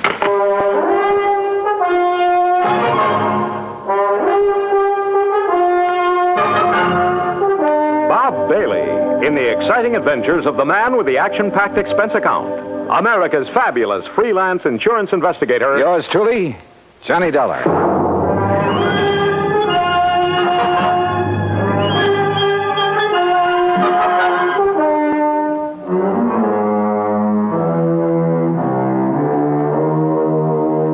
Expense account submitted by Special Investigator Johnny Dollar. to the Philadelphia Mutual Liability and Casualty Company, Philadelphia, Pennsylvania. Following is an account of expenses incurred during my investigation of the Wayward Widow Matter. Expense account item 1, 2150, fare and incidentals, Hartford to Philadelphia.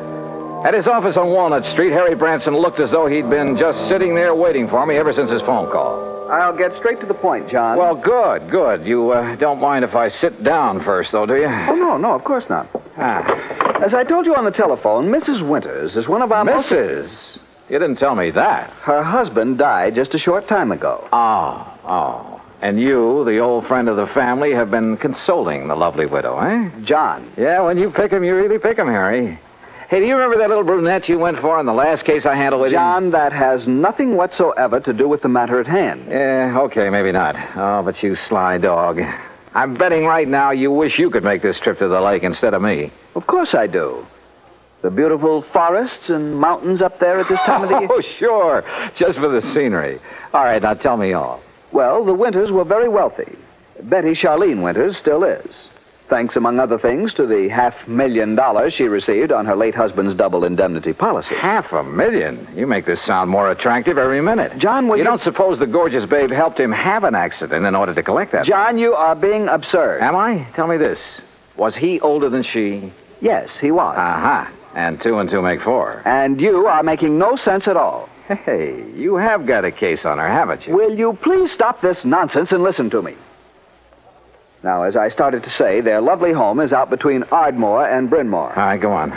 Their home, which Mr. Winters inherited from his father and his grandfather before him, is a veritable art gallery. I see. But she is going to dispose of most of it to the better-known museums and galleries. She plans to sell the family mansion, too, just as soon as the estate is settled. Doesn't go for the old stuff, huh? You're quite right. Her taste is more for the modern. That's the way I like him. I beg your pardon? Nothing. Go on, Harry. Yes. Some of the things, however, she is taking up to the summer home on Lake Wawayanda. Oh, well, now, wait a minute, Harry. Am I taking Betty Charlene up there? Mrs. Winters, John, please. Okay, I'll stay out of your territory for the time being. But am I being hired to take her up to the lake or just some of this junk you've been talking about? Both. Ah. You see, there's one thing in particular, some statue or other, that she wants help with. Statue, huh? So you and she and the statue will make the trip. Now, that's the kind of chaperone I like. When do we start?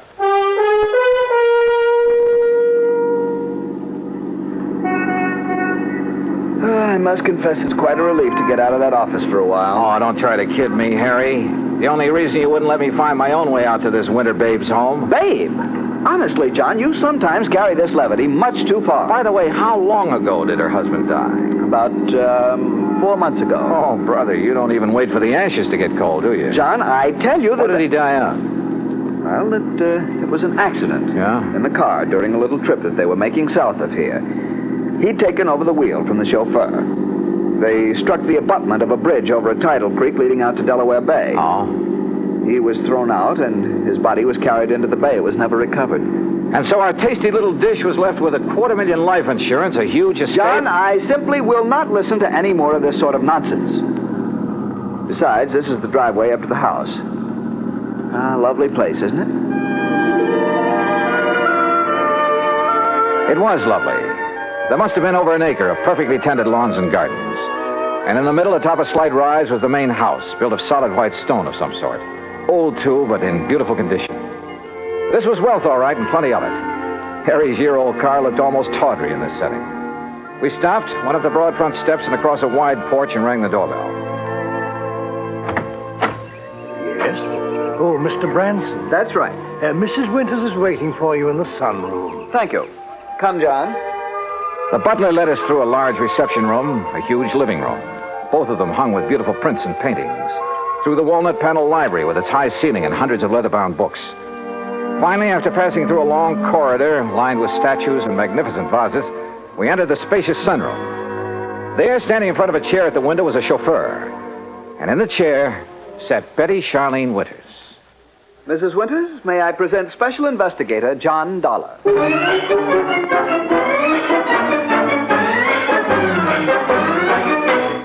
Well, she was a cute little thing, that I will say. But instead of a young, blonde, and beautiful, well, let's face it, she was 70 if she was a day. All my dreams of a high old time during a week at a mountain lake suddenly vanished into thin air. How nice of you to come, Mr. Dollar. Investigator, did you say, Mr. Branson? Yes. I see. Well, don't just stand there. Sit down and be comfortable, both of you. Thank you. Yeah. Is something wrong, Mr. Dollar?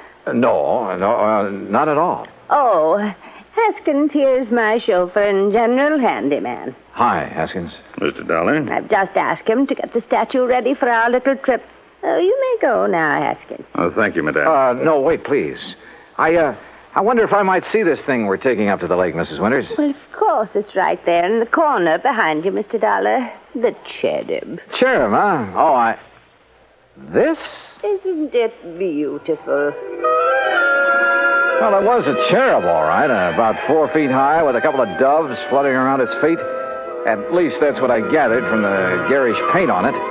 Believe me, it looked like something a third grader had slapped together as a joke on his modeling class. Now, I'm no artist, but so help me, I could have done better myself with a handful of mud and with my eyes closed. No family piece, Mr. Dollar. Antique. I started to say what I was thinking, but then Haskins lifted the atrocity off its pedestal and left with it. Haskins has made a special box for it. He'll place it in the car so we can leave with it tomorrow. You are ready to leave on such short notice, aren't you, Mr. Dollar? Well, now look, Mrs. Winters, Yes, his luggage is right outside in my car, Mrs. Winters. Then, Eric, you may fetch it and put it in one of the guest rooms. Very good, madam. By the way, I hope you know how to drive a Pierce Arrow, Mr. Dollar. Pierce? Or did you think perhaps Haskins would drive us up to the lake? Well, I don't know. No. Haskins is leaving today on his vacation. And I wonder if he will come back. Why do you say that, Mrs. Winters? Oh, I've been having some trouble with him. Oh? I thought you were always eminently satisfied with Haskins. Until recently. Until the death of my husband. He's been... Well, if he doesn't come back, I shall have to replace him. But now, Mr. Branson... Yes? You're a bit of a rascal. You didn't tell me you were bringing a detective to go along with me. Investigator, Mrs. Winters. Insurance investigator. Since the company wouldn't permit me to issue any special insurance on that thing... But I thought you were going to bring me just some strong bodyguard. I have known John for many years, Mrs. Winters, and I assure you... Oh, now, don't apologize. I think this is fine. I just hadn't expected so much. Such a nice, good-looking young... But now come, Mr. Dollar, and I'll show you the rest of the house. We spent the next hour or so on a tour of the place, and Mrs. Winters pointed out the various works of art destined for specific museums and galleries all over the country after she moved out, after the estate was settled. Then Eric caught up with us and announced that Haskins had created the statue and placed it in the car. You know, I was curious about that car, so we went out to the garage and inspected it. It was a Pierce Arrow, all right. Vintage of 1928, complete with headlights on top of the fenders and as bright and shiny as the day it was made. When I tried the starter, it purred like a contented kitten. With a bass voice, that is. Along about 5 o'clock, Mrs. Winters, with a sparkle in her eye, announced it was cocktail time. Harry, being a teetotaler, decided to leave, but not before I buttonholed him for a quick conference. What doesn't make sense, John? Oh, that silly statue, Harry. All the fuss over that piece of junk. After all, John, with all the big policy she carries with us on the legitimate artwork, well, we just can't afford to displease her. But if it had any real value... Perhaps it does to her. How can it? Unless she has a lot of jewelry hidden away in the base of it or something. What, John? Cocktails, she said, and I'm sure ready for them. Go on back to Philly, Harry, and wait for my final report. Well, I must admit that Betty Charlene Winters turned out to be a charming hostess, a very interesting conversationalist. Even long after dinner, over brandy and cigarettes, we chattered away like a couple of magpies. I didn't question her about the statue because I wanted to find out more about it on my own hook. Finally, about midnight, we decided to retire, had a nightcap, and went to our respective rooms. But instead of going to bed, I sat around and read for a few minutes, turned off the light, waited a few minutes more. Then, quietly, I slipped out of my room. That was a mistake, for as I reached the end of the long hall to the stairway, a door behind me suddenly opened. Huh? Who's there? I said, who's... Oh!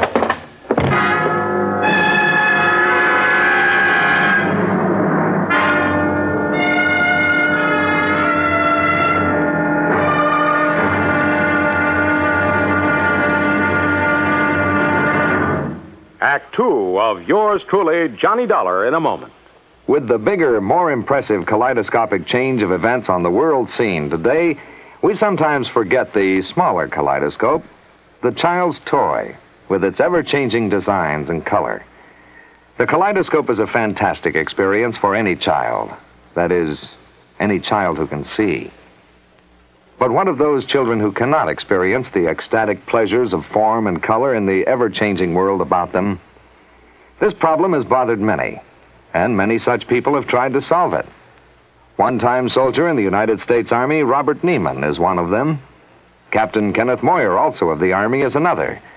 Both men, while stationed in Japan recently, set about the task of raising funds for the purpose of providing eye examinations and operations for sightless Japanese children. In return for this gesture, Japanese eye surgeons did not charge for their services. For those children who could not be cured, Braille typewriters were purchased and donated for training purposes in the hope of giving a few more people useful lives. Both Neiman and Moyer worked independently of each other. Neither knew of the other's interest in such a gratifying project. Both have continued the work with enthusiasm. The results of their efforts, when a blind child sees again, or perhaps for the first time, that is their reward. For a child, as for an adult, new sight leads to understanding. And understanding is a building block of freedom, the right of all men, everywhere. And now, Act Two of yours truly, Johnny Dollar, and the Wayward Widow Matter.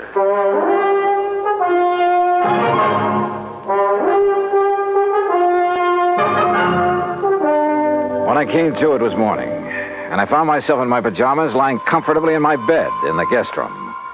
But there was nothing comfortable about the lump on the back of my head. Whoever had slugged me out there in the hall had meant business. I got up painfully, went down the hall, and made a quick check of the room from which the attacker had surprised me. It was just another guest room. I showered, dressed, and went downstairs, where I found Mrs. Winters at the breakfast table. She was very much distressed over what had happened and suggested we go out and look in the trunk of the car immediately.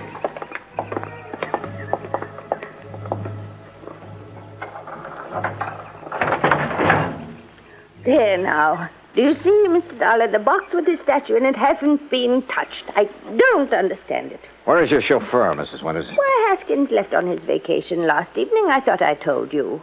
But surely you don't think Haskins... Well, you said you were having trouble with him. Maybe we'd better open that box to make sure that... But it hasn't been touched. And I'm the only one who has a key to that little lock on it. Yeah, I see.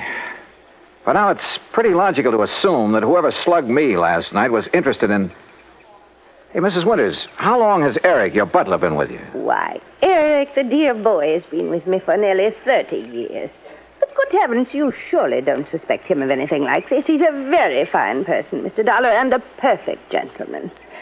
Oh, certainly more of a gentleman than my late husband ever was, in spite of his money. Oh? I must confess that although his death was a terrible shock, life has been a great deal easier for me since he passed away. Just how do you mean that, Mrs. Winters? No, well, why talk about it? Something that... Oh, why not talk about it? I married Charles for his money, Mr. Dollar. I'd never got any further than the front line of the chorus until he came along. Would you believe that I was a chorus girl? Well, as a matter... And the wealth and the luxury that he could give me was very attractive, was very satisfying for a long, long time. But for the past 10 or 15 years, maybe more, he insisted that we just stay penned up in this musty old museum he called a home. And what happened? Well, all our friends were traveling around the world, seeing new places and new people. We just sat here looking at four walls and at each other. Except for a couple of blessed months up at the lake.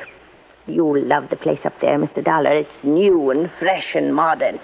I had it built over his protests. Young people came to see us, and it was such a relief from a... Oh, well, I'm sorry. This must be so boring for you to hear. Not at all. Now, look. Why don't we call the police then about this thing that has happened to you? Come, we'll go right back into the house and Wait a we'll minute, call... wait a minute. No, let's not. A bunch of policemen prowling around would scare him off, whoever he is. Suppose you're attacked again. Well, at least I'm ready for it now. I just don't like your taking this chance. Of course, we could leave. Go up to the lake. Run away from him? Well, yes. Oh. Of course, it might prove whether he's interested in the statue. If he follows us, I mean. Oh, dear. Why don't you let me call the police? Only if you think they ought to be around here to protect the house while we're gone. No, that isn't necessary. We have a very efficient burglar alarm system. Well, it doesn't look as though it was working very well last night, does it? Unless it was someone in the house who attacked me. Who else is there besides you and Eric? No one, except the cook. Male or female? Oh, no, Mr. Dollar, not Martha. Why, the poor dear is nearly as old as I am, and a real companion for me. Sounds strange, I know, but we're real nice friends. All right, let's go back in, have our breakfast, pack our things, and go on up to the lake. Eric, who served the breakfast, and whom I hadn't seen since dinner last evening, kept giving me a rather strange look. And as soon as breakfast was over, I quickly stuffed my things into my handbag and headed down to the garage. Eric was waiting for me there. He insisted that he put my things into the trunk of the car, which killed any chance I might have had to pry open the box with the statue. I started to question him about the night before, but as it turned out, my questions were quite unnecessary. Yes, Mr. Dollar, it was I who carried you back to your room and put you to bed. Oh? You see, I was making a final inspection of the house, as I always do after everyone else has retired. I'm always concerned about the many valuable things we have. I don't blame you. Well, I was on my way up the main staircase when I heard you fall. I was slugged. Forgive me, sir, but when I found you there at the head of the stairs, I thought your condition was due to...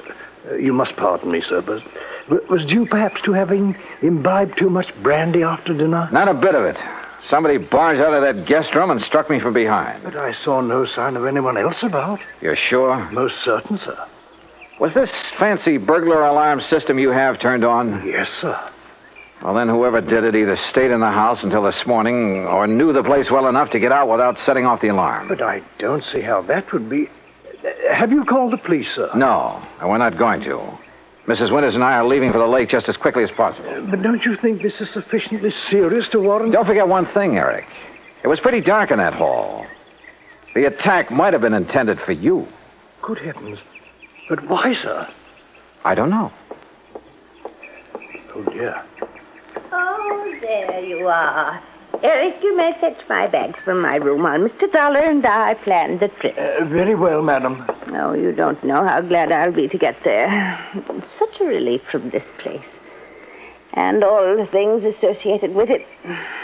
I'll be so glad when Charles' estate is settled and I can sell this old house and just Martha and I can stay at the lake.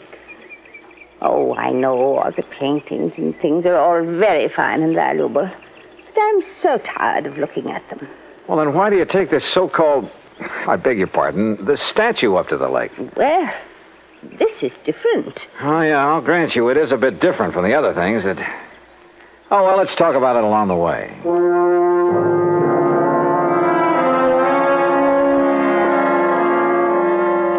But we didn't.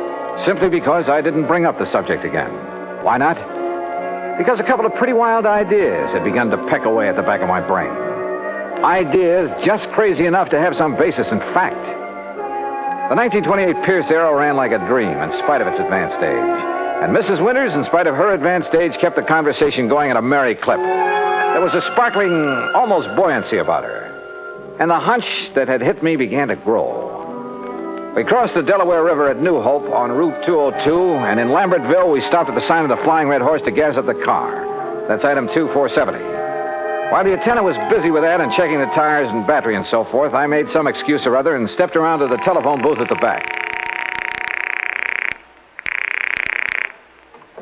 Harry Branson here. Harry, I want you to drive out to the Winters home at Bryn Mawr again. Oh, what for? Just do it, right away. Then call me up at the lake. Well, whatever you say, John, but I wish you'd tell me... Gotta go now. Goodbye. The rest of the trip through the pretty North Jersey countryside was uneventful. And finally, north and east of the little town of Andover, we came to Lake Wawayanda. We drove along a private road to the far end of it, and there, perched on a little cliff above a deep basin, was a real smart, modern brick and glass home. That's right. Straight up the little hill and park in front of the garage. Little hill? I just hope we can make it. Right here. I hope the brakes will hold, or this thing could roll right on back into the lake. Oh, and the lake is so deep right there, nearly 100 feet. An old mine or something before the water came up. Oh, this is a pretty dangerous driveway. Here now, let me help you. Thank you. One of the first things I'm going to do is have this driveway built up and leveled off and a big stone wall built around it. Yeah, you'd better. Careful now, this is pretty steep. Oh, listen. Yeah? Telephone is ringing inside the house. Oh, well, let me have the key and I'll go in and answer it for you. I'll answer it. You can unpack the car while I do. I suspected the call was from me, but didn't want to say as much. So I opened the car trunk and proceeded to take out the luggage and the big, clumsy box for the statue. The box was heavy, very heavy, and I wondered how Haskins, the chauffeur, had been able to pick up and carry the statue so easily back in Bryn Mawr. I finally got the box perched on the edge of the car trunk when Mrs. Winters called to me. It's for you, Mr. Dollar. It's Mr. Branson. Oh, okay, I'll take it. Leaving the box there on his precarious perch, I went on up to the house. Right here in the front hall, Mr. Dollar. Oh, all right, thanks. I'll go on out to the car and get my coat and purse. Yeah. Johnny Dollar. John, this is awful. Terrible. As I just told Mrs. Winters, this is... Well, I couldn't believe it. How did you know? How did I know what? Eric, the butler. Yeah? Dead. He's dead. And John, Dead from what? How did he die? He apparently fell down the main staircase. The poor cook, Martha, is the only other person in the house. She's beside herself. Yeah, I'll bet she is. But whatever made you suspect something was wrong out here? Call the police, Harry. Make sure they look for a possible blow on the head that might have been delivered before he fell. What? Mr. Dollar's going to fall. So long, Harry.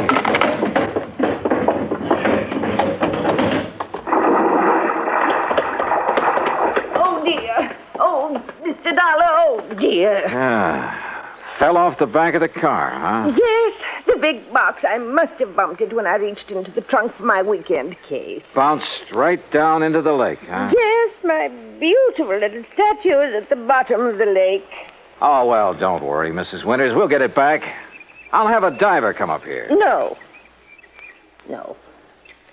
It's all right. We'll leave it there. Huh? No, you were right. It'd only be another memory of the musty old house in Bryn Mawr. It really has no place here where everything is so fresh and new and clean. We'll get it back. But it really had no actual value. You were right, Mr. Dollar. It's better to just... Yes, we'll leave it there. Sorry, Mrs. Winters, but that's where you're wrong. Why, Mr. Dollar? We'll get it back, all right. And whatever's in it. Oh, dear. I suppose I might have known. Expense account item 3, $290 even for the diver who came over from New York and retrieved the box from the deep hole in the lake. 2 boxes, as a matter of fact. One with Haskins' body in it, and the other with the body of Charles Winters, the body that was supposed to have been washed out to sea after a car accident. The story? Well, of course. After Haskins got rid of Charles for me, I had to do something about him. Or rather, we did. Martha, you know. Such a wonderful friend. Was Haskins the one who slugged me? Yes, so foolish of him, wasn't it? But he'd heard Mr. Branson say you were an investigator, and it frightened him. Worried me a little, too. Well, he might have killed you, too, if Eric hadn't stopped him. And, of course, Eric knew that Haskins had unwittingly made this second box for his own body. So now Eric's gone. Martha, huh? Yes, she did it. But she had to put him away. Oh, yeah. You see, he was the one who took care of Haskins for us. And we couldn't have him around knowing everything. Oh, dear. Martha and I had planned so many wonderful things together. But now... Oh, dear.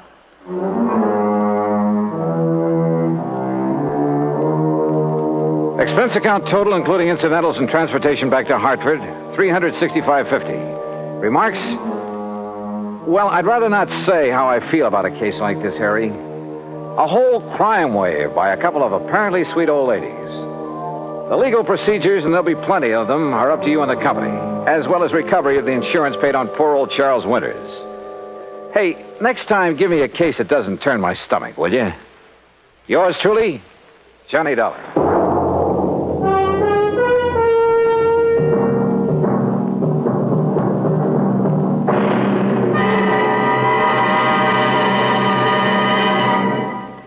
Now, here's our star to tell you about next week's story. Next week, a taste of the Old West and a taste of lead from a .38 Colt.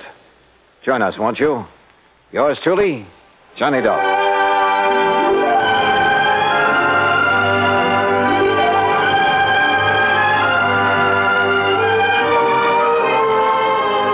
Yours truly, Johnny Dollar, starring Bob Bailey, originates in Hollywood.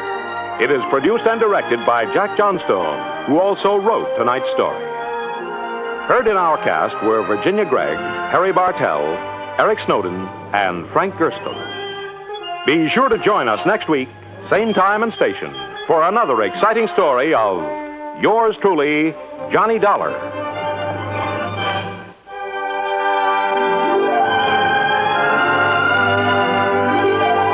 This is Joe Walters speaking.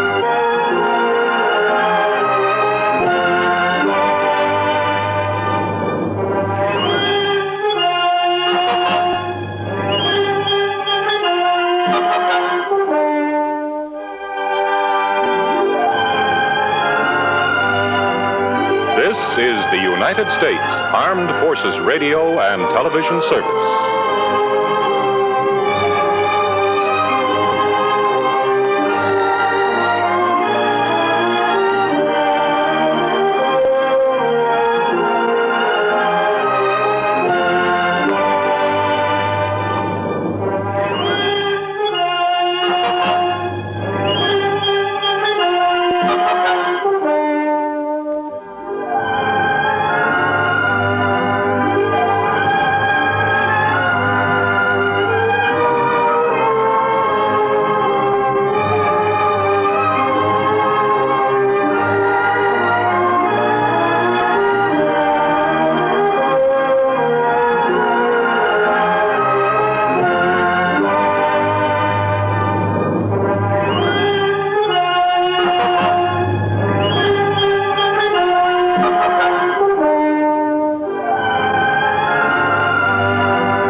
Ladies and gentlemen, the ringing of that phone bell brings you mystery, adventure.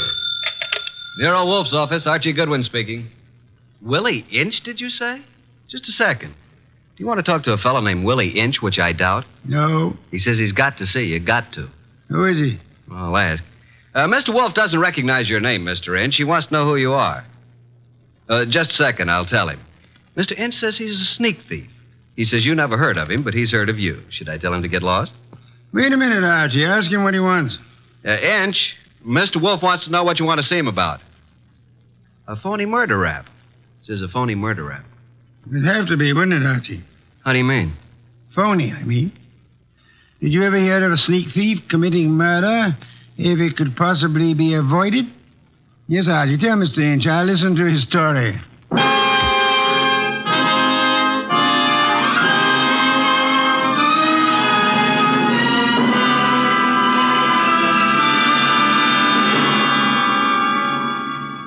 Ladies and gentlemen, it's that renowned genius who is the bulkiest, balkiest, most ponderous, and most brilliant detective in the world. Yes, none other than that chair-borne mass of unpredictable intellect, Nero Wolfe, created by Rex Stout and brought to you in a new series of adventures over this NBC network in the person of Mr. Sidney Greenstreet.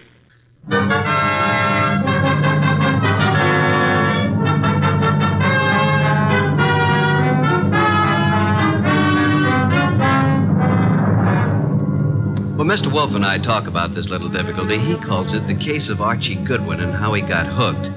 However, I call it the case of the disappearing diamonds. I prefer my title. He prefers his. Anyhow, it started with an improbable character named Willie Inch. That'll be our sneak thief, Archie. Let him in. Okay, boss. Okay? Inch? Yeah. Come in. In there. I'll follow you. Mr. Wolfe, this is your client. Mr. Inch? Yeah. Tall fellow. Must be over 6'6". Sit down. Where? Archie? Here, Mr. Inch. This ought to be comfortable. Well, Mr. Inch? Look, Mr. Wolfe, they're going to claim that I killed a woman I never even touched. And I'm going to fry for something I never even done. All right, Mr. Inch, how did you kill her? I didn't. I never killed nobody in my life. Mr. Inch, you say you're a thief. Can you prove it? I got a record. Why? I was wondering about that bulge in your pocket. Oh.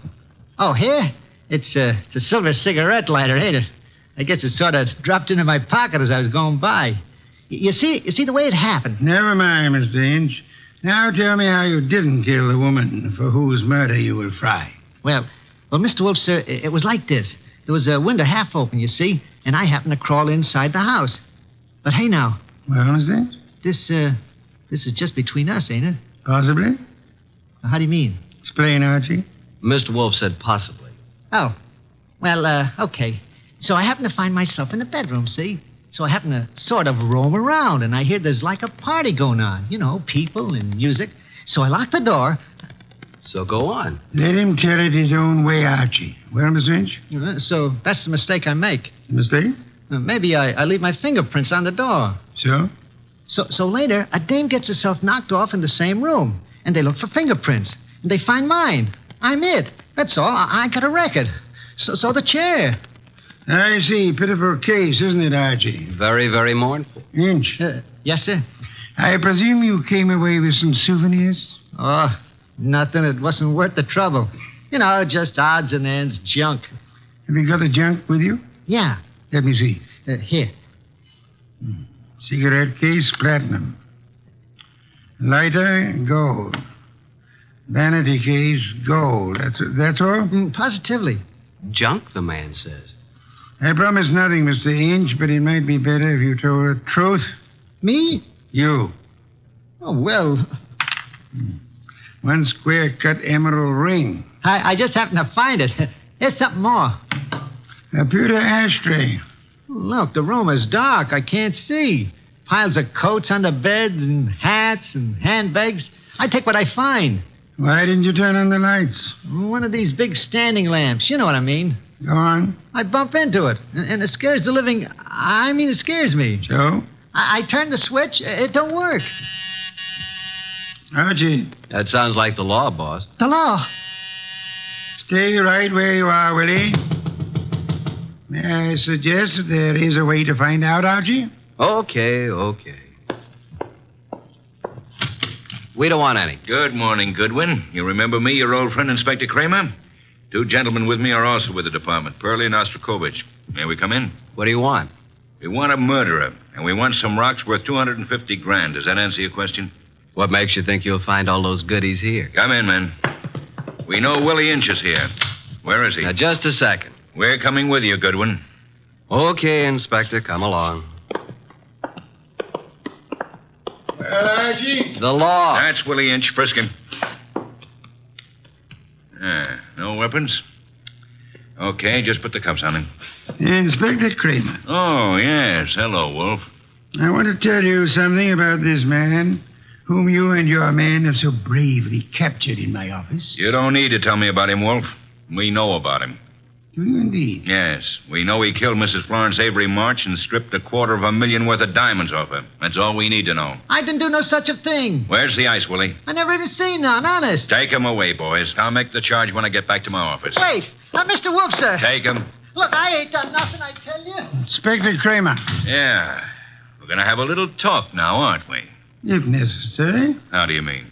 Explain, Archie. Mr. Wolfe means you're going to have a little talk, if necessary. Very funny. I will now draw up a chair and show you why it's necessary. In the first place, $250,000 worth of diamonds makes it necessary. Archie, if you please, a bottle of beer. Okay. Will the inspector name his poison? You know I never drink on duty. And just for me, Archie, please. On my way.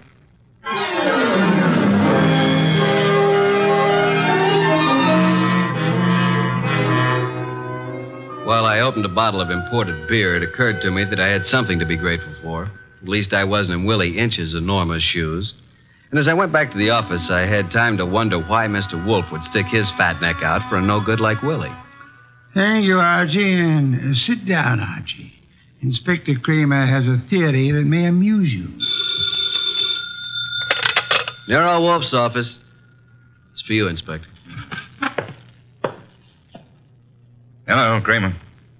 Yeah? A gold cigarette holder? That's all? Okay. Inspector, do you realize that you have already taken a great deal of my time? Archie. Yes, Inspector? The great Mr. Wolfe just said I had a theory that might amuse you. Would you care to hear it? I can hardly wait. Okay. My theory is that both Wolfe and you are receivers of stolen property and possibly guilty of murder conspiracy. So far, you got me in stitches.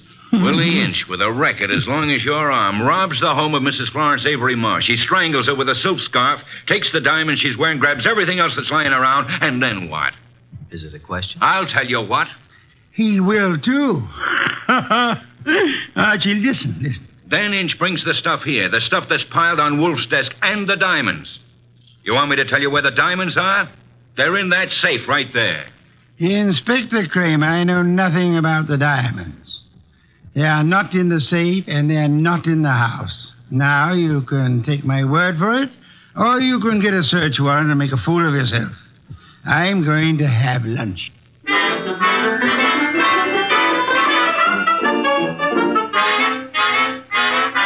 By 2 o'clock, the newspapers were full of the murder of Mrs. Florence Avery March.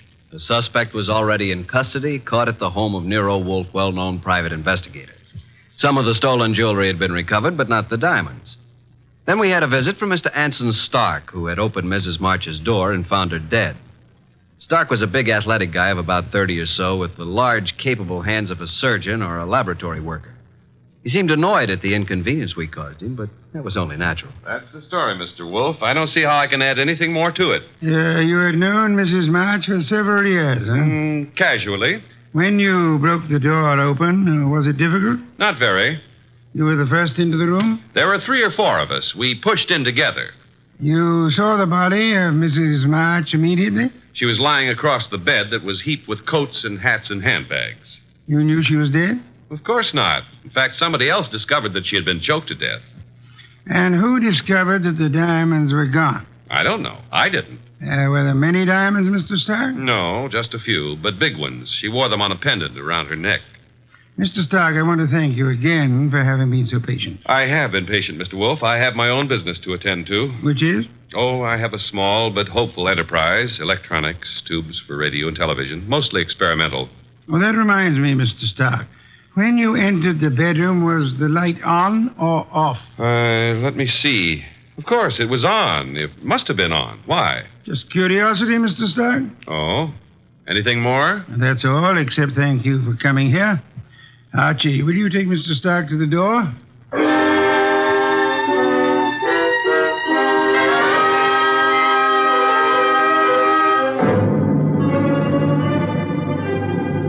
Mr. Stark departed like a man who'd been delayed by a petty annoyance. A few minutes later, the door buzzed, and I went expecting anything. Anything but what was standing on the threshold when I opened up. A honey blonde. Or, to put it another way, a blonde honey. I said hello. No, more like hello. Are you Mr. Wolfe? I'm his assistant, Archie Goodwin, and what can we do for you? Well, I'm Valerie Ladd. And I'm Archie Goodwin. Or did I tell you that? Well, that's exactly where I came in. Well, I mean, where I thought you were going to ask me to come in. Oh, come in. I'm sorry. Well, is he here? Wolfe? Mm-hmm. Does he know you? No. Is he expecting you? No. I see. Of course you don't see, do you? Well, this is it, Mr. Goodwin. I'm a writer. Well, I may not look like it, but that's what I am. And I want to do a profile, a character study of Mr. Wolfe for a magazine. Uh-oh. Well, what's wrong? Well, you see, there's a writer named Rex Stout. Oh, I know. He's written a lot about Nero Wolfe, but... Well, can't I write about him, too? I don't know if he's going to like it, but you can't be shot for trying. Come on. Mr. Wolfe, this is Valerie Ladd. Pardon me for not rising, Miss Ladd. It is not impolite. It is merely impracticable. Miss Ladd wants to write about you for a magazine. Please, Mr. Wolfe. Nonsense. Mr. Wolfe, if I could just spend a few hours with you, that would be enough. Would it indeed? Oh, yes. Have you written much, Miss Ladd? Oh, reams. You know, the habits of writers interest me. The habits? Yeah, the writing habits. For instance, do you use a pen or a pencil? Do you dictate, or like most writers, do you do your own typing? Mr. Wolfe, if you knew the hours and days and years that I've pounded a typewriter. Of course. Archie. Yes, sir? Why don't you take Miss Ladd up and show her the orchids?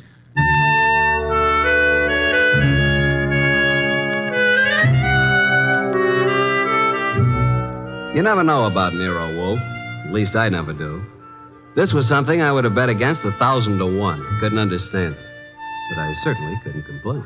Archie, look at this one. Oh, did you ever see anything so gorgeous? Very pretty. They're all just beyond belief. Yeah? But you're not even looking at them, Archie. What? Oh. Archie, are you always like this? What do you mean like this? Well, so distant and preoccupied. Honey, you got me wrong. Completely. I was thinking. Oh. Yeah, about telephone numbers. It's a lovely thing to think about. What can you think about telephone numbers? I was thinking how some girls have them and some don't. Oh, I see. Archie, I apologize. For what? I did have you wrong. You're not a bit distant. I can be a lot closer than this, honey. What is it? What's what? The number. Oh, well, it's in the book. Yeah? No wonder.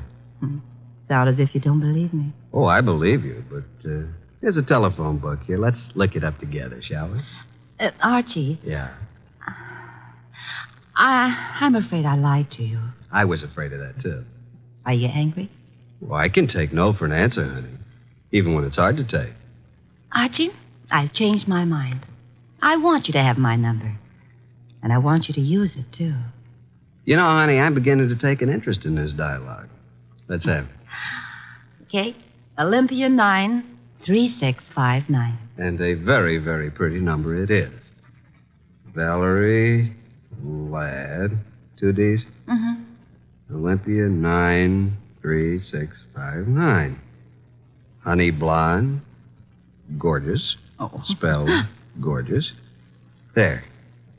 What are we doing tonight, Olympia 9? And I said that you were distant and preoccupied. We were talking about tonight. All right, Archie. Yes, I'd love it. Oh, these orchids, they're really beyond belief. And you won't even look at them. True. I'm too busy looking at you. Well, how do I look, Archie? Beyond belief, honey. Beyond belief. Well, there goes the Goodwin luck again. It's a house phone, partner. Mm-hmm. Yes, sir. Okay. He wants us to come down. Archie, Yes, dear. even if he says no, we still have a date? Honey, though the heavens fall.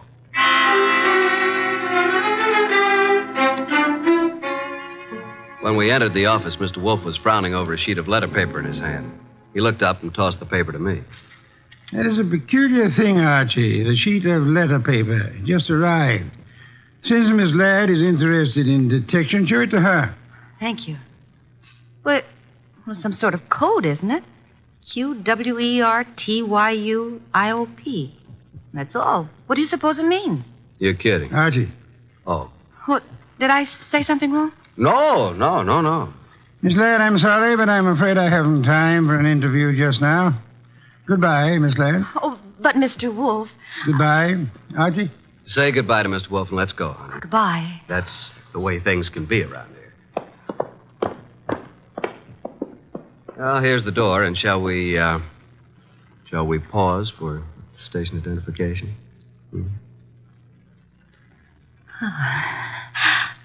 I'll wipe it off, Archie. There. Thanks. What happened, Archie? Yes, indeed. Yeah, Mr. Wolfe, I mean. Oh. Why did he suddenly want me to go? Well, I'll tell you, though I don't know whether I should. That code message he showed you? Yes. Quirt you up. You remember. Yeah, sure. Because I use a typewriter. From left to right, it's the first bank of letters on any typewriter. I see. It was a test. Ah. And you flunked it, baby. You're no writer. Archie, I can explain it. Sure. Tonight. Tonight, Archie.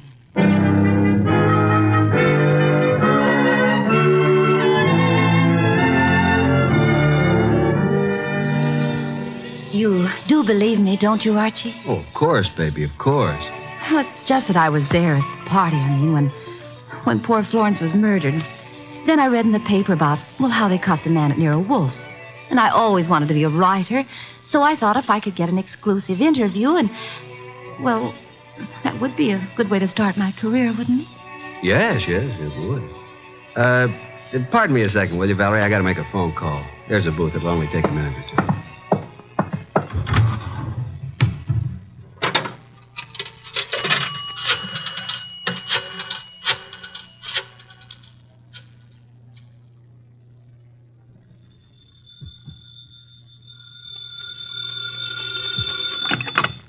Nero Wolfe speaking. Archie, I'm at the Riviera with Valerie Ladd.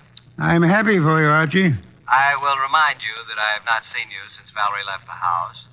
I was otherwise occupied, Archie. With orchids. With orchids? What do you want, Archie? Look, with that typewriter gag, you practically told me she was a phony, didn't you? Of course. Just for the record, how did you know? Have you looked at her fingernails? She never touched a typewriter in her life. I wanted to be sure. Okay, now do you want me to tell you something? You mean that your charming companion Valerie was at the party when Mrs. March was murdered? How did you know that? Simple, Archie. I got a list of the guests from Inspector Kramer.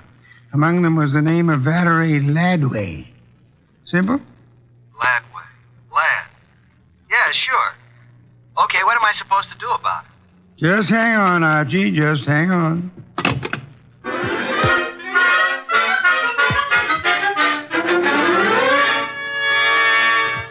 I went back to the honey blonde, the beautiful phony Valerie Ladway. I went back to the table where she should have been, but she wasn't there.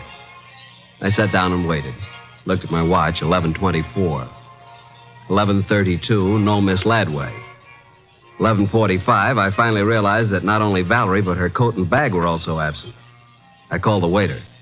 Yes, sir? What happened to my friend? The young lady left some time ago, sir. Okay, give me the bill. She paid it, sir. She did? Yes, sir. In fact, she said you gave her the money for it. Yeah? Wait a minute. Wait a minute. Well, I didn't know it, but she is certainly right.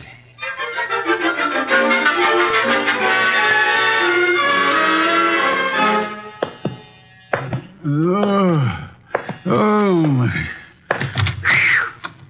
Well, Archie, this is most thoughtless of you. Sorry, I lost my keys. My money, too. Your keys, Archie? Yeah. Glad you were still up. You lost Miss Ladway, too? Definitely. I'm going to bed. Good night, Archie. You think it's funny, don't you? Yes, Archie. Yes, I do. Good night, Mr. Wolfe. Archie. Yeah? Before you retire, one thing. What? Open the safe, will you? And leave it open. Why? Because there's nothing in it of importance. And it's a valuable safe, and I don't want it damaged. Good night, Archie.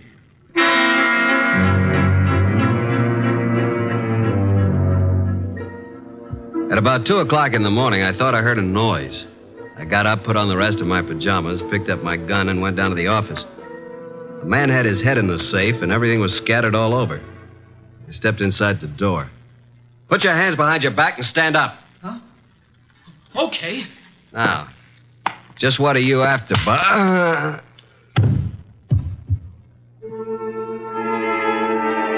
When I woke up, I was alone on the office floor. I did not feel good. The place looked as if a hurricane had struck it. Every file drawer had been empty. I felt a draft from somewhere. Got to my feet, trying not to joggle my head too much. was the front door standing open. It closed it gently. Then very, very gently, I groped my way to the kitchen for ice, water, and towels. Archie. What? Oh, didn't you hear me scream? No. Is it bad? It's better. You're angry, aren't you? Nuts. What, Archie? I said nuts, Mr. Wolfe. Nuts. I'm sorry about what happened, Yeah, you expected it. but I didn't expect you to be caught by somebody behind you. You must have known there would have been two of them. Now, how would I know that? How? Think of Mr. Ladway's delicate hands. Do you believe she intended to open the safe herself? You think she stole my keys and so on. Well, let me tell you... Hey, wait. That guy was digging in the safe that... Then who hit me in the head? Gee, someday you'll be the death of me. In the morning, will you tell Inspector Kramer I'd like to see him here?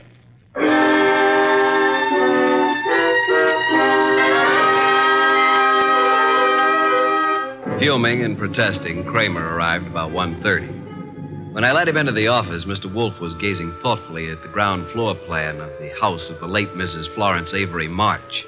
We'd gotten it from the original architects. Wolfe looked up and almost smiled. Thank you for coming to me, Inspector. You know how difficult it is for me to come to you. Okay, what's up? I take it you haven't found the diamonds. No, not yet. We'll break inch down, though. Don't think we won't. Oh, I'm sure. But this is what I want to ask you, and it's quite serious. Okay, all right, what? After the body was found, your men arrived at the house before anyone left. Right. And before anybody was allowed to go, every person was searched thoroughly. Nobody could have gotten a pin or a needle out of that place. I know something about police methods, and I believe you. Now, how thoroughly did you search the house itself? Wolf, look.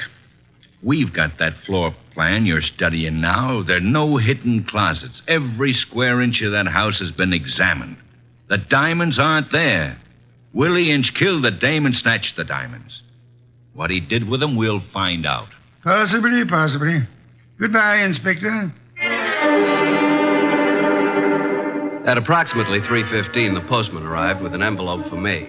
The envelope contained my keys, the bill from the Riviera, and the money left after the check was paid. At approximately 5:07 p.m., I discovered that Wolfe had been using the telephone all by himself. He explained. He was going to have a party. He had invited all of the guests who were at Mrs. Florence Avery March's somewhat fatal party, including Anson Stark, Willie Inch, and Valerie. Nero Wolfe, the natural-born ham, he made an entrance that would have been worthy of Queen Victoria in her heavier days. He sat in his oversized throne behind his oversized desk and beamed at the peasants. Valerie moved toward me. I'm sorry, Archie, but you must know why I did it. Why? Well, you said I wasn't a writer. I wanted to prove that you weren't a detective. Did you take the stuff while we were dancing? I could have, couldn't I? You could have bumped me on the head last night, too, couldn't you?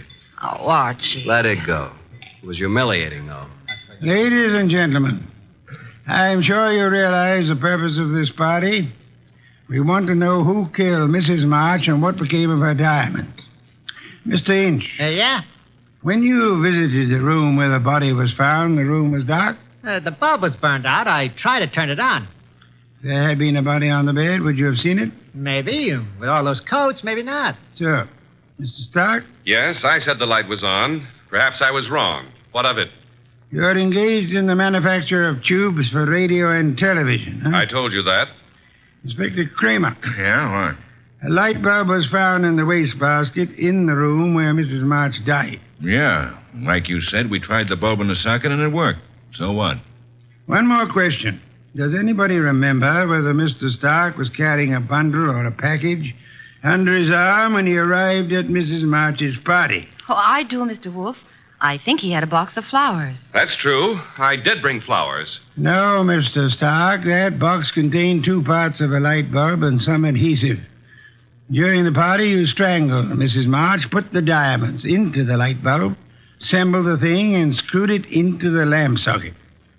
Archie, stop him.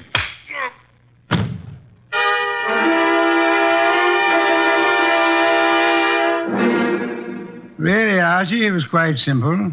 Light bulbs are only a stem glass bowl and a brass sheet. Yet nobody, including the police, would think of looking inside one. Mr. Stark could come back and collect his treasure any time after the excitement had died down. What's the matter, Archie? I got a headache. Valerie Ladby. Poor girl. She and whoever the man was with her must have thought the diamonds were here. That bump on your head will be better in the morning. A bottle of beer, please, Archie. I'm going to bed. Yes. Why must you place such confidence in women? Remember what happened to Mark Antony and Samson and Archie Goodwin. Good night, Archie.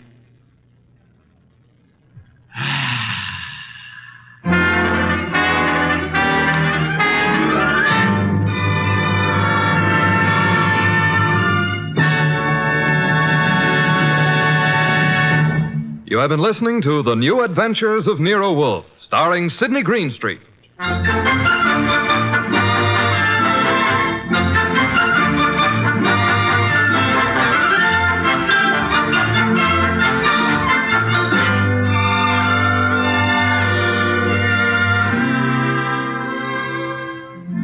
Tonight's transcribed story by Mindred Lord was based on the characters created by Rex Stout, produced and directed by J. Donald Wilson. This is an Edwin Fadiman production. In the cast were Harry Bartell as Archie Goodwin, and G.G. Pearson, Bud Heaston, Gray Stafford, Dick Ryan, and Bill Johnstone.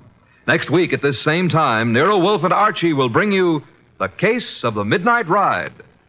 Don Stanley speaking. 3 chimes mean good times on NBC.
Murdoch, by appointment.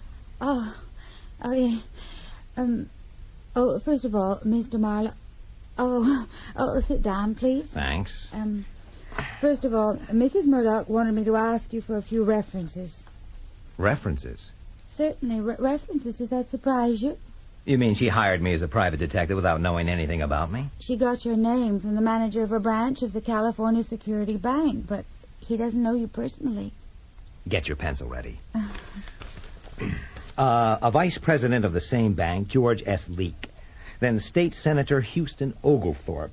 He may be in Sacramento, or he may be at his office in the State Building in Los Angeles. Mm-hmm. Sidney Dreyfus, Jr. of Dreyfus, Turner, and Swain, attorneys, in the Title Insurance Building. Got that? Yeah. Oliver Fry of the Fry-Krantz Corporation over on East 9th. Then, if you would like a couple of cops, Bernard Olds of the DA's staff, and Detective Lieutenant Carl Randell of the Central Homicide Bureau.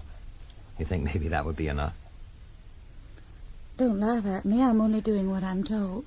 Better not call the last 2 unless you know what the job is. I'm not laughing at you.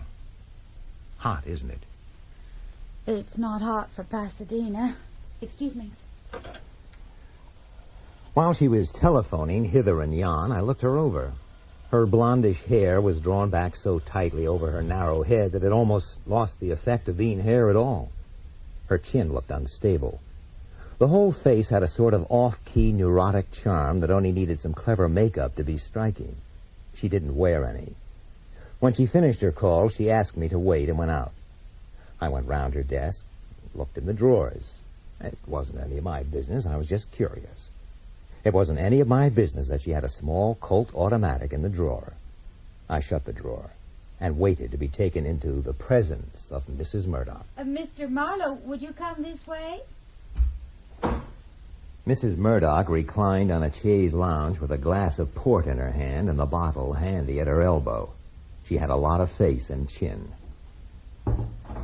She had pewter-colored hair set in a ruthless permanent, a hard beak, and large, moist eyes with the sympathetic expression of wet stones. There was lace at her throat, but it was the kind of throat that would have looked better in a football sweater. She let me stand while she finished her glass and filled it again.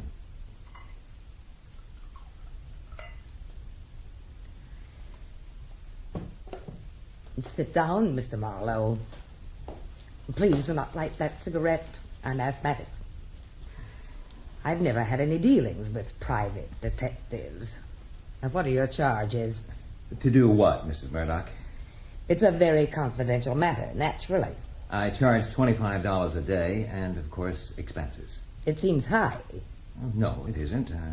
I'm just one man, and I work at just one case at a time.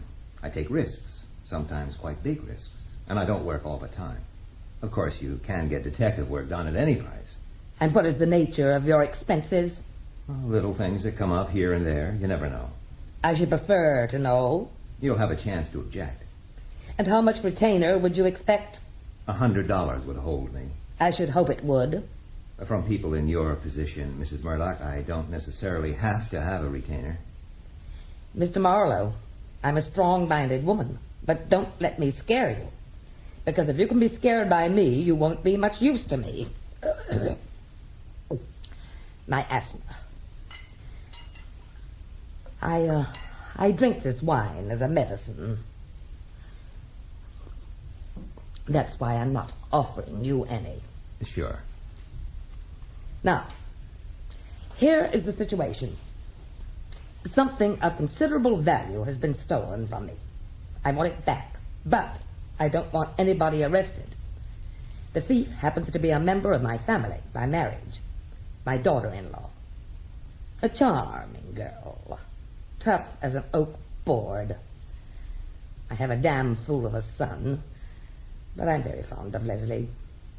About a year ago, he made an idiotic marriage without my consent. This was foolish of him because he is quite incapable of earning a living, and he has no money except what I give him, and I am not generous with money. Who is the lady? A nightclub singer called, appropriately enough, Linda Conquest. They lived here.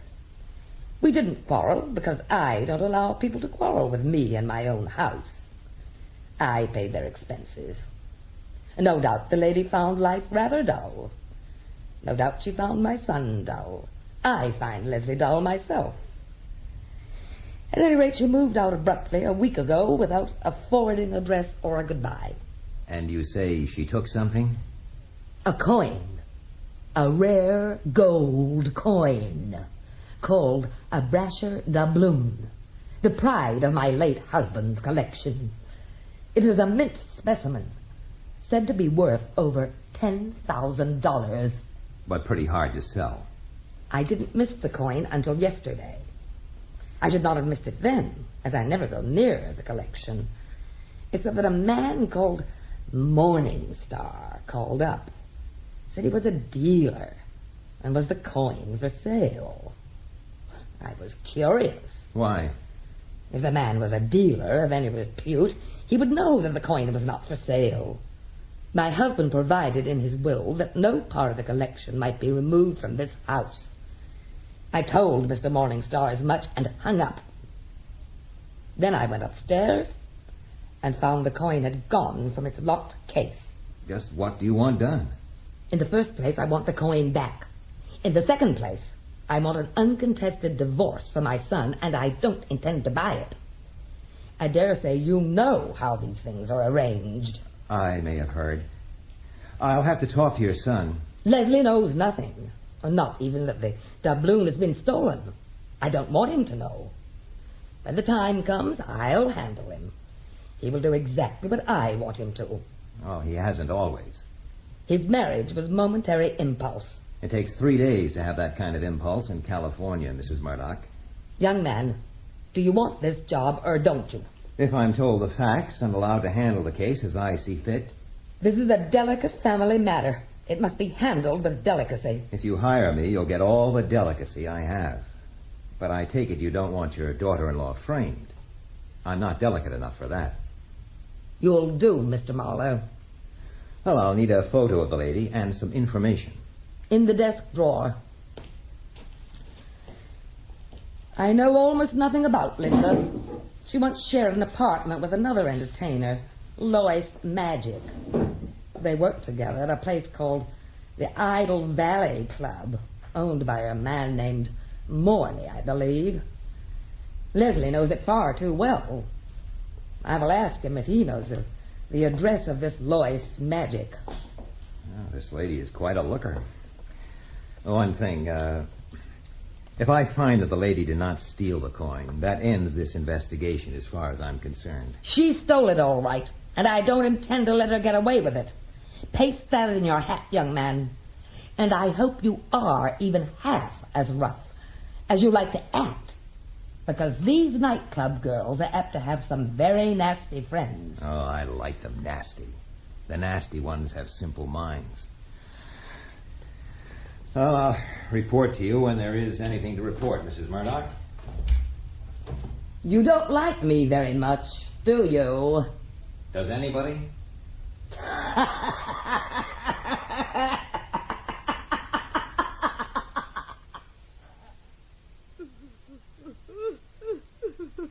Hey, Miss Davis, cheer up. You shouldn't feel sorry for yourself. You should feel sorry for her. She thinks she's tough and she's trying to break her back, trying to live up to it.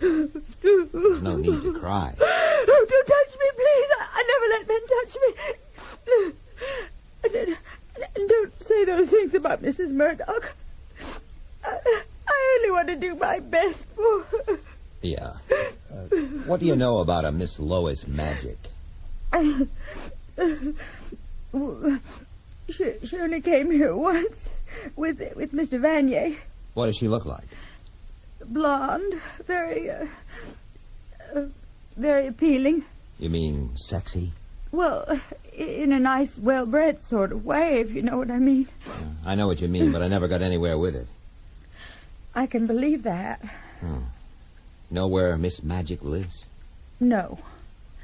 Mr. Marlowe, I wouldn't carry that tough guy manner too far if I were you. And I can't answer any more questions. My position here is very confidential. I'm not tough, just virile. Perhaps I don't like virile men. You're a screwball if ever I met one. As I went out, I patted the little Negro on the head again. Brother, it's even worse than I expected. When I left there, I was followed by a small sand-colored coupe with a fat man wearing a pork-pie-type straw hat with a tropical print band. I got rid of him and went on down to my 2 rooms in the Ganga building. The reception room was empty of customers. It was empty of everything but the smell of dust. It had been for too long. I went into my office. 3 hard chairs, a swivel chair, desk, 5 filing cases, 3 of them full of nothing, a calendar, a framed license, phone, hat rack, carpet, and 2 open windows with net curtains that puckered in and out like the lips of a toothless old man sleeping. The same stuff I had last year and the year before that. Not beautiful, but better than a tent on the beach. Come in. You're Marlowe? Yeah. I'm a little disappointed. I rather expected something with dirty fingernails. Come on in, and you could be witty sitting down. Thank you. All set? Pulse and respiration normal? You wouldn't like a cold towel on your head or anything? A private detective. A shifty business, one gathers. Keyhole peeping, raking up scandal, that sort of thing. You here on business or just slumming? My name is Leslie Murdoch. I understand my mother has employed you on a job of some sort. Has she? Yes. A little worm told me.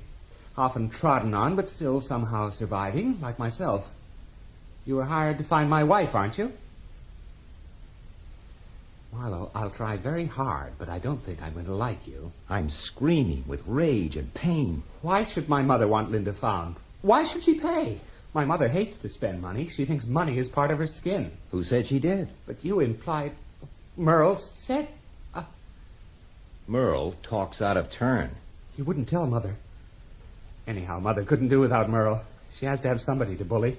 Well, she might yell at her or even slap her face, but she couldn't do without her. Look, Marlowe, please be reasonable and give me an idea what it's all about. Would a couple of $100 make any... What? I ought to bop you.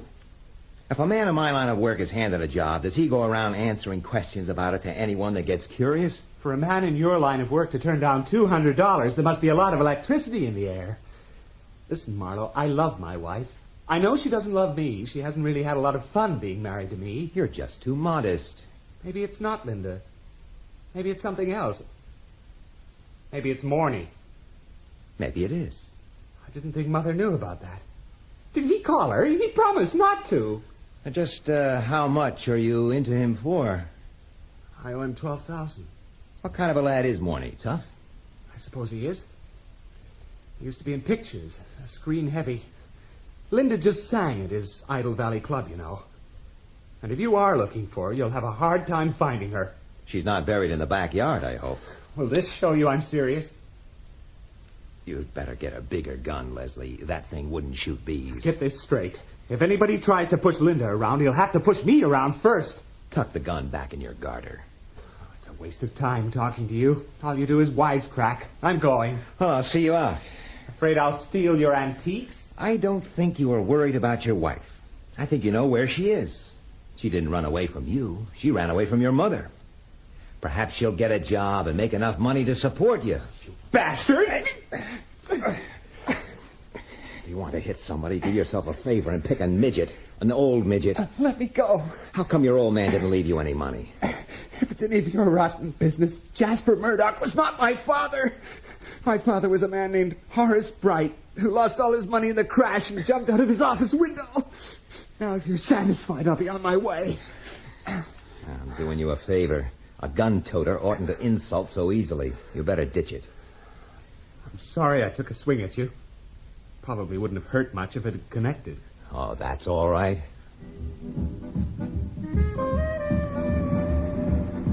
I was on my way to see Lois Magic, and I was being followed again by the straw hat with the print band. This time he was wearing dark glasses. That made him invisible. He wasn't hard to shake off. A friend of mine at the Chronicle had done a little research. Lois Magic had not long ago become Mrs. Alex Morny, and he had bought a house up in Bel Air, a neighborhood in which nobody walked, not even the postman. The house was modest enough, not more than 14 rooms, and probably only one swimming pool.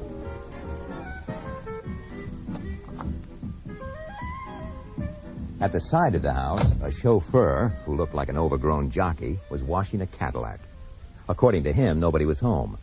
I showed him my card. Ah, private dick, huh? How's a little old expense account? Fat with inactivity. Well, for $5 I could start thinking. I wouldn't want to make it that tough for you. All I want to know is whether Mrs. Morny is home. Does that rate more than $1? You ain't working for Morny, are you? Sure. You're a liar. Sure. $2. You have them. Ah, she's in the backyard with a friend. A nice friend named Vanier. I mean, you get a friend that don't work and a husband that works, you're all set, see? You'll be all set in an irrigation ditch one of these days. Not me, Jack. I'm wise. I know how to play 'em. I monkeyed around these kind of people all my life. Don't worry about Lover Boy, but watch out for the poodle. Name of Heathcliff. Wuthering Heights? Talk English, Jack. Vanier was the Latin lover type. He and Lois Magic lay out by the pool with the scotch bottle and the ice bucket handy. From 30 feet away, she looked like a lot of class. From 10 feet away, she looked like something made up to be seen from 30 feet away. Relax, Heathcliff. Hey, go find Kathy. Heathcliff! Heathcliff, come here at once. He likes the man. I like what I see, too. Who the hell are you? What do you mean busting in here? Weren't you told there was no one in? Yeah, but I didn't believe it. Are you, Mr. Morning? No, I'm, just a friend. Sit down and rest your sex appeal, Lou. Who are you, handsome? Philip Marlowe. I'm a private detective. Big, aren't you? Too much for you to handle, I guess, Lou. All right, Marlowe. Get it over with, whatever it is. Do I talk to her, or do I talk to you and have you put it in English, huh? What do you want? You shared an apartment once with a girl called Linda Conquest. I'm looking for her. I don't think I've seen her in 6 months. She got married. What do you want to know for, big boy? Just a private inquiry. About what? A confidential matter. And that gives you the right to bust in here? So, you don't know where she is, Mrs. Morning? She just said so. She said she didn't think she'd seen her. Who's looking for her? Her folks. Guess again. She doesn't have any folks. Well, you must know her pretty well if you know that. You got your answer. You're not wanted here. I think you can tell me where she is, Mrs. Morney, if you want to. How are you going to make me want to, hmm? With all these people around, how can I? Well, that's a thought. Get out, mug, while you can still walk. Where's your refinement? And don't tell me you wear a gun under your Cesar Romero outfit. Or have you got an itch? Don't write me off too quick. I'd plug you as soon as I'd strike a match. And I'd fix it afterwards. Don't get so hostile, darling. Tell him to go. It would take you a week to get a gat out from under that shirt if you have one. I'll come back when you're ready. So long, Heathcliff. When I stopped off at the office on my way downtown to see Mr. Morningstar, the coin dealer, Straw Hat started tailing me again. So I went into a hotel and bought some cigarettes I didn't need and sat down in the lobby. He was right behind me. He was young and pink and plump. He sat down and gave the lobby the benefit of his eagle eye. So I wandered over and sat beside him. Hi. Yeah? Have I seen you somewhere before?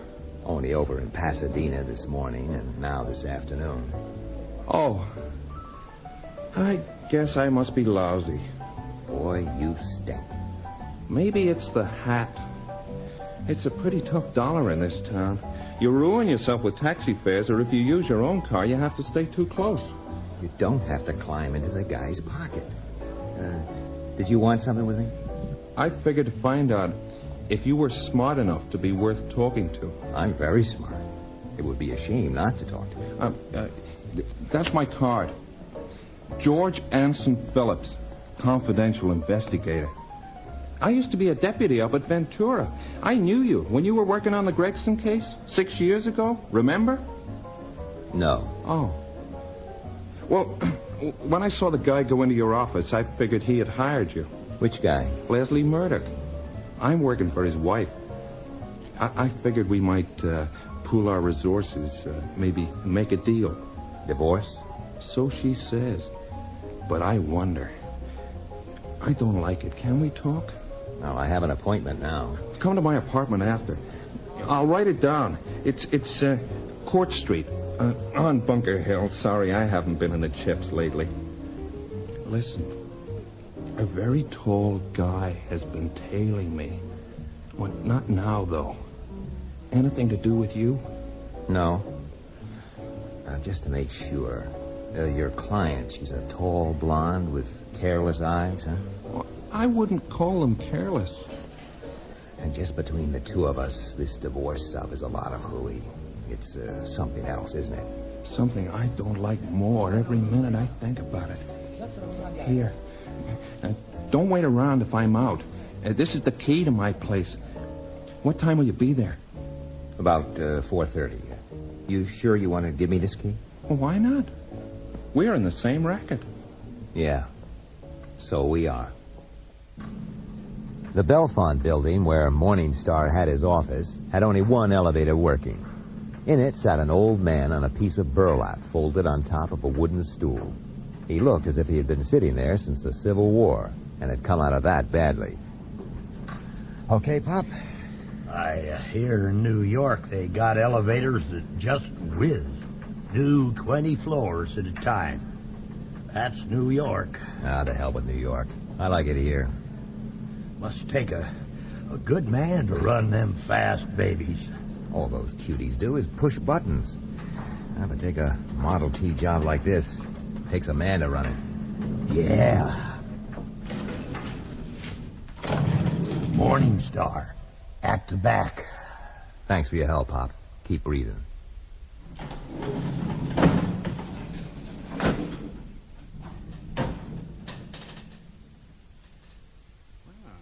What can I do for you, Mr. Marlowe?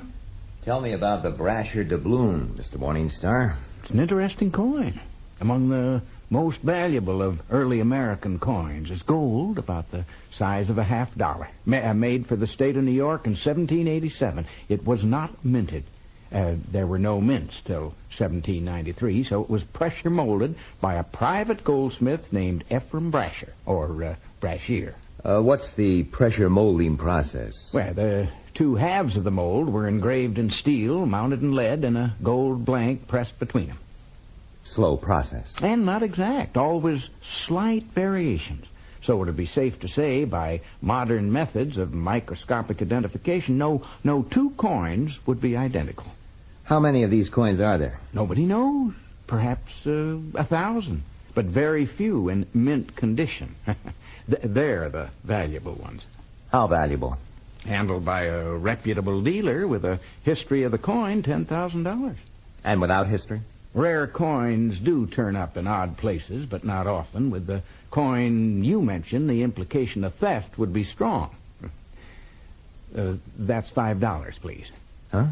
But don't be absurd, Mr. Marlowe. Everything I've told you is available in the public library. Now, you've taken up my time relating it to you. Then that's $5. Okay, $5. There you are. Now, Mr. Morningstar, let's talk about the Brasher doubloon that somebody tried to sell you. Oh? Did somebody? And why would they want to do that? They needed the money. They knew your office was in a shabby dump at the end of the corridor, and you were an elderly man who would probably not make any false moves out of regard for your health. And you assume all this from the mere fact that I telephoned Mrs. Murdoch and asked if her Brasher doubloon was for sale? You knew it wasn't for sale. You would know the Murdoch collection and the terms of the will. But when it was offered to you, you wanted to buy it. Why? As a reputable dealer, you would be protecting the owner or her insurance from complete loss of the stolen item, and they'd gladly pay you for the favor of getting it back. How much would the owner pay? $1,000. What did you pay? $800.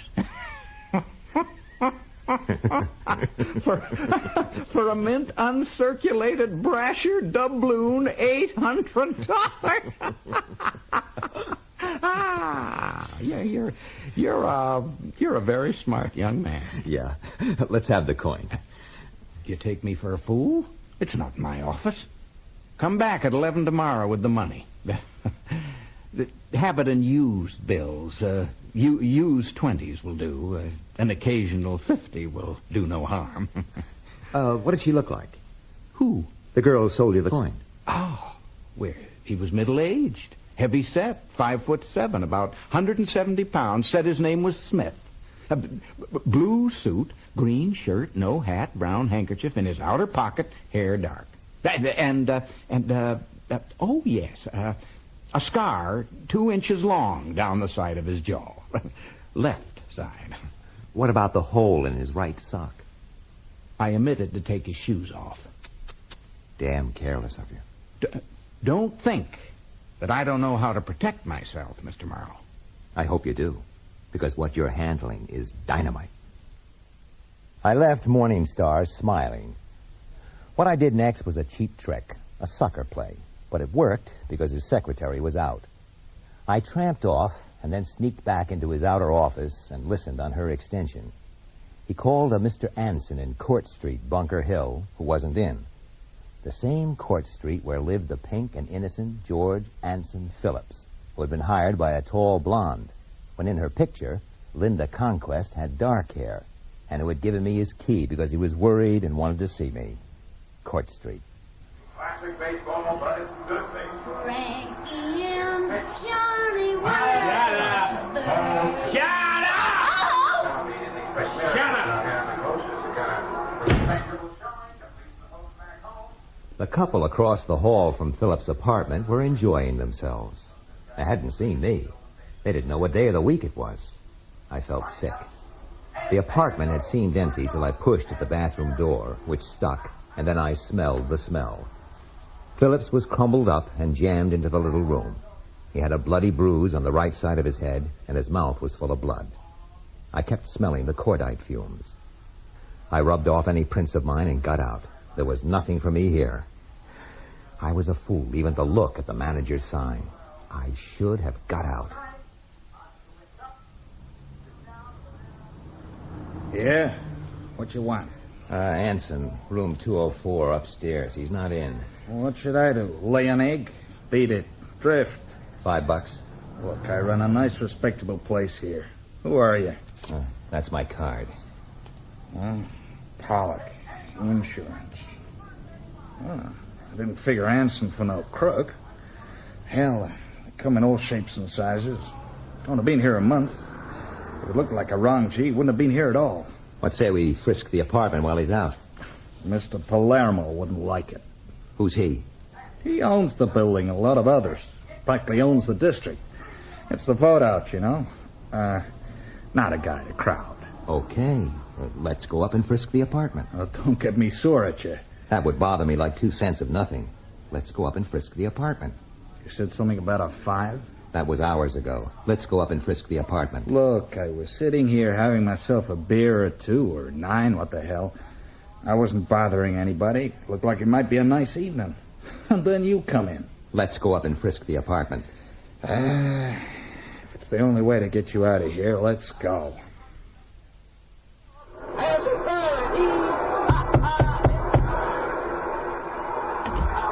Yeah? Pipe down. Too much racket. Next time I call the law.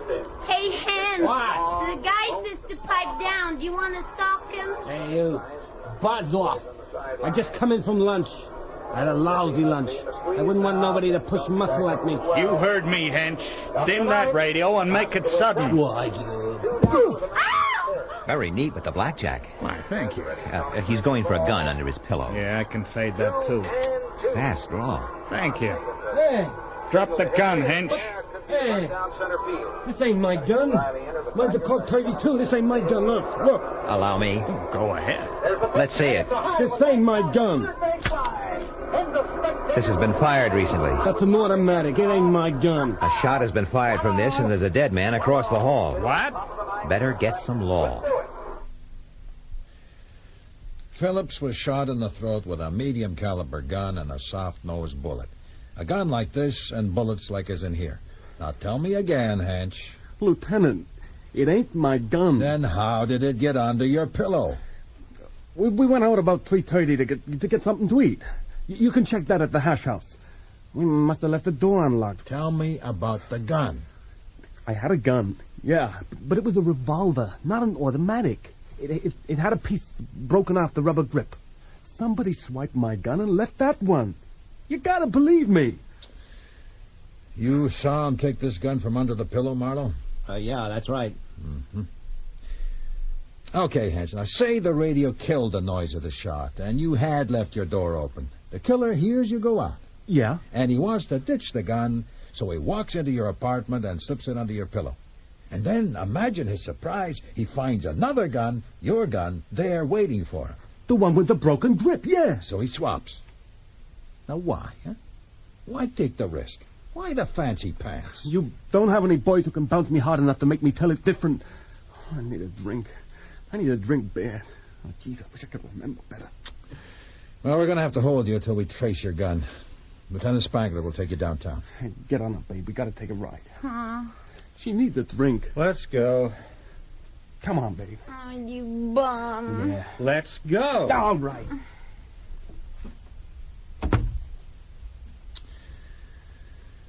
Well, you and me, Marlowe, are going to get along. Oh, that's fine, Lieutenant. Jesse's the name. Jesse Breeze. Look, I haven't taken a sudden fancy to you. It's the way I work. Everything quiet, everything in the clear. You don't think he shot Phillips? Look, I just got here. What's the idea of using the name Pollock? Well, in a neighborhood like this, it's bad form to use your own name. Why come here at all? What do you know about the dead guy? I told you. Look, you don't have to be stuck with it. You could always give us a better story. Okay, he follows you, you brace him, and as a result of this little lobby conversation, this guy, a total stranger to you, asks you to his apartment and hands you his key because he wants to talk to you. Yes. Why couldn't he talk to you then? I had a business appointment. Just what are you working on? I can't tell you. Look, this is a murder case. You're going to have to tell me. I'm sorry, Breeze. I'm not convinced of that yet. You know I can throw you in the can as a material witness? Are you going to do it? Why don't you go home and let a man work, huh? But don't leave town. We'll want a statement. Maybe tonight.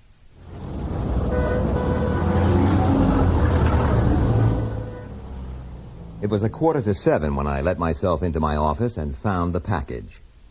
I poured myself a drink and sat there holding the neck of the cool bottle, wondering how it would feel to be a homicide dick and find bodies lying around and not mind at all. Not have to sneak out wiping doorknobs.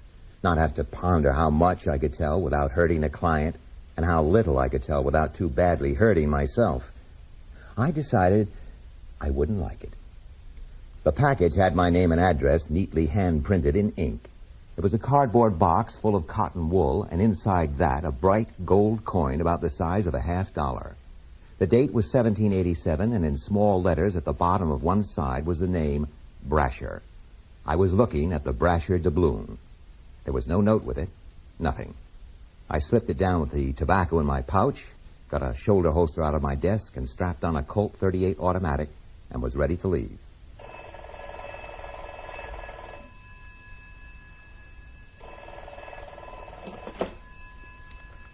So bad for you, Marlowe.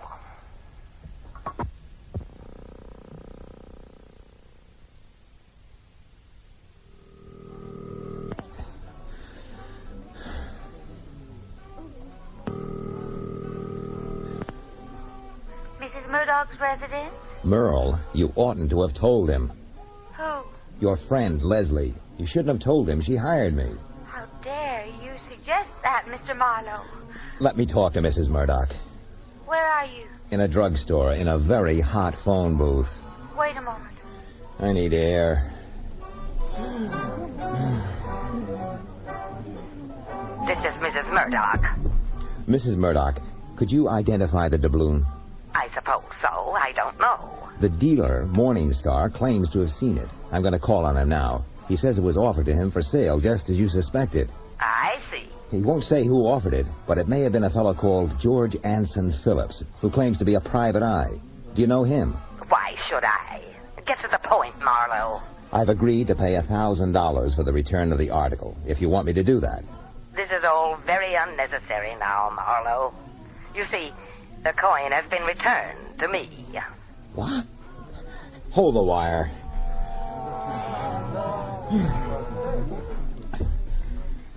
What is going on? A rat was gnawing my foot, that's all. You got it back. How? I may explain, and I may not. You may call on me tomorrow. The investigation is closed. Things have happened, Mrs. Murdoch. Tell me tomorrow. Goodbye.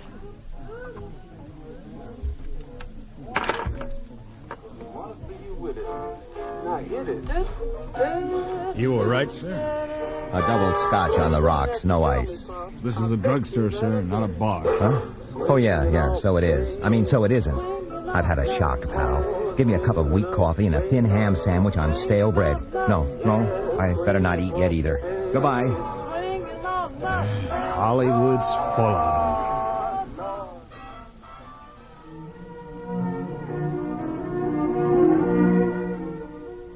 I was sitting at home over a chess problem with a drink at my elbow and nothing on my mind, except 2 murders. Morningstar was dead when I got to his office. He had been hit on the head, and the violet color of his face showed that he had died of a heart stoppage. But that didn't make it any less murder. So I wiped the doorknobs, walked back past the dental technicians and the typewriting service, and hoped the old elevator man was as vacant as he looked. And then I called the receiving hospital, giving no name. Then I hocked the doubloon I'd been sent in a pawn shop for safekeeping, wondering all the time how Mrs. Murdoch had got it back while I had it in my pocket, and why 2 men had to die, and I had to find them and go home.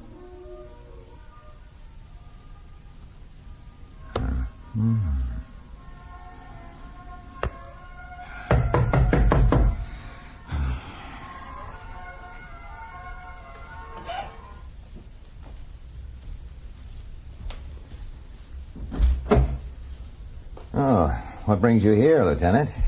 Take a look around, Spangler. Yes, sir. Close the door, Marlowe. There's nobody here. I live alone. You don't mind if we look?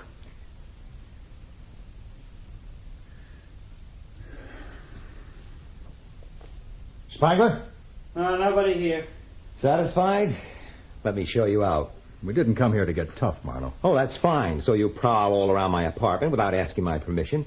What do you do when you get tough? Knock me down and kick me? Murder ain't funny, Marlowe. Who said it was? You play a lot of chess? That's just a game I've set out. Once in a while I fool around with a game, thinking things out. Don't it take 2 guys to play chess? I play over tournament games that have been recorded and published. There's a whole literature about chess. Once in a while I work out problems. Well, you may as well sit down. Oh, thanks. I did a little checking about you. Lieutenant Randall tells me you're on the level. Oh, that's friendly of him. He says you make good coffee and you get up kind of late and are apt to run to a very bright line of chatter. And that we should believe anything you say, provided we can check it by 5 independent witnesses. You know, I like everything in the clear. That's why I'm telling you. I just hope you've told me everything. Why should I? You don't pay my salary. Don't get tough. I don't have any idea of being tough. Let's talk about murder. Huh? Okay. The murder of... George Anson Phillips. And? That's our murder. Now, you said you didn't know why he wanted to see you. Now, we figured that maybe with time to think back, you could remember. In other words, I was lying. We just want you to make sense. Why give the manager a phony card and get him to go up with you when you've already found the body? It pays to be cagey in those places. I thought he might know something, that's all. We know Phillips was on a job as a private dick. Like you, you're on a job. Now, if those jobs tie up, that's our business. Now, don't forget, this is a murder case. I've been around this town more than 15 years. I've seen murder cases come and go. Some have been solved. Some couldn't be solved. And some could have been solved that were not solved. And 1 or 2 or 3 have been solved wrong. Maybe you've forgotten the Cassidy case. Look, I'm tired. Let's stick to the Phillips case. No, I'm going to make a point, and it's an important point. Cassidy was a very rich man, a multimillionaire. He had a grown-up son. One night, the cops were called to his home. Young Cassidy was on his back with a bullet hole in the side of his head, and his male secretary was lying in the adjoining bathroom with a gun by his right hand. He, too, had been shot in the head, but it was not a contact wound. A lot of drinking had been done. 4 hours had elapsed since the deaths, and the family doctor called in by the father had been there for 3 of those hours. Now, what did the cops do with the Cassidy case? Murder and suicide during a drinking spree. The secretary went haywire and shot young Cassidy. Is that what you want me to say? That's what the paper said. But the cops knew it wasn't so, and the DA knew, and the DA's investigators were pulled off the case. Everybody knew young Cassidy was the one who was crazy drunk, that the secretary tried to handle him and couldn't, and that Cassidy did the shooting, then shot himself. Cassidy's was the contact wound. And what were Rich Daddy and the family doctor doing for those 4 hours they didn't call the cops? Why were no tests made on the hands? Because you didn't want the truth. Cassidy was too big, but this was a murder case too, wasn't it? The guys were both dead. What the hell difference does it make? Who shot who? Did you ever stop and think that the secretary might have had a mother or a sister or a sweetheart? That they had their pride and their faith and their love for a kid who was made out to be a drunken, paranoid killer just because his boss had $100 million? What difference does it make? Make your point. Until you guys own your own souls, you don't own mine. Until you guys can be trusted every time and always, in all times and conditions, to seek the truth and find it and let the chips fall where they may, until that time comes, I have a right to listen to my conscience and protect my client the best way I can. Until I'm sure you won't do him more harm than you do the truth good. Or until I'm hauled before somebody who can make me talk. You sound to me just a little like a guy who is trying to hold his conscience down. Hell, leave it. Let's have a drink. Well, this one won't do no harm. Spangler, get some ice for the man. Hey, say, I'd like to read up on that Cassidy case. Sounds interesting. Must have been before my time. It never happened. You're kidding me. Yeah. Oh. I'll get the ice. What did you find out about Phillips's background? Kind of a pathetic case, that kid. The sheriff up at Ventura said he did what they told him to do, and he'd do it pretty well, provided they told him which foot to start on and how many steps to take which way and little things like that. But he didn't develop much, if you get what I mean. So the sheriff let George go. He knocked around for a while, had a few jobs, and came to L.A., got a license, and put a private eye ad in the paper. He must have got a customer because he suddenly took that apartment under the name of Anson. And the next he knew, he got bumped off.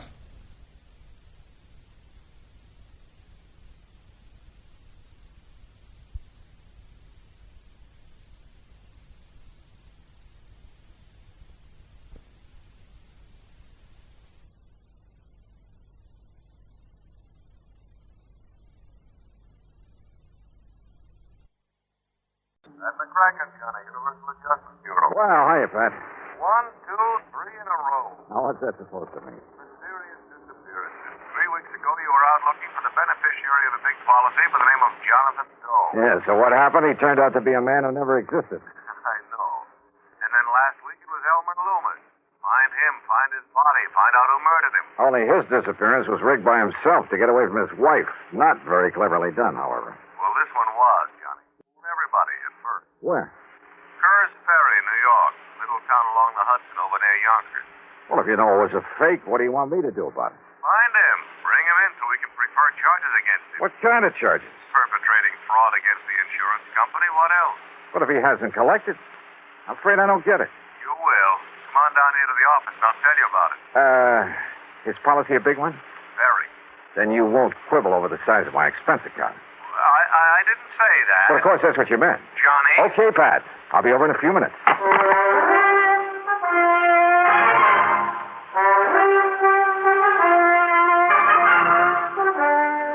And now, Act One of yours truly, Johnny Dollar.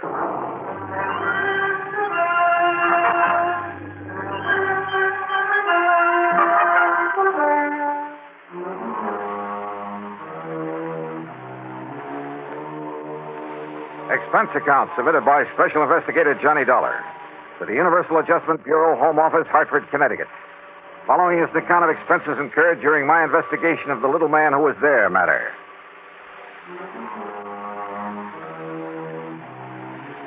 Three mysterious disappearances in a row. I almost wish somebody'd set a fire, rob a bank for a change. But expense account item 1, $1.20 for a cab to the Office of Universal Adjustment Bureau. As usual, Pat McCracken got straight to the point. Plain as day, Johnny. Howard L. Edwards insured his life for $50,000, double indemnity. So? Beneficiary, his wife, Mary Louise. In other words, if he was accidentally killed, his wife would collect a cool $100,000. But he wasn't. He wasn't. You sure? Oh, the police down there in Kerr's Ferry thought otherwise at first.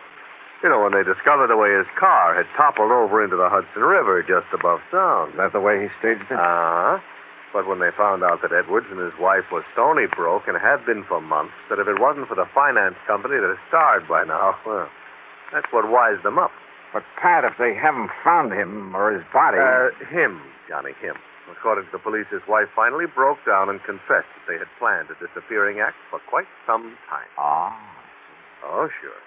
They figured when his car was found, they'd think his body had washed down the Hudson through the Narrows into the ocean, and the company would pay off. Yeah, I see. Then once she got the money, well, pack up and leave and meet him wherever it was they'd planned to meet.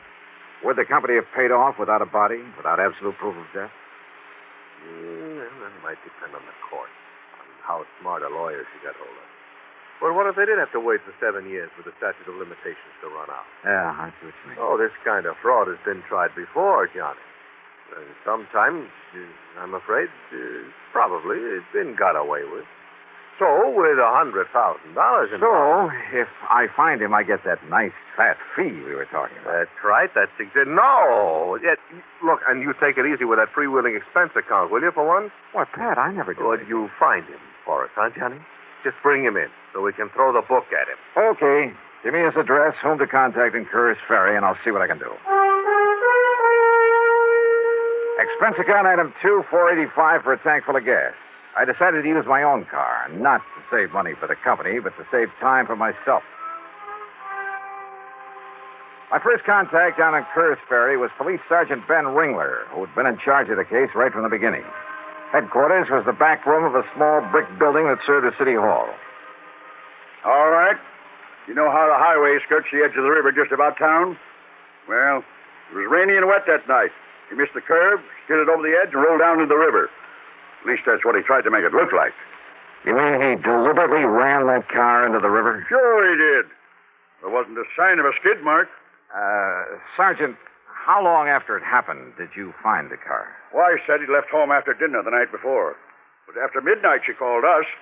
Said to please go out and look for him. Like we got nothing to do but go out and look for some guy who was away from home a couple of hours. And you found the car? I'm telling you.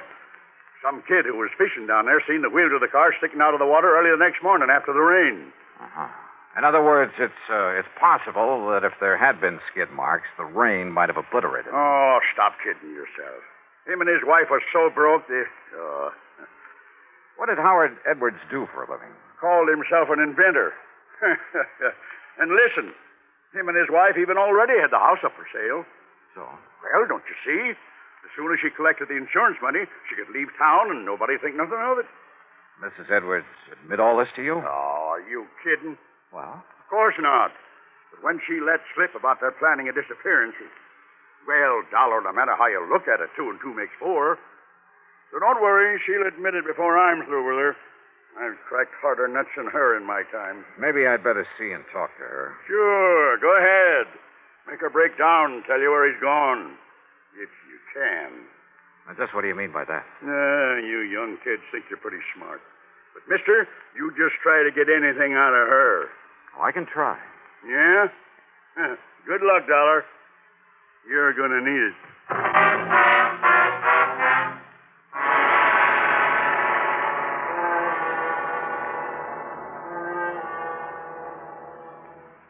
Act 2 of yours truly, Johnny Dollar, in a moment. Great scientific achievements usually are made through the combined efforts of many men. Such is the story of the Atlantic Cable, one of the outstanding milestones of the 19th century. But today, the name of one man remains to remind us of that venture. The organizer and director, Cyrus W. Field, a retired paper merchant who risked his fortune, sanity, and integrity in an awesome adventure that lasted 12 long years. Field first was approached in regard to a short underwater cable to Newfoundland in 1854. After a huge investment of both money and energy, the cable was completed the following summer. Field then went to England to tackle the much larger problem of laying the Atlantic cable. Many futile attempts were made. Cable was broken. Splices were made. Cable was lost. Tempers flew, and ship captains resigned in disgust. Still, Field wouldn't give up. Finally, on August 8, 1858, it appeared that the project had been successfully completed.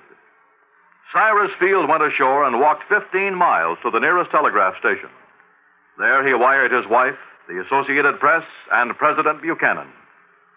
He informed the president that Queen Victoria would telegraph her congratulations over the new cable. But before the Queen's message was completed, the line went dead. The much-hailed project was again a failure. Faulty insulation was blamed. In 1865, the largest steamboat afloat, the Great Eastern, made another attempt. Just 660 miles from Newfoundland, the cable parted. Inadequate hoisting tackle prevented its recovery.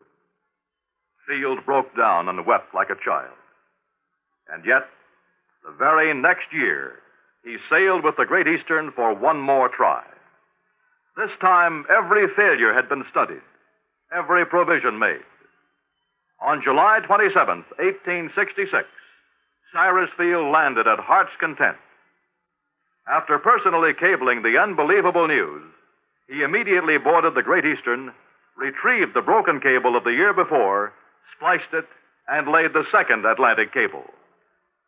Cyrus W. Field, another American whose driving energy insisted that somehow there must be a way. Let's find it. And now, Act Two of yours truly, Johnny Dollar, and the Little Man Who Was There Matter.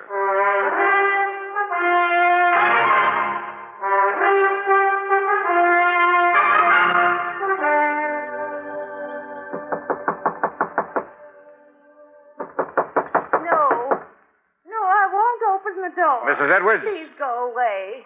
Please leave me I want to alone. talk to you, Mrs. Edwards, about your husband. Why don't you, policeman, leave me I'm alone? not the police, ma'am. Oh, yes, you are. You're trying to fool me again, like the man who came yesterday.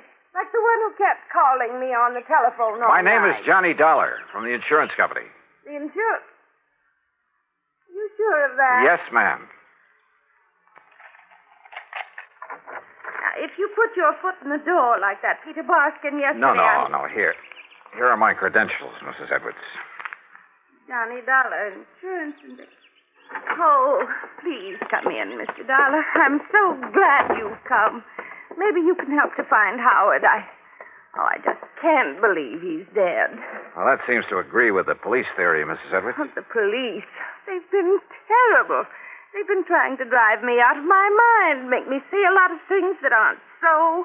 Day and night, they've been driving me crazy. Ben Ringler and that no-good son-in-law, he had them put on the force, coming here, questioning me, calling on the phone in the middle of the night. Well, it's terrible. And if losing Howard wasn't enough, You've been pretty much broken up over his death or disappearance, whichever it is. Well? No, Mr. Dollar. What? Please, sit down, sir. Thanks. The past few years, Howard has been so occupied with his invention. What kind of invention? A machine. A device of some kind for molding plastics. I'm afraid I don't know much about it. He wouldn't tell me. Kept to himself all the time. Well, he must It have was at like least... an obsession with him. He was so wrapped up in it that I'm afraid I haven't been much more than a housekeeper for him these past few years. What have you been living on, Mrs. Edwards? When the money I had ran out, we had to borrow, but now that's all gone. You have your home up for sale. I noticed the sign out front. It's all that we have left. Unless, of course, you could collect the insurance on your husband. Yes, the insurance. Then I wouldn't have to worry anymore. It would make up for all the years of struggling along on almost nothing and skimping and... Now, wait a minute, Mrs. Edwards. Yes? You sound as though you'd like to have your husband proven dead. At least it would provide a decent living for me after all these... No. Oh, no. That sounds terrible, doesn't it? Yeah, it sure does. I didn't mean that I wish him dead. I only meant that... Well, if he is... When I first got here, you said you hoped I could find him. Yes. Yes, Mr. Dollar. Sure. So that you and he could continue this sad life of poverty and not really getting along together? No, don't you see? We'd have money. Oh? Because of his invention. He'd finally found someone who would buy it for a lot of money and a lot of royalty when it's used. But now even that is gone. Gone? What do you mean gone? All the plans and drawings. He took them with him that night. And just where was he taking them?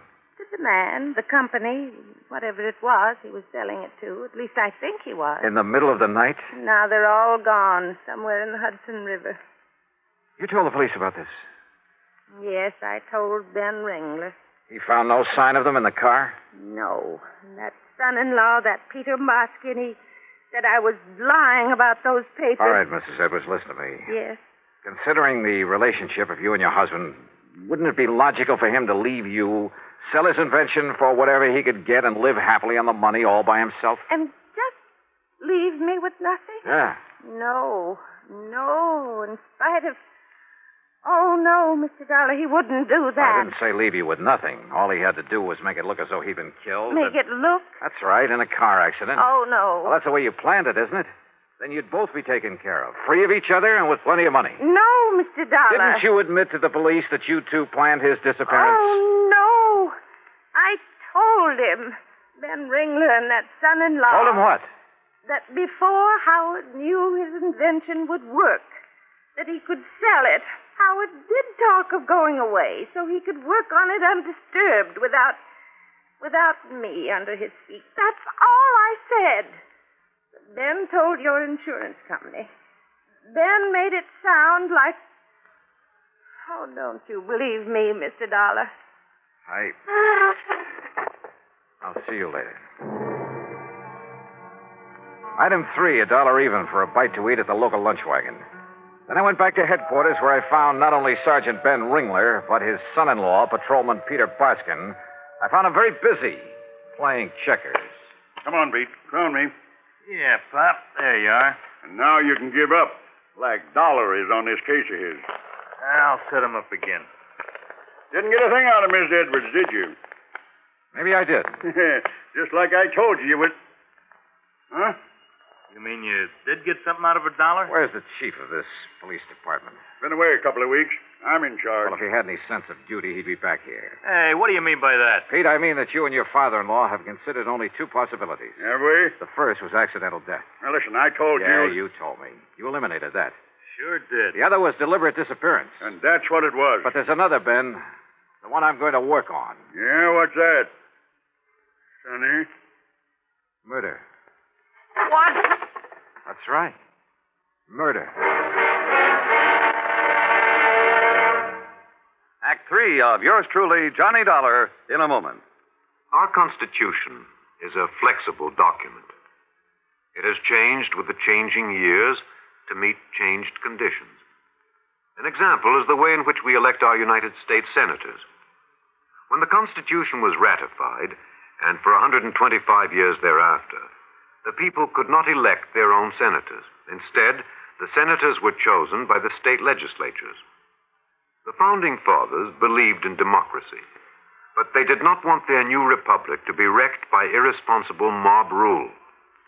Democracy was a new form of government. Most of the voters had little knowledge and less experience in governing themselves. And so the Constitution provided that while the people could elect their representatives to Congress, they could not elect their senators directly.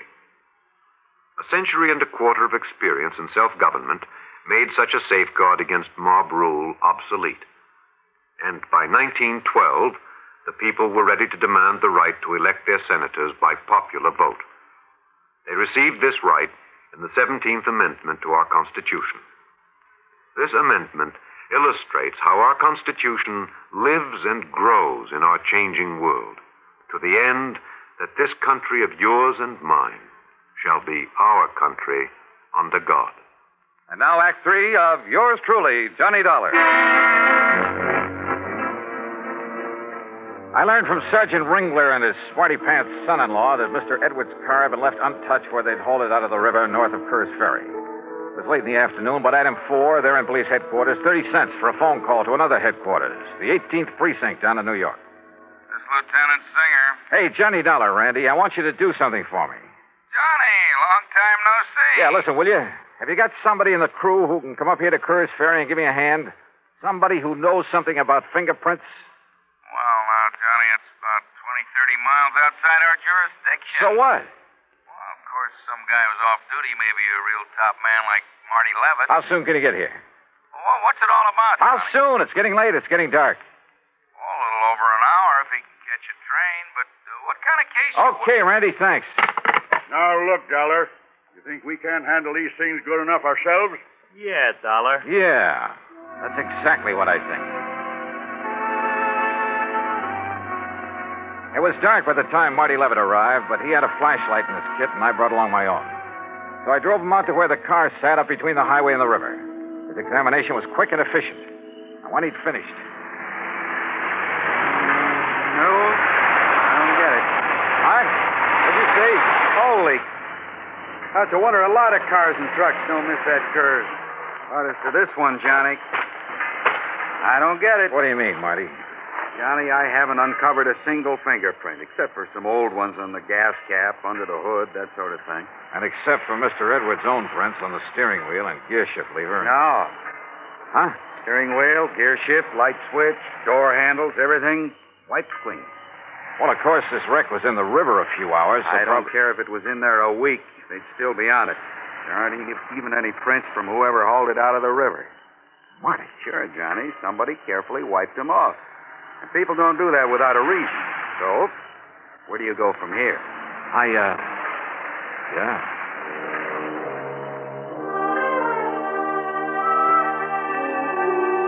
I drove Marty into his train for New York. Then, purely on a hunch, drove over to the Edwards house. Every light in the place was on, and through the windows I could see Mrs. Edwards apparently aimlessly but frantically rushing from one room to another, then back again. Dear. Oh, dear, this is awful. This is terrible. Mrs. Edwards, this is Johnny Dollar. Oh, Mr. Dollar, thank heaven. Oh, Mr. Dollar, look. I was only down to the drugstore a few minutes, not more than 15 minutes, and look what he did to my house. He ransacked it. Who? I don't know. It's so dark out. He ran out the back way when I came in. Have you found anything I missing? don't know. I haven't. Is this your husband's desk? Yes, it is. Looks to me like this was the target. The rest of the house, and the closets, the bureau. Oh, sure. To keep you from realizing this was what he was after. Wait. Howard kept that lock. Yeah, but it's been broken open. I was never allowed to look in his desk. Did you call the police? The police. Now, what would they do after the way they've treated me? Fortina Plastics Company, Marino Plastic Molding Corporation, General Eastern. They were the ones that turned him down, I think. Wait a minute. Here's part of a letter. Another scrap caught in this crack here. Apparently overlooked it. Oh. Something Town Plastics Incorporated. Yes, Bridgertown. Huh? I think that was the name of the company that was going Wait to... Wait now. Check through your local authorities. Agreed to represent us, these negotiations. They're incurs. So suggest you contact Mr... No wonder, Mrs. Edwards. What? Mr. Dollar? The man your husband went to meet that night to make the deal on his invention. What? Recommended by some of the local authorities, huh? I don't understand. Oh, believe me, he's hanged himself by overlooking these scraps of paper. Who, Mr. Dollar, who? When he realized how much the invention was worth, instead of negotiating with your husband, he decided to kill him. Yeah, ran his car into the river with him in it. And you know who he is? You'll never tell, Dollar. Peter Barskin. You or anybody else. See what I mean? You know something, Pete? This isn't gunsmoke. What? But if you think you can outdraw me, Pete... Oh!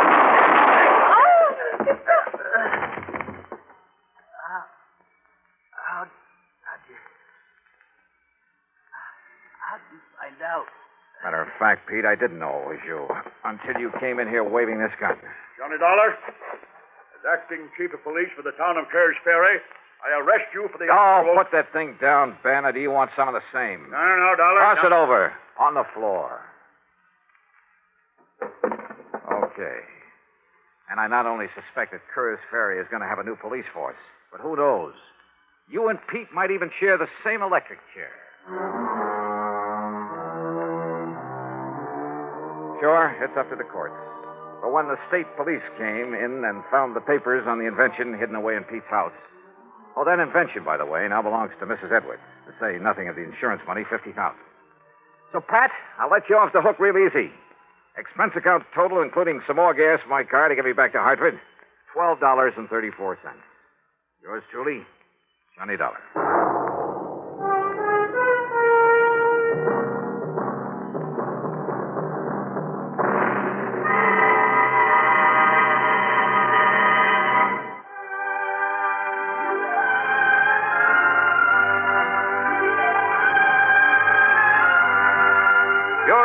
Johnny Dollar, starring Bob Bailey, originates in Hollywood and is written, produced, and directed by Jack Johnstone.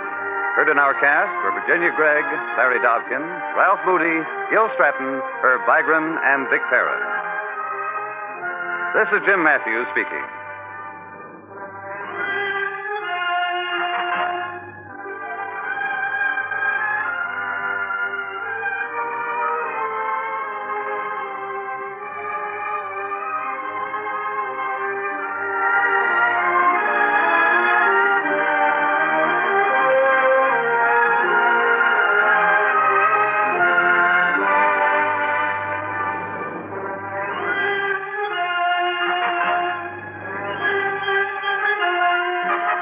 Johnny Dollar has come to you through the worldwide facilities of the United States Armed Forces Radio and Television Service.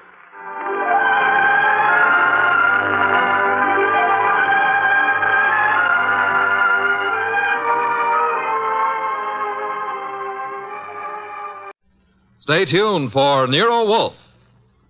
Saturday night chimes on NBC mean a full hour of fun with Dennis Day and Judy Canova. Dennis always appears perplexed and bewildered. But one thing that doesn't perplex him is how to make a popular ballad come to life in his thrilling tenor voice. And there's music also on the Judy Canova Show, plus comedy in the mischievous Canova manner. That's Judy Canova and Dennis Day, tomorrow night over most NBC stations. My boss is the smartest and the stubbornest, the fattest and the laziest, the cleverest and the craziest, the most extravagant detective in the world, Nero Wolfe.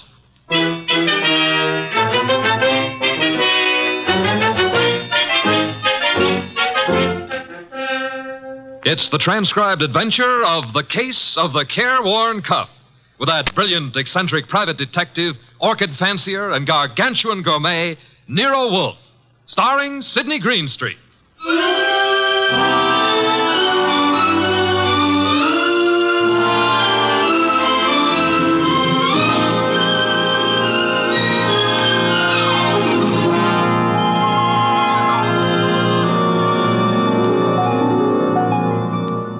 The place is Nero Wolfe's office. At the moment, the world's greatest motionless detective is sitting in the chair which was built especially to support his 300 pounds. His eyes are closed, and he's making sounds through his nose.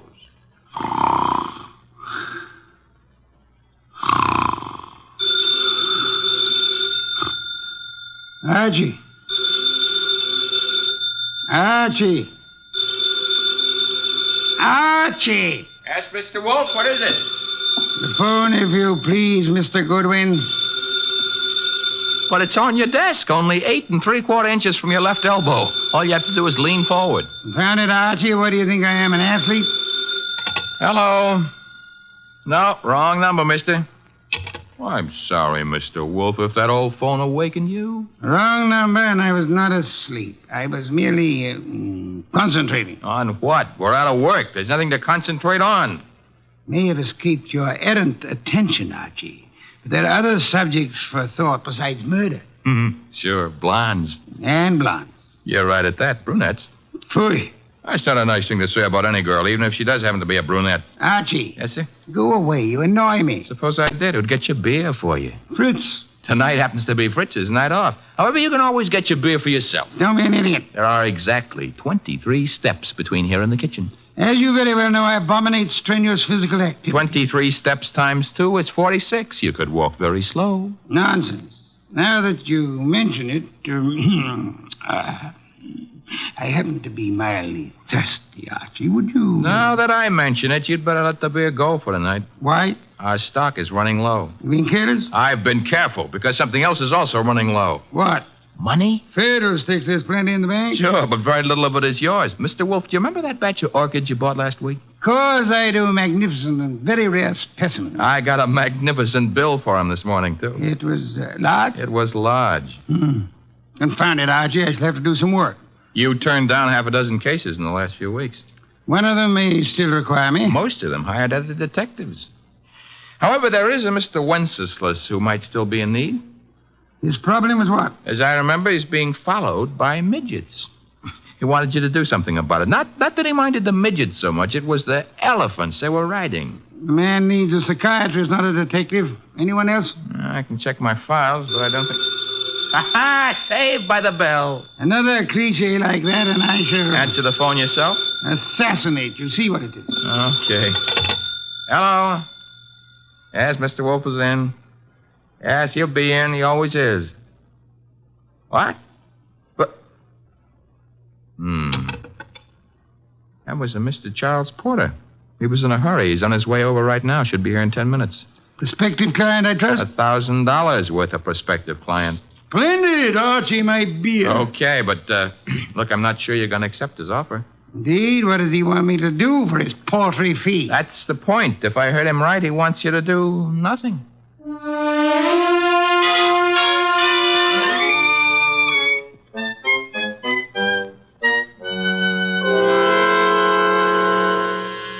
The door, Archie. Yes, sir. I hear it.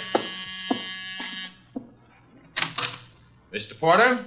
Naturally, I'm Charles Porter. Who else would I be? It's a large field. Never mind. Come on in.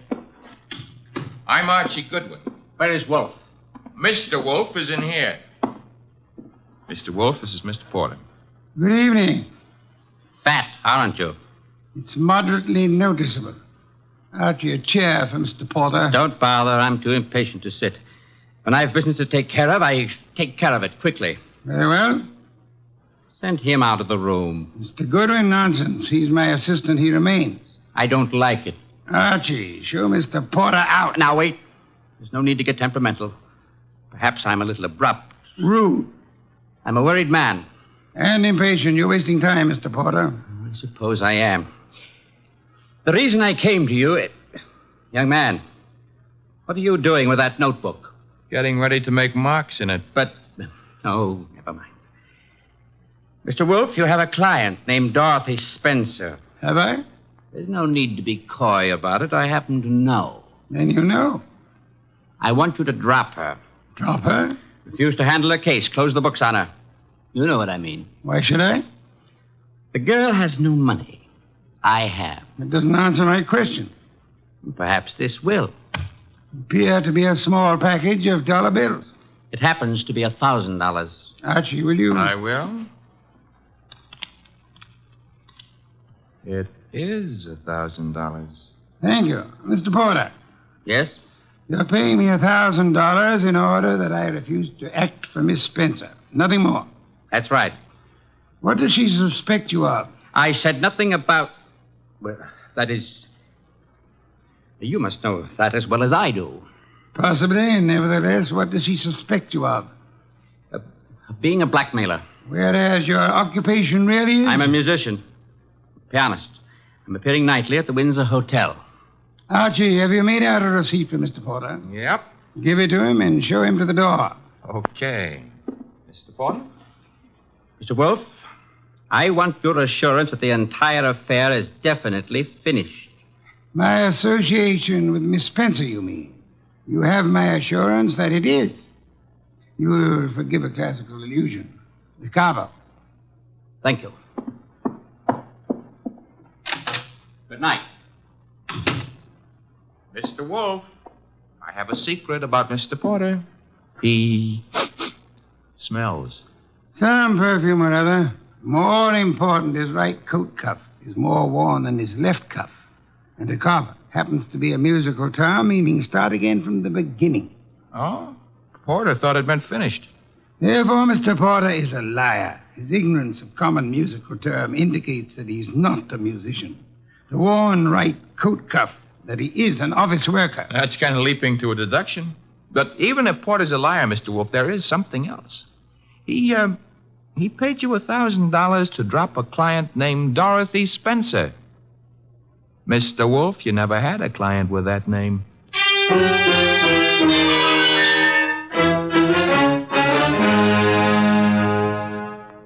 Well, that's that. Dorothy Spencer is not in. Anyway, she's not answering her phone. Mr. Wolfe, I said... I know what you said. Bah. That a comment? I'm worried. Mr. Porter may have assumed erroneously that Dorothy Spencer had employed or was intending to employ me. That does not explain why he lied about his occupation. Maybe he didn't lie. After all, your deductions could be wrong. Phooey. Okay.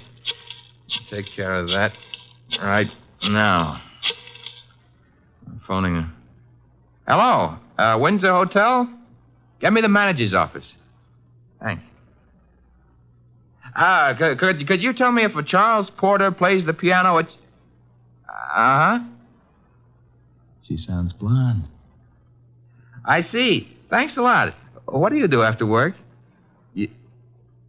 Oh, so long. She goes home and beats her husband. About Porter, Archie. Bad news. He does play the piano at the Windsor in the move room. So where does that leave your deductions? Untouched, of course. Let me think. Yes, naturally. Naturally what? I came to the conclusion that Mr. Porter was an office worker. We have just discovered that Mr. Porter is not an office worker, therefore... You were wrong. I am never wrong. Therefore, the man who was here is not Charles Porter. Mr. Wolfe, do you think a man of your weight should climb out on a limb like that?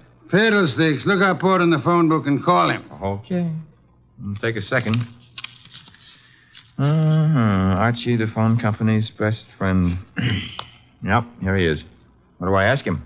There'll be no need to ask Mr. Porter anything. Just phone. You're the boss. Yeah. I have to say something to the guy.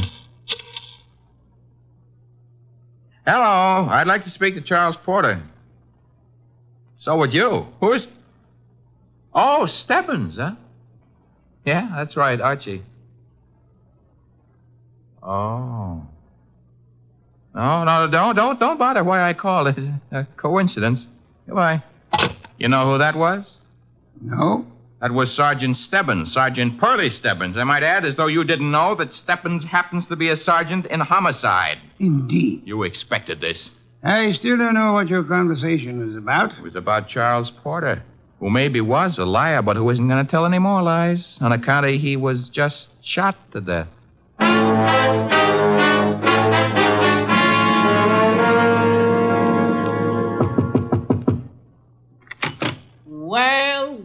Well, if it ain't Archie Goodwin. Come in, Goodwin. Thank you, Sergeant Stebbins. I've been expecting you. Oh, that's sweet of you to say that, Pearlie.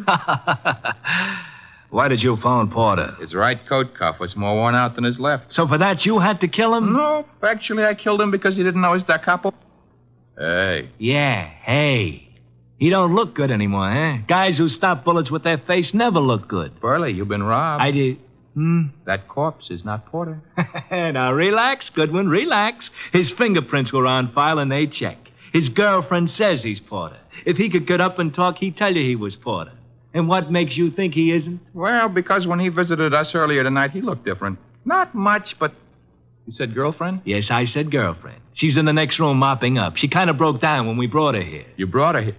Now, don't tell me what her name is. Why shouldn't I? It's Spencer. Dorothy Spencer. Ooh, that's what I was afraid of. Sergeant, Oh. Ignore him. He comes with the woodwork. His name is Goodwin, Miss Spencer. Archie Goodwin. Find what you were looking for? What I was looking... Somebody's gone through this place like a minor league hurricane. You? What business is it of yours? Mine? None, maybe. On the other hand, Nero Wolfe might have other ideas. Matter of fact, I'm sure he'd have. Miss Spencer, why don't you go see him? The address is 601 West 35th Street. I don't see why. You want your boyfriend's murderer found, don't you? Now listen, Goodwin, the police are working on this. Sure, they'll see to it nobody harms a corpse. Goodbye, Miss Spencer. Don't forget that address, 601 West 35th Street. Believe it or not, you used to be a client of ours.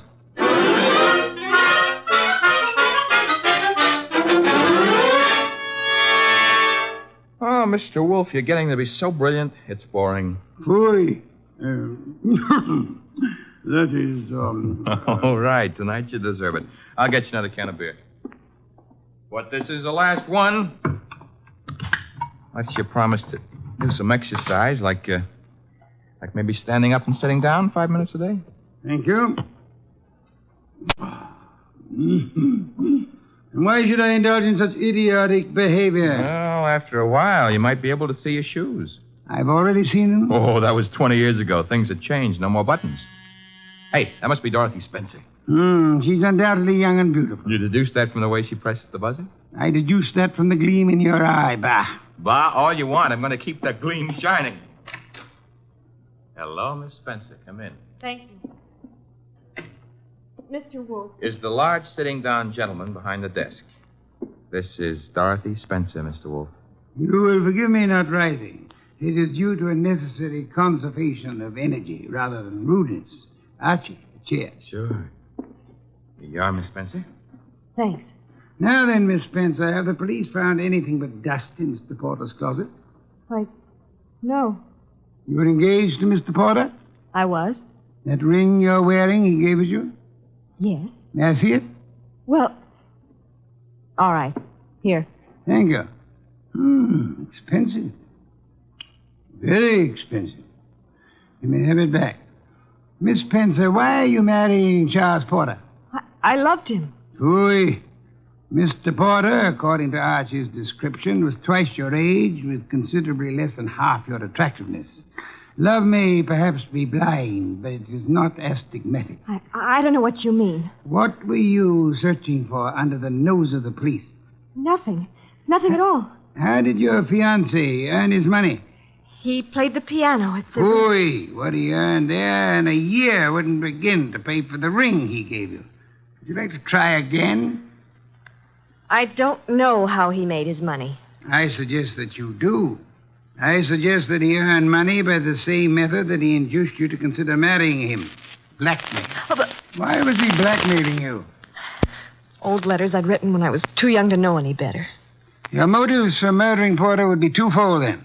Recovery of blackmail material and the avoidance of marriage to a man you dislike. I didn't kill Charles.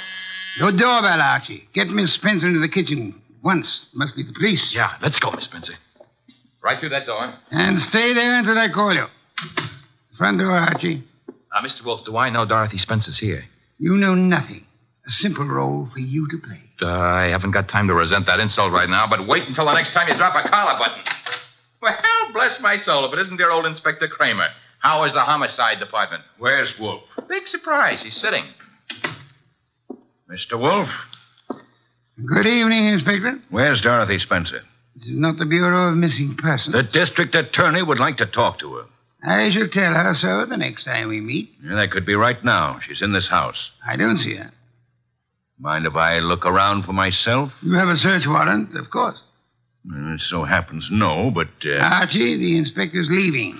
Okay, I'm leaving. I suppose by the time I get back with a warrant, she'll be in Hoboken. Hoboken? Where's that? Look, Wolf, you can go too far. One of these days you won't be able to talk yourself out of it. Trail me to the door, Goodwin, to show what a good detective you are. Ooh, Inspector Kramer doesn't love us anymore. Unfortunate. Archie, take Miss Spencer to a respectable hotel. Register her under an assumed name. She is to stay there until notified otherwise. Luckily, the good inspector neglected to inform us that she was the leading suspect in a murder case. Hence, we are not accessories after the fact, and I don't want her arrested for murder as yet. Her beauty has won you over. You will then return here immediately. Okay. What are you going to be doing in the meanwhile? Archie, shall be thinking.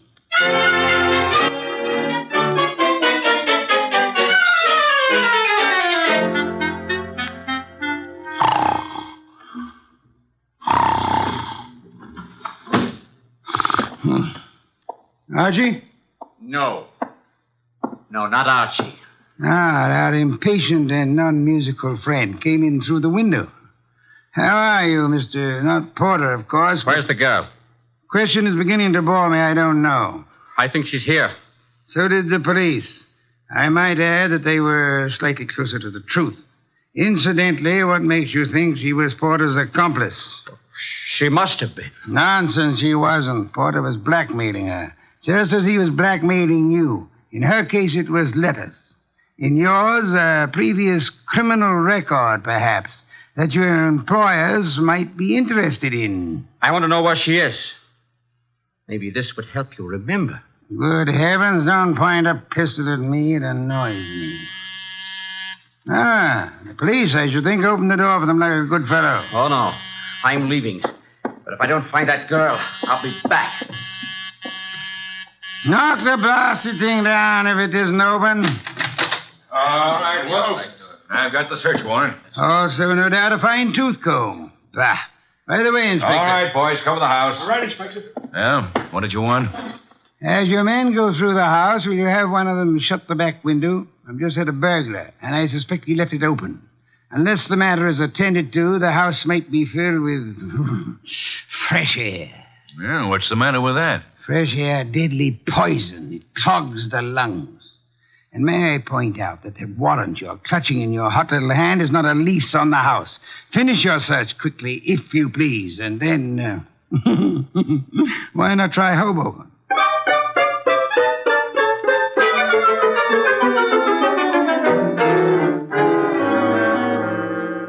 So I just missed the inspector, huh? You did? That I can stand.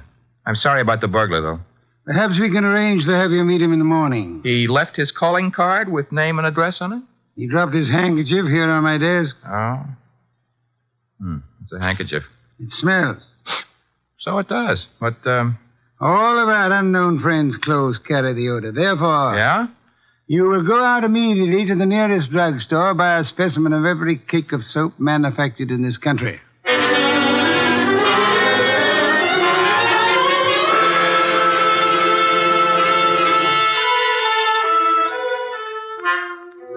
Mr. Wolfe? Be still. No.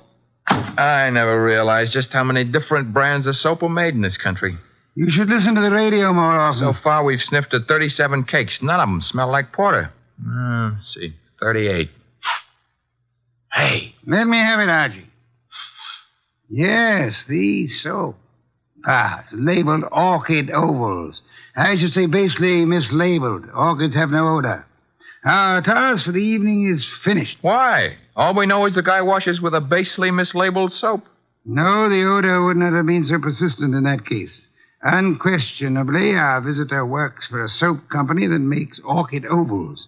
Every employee of a plant in which perfume in large quantities is used inevitably carries the odor on his clothes.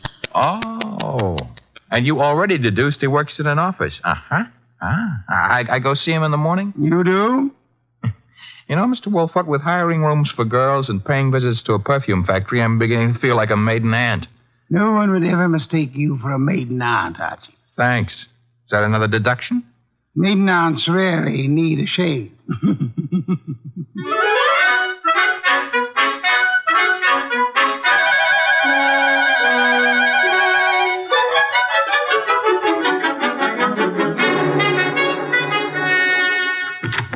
Orchid Ovals, good morning.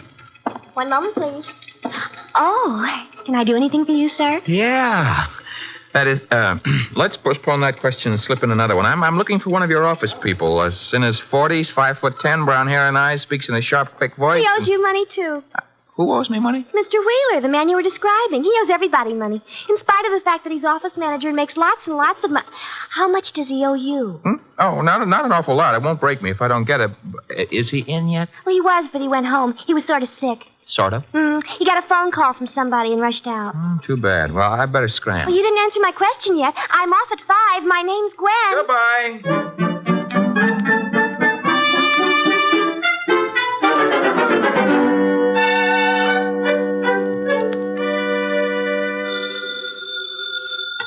Wolf speaking. Archie here. Unknown's name is Wheeler. He left the office this morning sick after he got a mysterious phone call. Bad, probably. Get to Dorothy Spencer at once and bring her here. Right. I'm at Wheeler's house now. Thought I'd better check. His wife's here, too. Blonde? Uh-huh. How could you tell? Fatuous smirk in your voice. Get out of there fast, and don't stop to console Mrs. Wheeler.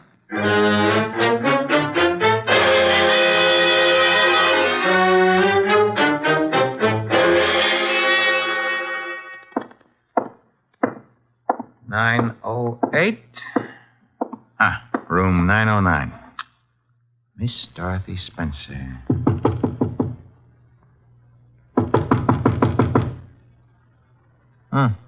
Nobody home.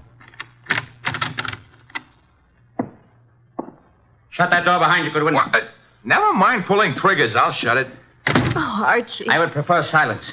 Keep your hands high, Goodwin. It's unhealthy. All the blood had run into my head. Archie, he murdered Charles. He did. Tut, Mr. Wheeler. You really shouldn't have. It's against the law. Get into the bathroom, both of you. I already shaved. I phoned him. I thought maybe he had my letters. Porter couldn't keep his mouth shut about his other He victims. was going to force Dorothy to marry him. Did you find his material, Wheeler? Yes, in an office. He read it as a front. It's all burned. And why all the melodrama? You know about me, so does she. I can't trust anyone. Get into the bathroom, I said. Look, let's not lose our heads about this. Get moving, Goodwin. I like it here. All right, then. Here is where you'll get it. Hey, wait a minute. Something's wrong. I got shot and Wheeler fell down. I shot him, Goodwin. Stebbins. Dear Sergeant Stebbins. Oh, you little flat-footed angel. It's lucky for you my flat feet got staked out here in time. Just for that, I'll buy you a pair of arch supports for your next birthday. But I'm beginning not to believe this. You had it all figured out? Well, not exactly. Well, that is... Wolfe sent you here. Well, he kind of phoned in and suggested one of us shoot down here and do some rescue work. That old devil. Hey, you're not kidding. What are you laughing about? Wolf wasn't sure whether you'd need rescuing from Wheeler or... Stop killing yourself with your own jokes. Or whether Miss Spencer would need rescuing from you.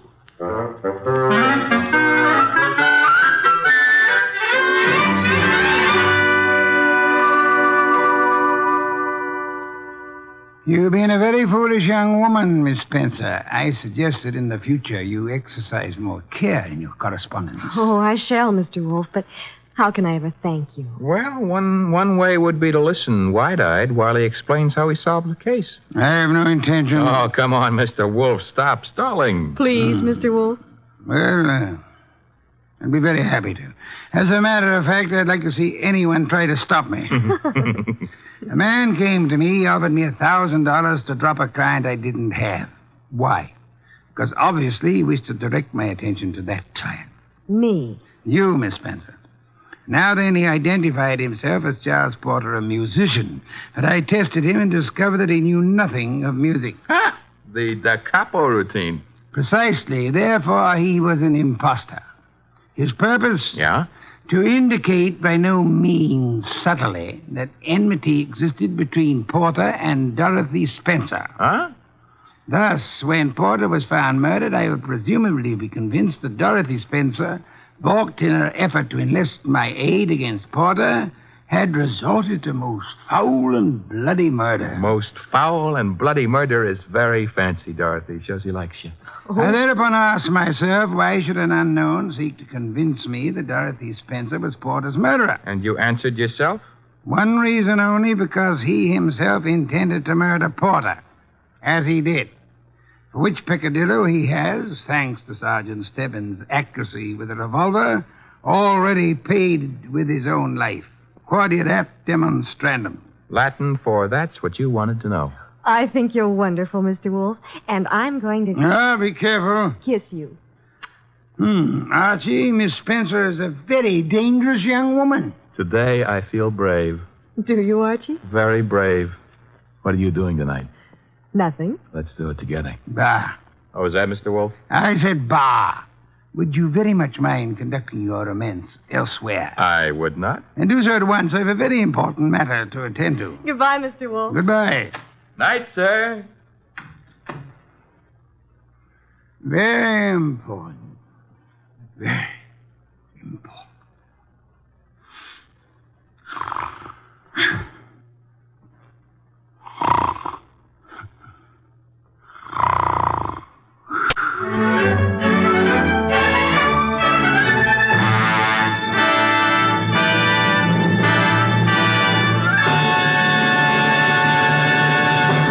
You have been listening to The New Adventures of Nero Wolfe, starring Sidney Greenstreet.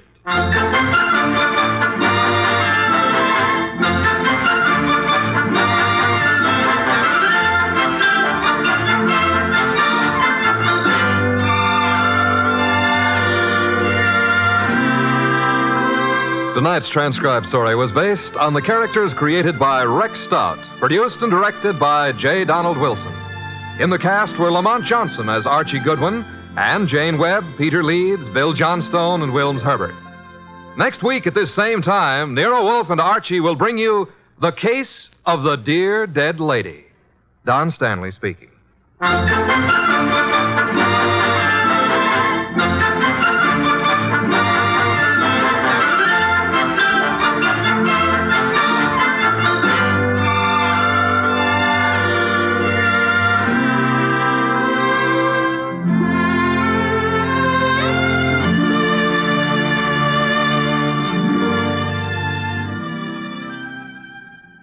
Early chimes mean good times on NBC. The NBC chimes are excited about the big show. An hour and a half every Sunday night with Tallulah Bankhead as Femc. Comedy with stars like Jimmy Durante, Fred Allen, Jack Carson, Groucho Marx, and a host of others. Music with Meredith Wilson, Mindy Carson, and many more. It presents drama with Mr. Jose Ferrer and many more leading stars of Broadway and Hollywood. It's The Big Show. Starts Sunday, November 5th on NBC. This is Chester William Bendix Riley. The Man Called X follows on NBC.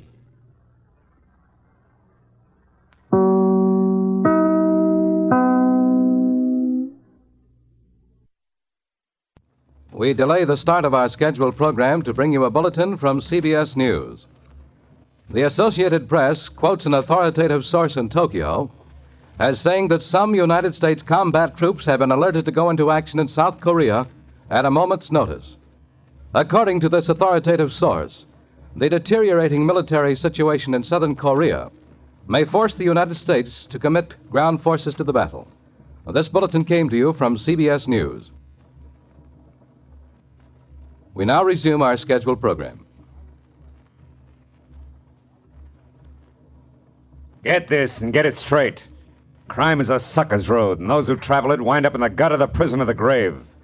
There's no other end. But they never learn. Wrigley's Spearmint Chewing Gum, the refreshing, delicious treat that gives you chewing enjoyment, presents for your listening enjoyment Raymond Chandler's most famous character in The Adventures of Philip Marlowe.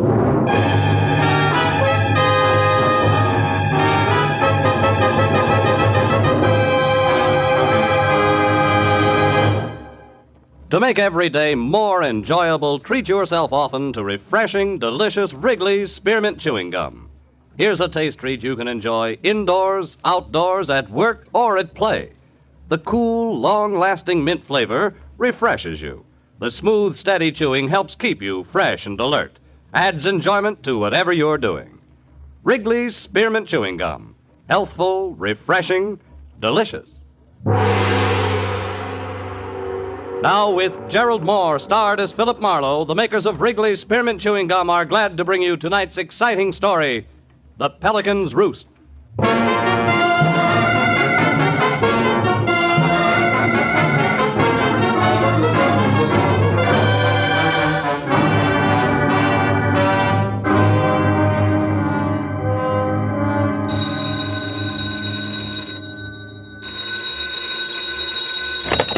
Hello, Marlowe speaking. Phil, thank heaven you're home tonight. Lynn? Yes. Lynn Russell? Uh-huh. Oh, baby, when did you get back to town? Yesterday. Phil, listen, I'm at Eugene's. It's a beauty salon in Wilshire just west of La Cienega. Yeah? Come over here right away, will you? Me? To a beauty shop? You've got to help me get out of here. Oh, what's the matter, kid? Got your head caught in a dryer? Phil, please, I'm serious. I'm scared. There's a guy waiting for me outside, and when I leave here, I'm afraid he's going to try to kill me. Now, look, this isn't just for laughs, huh, baby? Phil, this time I'm not fooling. This man's crazy. His name's Ward Erling. I had a few dates with him once. He was in an accident 3 months ago, just before I left on my cruise. He's supposed to be in the hospital right now, but he isn't. He's here, just waiting for me to leave. Yeah, but Lynn, Look, I'm not asking a favor, Phil. I'm hiring you. Okay, baby, it'll take me 15 minutes to get there. Oh, thanks, Phil. I'll wait till I see you walk by.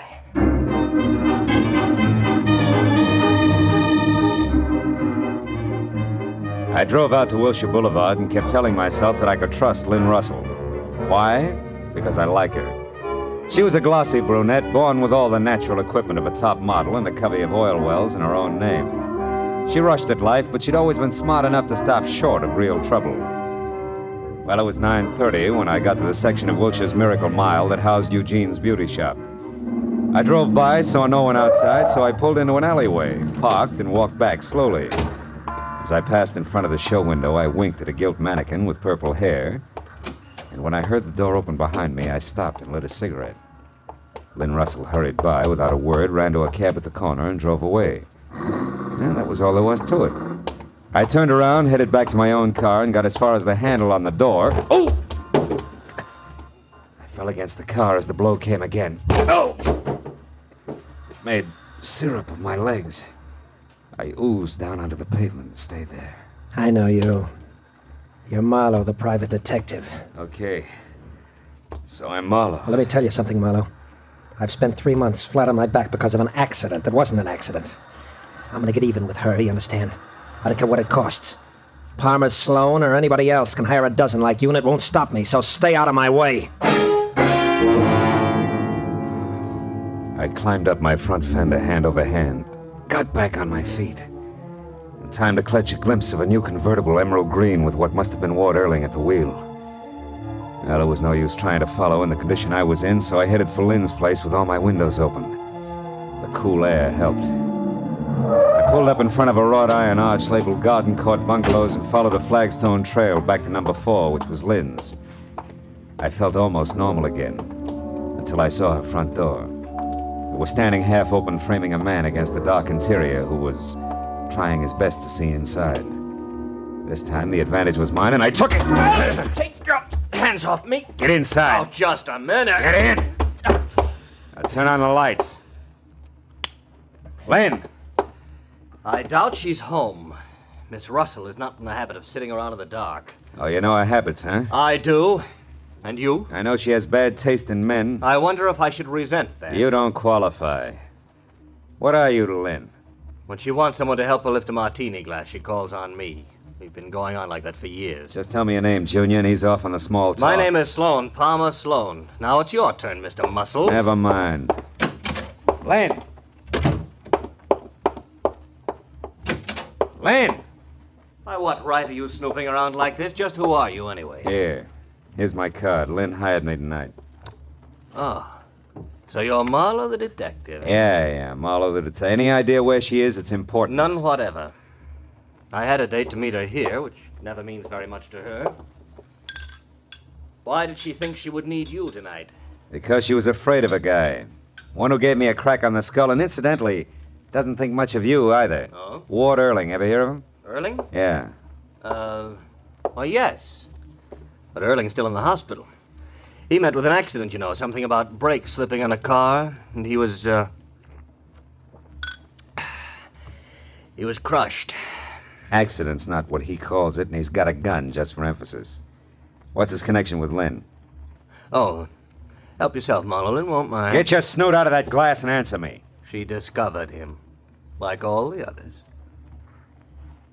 That sculptor 2 years ago. And the cowboy, Tex Harrison. Early last year was the fellow with the racing boats, and so on. They are hobbies, fun and games to Lynn. She's got too much energy, far too much. What's the difference with Ward Earling? Well, he fell in love with her. Oh. It was charming. And then he wouldn't be brushed off, told off, or bought off. She tried them all. So? She left. Ran out, took a cruise. He wanted to marry her, simply wouldn't take no for an answer. Imagine that. Those two belong together like scotch and kerosene. You know, you sound a little like you're in love with her yourself. Maybe I am. Oh. But I know my quaint little position in her life. I'm her errand boy, Marlowe, nothing else. And you don't care how dirty your hands get? What do you mean? Skip it. Now look, errand boy, her life's in danger. Right now, I've got to find Ward Earling in a hurry. Any good ideas? You might try the 4-bell jump in Santa Monica. What's that? It's a jive joint on the waterfront at Surf and Wilshire. That's where Lynn dug that character up originally. He's a musician? If you want to call it that. Some do. He was the piano player and leader of a small and for some reason successful combination that's still there as far as I know. Yeah, and one more thing. Lynn left here in an awful hurry. She might be looking for you. And I might later, too. Now go home, wherever that is, and wait. Why not? Oh, it's 210 in the Beekman Plaza. 210, huh? And if my apartment doesn't answer, try the bar.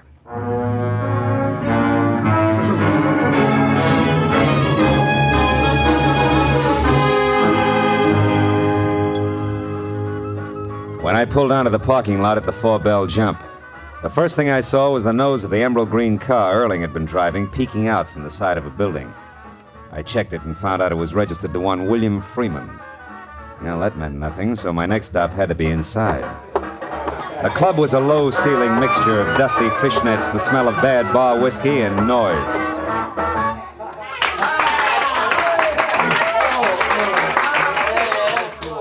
The band had just finished the set, climbed off the stand, and drifted out to join the customers.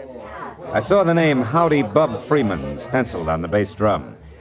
He was a flyweight who carried most of it on an oversized head equipped with a pair of protruding yellow eyes.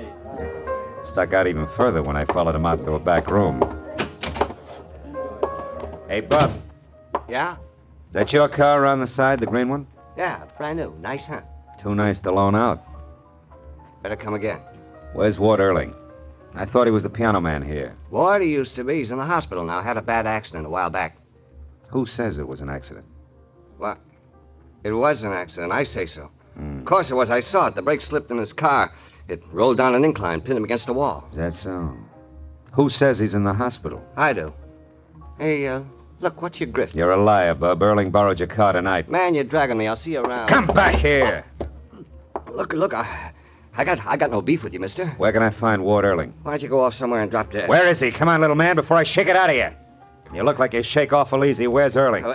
Wait a minute. I don't know. I swear I don't. I don't care if he used my car. I didn't know it. He's a bring-down, a spook. Keep going. He blew his cork over some society doll. It practically wrecked our combo we've been working 5 years to build up. Also, it broke the heart of one very sweet kid. Maxine's so gone, she'd scrubbed floors for Ward, and he couldn't see it. I'm disgusted with him. Maxine who? Where can I find her? Now look, little man, do I shake some more? Maxine Majesta. That's better. She's inside at the end of the bar, blonde in a blue dress. Take it easy, will you? She's a good kid. So am I. We'll get along fine. I'll see you, Bub.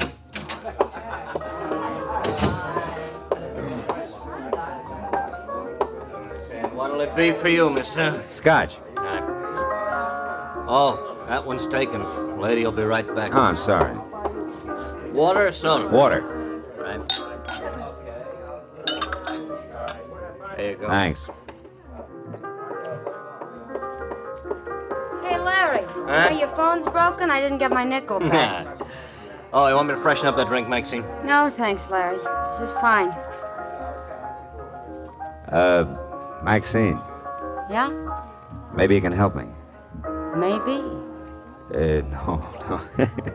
No, what I mean is I'm looking for Ward Erling. Try under a rock. You know, you sound a little bitter. I'm as bitter as a slot machine these days. What's it to you? Well, I'm an acquaintance of Lynn Russell's. Name's Marlowe. You know her, Maxine? I've seen her at the jam sessions we used to go to. She used to show Ward off to her little groups like a prize pup. Sure you got it pegged right? You know, she tried hard to shake that. Listen, she's the gut rocks type who'd sink a yacht just to watch the bubbles. And that's only... Only what, Maxie? Never mind, skip it. Good night, Mr. Hey, Marlowe. wait a minute. Don't I get to buy you a drink? Some other Tuesday. Good night. I watched her as far as the door. Decided to go after her, and then I caught the bartender giving me a very cold eye. Didn't thaw any as I downed my drink and saw him high-sign the bouncer. Looked like my welcome was wearing thin, so I went outside, sat down in my car, and tried to figure out who was covering up what. But I only got as far down the list as Palmer Sloan. It had come from the back room in the club. I was a poor third in getting to him. A waiter in a white apron and a fat sax man both beat me. Over here, Manny. Here. Hey, it's Bob Freeman. Holy cats, what's wrong with him? He's been stabbed. Yeah, there. In his neck. An ice pick. Bob, who did it? No use, fella. He was gone before he hit the floor. Whoever did that to him got him dead center.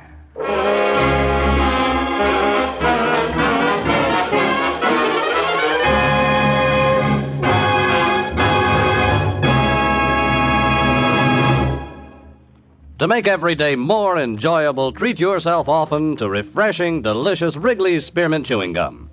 The lively, full-bodied, real mint flavor cools your mouth, moistens your throat, freshens your taste. And the chewing itself gives you a little lift, helps you keep going at your best.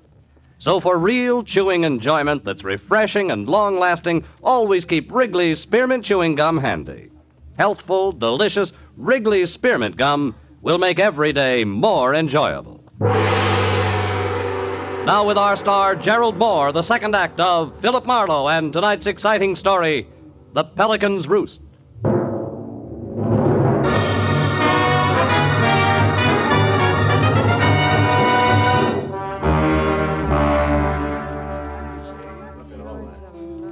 Howdy Bub Freeman was face down and dead. The ice pick that had killed him pointed straight up, rigid like an accusing finger. To the right of the dead drummer's sprawled legs was the fat saxophone player, his face shiny with a fine sweat of fear. And to the left, the waiter who had found Freeman's body. For a backdrop, there was the doorway crammed with astonished faces and the funny kind of cracked voices people always have at a time like that. I closed them out. The waiter objected. No, wait a minute, mister. What are you doing that for? We gotta call the cops.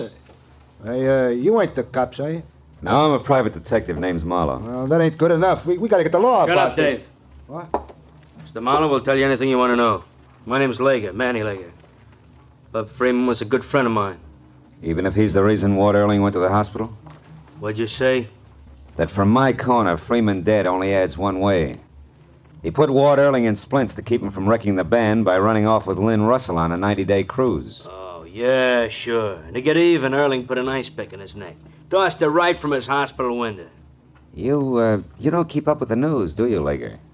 Earling left the hospital this afternoon, probably What? by way of the fire escape. Ward is out? Out. And so that the accident was the kind that's planned well in advance. I know because we've already had a chat. Then you mean that Earling did this to get square? He killed Freeman? It could be. But there's another angle. Yeah, an angle named Palmer Sloan. That society louse who didn't want his girlfriend mixed up with anything as degrading as a musician. That's it, ain't it? Maybe. Earling was after Palmer Sloan or Lynn Russell. He never mentioned Freeman. Yeah, but where's the tie? Howdy Bub didn't fall on that ice pick. How does it figure? Playing the sheet music was Bub and Palmer Sloan working together. Palmer knew that Earling was on the loose. He was afraid Bub would spill, so he quieted him with that. Right, Marlowe? No, I think you're wrong. Both of you. Look here. Here, I found this on the floor near the window. This wouldn't belong to a man, Mr. Marlowe, not even to Palmer Sloan. Let me see that. A mascara case. Yeah. Could be the very personal property of Lynn Russell. Yeah, her and a couple of million other dolls. You can't hang her on that. Every gal carries mascara. Hold it, will you, Lager? There's a trade name on this case. Eugene, Wilshire Boulevard, Beverly Hills. So what's that prove? May prove you wrong, Lager. I'll see you, boys.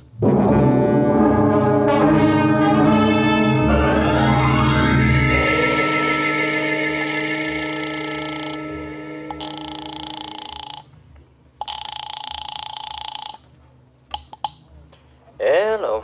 Marlowe, Sloan, have you heard from Lynn?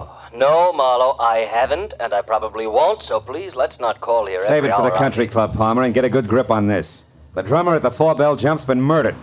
Looks like our not-so-sweet friend did it. Lynn?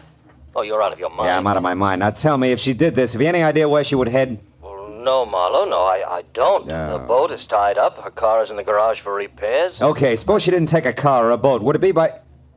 Hey, wait a minute, Sloan, what was that about a boat? Is it a yacht, maybe? Not exactly, Marlowe. It's a cabin cruiser. Anchored off the Santa Monica Pier at the moment. and Santa it's a Monica, no- Sloan, that fits. What's the name of it? Crest of the Wave. Why? What makes you think she'd go out there? Well, among other things, a crack a lady made early at night. A lady named Maxine Majesto who loves Ward Earling and hates Lynn Russell. Bye-bye, Palmer.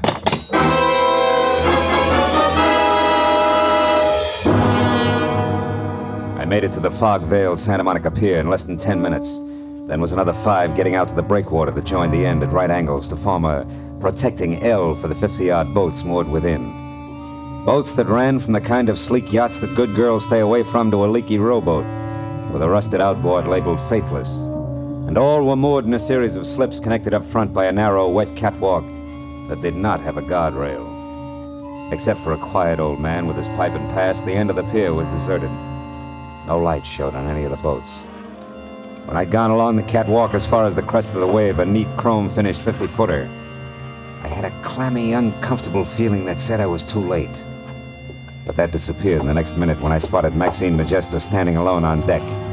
Her blonde hair damp and flat to her drawn, glistening face. A face that didn't brighten at the sight of me. Marlowe, what do you want here? Lynn Russell. Have you seen her, Maxie? Lynn? No, I haven't. But you are waiting for her. No, why would I... You mean you always come out here nights? It's good for a girl's hair, is that it, baby? Marlowe, stay out of this, please. So you can get to her alone? No, Marlowe, so I can get to her alone. What? Don't punch an Fine. inch. I mean that, Marlowe. This thing goes off real easy. Now, where is she, Maxine? I don't know. Oh, Ward, I knew you'd come here after her. That's why... Never mind that. I want Lynn Russell, Maxine. Why? Why, darling? Oh, Ward, aren't you through with her yet? Didn't you do enough to you? She and that Palmer... Stop it. Just tell me what she is. Keep those hands up, Marlowe. I had an itch. I'll ask permission next time. Ward, listen to me. What difference does it make where Lynn is? She doesn't love you. She never did. You were a 5-minute intermission. But us, we're different. We were in love, Ward. We had everything. I'm only after one thing, Maxine. Now, where is she? Ward, please forget her. Come here. Get my arm. You're hurting I'm gonna break it unless you tell me what I want to know. The guy who runs the hamburger joint the other side of the pier saw her here, Maxine. And for the last time, where is she? All right, stop it. She's at the Pelican's roost. Nice going, Adonis. You got your answer, didn't you? Yeah. Just like I'm gonna get Lynn Russell. Hooray. State will be overjoyed. What's that supposed to mean, detective? Something like Lynn Russell just killed Howdy Bub Freeman? You're a liar. Really? It doesn't matter. If it's true, I'll just be a little harder on the fine lady. How hard can you get, kid? Hard enough. Oh!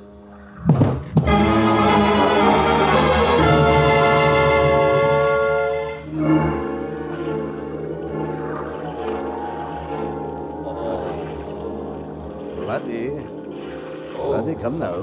Here we go. Up to the sitting position. Too much blood to the head is bad now. Come, laddie, up we go. There we are. I'll be fine in a minute. Oh, there's quite the blow there. Yeah. Hey, take that light out of my eyes, will you? Oh, who are you? Oh, yeah. I noticed you out on the pier earlier. The name is Spoon, Elvin Spoon, but they call me Scotty. That figures. Oh. Scotty, tell me, where's the Pelican's roost?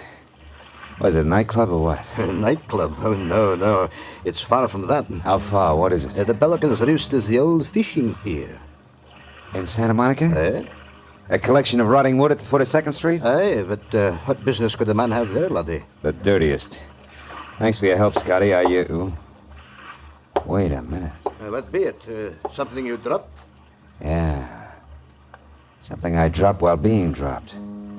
A mascara case I never really looked at before. Laddie, you seem so puzzled. Not puzzled, Scotty, just dumb. Lottie here has been jumping to the wrong conclusions, and all because he didn't take a good look at this and... And what? And the color of a girl's hair. So long, Scotty. Thanks again for your help. May get me to the Pelican's roost on time.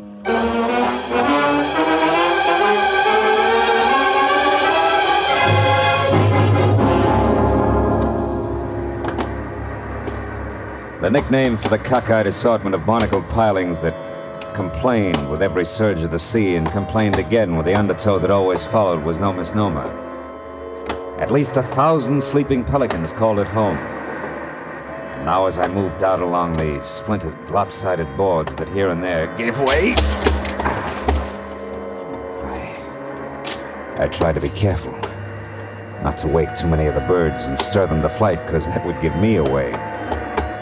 But the heavy, clinging fog and the waves crashing over the jagged, jutting rocks below were on my side.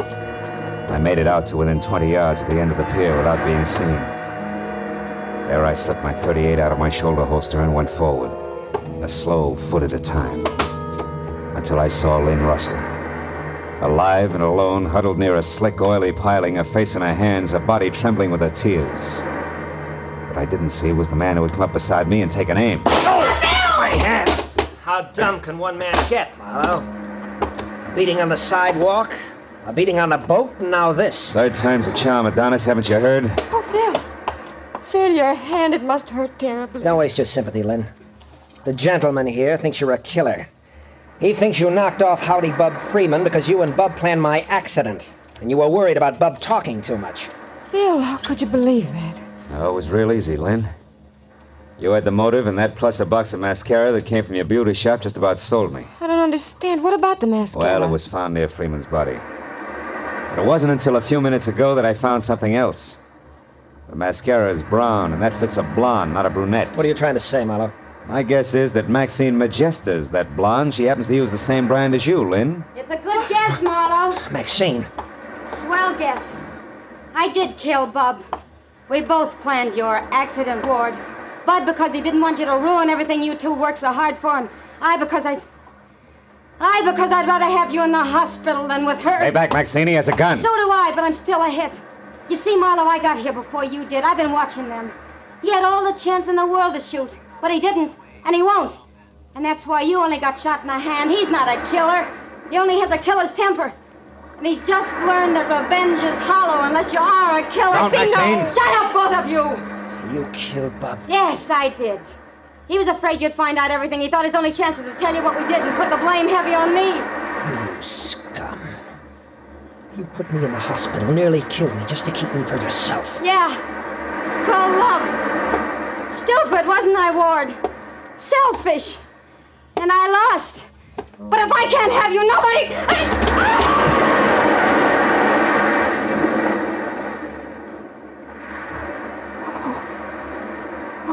Phil. She hit those rocks. We've got to get her. Not a chance. Wouldn't do any good if we did. Give me that gun, Erling. Marlowe, Never mind the speech. One back to the hospital. Get out of here. Yes. All right, Marlowe.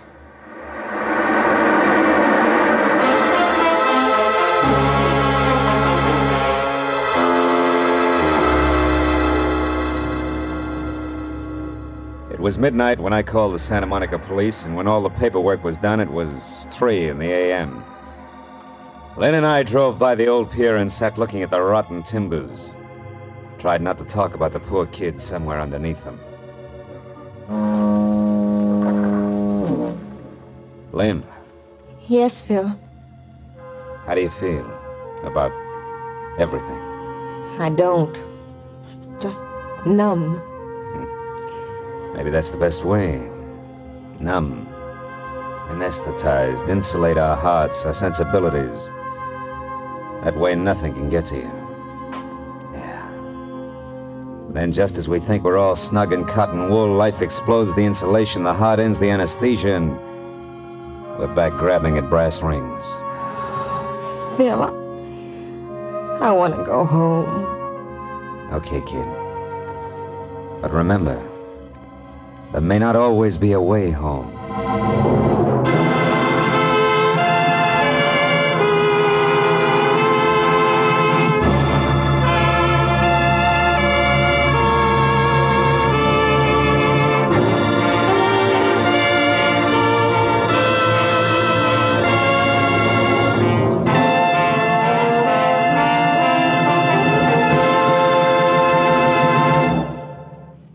Remember, friends, to make every day more enjoyable, treat yourself often to refreshing, delicious Wrigley's Spearmint Chewing Gum.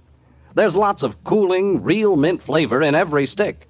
And chewing Wrigley's Spearmint helps keep you feeling fresh and alert.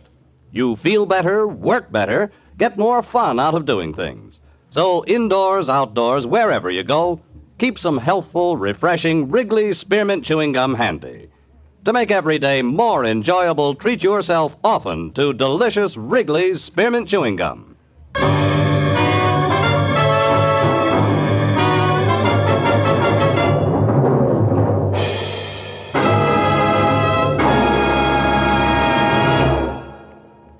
The Adventures of Philip Marlowe, presented by Wrigley's Spearmint Gum, bring you Raymond Chandler's most famous character and star, Gerald Moore. Philip Marlowe is produced and directed by Norman MacDonald and written for radio by Robert Mitchell and Gene Levitt. Featured in the cast were Lillian Buyeff, Larry Dobkin, Georgia Ellis, John Daner, David Ellis, Paul Dubov, and Jack Crucian. The special music is composed and conducted by Richard Arant. The makers of Wrigley's Spearmint Chewing Gum hope you enjoyed tonight's adventure of Philip Marlowe and that you're enjoying Wrigley's Spearmint Gum every day. We invite you to be with us next week when Philip Marlowe says... This time it was a big city, dirty from a trigger-fisted thug in yellow suede shoes. A lady's heart dropped in the gutter and a corpse in a Hollywood duplex. But in the middle of it all and setting the pace was a sweet little girl from Pumpkin Center, Kansas. This is Bob Stevenson speaking, and this is CBS, the Columbia Broadcasting System.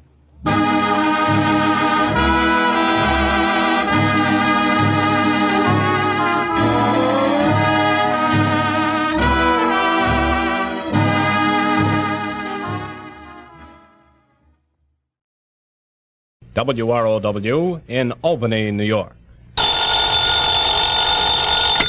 Johnny Dollar. Well, it looks like one of our important clients is in pretty serious trouble. Oh, who? I don't know. You what? Nope, haven't the least idea. Well, what kind of trouble? I don't know. Oh, now, wait a minute, Johnny, Earl. I don't know who, what, where, when, or why. But, Earl... So you'd better come on out here and give me a hand. Somebody better. Well, now, look here, According Earl. to this timetable, you can get down to New York just about in time to make a 6:30 jet flight. But unless I know what it's all I'll about... meet your plane at the airport here in L.A. Well, now, look... huh? Earl? Hello? Okay, baby, you're paying for it.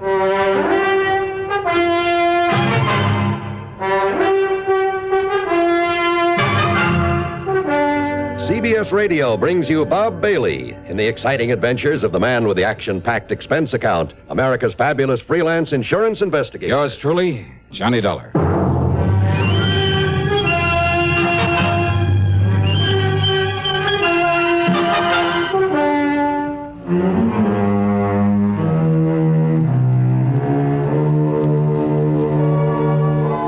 Expense account submitted by Special Investigator Johnny Dollar to the Tri-State Life and Casualty Insurance Company, Los Angeles office. Following is an account of expenses incurred during my investigation of the What Goes matter. Expense account item 1, $183.40, cab to Bradley Field, a plane to New York, and one of the jet flights to Los Angeles. The flight was good all the way, and we made the transcontinental part of the trip in a shade under 5 hours, and man, that's traveling. At L.A. International, as I climbed down the steps out of the plane, I could see Earl Pullman waiting for me, over behind the steel fence that separates the main building from the field itself. And then, walking up the long covered ramp along with the other passengers, but I didn't remember having seen this particular man on board. Sorry, mister. Yeah, it's okay. Oh, very clumsy of me, though, and I apologize for not watching where I... Say, aren't you Mr. Johnny Dollar? Maybe. No, tell me. Are you Johnny Dollar? Well, now, look. Are you? Please tell me. Well, yeah, but who are you? Come on, Mr. Dollar. Come along with me. Yeah, where and why? This is hardly the place to talk. Talk? What about? Just come along, please. Hi there, Johnny. Oh, hi, Earl. Over here. Yeah, right. Now, listen, mister, whoever you... I am clumsy, and I'm afraid my timing's bad. Just a minute, hey. Later, Dollar, later. Yeah, right over here, Johnny. Now, we'll clear your baggage and hop into my car and be on our merry. How are you, boy? Well, all right, I guess.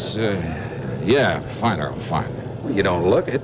What's the matter, Johnny? Well, I just want to be sure I still have my wallet. I don't get it. Well, I'm sure I don't. Coming up the ramp, Earl, the well-known jostle. Jostle? Yeah, the old pickpocket's trick. Bump into you so as to divert your attention while he or somebody else lifts your wallet. Oh? Nothing's missing. Well, maybe whoever it was did just accidentally bump into. I might believe that if he didn't stop and... If he didn't what, Johnny? Now, what's all the big mystery? Well, Earl, I wish I knew. But now, what's this big mysterious trouble of yours? Well, this is hardly the place to talk. That's what he said. What? Nothing. Don't worry about it. Okay. Anyhow, we'll pick up your luggage, and I'll tell you what I know, or rather, what I don't know on the way in.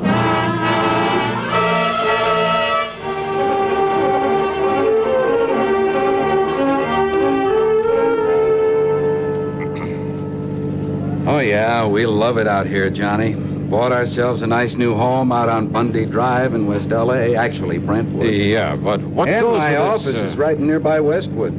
It's really another section of West L.A. So tell me what and goes. of course, Mike said to tell you that she'll expect you to park yourself in our guest room. Unless you have other plans? Well, it depends. It depends on what it is you've called me out here for. Well, I really don't know.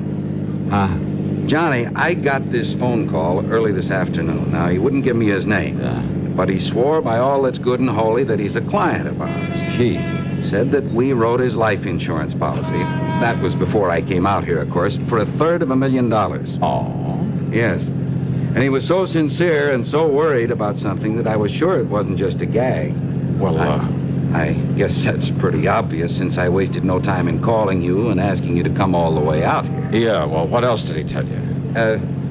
Cigarette? No, thanks. I have some of my own. Oh, here, smoke one of these. Oh, okay. Thanks. Light? Here you are. Thanks. But now, what else did he say? Only that if I didn't send for you immediately, have you come out here and see him, we might very shortly lose him. You mean he expects to die? I mean, be killed by somebody? Well, what do you think? And that's all he'd say. And he wouldn't tell you who he was? No. But I wonder why. And if he expects me to go to him... Or maybe, of course, he plans to contact you some way now that you're here. Hey, that man back at the... Huh? But look, if his life is in danger, something like that, well, what if I hadn't come? Or what if I'd come too late? Now, look, what goes, Earl? It just doesn't make any sense. Okay, so maybe it was a gag. Maybe I did fall for a gag. Well, it's not a very likely sort of a gag. And if that man at the airport, I mean, if whoever this client is does know that I've come here... What? And yet, if he is in danger, I mean, if he was the man who called you... Wait a minute, the minute he saw you there to meet me, the way he bumped into me again and then got lost in the crowd... Johnny... But he didn't take my wallet or anything else that I can think of. You're not making any sense, you know. Oh, yeah, I know. But as I said before... What goes? Yeah. More important, what'll you do? What else? Wait and see what happens.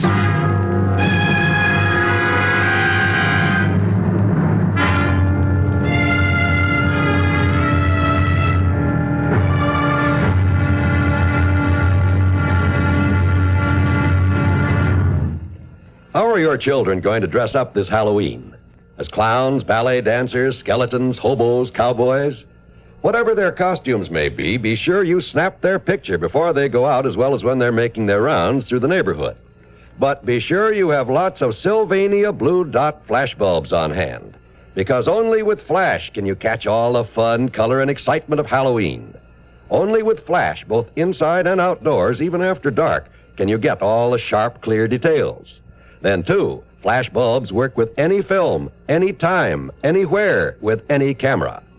Pick up several packs of Sylvania Blue Dot flashbulbs, the world's largest selling brand today. Also, ask your dealer for Sylvania's lavishly illustrated 32-page flash guide book that's yours free with the purchase of just one pack of Blue Dots. But hurry, the big night to howl is next Monday. Have your camera and Sylvania Blue Dot flashbulbs ready and waiting. Now, Act 2 of yours truly, Johnny Dollar. Earl and his wife, Mike, that's right, Mike, have a mighty nice little house there on Bundy Drive in West Los Angeles. As usual with the Pormans, I felt completely at home, especially after cocktails, conversation, and a late but very good dinner. But I still wondered if I'd come out here on a wild goose chase. What goes? Yeah. Well, now, wait a minute, Johnny. You mean that you think I made all this up just to get you out here to see us? Well, I wouldn't put it beyond you, either of you. Well, if he did, he certainly didn't tell me. Yeah, but if he did, Mike, so help me, I'll hand him an expense account that'll stagger him. No, really, Johnny, I swear to you. And listen. Yeah.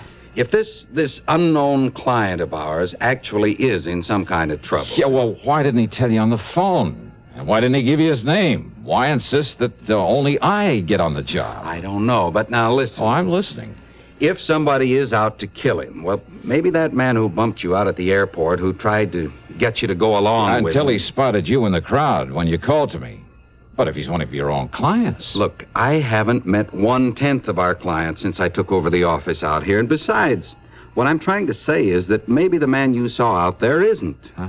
Isn't what, dear? Isn't the one who called me on the phone. Oh? What if he's the one who's out to get our client, who somehow knows you've come here to protect him, whose first job, then, will be to get you out of his way? Oh, Johnny, if that's true... Brother, what an imagination. But, Johnny, it is a possibility. You too, Mike. Well, all I have to say is I hope you got a good look at that man out there. Well, I did. Because if he is gunning for you, Johnny... Oh, I'll get it. Excuse me. I'm perfectly serious, Johnny. Well, don't Hello? be. What? Who is it? What? Huh? Well, yes. I said yes. Yes, he is on... Is that for me? Just hold on a minute. Well, who is it, Mike? Well, it's for you, Johnny. Okay. But it's the funniest. Like he's trying to disguise his voice. Johnny Dollar. You're sure What? that you're really Johnny Dollar? You swear it? Well, sure, of course I'm sure. All right. I'll have to chance it. What? And listen, please. Well, now, let's get one thing straight, mister. Are you the man Yes, at the... the man who bumped you at the airport. And I'm the one who called Poorman and begged him to have you come out here. Who are you? You must promise me that you won't tell him. Why? Because he doesn't know me. He doesn't know about me. And if he calls the police... Well, now, why would he do that? Because of my connection with the... No, listen, there isn't time. Oh, wait, look, listen. I thought that you'd be over here to see me before now. Yeah? Yes. Well, you mind telling me how when I haven't the least idea who you are or where you are? But when I bumped into you out there, Well, you see, I had anticipated that you might be met by someone, that I wouldn't have time to tell you why you... Well, when I bumped you that second time just before leaving you... You mean you haven't looked? What? You haven't looked in your... Hello? Hello? What is it, Johnny? Yeah, what Well, goes? this just doesn't make any sense at all. Oh, maybe it does. Huh? He didn't hang up that phone. It didn't sound like an ordinary disconnect. If those wires were cut... Yeah. And you thought I was kidding you. Well, and did he tell you who he is? Same one who phoned you. Same one I met there at the airport. I mean his name. No, he didn't. Johnny, don't you think we ought to call the police? That's the one thing he doesn't want. He doesn't want the police in on this whatever it is. Any ideas, Johnny? I mean, about where to go from here? Well, how can I when I don't even... give me a cigarette, huh? Yeah, sure. No, wait. I have some in the pocket of my top coat. Oh, here. Smoke these. Okay, thanks. Hey, Earl. Yeah? There's something very wrong here. Because if that phone line was cut... Well, I have a hunch that mysterious client of yours, unless we can somehow get to him first, isn't going to be long for this world. But how to find out who he is? Well, look, let's go on down to your office, go through your files on people who carry a lot of life insurance. There may be hundreds of them, Johnny. Well, if you do, wear your top coat, Johnny. I'll get it for you. Yeah, Go sure. out there tonight. Thanks. You said $250,000, Earl? Well, that's what he told me. Also, in spite of the fact you didn't write the policy, he was apparently afraid you might know him, or at least his name, who he is. So? So he was afraid you might call the police. But if he is in danger now... Well, come on, let's get to your office. So we went, and I poured through the files. Finally finished up about 2 in the morning. And there was nearly a dozen of Earl's clients in the $250,000 policy class. And the only way to find out which of them was in danger, needed protection, was to call them up, rouse them out of bed if they were at home, and talk to them. You know something? We could have saved a lot of time, maybe kept a killer from doing his work. If only I'd realized I'd been carrying the clue to our man's identity all the way from the airport. And if only I'd stopped bumming cigarettes from Earl Poorman. Yeah, figure that one out.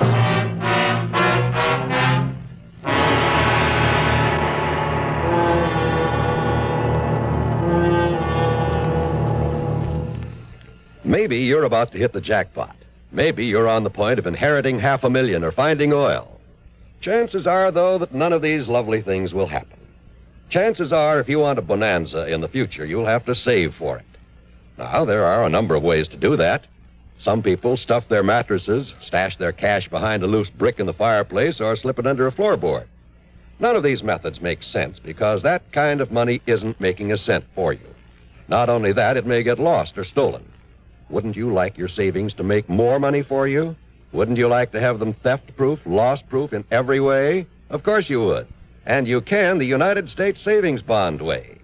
Through the payroll savings plan where you work or the bond-a-month plan where you bank, $3 will get you $4 on maturity every time.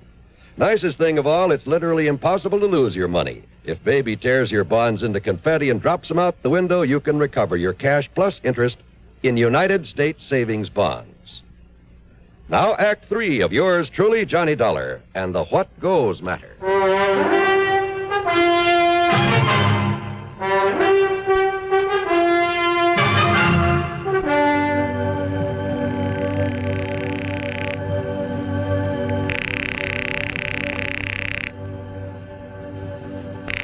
No answer, Johnny? No, I guess not, Earl. Either the Branfords aren't at home or they're too sleepy to get up. Branford? J. Morton Brantford. Is that who you're trying to call? Yeah. I should have remembered. They're always in Florida this time of year. All right, then that leaves just one more on this list of big policy holders I made up. Let's see. I was afraid this wouldn't get us anywhere. Seelegger. Except to annoy a lot of our rather... What'd you say? Bernard Seelegger. Barney Seelegger? Barney the Bum? Barney the who? Alias Barney the Butcher, alias Sea Legs Brown, alias half a dozen other things? Let me see that. You know him? Who he is? That's the one, all right. Johnny, the cops have been trying for months to locate this man. No kidding. Yes, in connection with a lot of narcotics running over the Mexican border. Uh-huh. So if he's our man wanting protection, just forget him. If somebody's out to knock him off, it'll be the greatest public service. What? Yeah. Yeah, it looks as though your predecessor handed him insurance for $320,000. Why, he must have been crazy, insuring a man like that, and for that amount. And look, only about 6 months ago. Yeah? You'd rather see him dead and let the company pay off? Well, you're darn right. Well, no, of course not. We've got to find him, Johnny, and somehow we've got to... But how and where? Wait. Yeah, Lieutenant Spaulding, Jim Spaulding. What? He's an old pal of mine, narcotics squad. Here, let me have that phone. By the time they got Jim Spaulding out of bed and put him on through the switchboard, a lot of precious time had been wasted. But that just couldn't be helped. You're right, Johnny. And listen, Barney Seelegger tried to call me earlier in the day, only I was down near the border. He tried calling you? Well, nobody knows it, least of all the regular police. Well, that's the reason he didn't want Earl Poorman to know. We don't dare take a chance on any leaks. But wait, look... But Barney is of more help to us in this narcotics racket than any man alive. And if somebody's trying to knock him off... look, did he give you his present address? No. Well, then I'll have to dig it up. Oh, when you do, give it to me, huh? Yeah, I'll have one of the boys call you back after I'm on my way. Okay, the number here is... Hello? Oh, just how does he know where to call me back? I heard all that, Johnny, and if he's swung to the side of the law, it's more important than ever that we... Now, you can give me a cigarette. You've smoked all mine. Mm-hmm. Side pocket of my top coat there. Oh, okay. Now, let me see. Let me see if I can get Lieutenant Spaulding back. Oh, what's the matter? Well, this card in your pocket with the cigarettes. Card? What card? It's the address of some blonde or redhead you plan to call on. Let me see that. On Bundy Drive, too. Just half a dozen blocks north of where we live. Earl, look, don't you see? He told me that when he bumped into me the second time... Don't you see, your pal Barney slipped this into my pocket in case he... 12124 North Bundy Drive. Okay, you call headquarters. Have him tell the lieutenant I'm on my way to this address. Well, now, Johnny... In your car.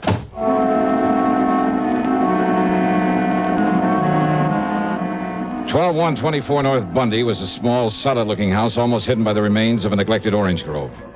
There were no lights on, but I went up to the front door and knocked.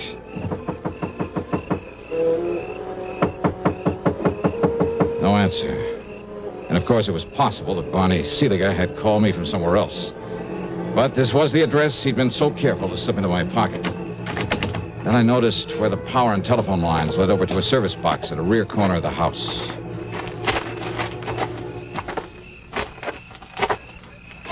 Yeah, that's right. No, don't move. So who's moving? So I cut the phone line so he couldn't call for help in case he'd seen what I was... A gun, huh? Thanks. Maybe I can use an extra one. Maybe on you. So, who are you? Oh, I'm just out for a moonlight stroll. You care to join me? Wise guy! Keep them hands up over your head. Oh, sure. You a copper? No. Huh? I asked you. Oh, maybe you are. Maybe I'll give you the same treatment that Stooley's getting inside there. You want to see? You want to see what you got coming after I'm sure he's dead? And just walk. In front of me. Yeah. To the corner window there. And he showed me one of the most ingenious and diabolical instruments of murder I've ever seen. In the window was a small, compact air conditioner. But instead of pumping air in through it, he blocked it off, except for a small aperture. And leading to this was a piece of pipe, a pipe connected to a gas line. So instead of taking in air, It was pumping raw gas into that room. That's right. He's sound asleep. The other window, I seen him take a couple of sleeping pills like he always does when he's scared. When he's dead. I disconnect this line and nobody knows the difference. No? No. The air conditioner cleans out the air, and by the time they find that Sully's dead body, nobody knows how it happened to him. Locked up there inside his own... Oh, no, you don't. I can try, baby. I'll kill you.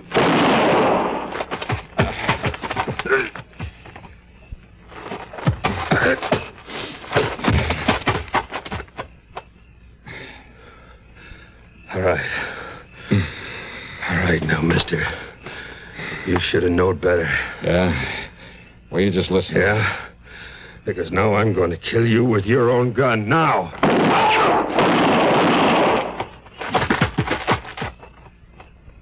Dollar! Johnny Dollar! It's okay, Lieutenant. Oh, what goes, Johnny? You knew I was coming up here. Why didn't you... Hey, what's this? Yeah, you better shut off that gas. And hope that your pal Barney in there is still with us.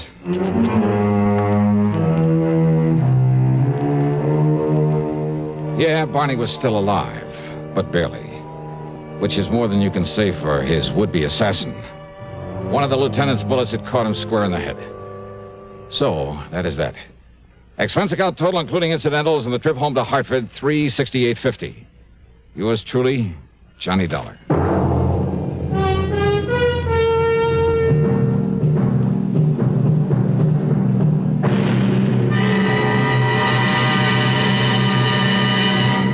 Constipation is something people don't talk about much, but it can be a problem for anyone, even doctors. And when constipation occurs, it's interesting to see just what doctors consider important about a laxative they might use or recommend. Well, a majority of the doctors we heard from had this to say. A laxative should be effective, gentle, close to natural acting. A medicine that can be used with complete confidence. Now, X-Lax has been popular with many doctors and millions of people over the years because pleasant-tasting chocolated X-Lax is effective. Overnight, it helps you toward your normal regularity. X-Lax is so gentle, so close to natural acting, there's no upset. That's why many doctors and millions of people use X-Lax with complete confidence. X-Lax, the laxative that helps you toward your normal regularity gently, overnight. Now, here is our star to tell you about next week's story. Next week, a super salesman selling death. But he's not the only one doing a selling job. You've heard the expression, it takes a crook to catch a crook. Well, I'm afraid that's exactly what gets me into trouble on this one. I mean, on account of in order to catch him, I try a little selling myself. I mean, after all, when the potential customer is a beautiful blonde, who wouldn't? That is, until a killer comes in. Then trouble and nothing else but. So join us, won't you? Yours truly, Johnny Dollar.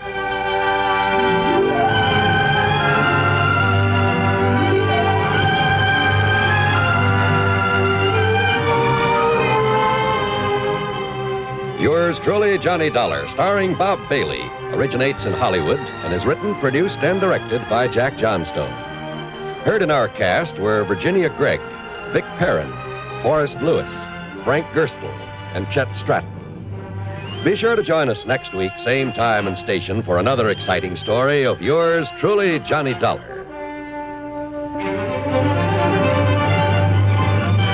This is John Wall speaking. Next, a taut drama of Hollywood homicide as suspense follows on the CBS Radio Network. WROW in Albany, New York.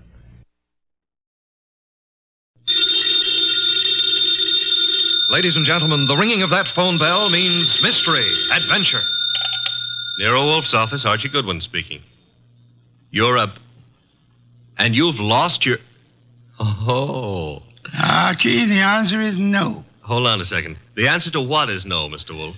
I shall not attempt to find a blonde for anyone. You've got the man on the phone a little wrong, Mr. Wolfe. He's not looking for a blonde. He's looking for a prize fighter. Indeed. Have him come here. Okay. Mr. Wolfe will see you at 8. So long. I was all set to argue with you about taking the case. You gave in too fast. Nonsense. I'm fascinated by the thought of anyone misplacing a prize fighter. They're usually quite large, aren't they? They are. But what this guy is worried about is not only finding his boy, but finding him alive.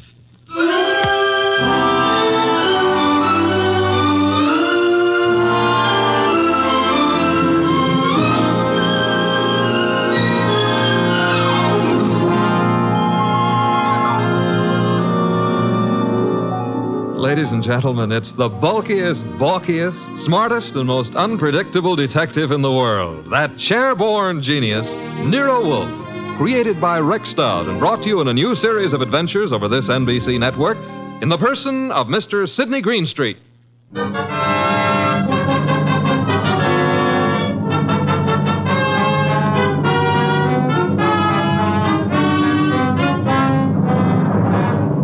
The case of the deadly sellout. That's what my boss, Nero Wolfe, called it. And it almost meant curtains for the firm of Wolfe and Goodwin. But let me give it to you straight right from the beginning. Although you ought to know that it wasn't until it was all over that I knew the very beginning of it myself. It all started in the New York flat of one Brock Rainey. Yes? The name is Jerry Fay. I'm supposed to know you? Being a very good friend of Pepe Gatto's, it's time you got to know me. May I come in? Sure. You've got a problem, Miss Fay? Pepe took a fall at the garden last night against a coffee and bum named Eubanks, right? As far as I know, Sister Gatto met his match. Please, Mr. Rainey, do me a favor. Skip the sausage meat. It happens I saw the $1,200 you counted out to him to take a quick dive in the first. You did? How else would I know? Okay, then here's my wrist. Slap it, Miss Fay. I'm a bad bull. Now, look, who's kidding who? I don't care if Pepe makes himself a few deals on the side. I should worry whether he gives those meat eaters on the benches a run for their ducats. What's it to me? If you're not worried, Sugar Plum, then neither am I. Also, I'm a very busy man. Not too busy to pay off, I hope. Pay off? To who? To me. For what? For keeping it to myself that you collected $5,000 from the Eubanks crowd for getting Pepe to take that dive. Certain people might not like to hear it. Miss Fay. Yeah? Drop dead. I don't think we understand each other. Which is just as well. Now get out of here. There's something Blow, else. bimbo. Okay, Mr. Rainey. Have it your way. I'll go find someone with a more sympathetic ear. Someone like Lawson. Arnold F. Lawson. So long. Wait. Where does Lawson come into this? You asking is stalling. Lawson dropped a sizable piece of change on last night's two-step. No. Close the door, Jerry. Oh, yeah. $25,000 to be exact. That's a lot of corn to lose because a cheap fight manager arranges a frame. At least Arnold Lawson might think so. Sit down. Who's tired? Look, Mr. Rainey, it goes very simply in only one way. Lawson at yet knows from nothing except that your boy Gatto lost the fight. He may suspect, but he don't know. And he really don't have to know. Glad to hear you say that. And I'll be glad to see the shade of 3,000 long green banknotes. How much? You heard me, $3,000. Get out. Okay, I'm going. To the next phone and call Lawson. Look, Jerry, give me time, huh? I haven't got that kind of dough right now. Tell it to Lawson. When he gets through with you, you won't need any kind of dough. You know, I've got Gatto set for a go with Mellish, the title contender. Gatto can take him. Please believe me, he's going to take him. So? So after what happened in the Eubanks fight, the odds on Gatto will be like a war debt. We can clean up. Listen, we can make Heel, I wouldn't trust you from 11:59 to midnight. Get it up. Now. I'll give you 6 hours. After that, Lawson. So long.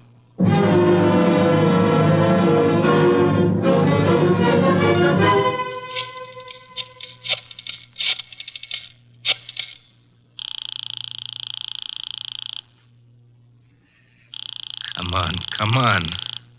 Hello? Hello, Rainey, this is Gatto. Hiya, baby. Look, the boys dropped in on me at the office at Mindy's. Lawson wants to see me. What?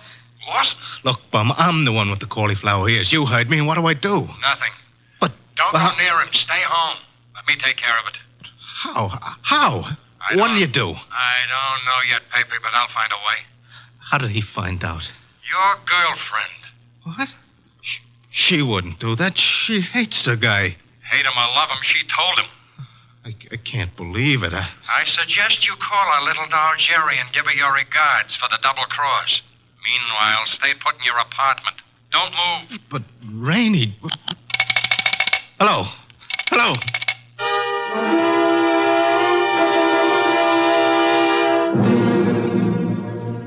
75, 3. 319, 3... Archie. What on earth are you mumbling about? The high cost of blonde. Indeed. Oh, you can say that again. I have no intention of doing so. Okay, be smug. But there must have been a time even in your life when knickknacks from Tiffany figured on the budget. Phooey. Not to mention steak dinners and champagne. Or what did you feed your girls? Peppermint lozenges? Nonsense. Nonsense? They preferred lime. Oh, I'm dying, and he laughs. Mr. Wolfe? Yes? I have decided that you are giving me a raise. Archie, this is not a period in which unilateral decisions are wise. So I'll be a dope and get a raise, huh? As for your future mental attainments, you may be right. As for a raise... You want to drive me to gambling? Like betting on fights or going... Okay, it's the doorbell, and I'm answering it. The name's Rainey. You're Goodwin? I'm Goodwin. Come in. Is Wolfe in? Mr. Wolfe is always in. Unlike prize fighters, I guess. Come on. Thank you. Mr. Wolfe, this is Mr. Rainey, the man who lost his prize fighter. How do you do, sir? I'm not doing so good. Mr. Wolfe, you gotta help me. That will depend. On what? The fee? I digress. Your problem is what, Mr. Rainey? Mr. Wolfe, I manage a fighter named Gatto. Maybe you've heard of him. I have not. However, that is of little significance. You are having difficulty with this Mr. Gatto? I'm not having difficulty with him. I can't find him. Maybe you better let me give you the whole picture, huh? Very well. Well, Gatto is an up-and-coming boy, Mr. Wolfe. He had a little upset last week with a guy named Eubanks. But everybody knows in spite of that, Gatto's heading for the big time. I think he'll prove that when he goes against Mellish. Mr. Mellish being another pugilist, huh? That's right, Mr. Wolfe. Now, Pepe, that's Gatto. Pepe was due at the Turf Club this afternoon to meet the opposition management and go over the setup. He was due, but he didn't show. I waited all afternoon, and then I started the phone calls and taxis. The results? No results. I combed every joint I ever knew him to buy a beer in, and the score was 0. Matter of fact, nobody's even seen him for 4 days. You would have tried the gymnasiums, naturally? I did. Does this pugilist have a home? Yeah, 206A Rathburn Street. A penthouse on the roof. He was not at home during all this time? It's where I tried first. It was empty as a bank on Saturday afternoon. I see. And you want me to find him for you? If Pepe blows this fight, Mr. Wolfe, it'll ruin his career. And the preservation of his career is worth a good deal to you? I got a check for $2,000 right here. Archie? I'll get it. $2,000. Very well, Mr. Rainey. I shall take immediate steps. I got a cab waiting outside. We can get started right away. We? Phew. I shall remain here. But how do you expect to... Archie. Yes, Mr. Wolfe. You will leave with Mr. Rainey. I need information. You might try the Rathburn Street penthouse to start with. But I've already been there. With all due apologies, Mr. Rainey, suppose you restrict your activities to pugilists. Archie is a trained observer. You are not. Archie, you will pick up whatever you can at Gatto's apartment. I especially suggest a careful check on his wardrobe. Wardrobe? If his clothes are missing, Mr. Rainey, it would indicate that he left voluntarily and deliberately, for whatever reasons he may have had. If they are not, Archie, you will phone me from the apartment after your investigation is over. Okay. I shall, in the meantime, devote some thought to the subject. Huh? For $2,000, all you're going to do is devote some thought?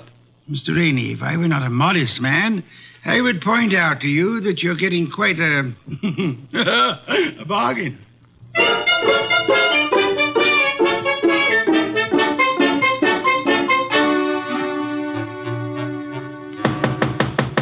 Gatto? Gatto? He's not here. I told you that. I was up here before. He left the door unlocked? I had a key. Guess I forgot to lock up after I left. Now, let's look around. Bathroom? Yeah. Empty. It's a nice penthouse.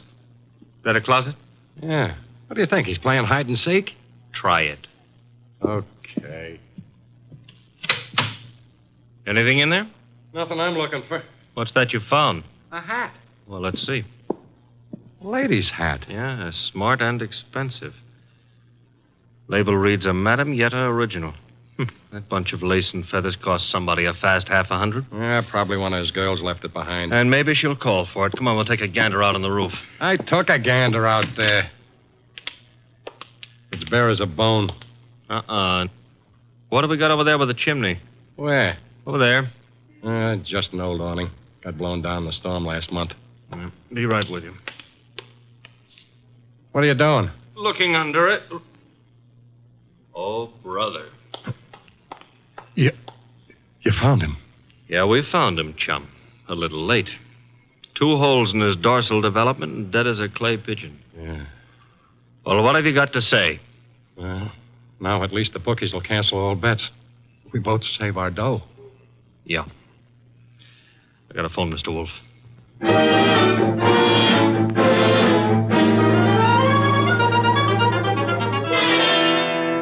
And there he was, Mr. Wolfe, under the old canvas awning. Where's the hat? Oh, this is it. Mm-hmm. That's it, boss. Snazzy number, no? Where'd you find it? On the floor of the closet. You're right, Archie. Frothy little bit of millinery, caprice. Have you any idea whose it may be, Mr. Rainey? I wish I did. You have to find out. Well, how, boss? The hat is an original. See, the label under the band reads a Madame Yetta original. Tomorrow morning, Archie, you will interview Madame Yetta. Yes, boss. And discover in your inimitable fashion for whom she made this chapeau.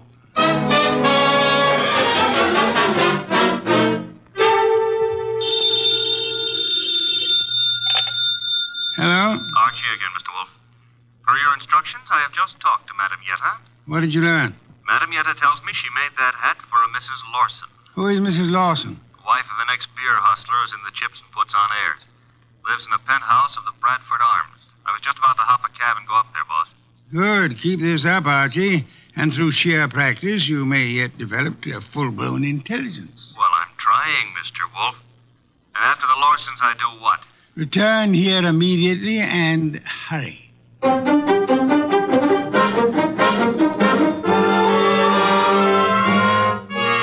do you do, Mr. Lawson? Oh, Mr. Goodwin. My secretary tells me you're a detective. My boss might argue with you on that, Mr. Lawson. Your boss? It happens I work for Nero Wolfe. I see. And you wish to see me about... About this hat. Hat? Oh, I see, yeah. Well, Mr. Goodwin, please believe me, I never wear hats like that. Would your wife be likely to say the same? My wife? Just what are you getting at? Would I seem too nosy if I asked how well you and your wife know Pepe Gato? How well do we know who? Pepe Gato.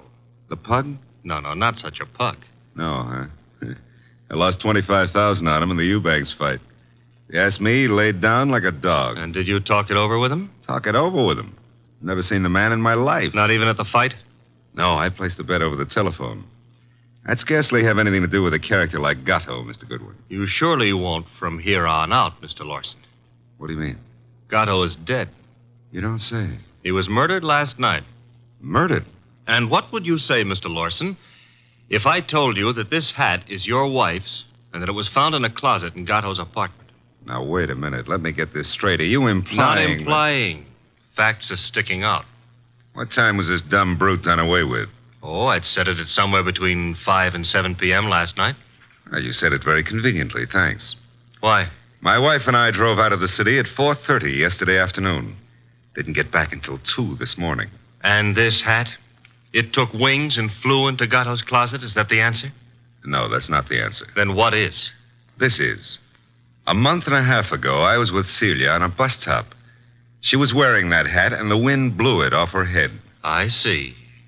And from there, we figure that somebody picked it up, and it finally wound up at Gatto. You can figure anything you please. Personally, I don't feel in any way obligated to figure anything. Darling, I was just on my way out and... Oh, I'm sorry. I didn't realize you were busy. Yes, I am busy, Celia. Wait a minute. He's not all that Run along busy. now, dear. You'll be late. But I want to talk Run to you. along, Celia. Yes, darling. Sorry. I'll see you later. Beautiful. Really beautiful. I've always thought so, Goodwin.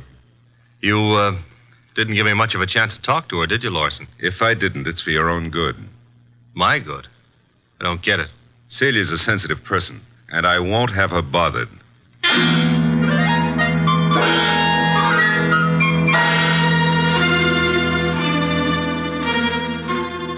And do you mean to tell me you let him scare you? Let him scare me? Say, will you stop being so fearless with my life? The guy said don't bother my wife, so I didn't bother his wife. It was that simple. Apparently his wife was not blonde. Answer the phone, Archie. No, you answer it. Now you've hurt my feelings. Oh, well. Hello? I want to speak to Mr. Nero Wolfe. Mr. Wolfe speaking. Oh? Is it true that you're interested in the Gatto murder? Who are you, and how do you know he's been murdered? The second question is none of your business. And as for the first, call me Jerry. J-E-R-I. How do you do, Jerry? J-E-R-I. Where do you call? Would you like to come to an auction? An auction? You know, going, gone, to the highest bidder. And what are you placing on the auction block, Miss Jerry? A few facts. All in good condition and guaranteed to make it a cinch to snag the Gatto killer. Sounds promising. Only you'll have to bid against real money. May I have the address of the auction room? You'll have no trouble finding it. Your assistant was there last night. Where? The penthouse on top of 206A Rathburn Street. The big item goes on at 4 bells.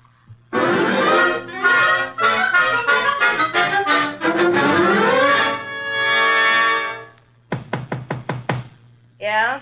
Who is it? Man named Wolfe sent me. Just a sec.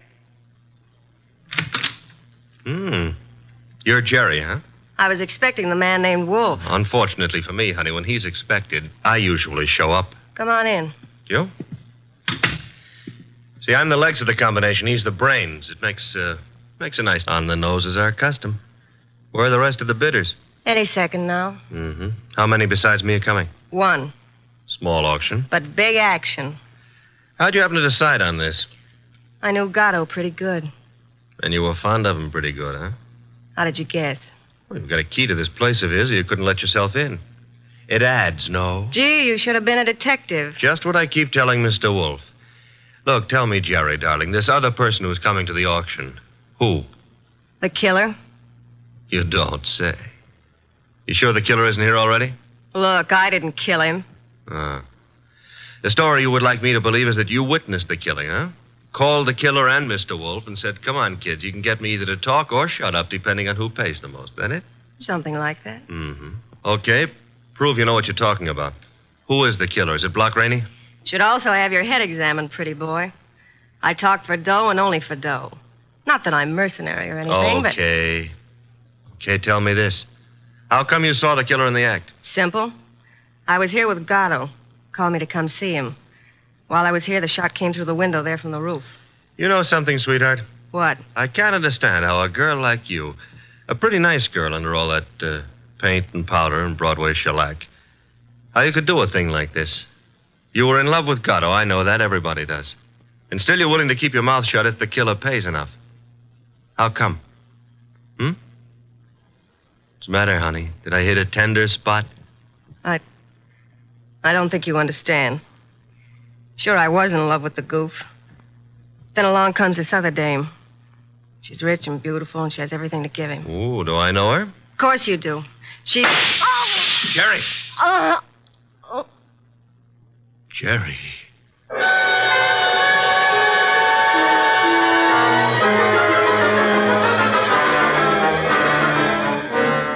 She was just about to tell me, and then the shot came through the window from the roof, boss. It's a flat roof outside. You didn't, I suppose, see the murderer? No. I caught Jerry in my arms. By the time I laid her down on the couch and got out on the roof, the killer was gone. Get right over here and bring our client with you, if you can find him. Rainey? That's right. He has a right to be in on the kill. Okay, boss. But keep away from that beer till I get there. Don't be impertinent. I shall be busy phoning Mr. and Mrs. Lawson. Meanwhile, I want them here, too. Besides, one bottle won't do any harm.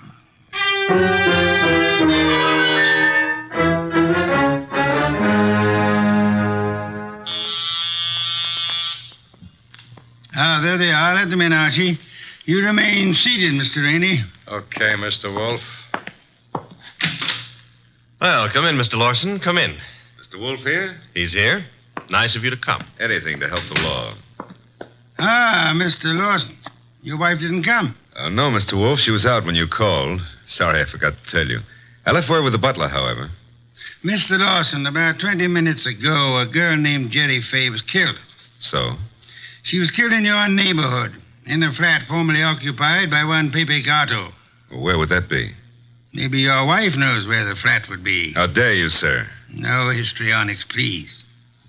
Where was your wife when the girl was killed? I'm advising you that if there is an alibi, now's the time to state it. I wouldn't humiliate Celia by alibying for her. Then the police will pick her up. But she didn't kill this girl, Mr. Wolfe. You have reasons for that opinion? The best of reasons. I'd be grateful if you'd state them and let me be the judge of their excellence. One should do. This one. Celia's out in the country visiting her mother. Oh? Does that settle it? Possibly. What's her mother's telephone number? Why, Merely a routine check. Well, can't you take my word? I'll take her mother's number. Well, Mr. Lawson? I'm sorry. I hoped you'd buy this story. What do you mean? Her mother's been dead for 10 years. I see. Well, I don't. What's the idea? It's known as marital devotion, Archie. I suppose you realize, Mr. Lawson, that in shielding your wife, you're aiding and abetting a murderess? I haven't stopped to realize anything. When Goodwin brought me that hat, I didn't know what to say. Oh, you pitched me a curve then, too. Well, I suppose you might call it that, but... And she didn't lose the chapeau off a bus top. No, but you've got to understand. Celia's the dearest thing in life to me. Yeah, so's a lady rattlesnake to its husband. I suggest it is time for you to be objective in this matter, Mr. Lawson. What do you want to know? Tell us where she can be found. I have no idea. When is she expected to return home?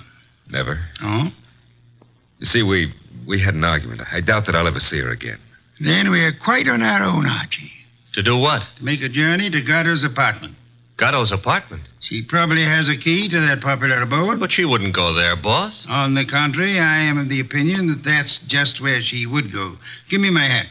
Don't tell me you're going to stir yourself. It's a most unpleasant necessity, Archie.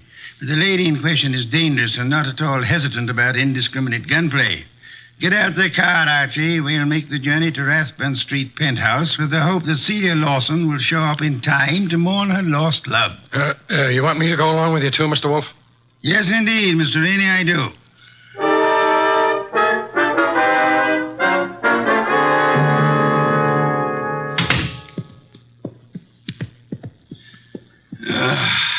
I trust this chair will hold me. Should. Biggest chair in the house. Mr. Wolfe. Yes, Mr. Rainey? Mr. Wolfe, am I to understand that the way you have it figured is that Mrs. Lawson killed Gatto, and then to keep the girl from pinning the crime on her, she killed her, too? What's the matter, Mr. Rainey? Don't you think the theory holds water? Well, yes. I mean, of course it does. Thank you. On the other hand, there is room for doubt. I'm glad to hear you say that, Mr. Wolfe. Would you mind explaining? I'll explain, Mr. Lawson. Mr. Goodwin was in this room when Jerry Fay was killed. Right, Archie? Right, boss. He ran as quickly as he could out onto the roof, but your wife was nowhere in evidence. What difference does that make? A good deal, I'd say. Wouldn't you, Archie? Yes, a detail like that would give a jury room for doubt. Oh, don't be a fool. How so, Rainey? Well, I was about to agree with Rainey. I mean on sheer logic. I'm afraid I miss your point, Mr. Lawson. Well, what if Goodwin didn't see her? That proves nothing. She fired the shots, and then she ran down the fire escape. What fire escape? The one a few feet beyond the chimney. Mr. Lawson. Yes? Who told you there was a fire escape there? Why, Yeah, who did? You can't see it from here, Lawson. Well, I just imagined there might be. Sensationally accurate imagination, Mr. Lawson. Allow me to congratulate you. I don't know what you have in mind. You have in mind to see your wife convicted of the murder of Pepe Gatto, and so punish them both for having dared to fall in love. I love Celia. I worship her. Yes, that's what you expected me to believe, hoping, meanwhile, that a hat would convict her. You worshipped her until she became fascinated by a young savage animal known as Pepe Gatto. No. At that point, the worship shifted into reverse, and you went green with hate. Hate that drove you to climb that fire escape that you know so much about and shoot him in the back. You're dreaming. Jerry Fay saw you in the act, And when she was about to divulge your identity to Archie, you killed her too, meaning to hang her murder on your wife along with the other killing. That's a lie. Mr. Lawson, I didn't bring you here to apprehend your wife. There's really no reason why she should come here. I suggested this visit in the belief that you'd betray some guilty knowledge of the place and circumstances, as you have so obligingly just done. You're clever, aren't you? Monumental. But a little hasty. So, why? This gun in my hand, haven't you noticed? Of course, sir, but yours is not the only gun in the world. What? Sit still, Arnold, and don't turn around. Your wife, Mr. Lawson. Come in, my dear. Celia, what are you doing here? I came to get a hat that I'd left in Pepe's closet. It suddenly was clear to me what was in the wind, and I thought I'd better remove all evidence that you could possibly use against me. Celia, listen, you must understand I it's for you. understand one thing only. Pepe's gone, and you took him away. Listen, please, if you let me explain, you'll understand. Yeah? Please, honey, help me. Sure, I'll help you. Celia! Well, that's all, Mr. Wolfe. What now?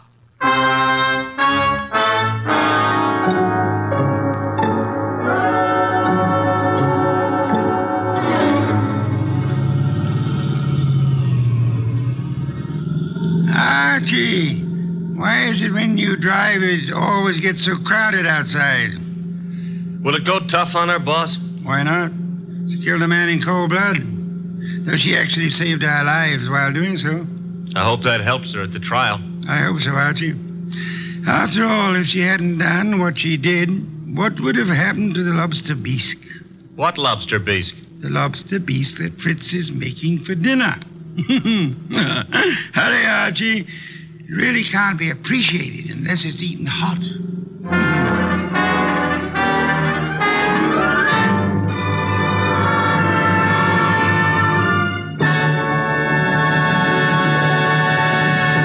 You have been listening to The New Adventures of Nero Wolfe, starring Sidney Greenstreet.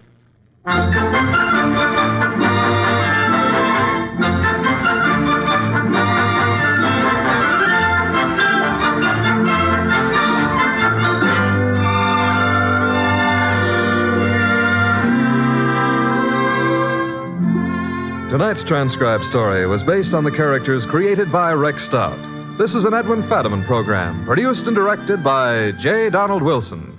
In the cast were Larry Dobkin as Archie Goodwin, and Ann Diamond, Charlotte Lawrence, Gerald Moore, Don Diamond, and Eddie Fields. Next week at this same time, Nero Wolfe and Archie will bring you The Case of the Killer Card. Don Stanley speaking.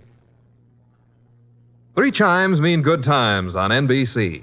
Saturday night is date night, and NBC has a lively lineup of music and fun to help your courting along. Tomorrow, Dennis Day brings you a melodic and mirthful 30 minutes, and then Judy Canova gets together with her gang for a sparkling session of mountain-style song and laughter, followed by singing MC Red Foley and his friends on that exciting parcel of Western tunes and mayhem Grand Ole Opry. Here's Sam Spade. 3 chimes mean good times on NBC.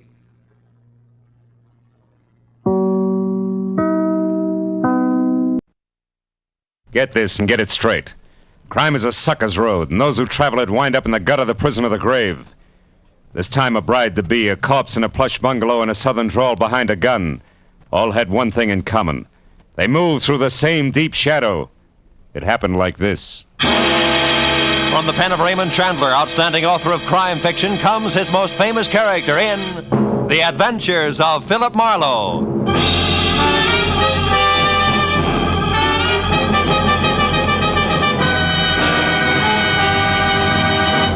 Now, with Gerald Moore starred as Philip Marlowe, we bring you tonight's exciting story, The Deep Shadow.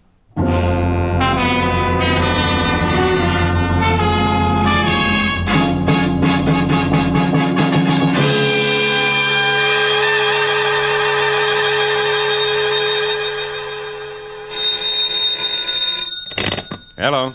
Mr. Philip Marlowe, please. This is Marlowe. Oh, my name is Harvey Kettering, and I'm to be married in 4 hours at 9 sharp. Well, congratulations. I hope you'll be very happy. But my bride is gone.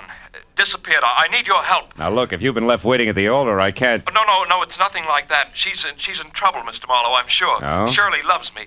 Now, I'll pay anything you say, 200, 300, anything. Only get out here fast, please. Oh, wait a minute. Where is here? 3840 Sunswept Drive. It's in Studio City, just across the hills from Hollywood. 3840. Take Laurel Canyon. Well, now, look, Mr. Kettering, Please, Mr. Marlowe, please. Okay. All right, Mr. Kettering, I'll see you.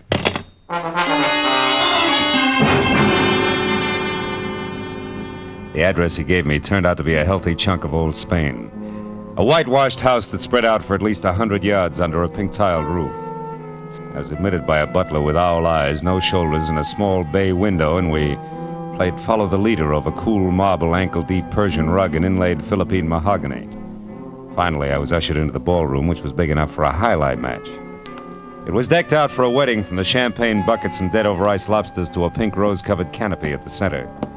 And in the middle of it all, chain smoking while he worried, was my new client, Harvey Kettering. Well, Mr. Marlowe, I'm afraid there isn't a moment to lose, so I'd better tell you what I know quickly. But let's step outside on the patio. All right, Mr. Kettering. Mr. Marlowe, last night, Shirley and I What's went her to full name, Mr. Kettering? Doyle, Shirley Doyle. Oh, yes, here. Here's a snapshot of her. Mm-hmm. She's 25, blonde, and as you can see, Mr. Marlowe, very attractive. You're so right. You started to tell me about last night. Oh, yes. We were out together at a nightclub, the Blue Chip. On Ventura Boulevard? Oh, yes. Now, we'd never been there before, yet I think that's where it started. What do you mean, started? Well, when we were leaving the place about midnight, I called a cab. I was just giving the driver Shirley's home address, the Moore Park Court Apartments, when suddenly she told me to get in and told the driver to start at once. Do you know why? No, I thought perhaps she'd seen somebody coming from the club. But when I asked her about it, she said it was just her nerves, since tomorrow is her wedding day. I see. Then today she was supposed to call, but she didn't. At 2, I called her. Talk to her? No, she was gone. But I talked to the daymaid. She said when she arrived, she brought in a note that had been left outside Shirley's door. There's one of those leave-a-message pads in a box on her porch rail. Mm-hmm. She said it seemed to upset Shirley terribly. Mr. Marlowe, what are we going to do? Well, now, look, have you been over there to Shirley's place? No, I haven't. Got a key? Yes, I do. All right, Mr. Kettering, you have the key, so let's go. But, what shall I do about the guests, the Nothing right now. We may be lucky.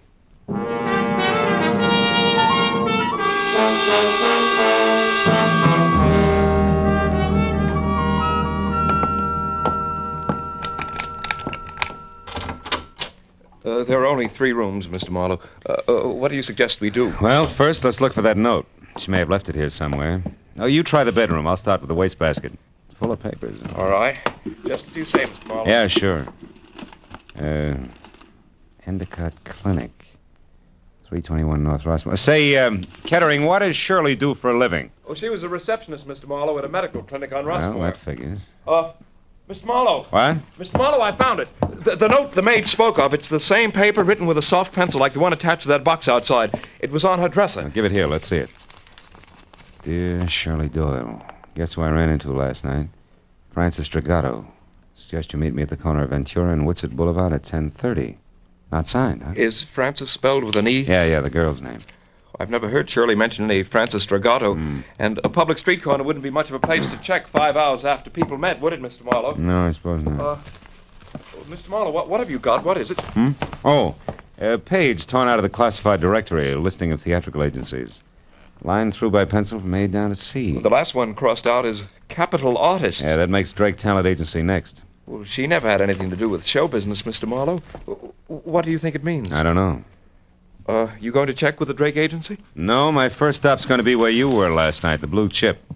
I know the owner, Eddie Shaft, and Eddie knows an awful lot, including things that aren't always exactly his business. May be able to help us if he wants to. Shall I come along, Mr. Marlowe? No, you go home, Kettering. I'll try to deliver your bride before 9. All right. Shall I pay you now? Now we'll let it go COD. I haven't the slightest idea what I'm going to run into.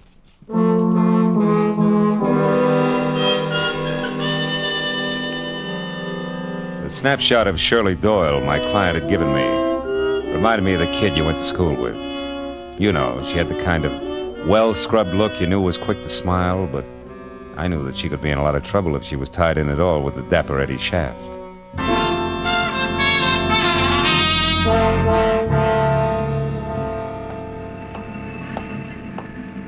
After dark, the Blue Chip was one of those cozy, soft lights melting on thick drapes kind of places. Made you forget all about the stiff prices for limp food. But now, at a little better than 5 in the afternoon, under wide-eyed, unblinking work lights, it had all the cushion come hither of a union hall. In one corner, a skinny musician with a golf ball complexion was working over a clarinet, while in the middle of a dance floor with no more diameter than the hole in a candied lifesaver, a girl was standing on a piano stool. She was smoking and looking straight ahead at nothing. Her red shingled hair, promise of a nose, and plunged neckline tagged her as the singer on the posters outside. One Miss Corky, Netherlands. The place is closed, soldier. Glad you told me. Never would have known. Never mind the routine, soldier. Just come to the point. What do you want? Just a few words with the boss. Eddie around? No. No, he's not. No. How about his bungalow in Coldwater Canyon? You mean it hasn't hit the papers yet? What's the connection between Eddie and the headlines? Soldier, Eddie was stabbed to death sometime this morning. You gotta be kidding. Sometime between 9 and 11, the cops say. Well, so long, sir. Hey, wait a minute, Corky. You have any idea who did it? No. Except that maybe it was a dame. Any description on her? The law isn't gabby about things, soldier, believe me. If you don't, try Eddie's bungalow yourself and find out.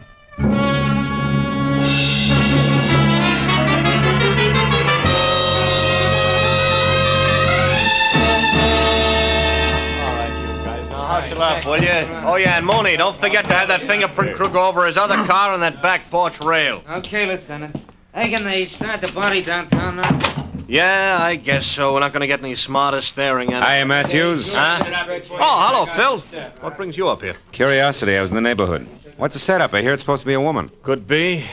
Where do you hear this? Singer over at the Blue Chip, Corky, Netherlands. Oh, her. Yeah, well, she's clear. She was home right up until noon, and she can prove it. Mm-hmm. This happened a little before noon, an hour or so. But it was a woman, all right. What makes you so sure? Oh, Phil, fresh lipstick on a glass and a cigarette, a kitchen knife for a murder weapon, etc. No. Also, some long-nosed neighbor saw a girl. Said she was young, maybe blonde. She wasn't sure. Saw her run out of here a little after 11 this morning. Mm-hmm. All this adds up to somebody in particular, huh? Well, it should, Phil. Norma Mayetta. Who? Norma Mayetta is her name. She was Eddie's dearest, you see. It should add, but it doesn't. She left town last night for Chicago in the 1 a.m. plane. We checked it. Of course, Eddie Shaft went with a lot of girls. Excuse me, That's so Lieutenant. right. We just got hold of that night cashier over at the Blue Chip. Yeah, what'd he say, Mooney? Shaft took $50,000 in small bills out of the office safe last night. Oh, what time? About 2 a.m. Had it in a large manila envelope. Yeah, nothing even close to manila envelopes turned up here, has it? No, Lieutenant, but that gives us another angle to shoot at. All right, Mooney, pass the word to the boys. Okay, Lieutenant. Look, Marlowe, just a passing thought. What? You sure you're just curious? You sure you don't want to play 1 and 1 makes 2 with me? Yeah, I'm sure, Lieutenant. Well, look, I'll see you. I'll give you a call. Marlowe, wait a minute. Yeah? Look, I know all about your professional ethics, relations between client and private detective. We Yeah. won't go into that. We're going to go into something else very briefly, Phil. The law on many points is quite clear, Marlowe. Clear like what, Matthews? Clear like the status of an accessory before or after the fact in a murder case. And like aiding and abetting a criminal. Like a lot of things you know all about, Phil. Keep them in mind, will you? Okay, Matthews. Yeah, I'll see you.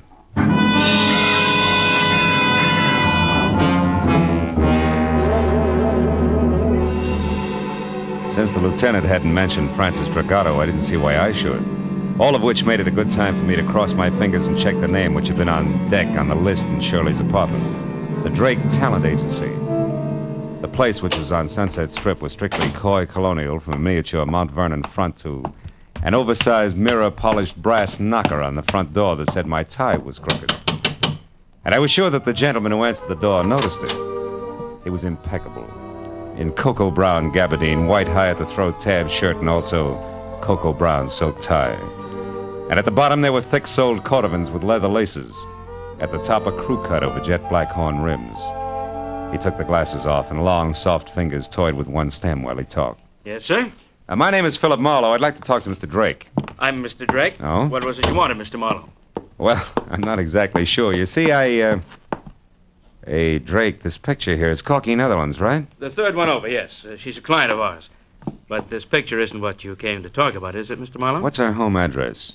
I beg your pardon. Come on, quick. It's important. And confidential. This isn't a Lonely Hearts Skip it. Club, Mr. Marlowe. I was playing a long shot when I knocked on your door, Drake, but now it's paid off, so tell me. Any stranger called for Corky's address today? I don't know, and the secretary's already left. Look here, Mr. Marlowe, what's this all about? Murder, Mr. Drake. Murder? A messy one. Now, do you give me the address, or do I start after it myself? Well, I don't know. Come on, answer up, Drake. The Towers, an apartment hotel on Ivar. Now, one last thing. Don't call her after I leave unless you want to be up to your hand-stitched lapels and cops.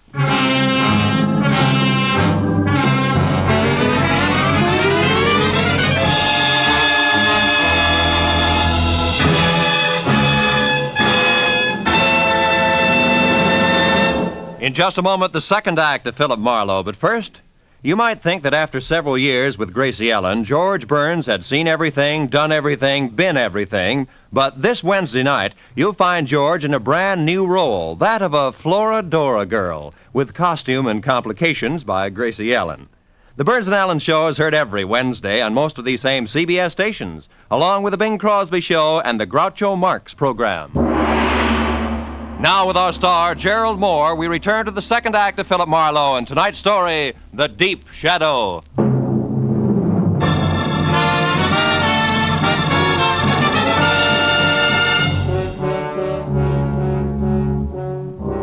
I left the glossy Mr. Drake in his glossy little agency with his mouth hanging open and drove down to Hollywood Boulevard to Ivar, and from there up the hill to a 5-story air-conditioned monolith with Venetian blinds called the Towers, which offered about as much sanctuary as the Yankee Stadium.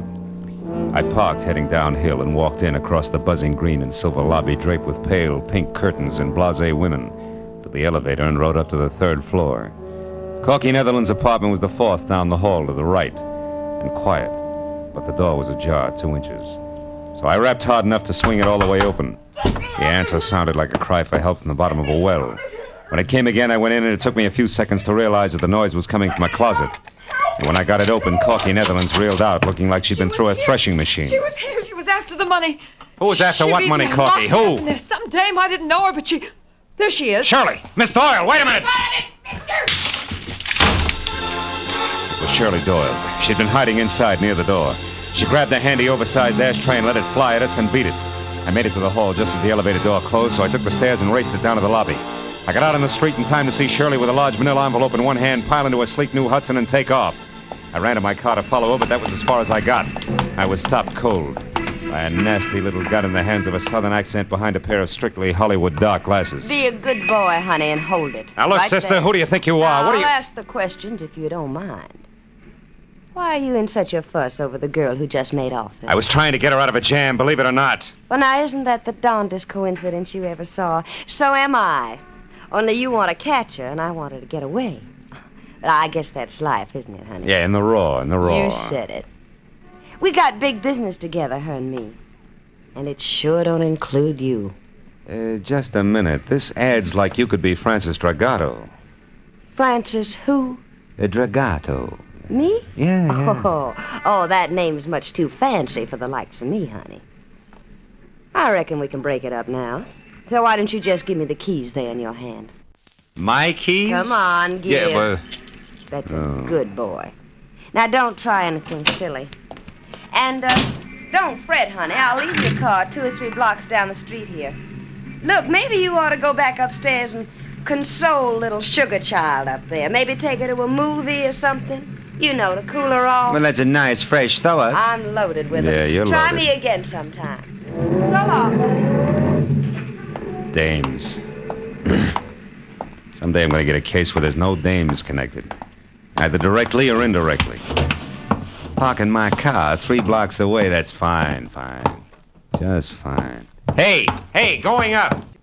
Floor, please, sir. 3.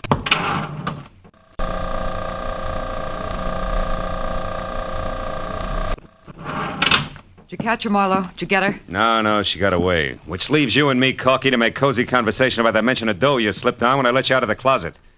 Come on back in the room, honey. What money? Now, look, you worked for Eddie Shaft as a singer in his club, but what else was Eddie to you beside boss? Just a minute. I don't see what business that is of yours. It's easy. He was murdered.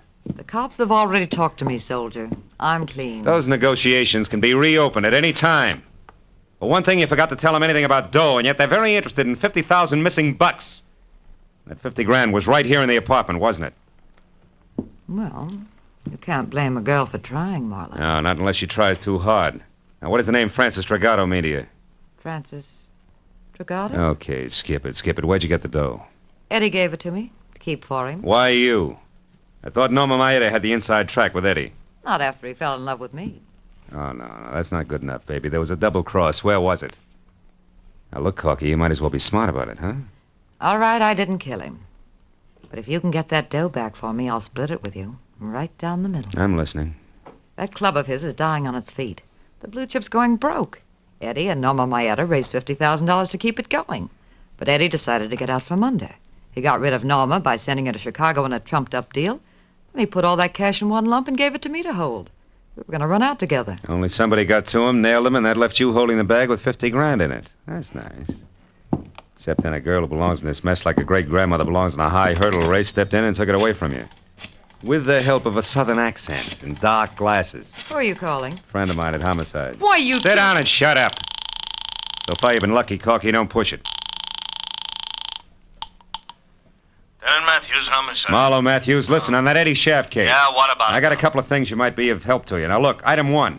That missing $50,000 is being sought after by a southern accent and dark glasses.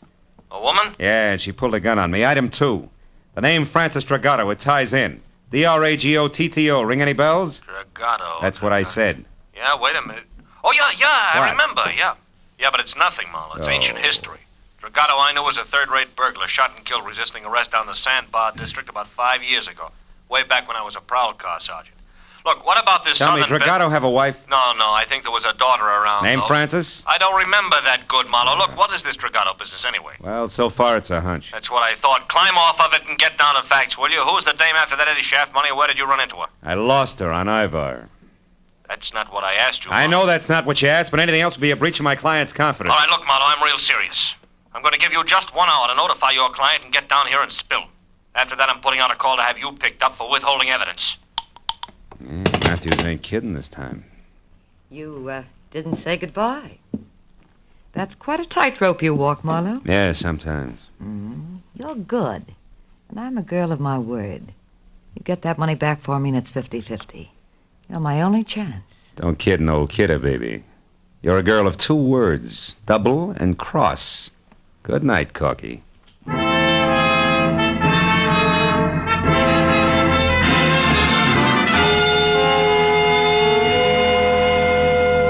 Well, I found my car all right, a half a block from Sunset Boulevard.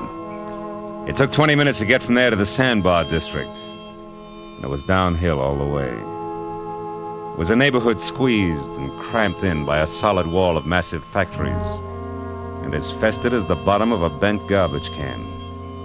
At the corner of River Street and 3rd, I found the house. 3 sagging, rotten stories of tenement that squatted in the eternal shadow of a huge gas tank like a sick, dirty old man. The proud, gleaming giant of City Hall was only 7 blocks away. Might just as well have been 70 miles.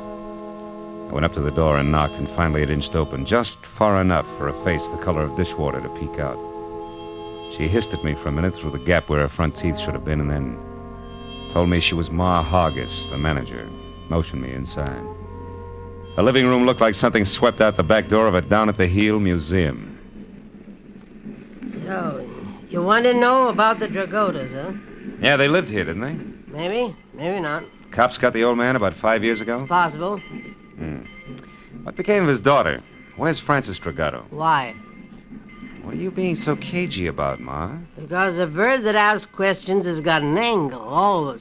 And the one who knows the answer's got a price, huh? Always. Okay, how far will a couple of bucks go? From here to the door. $2 won't even buy a buzz on beer these days. All right, we'll make it 5. Here. Oh, that's better. Well, Dirk Dragato and his kid Francis had the 2nd floor here for 15 years. His wife died of TB first year they was here. Oh, she was a smart one, that Francis. Had a hit on her. She always said she was going to get off the sandbar someday and be somebody. Oh, I told her she'd never make it. It's too far, mister. Kids down here get dirty. And it's the kind of dirt you can't wipe off. It gets inside 'em. I know. Yeah. Tell me, what happened to her? I don't know. When her old man got it, she left, and I never seen her again, not to this day. Probably left town and wound up working the gin mills in some other place. Is that They the always $5 do. worth? Huh? Well, you bought sight unseen, Sonny. Tell me, you got a picture of her? Yeah. As a matter of fact, I have. Good. She was 17 at the time. It's kind of fuzzy, but you can see Hey, she wait a was- minute, Ma. Huh? Are you sure this is Frances Dragato? Say, she lived in this dump for 15 years. I'm sure I know. She looks like somebody else. Girl who was supposed to get married tonight. I got another picture of Frances here someplace. Wait a minute now, a better one. Let me see now. Yeah, here it is. This was took down on Olivera Street, one of them stands. Oh, that's her best friend there with her, Norma Maeta. Norma Maeta. Norma was a tough little egg. Folks drank all the time and let Norma run wild. Oh, fine. Frances Dragato and Norma Maeta are friends. I'll say. Them two was quite a team. No bet. I always wanted to do something for them girls, but what can you ever do in a hole like this for anybody? You've just done it, Ma. Here's 5 more. Buy yourself another light bulb. Throw a party with the change. So long.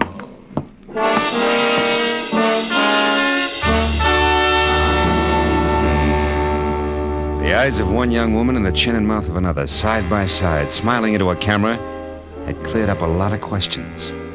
But there was one more that needed an answer fast. I called Matthews from the first phone booth I came to, brought him up to date in a hurry, and then asked him to check Norma Maeta's place, and if that was blank, to meet me at the Moore Park Court Apartments, which was the only other likely place I could think of. I crowded traffic lights all the way out, but he and Sergeant Mooney got there almost as soon as I did. And I led them back to Frances Dragato's well-lit cottage, the one she'd taken in her new name, Shirley Doyle. Mooney went to cover the back while Matthews and I moved in up front. Your hunches are paying off tonight, Marlowe. Oh, yeah, they're in here all right. Yeah, come on over this way. The window's open. We could catch a little conversation first, you know. It might help. Yeah, if you keep quiet, we can. I'm due in Chicago. Thanks for your help, Frances, dear. Yeah. I had to get this money. Now more than ever. You've got it, Norma, so goodbye. Now that stuffed shirt you're going to marry, you'll never know where you really came from or who you really are. Did you get that? Oh, and one more thing, dear, before I go. Yeah? I killed Eddie Shaft this morning. You what? Heard enough, Matthews? I killed Eddie hold it a minute. Shaft. When he put me on the plane for Chicago, I figured something was fishy, so I got off and I came back. And I found out he was selling me short for that little jerk, Corky Netherlands. We had an argument. I killed him. Of all the Then I remembered seeing you leave the blue chip last night. I needed someone like you to get the money for me, Frances. Yeah, there's your tie-in. I couldn't afford to be seen here in L.A. when I was supposed to be in Chicago.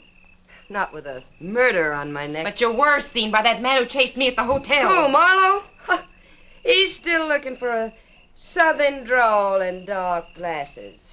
You're the only one who knows the truth, and That's you're what in it she with me thinks. now. I'm not going to let you involve me in a murder, Norma. Getting that money was one thing, but I'm not going to be mixed up in a killing. I don't care what it's costing. I'm going to tell the whole thing. You're a fool, Frances. I got a good alibi for one murder. It'll work for 2. Let's go, Matthews. You're not going to stop me now, Frances. Oh, no. Nobody is. And who's that? All right, hold it, girls. We're police. You're not taking me! Back, Matthews! Yeah, Mooney, stop her! Hey, stop! Drop it, lady. No! Come on, Marlowe. I think she's dead, Lieutenant. She wouldn't stop. She was shooting at me, but she's a woman. All right, Mooney. That gun in her hand, she was a killer and nothing more. Yeah, I suppose she was. If you asked that kid inside, she could tell you what made her that way. Oh, well, let's get out of here, Matthews.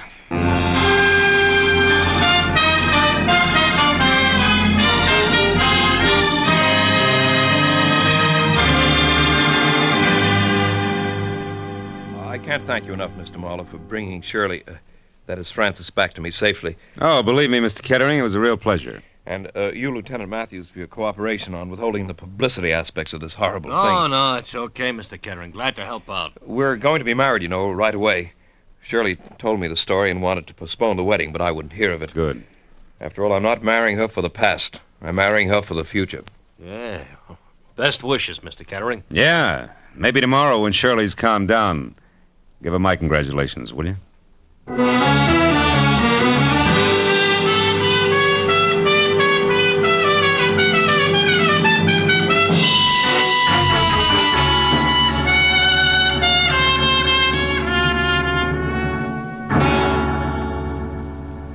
after a long cup of coffee and a lot of conversation about people with Matthews, I finally got in my car and headed home to my apartment on Franklin Avenue, which isn't the best street in town, but it is lined with palm trees instead of garbage cans. And the sun hits it all day long. Yeah, but that reminded me again of River Street, the deep, perpetual shadow that hangs over it. A dirty shadow that Ma Hargis said could never be rubbed off. A shadow that spawns the Noir of the world. I was still thinking about it while I got ready for bed. I knew Ma wasn't 100% right. I'd seen the exception of the rule.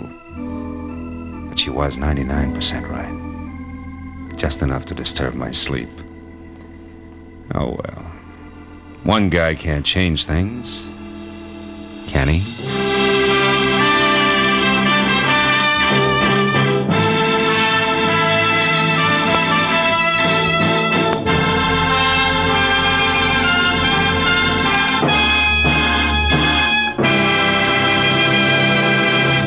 The Adventures of Philip Marlowe, bringing you Raymond Chandler's most famous character, star Gerald Moore, are produced and directed by Norman MacDonald and are written for radio by Robert Mitchell and Gene Levitt. Gerald Moore may currently be seen starring in Republic's The Blonde Bandit. Featured in tonight's cast were Lillian Baeff, Joan Banks, Verna Felton, Yvonne Patey, Jeff Corey, Jack Crucian, and Tom Holland. Detective Lieutenant Matthews is played by Larry Dobkin. The special music is composed and conducted by Richard Arant.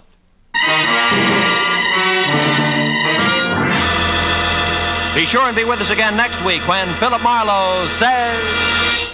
This time I started with a Romanian from left field. Got misled in the Philippine jungles, chased an English accent clear to Venice, and wound up at a Shinto shrine with a friend from Siam. All without ever leaving Los Angeles.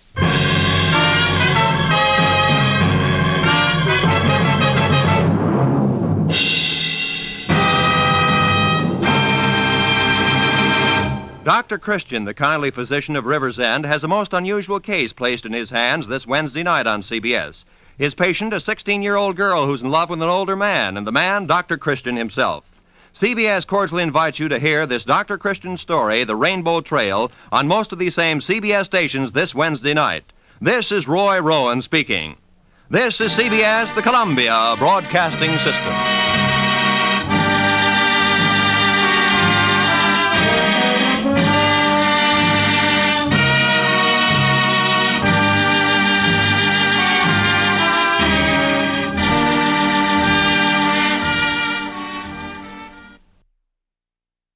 Get this and get it straight. Crime is a sucker's road, and those who travel it wind up in the gut of the prison or the grave. This time, everything that happened from the orange-haired man with a map past the oaf with a pitchfork to the body at the covered bridge was wrong. Dead wrong. From the pen of Raymond Chandler, outstanding author of crime fiction, comes his most famous character in The Adventures of Philip Marlowe.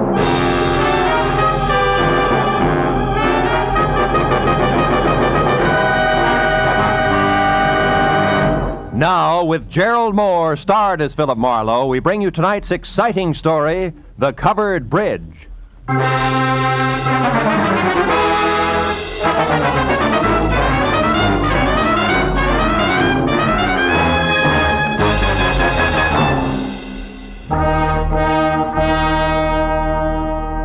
You know, every once in a while, into the life of one Philip Marlowe, a little peace and quiet must fall. A day marked by neither murder nor mayhem. No phone calls, just nothing. I was just beginning to like it, too, when the door opened and a head full of slick orange hair walked in. It was on a man wearing a new flannel suit, a hand-painted tie, and a reckless grin. He shoved the telephone out of his way, sat down on the corner of my desk, and sized me up with a pair of careful gray eyes. Got a proposition for you, laddie. Tell me about it. Let you know if I'm interested. You should be. There's good money in it. It's not always the answer. Go ahead. Got a good car? Good enough. I don't keep it in the office. You like Mexico?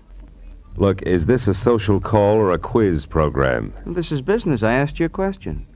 Yeah, I like Mexico. I don't like you. Oh, that's good, because you're going to drive a couple of friends of me down there. Name your price. Not interested. $1,000? Not interested. That's too bad. Would have been nicer to work this out without a gun. Listen, you two-bit Talk jerk. easy, laddie. This gun is bigger than both of us. Now, you're going to drive across the Mexican border tonight with 3 passengers. And there won't be any difficult questions, because you are the well-known Senor Philip Marlowe, a respectable private detective. Somewhere below the border, your fellow travelers will catch a boat. But this you don't have to worry about. Now, look, just a minute. Look, laddie, I came to you for several reasons, one of which is that you're smart enough to know when to quit fighting the problem. We got to make a stop first, so let's go. And leave your artillery in the drawer. Come on. Yeah, sure. Since I'm now an old pal of yours, what do I call you? You pick it. Believe me, you won't like it. How about George? You like George? Not particularly. Good. Just call me George. Let's go, Marlowe.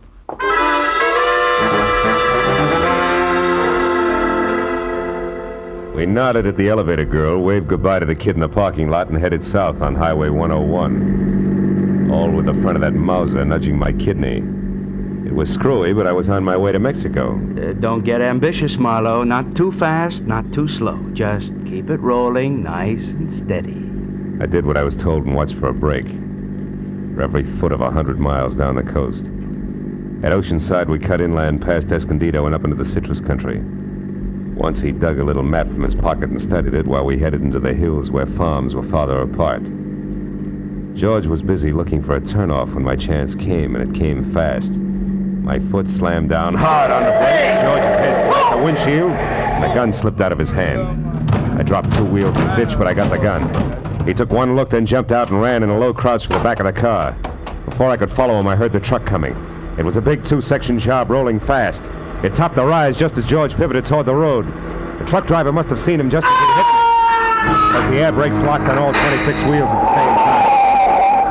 I ran to where George lay like a discarded doll at the side of the road. The truck driver was out of his cab before it stopped rolling. I didn't see him. I come over the rise there. I didn't see him. Take it easy. Honest, I didn't see him. Is he all right? He ain't dead, is he? No, he isn't. He won't be walking much anymore. It wasn't my fault, Mr. Honest. I know it wasn't. Get hold of yourself. Gosh, what should we do? I want you to drive to the nearest phone and get the police and then come back. Here's my card. Give it to the troopers. Tell them they can reach me at my office. Yeah, what are you going to do? If I can figure out how to read this map of his, I'm going to pay a call on a couple of people who are expecting this guy. Maybe it's just a stubborn streak, but when I'm being used as a patsy, I like to meet the people involved.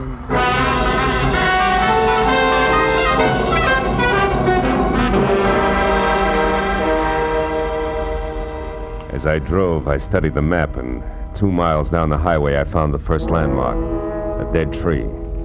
There I left the highway and followed a rocky trail 7 corkscrew miles up a canyon to the next landmark, a bridge.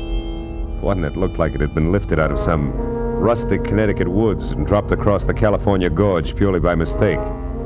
Because it was covered complete to roof and walls and made entirely of lumber. And on the hill beyond was a lonely house where the trail marked on the map ended. I drove slowly through the sagging wood tunnel and at the other end deliberately killed my motor. Then I got out, raised the hood, and went to work on the distributor. I don't know where he came from, but when I glanced up, he was standing there watching me. A bull in overalls with a pitchfork clenched in a pair of hands as thick as $4 steaks. We didn't like each other's looks. You picked a bad place for trouble, mister. That's so. Why? Nobody almost never comes up this road, especially strangers. How come you took it? Really want to know, or are you just killing time? I wouldn't be too smart if I was you, mister. You live in that house up there? No, not anymore. I got canned for drinking. Well, why are you so interested in that place? It's the only farm around here. Maybe they got a mechanic. Yeah, maybe. Where'd you say you were from? L.A. Los Angeles, huh? You real sure you don't know anybody up there on the hill? Like who, for instance? A certain party who took a trip to L.A. not so long ago. And another thing, city boy. Don't get out of line or I'll fix you good. Understand?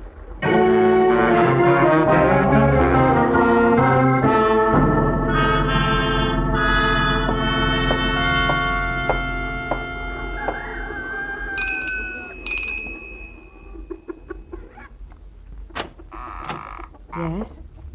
Oh, yes. Now, I mean, how do you do? You want something? Yes, my car stalled at the bottom of the hill. Dolly, who is it? Who's there? A man, Uncle Walter. He says his car broke down. What's that? Your car broke down, you say? Yeah, I don't know what went wrong, Mr. My name is Brule, Walter Brule. Oh, I'm glad to know you. I'm Philip Marlowe. What are you doing on this road, Mr. Marlowe? I thought it was a shortcut. Did you? Well, you were wrong. It's a dead end. Oh. You come inside. Thanks. Look, Mr. Brule, I'd like to have somebody who knows motors come down and look at my car, huh? Mm-hmm. All right, when Ed comes in, I guess he could go down with you. Oh, That's my new hired hand, Ed Fry. Oh. I don't know, Uncle Walter. It's getting pretty dark. Yeah, I was thinking the same thing myself. As a matter of fact, if you can accommodate me, Mr. Brule, I'd just as soon rest up a while and shove off in the morning. I want to pay you for everything, of course. Stay overnight? Oh, I'm afraid that's impossible. Impossible? Why? What's the matter with you, Dolly? If necessary, I'm sure we can arrange to take care of Mr. Marlowe some way. Well, okay. Yeah, that's better. Now, if you want me, Dolly, I'll be out in the barn. Make yourself comfortable, Mr. Marlowe. Your uncle, huh? He owns this place? That's right. My mother was his favorite sister. Oh. You want a cup of coffee? Oh, I'd love it.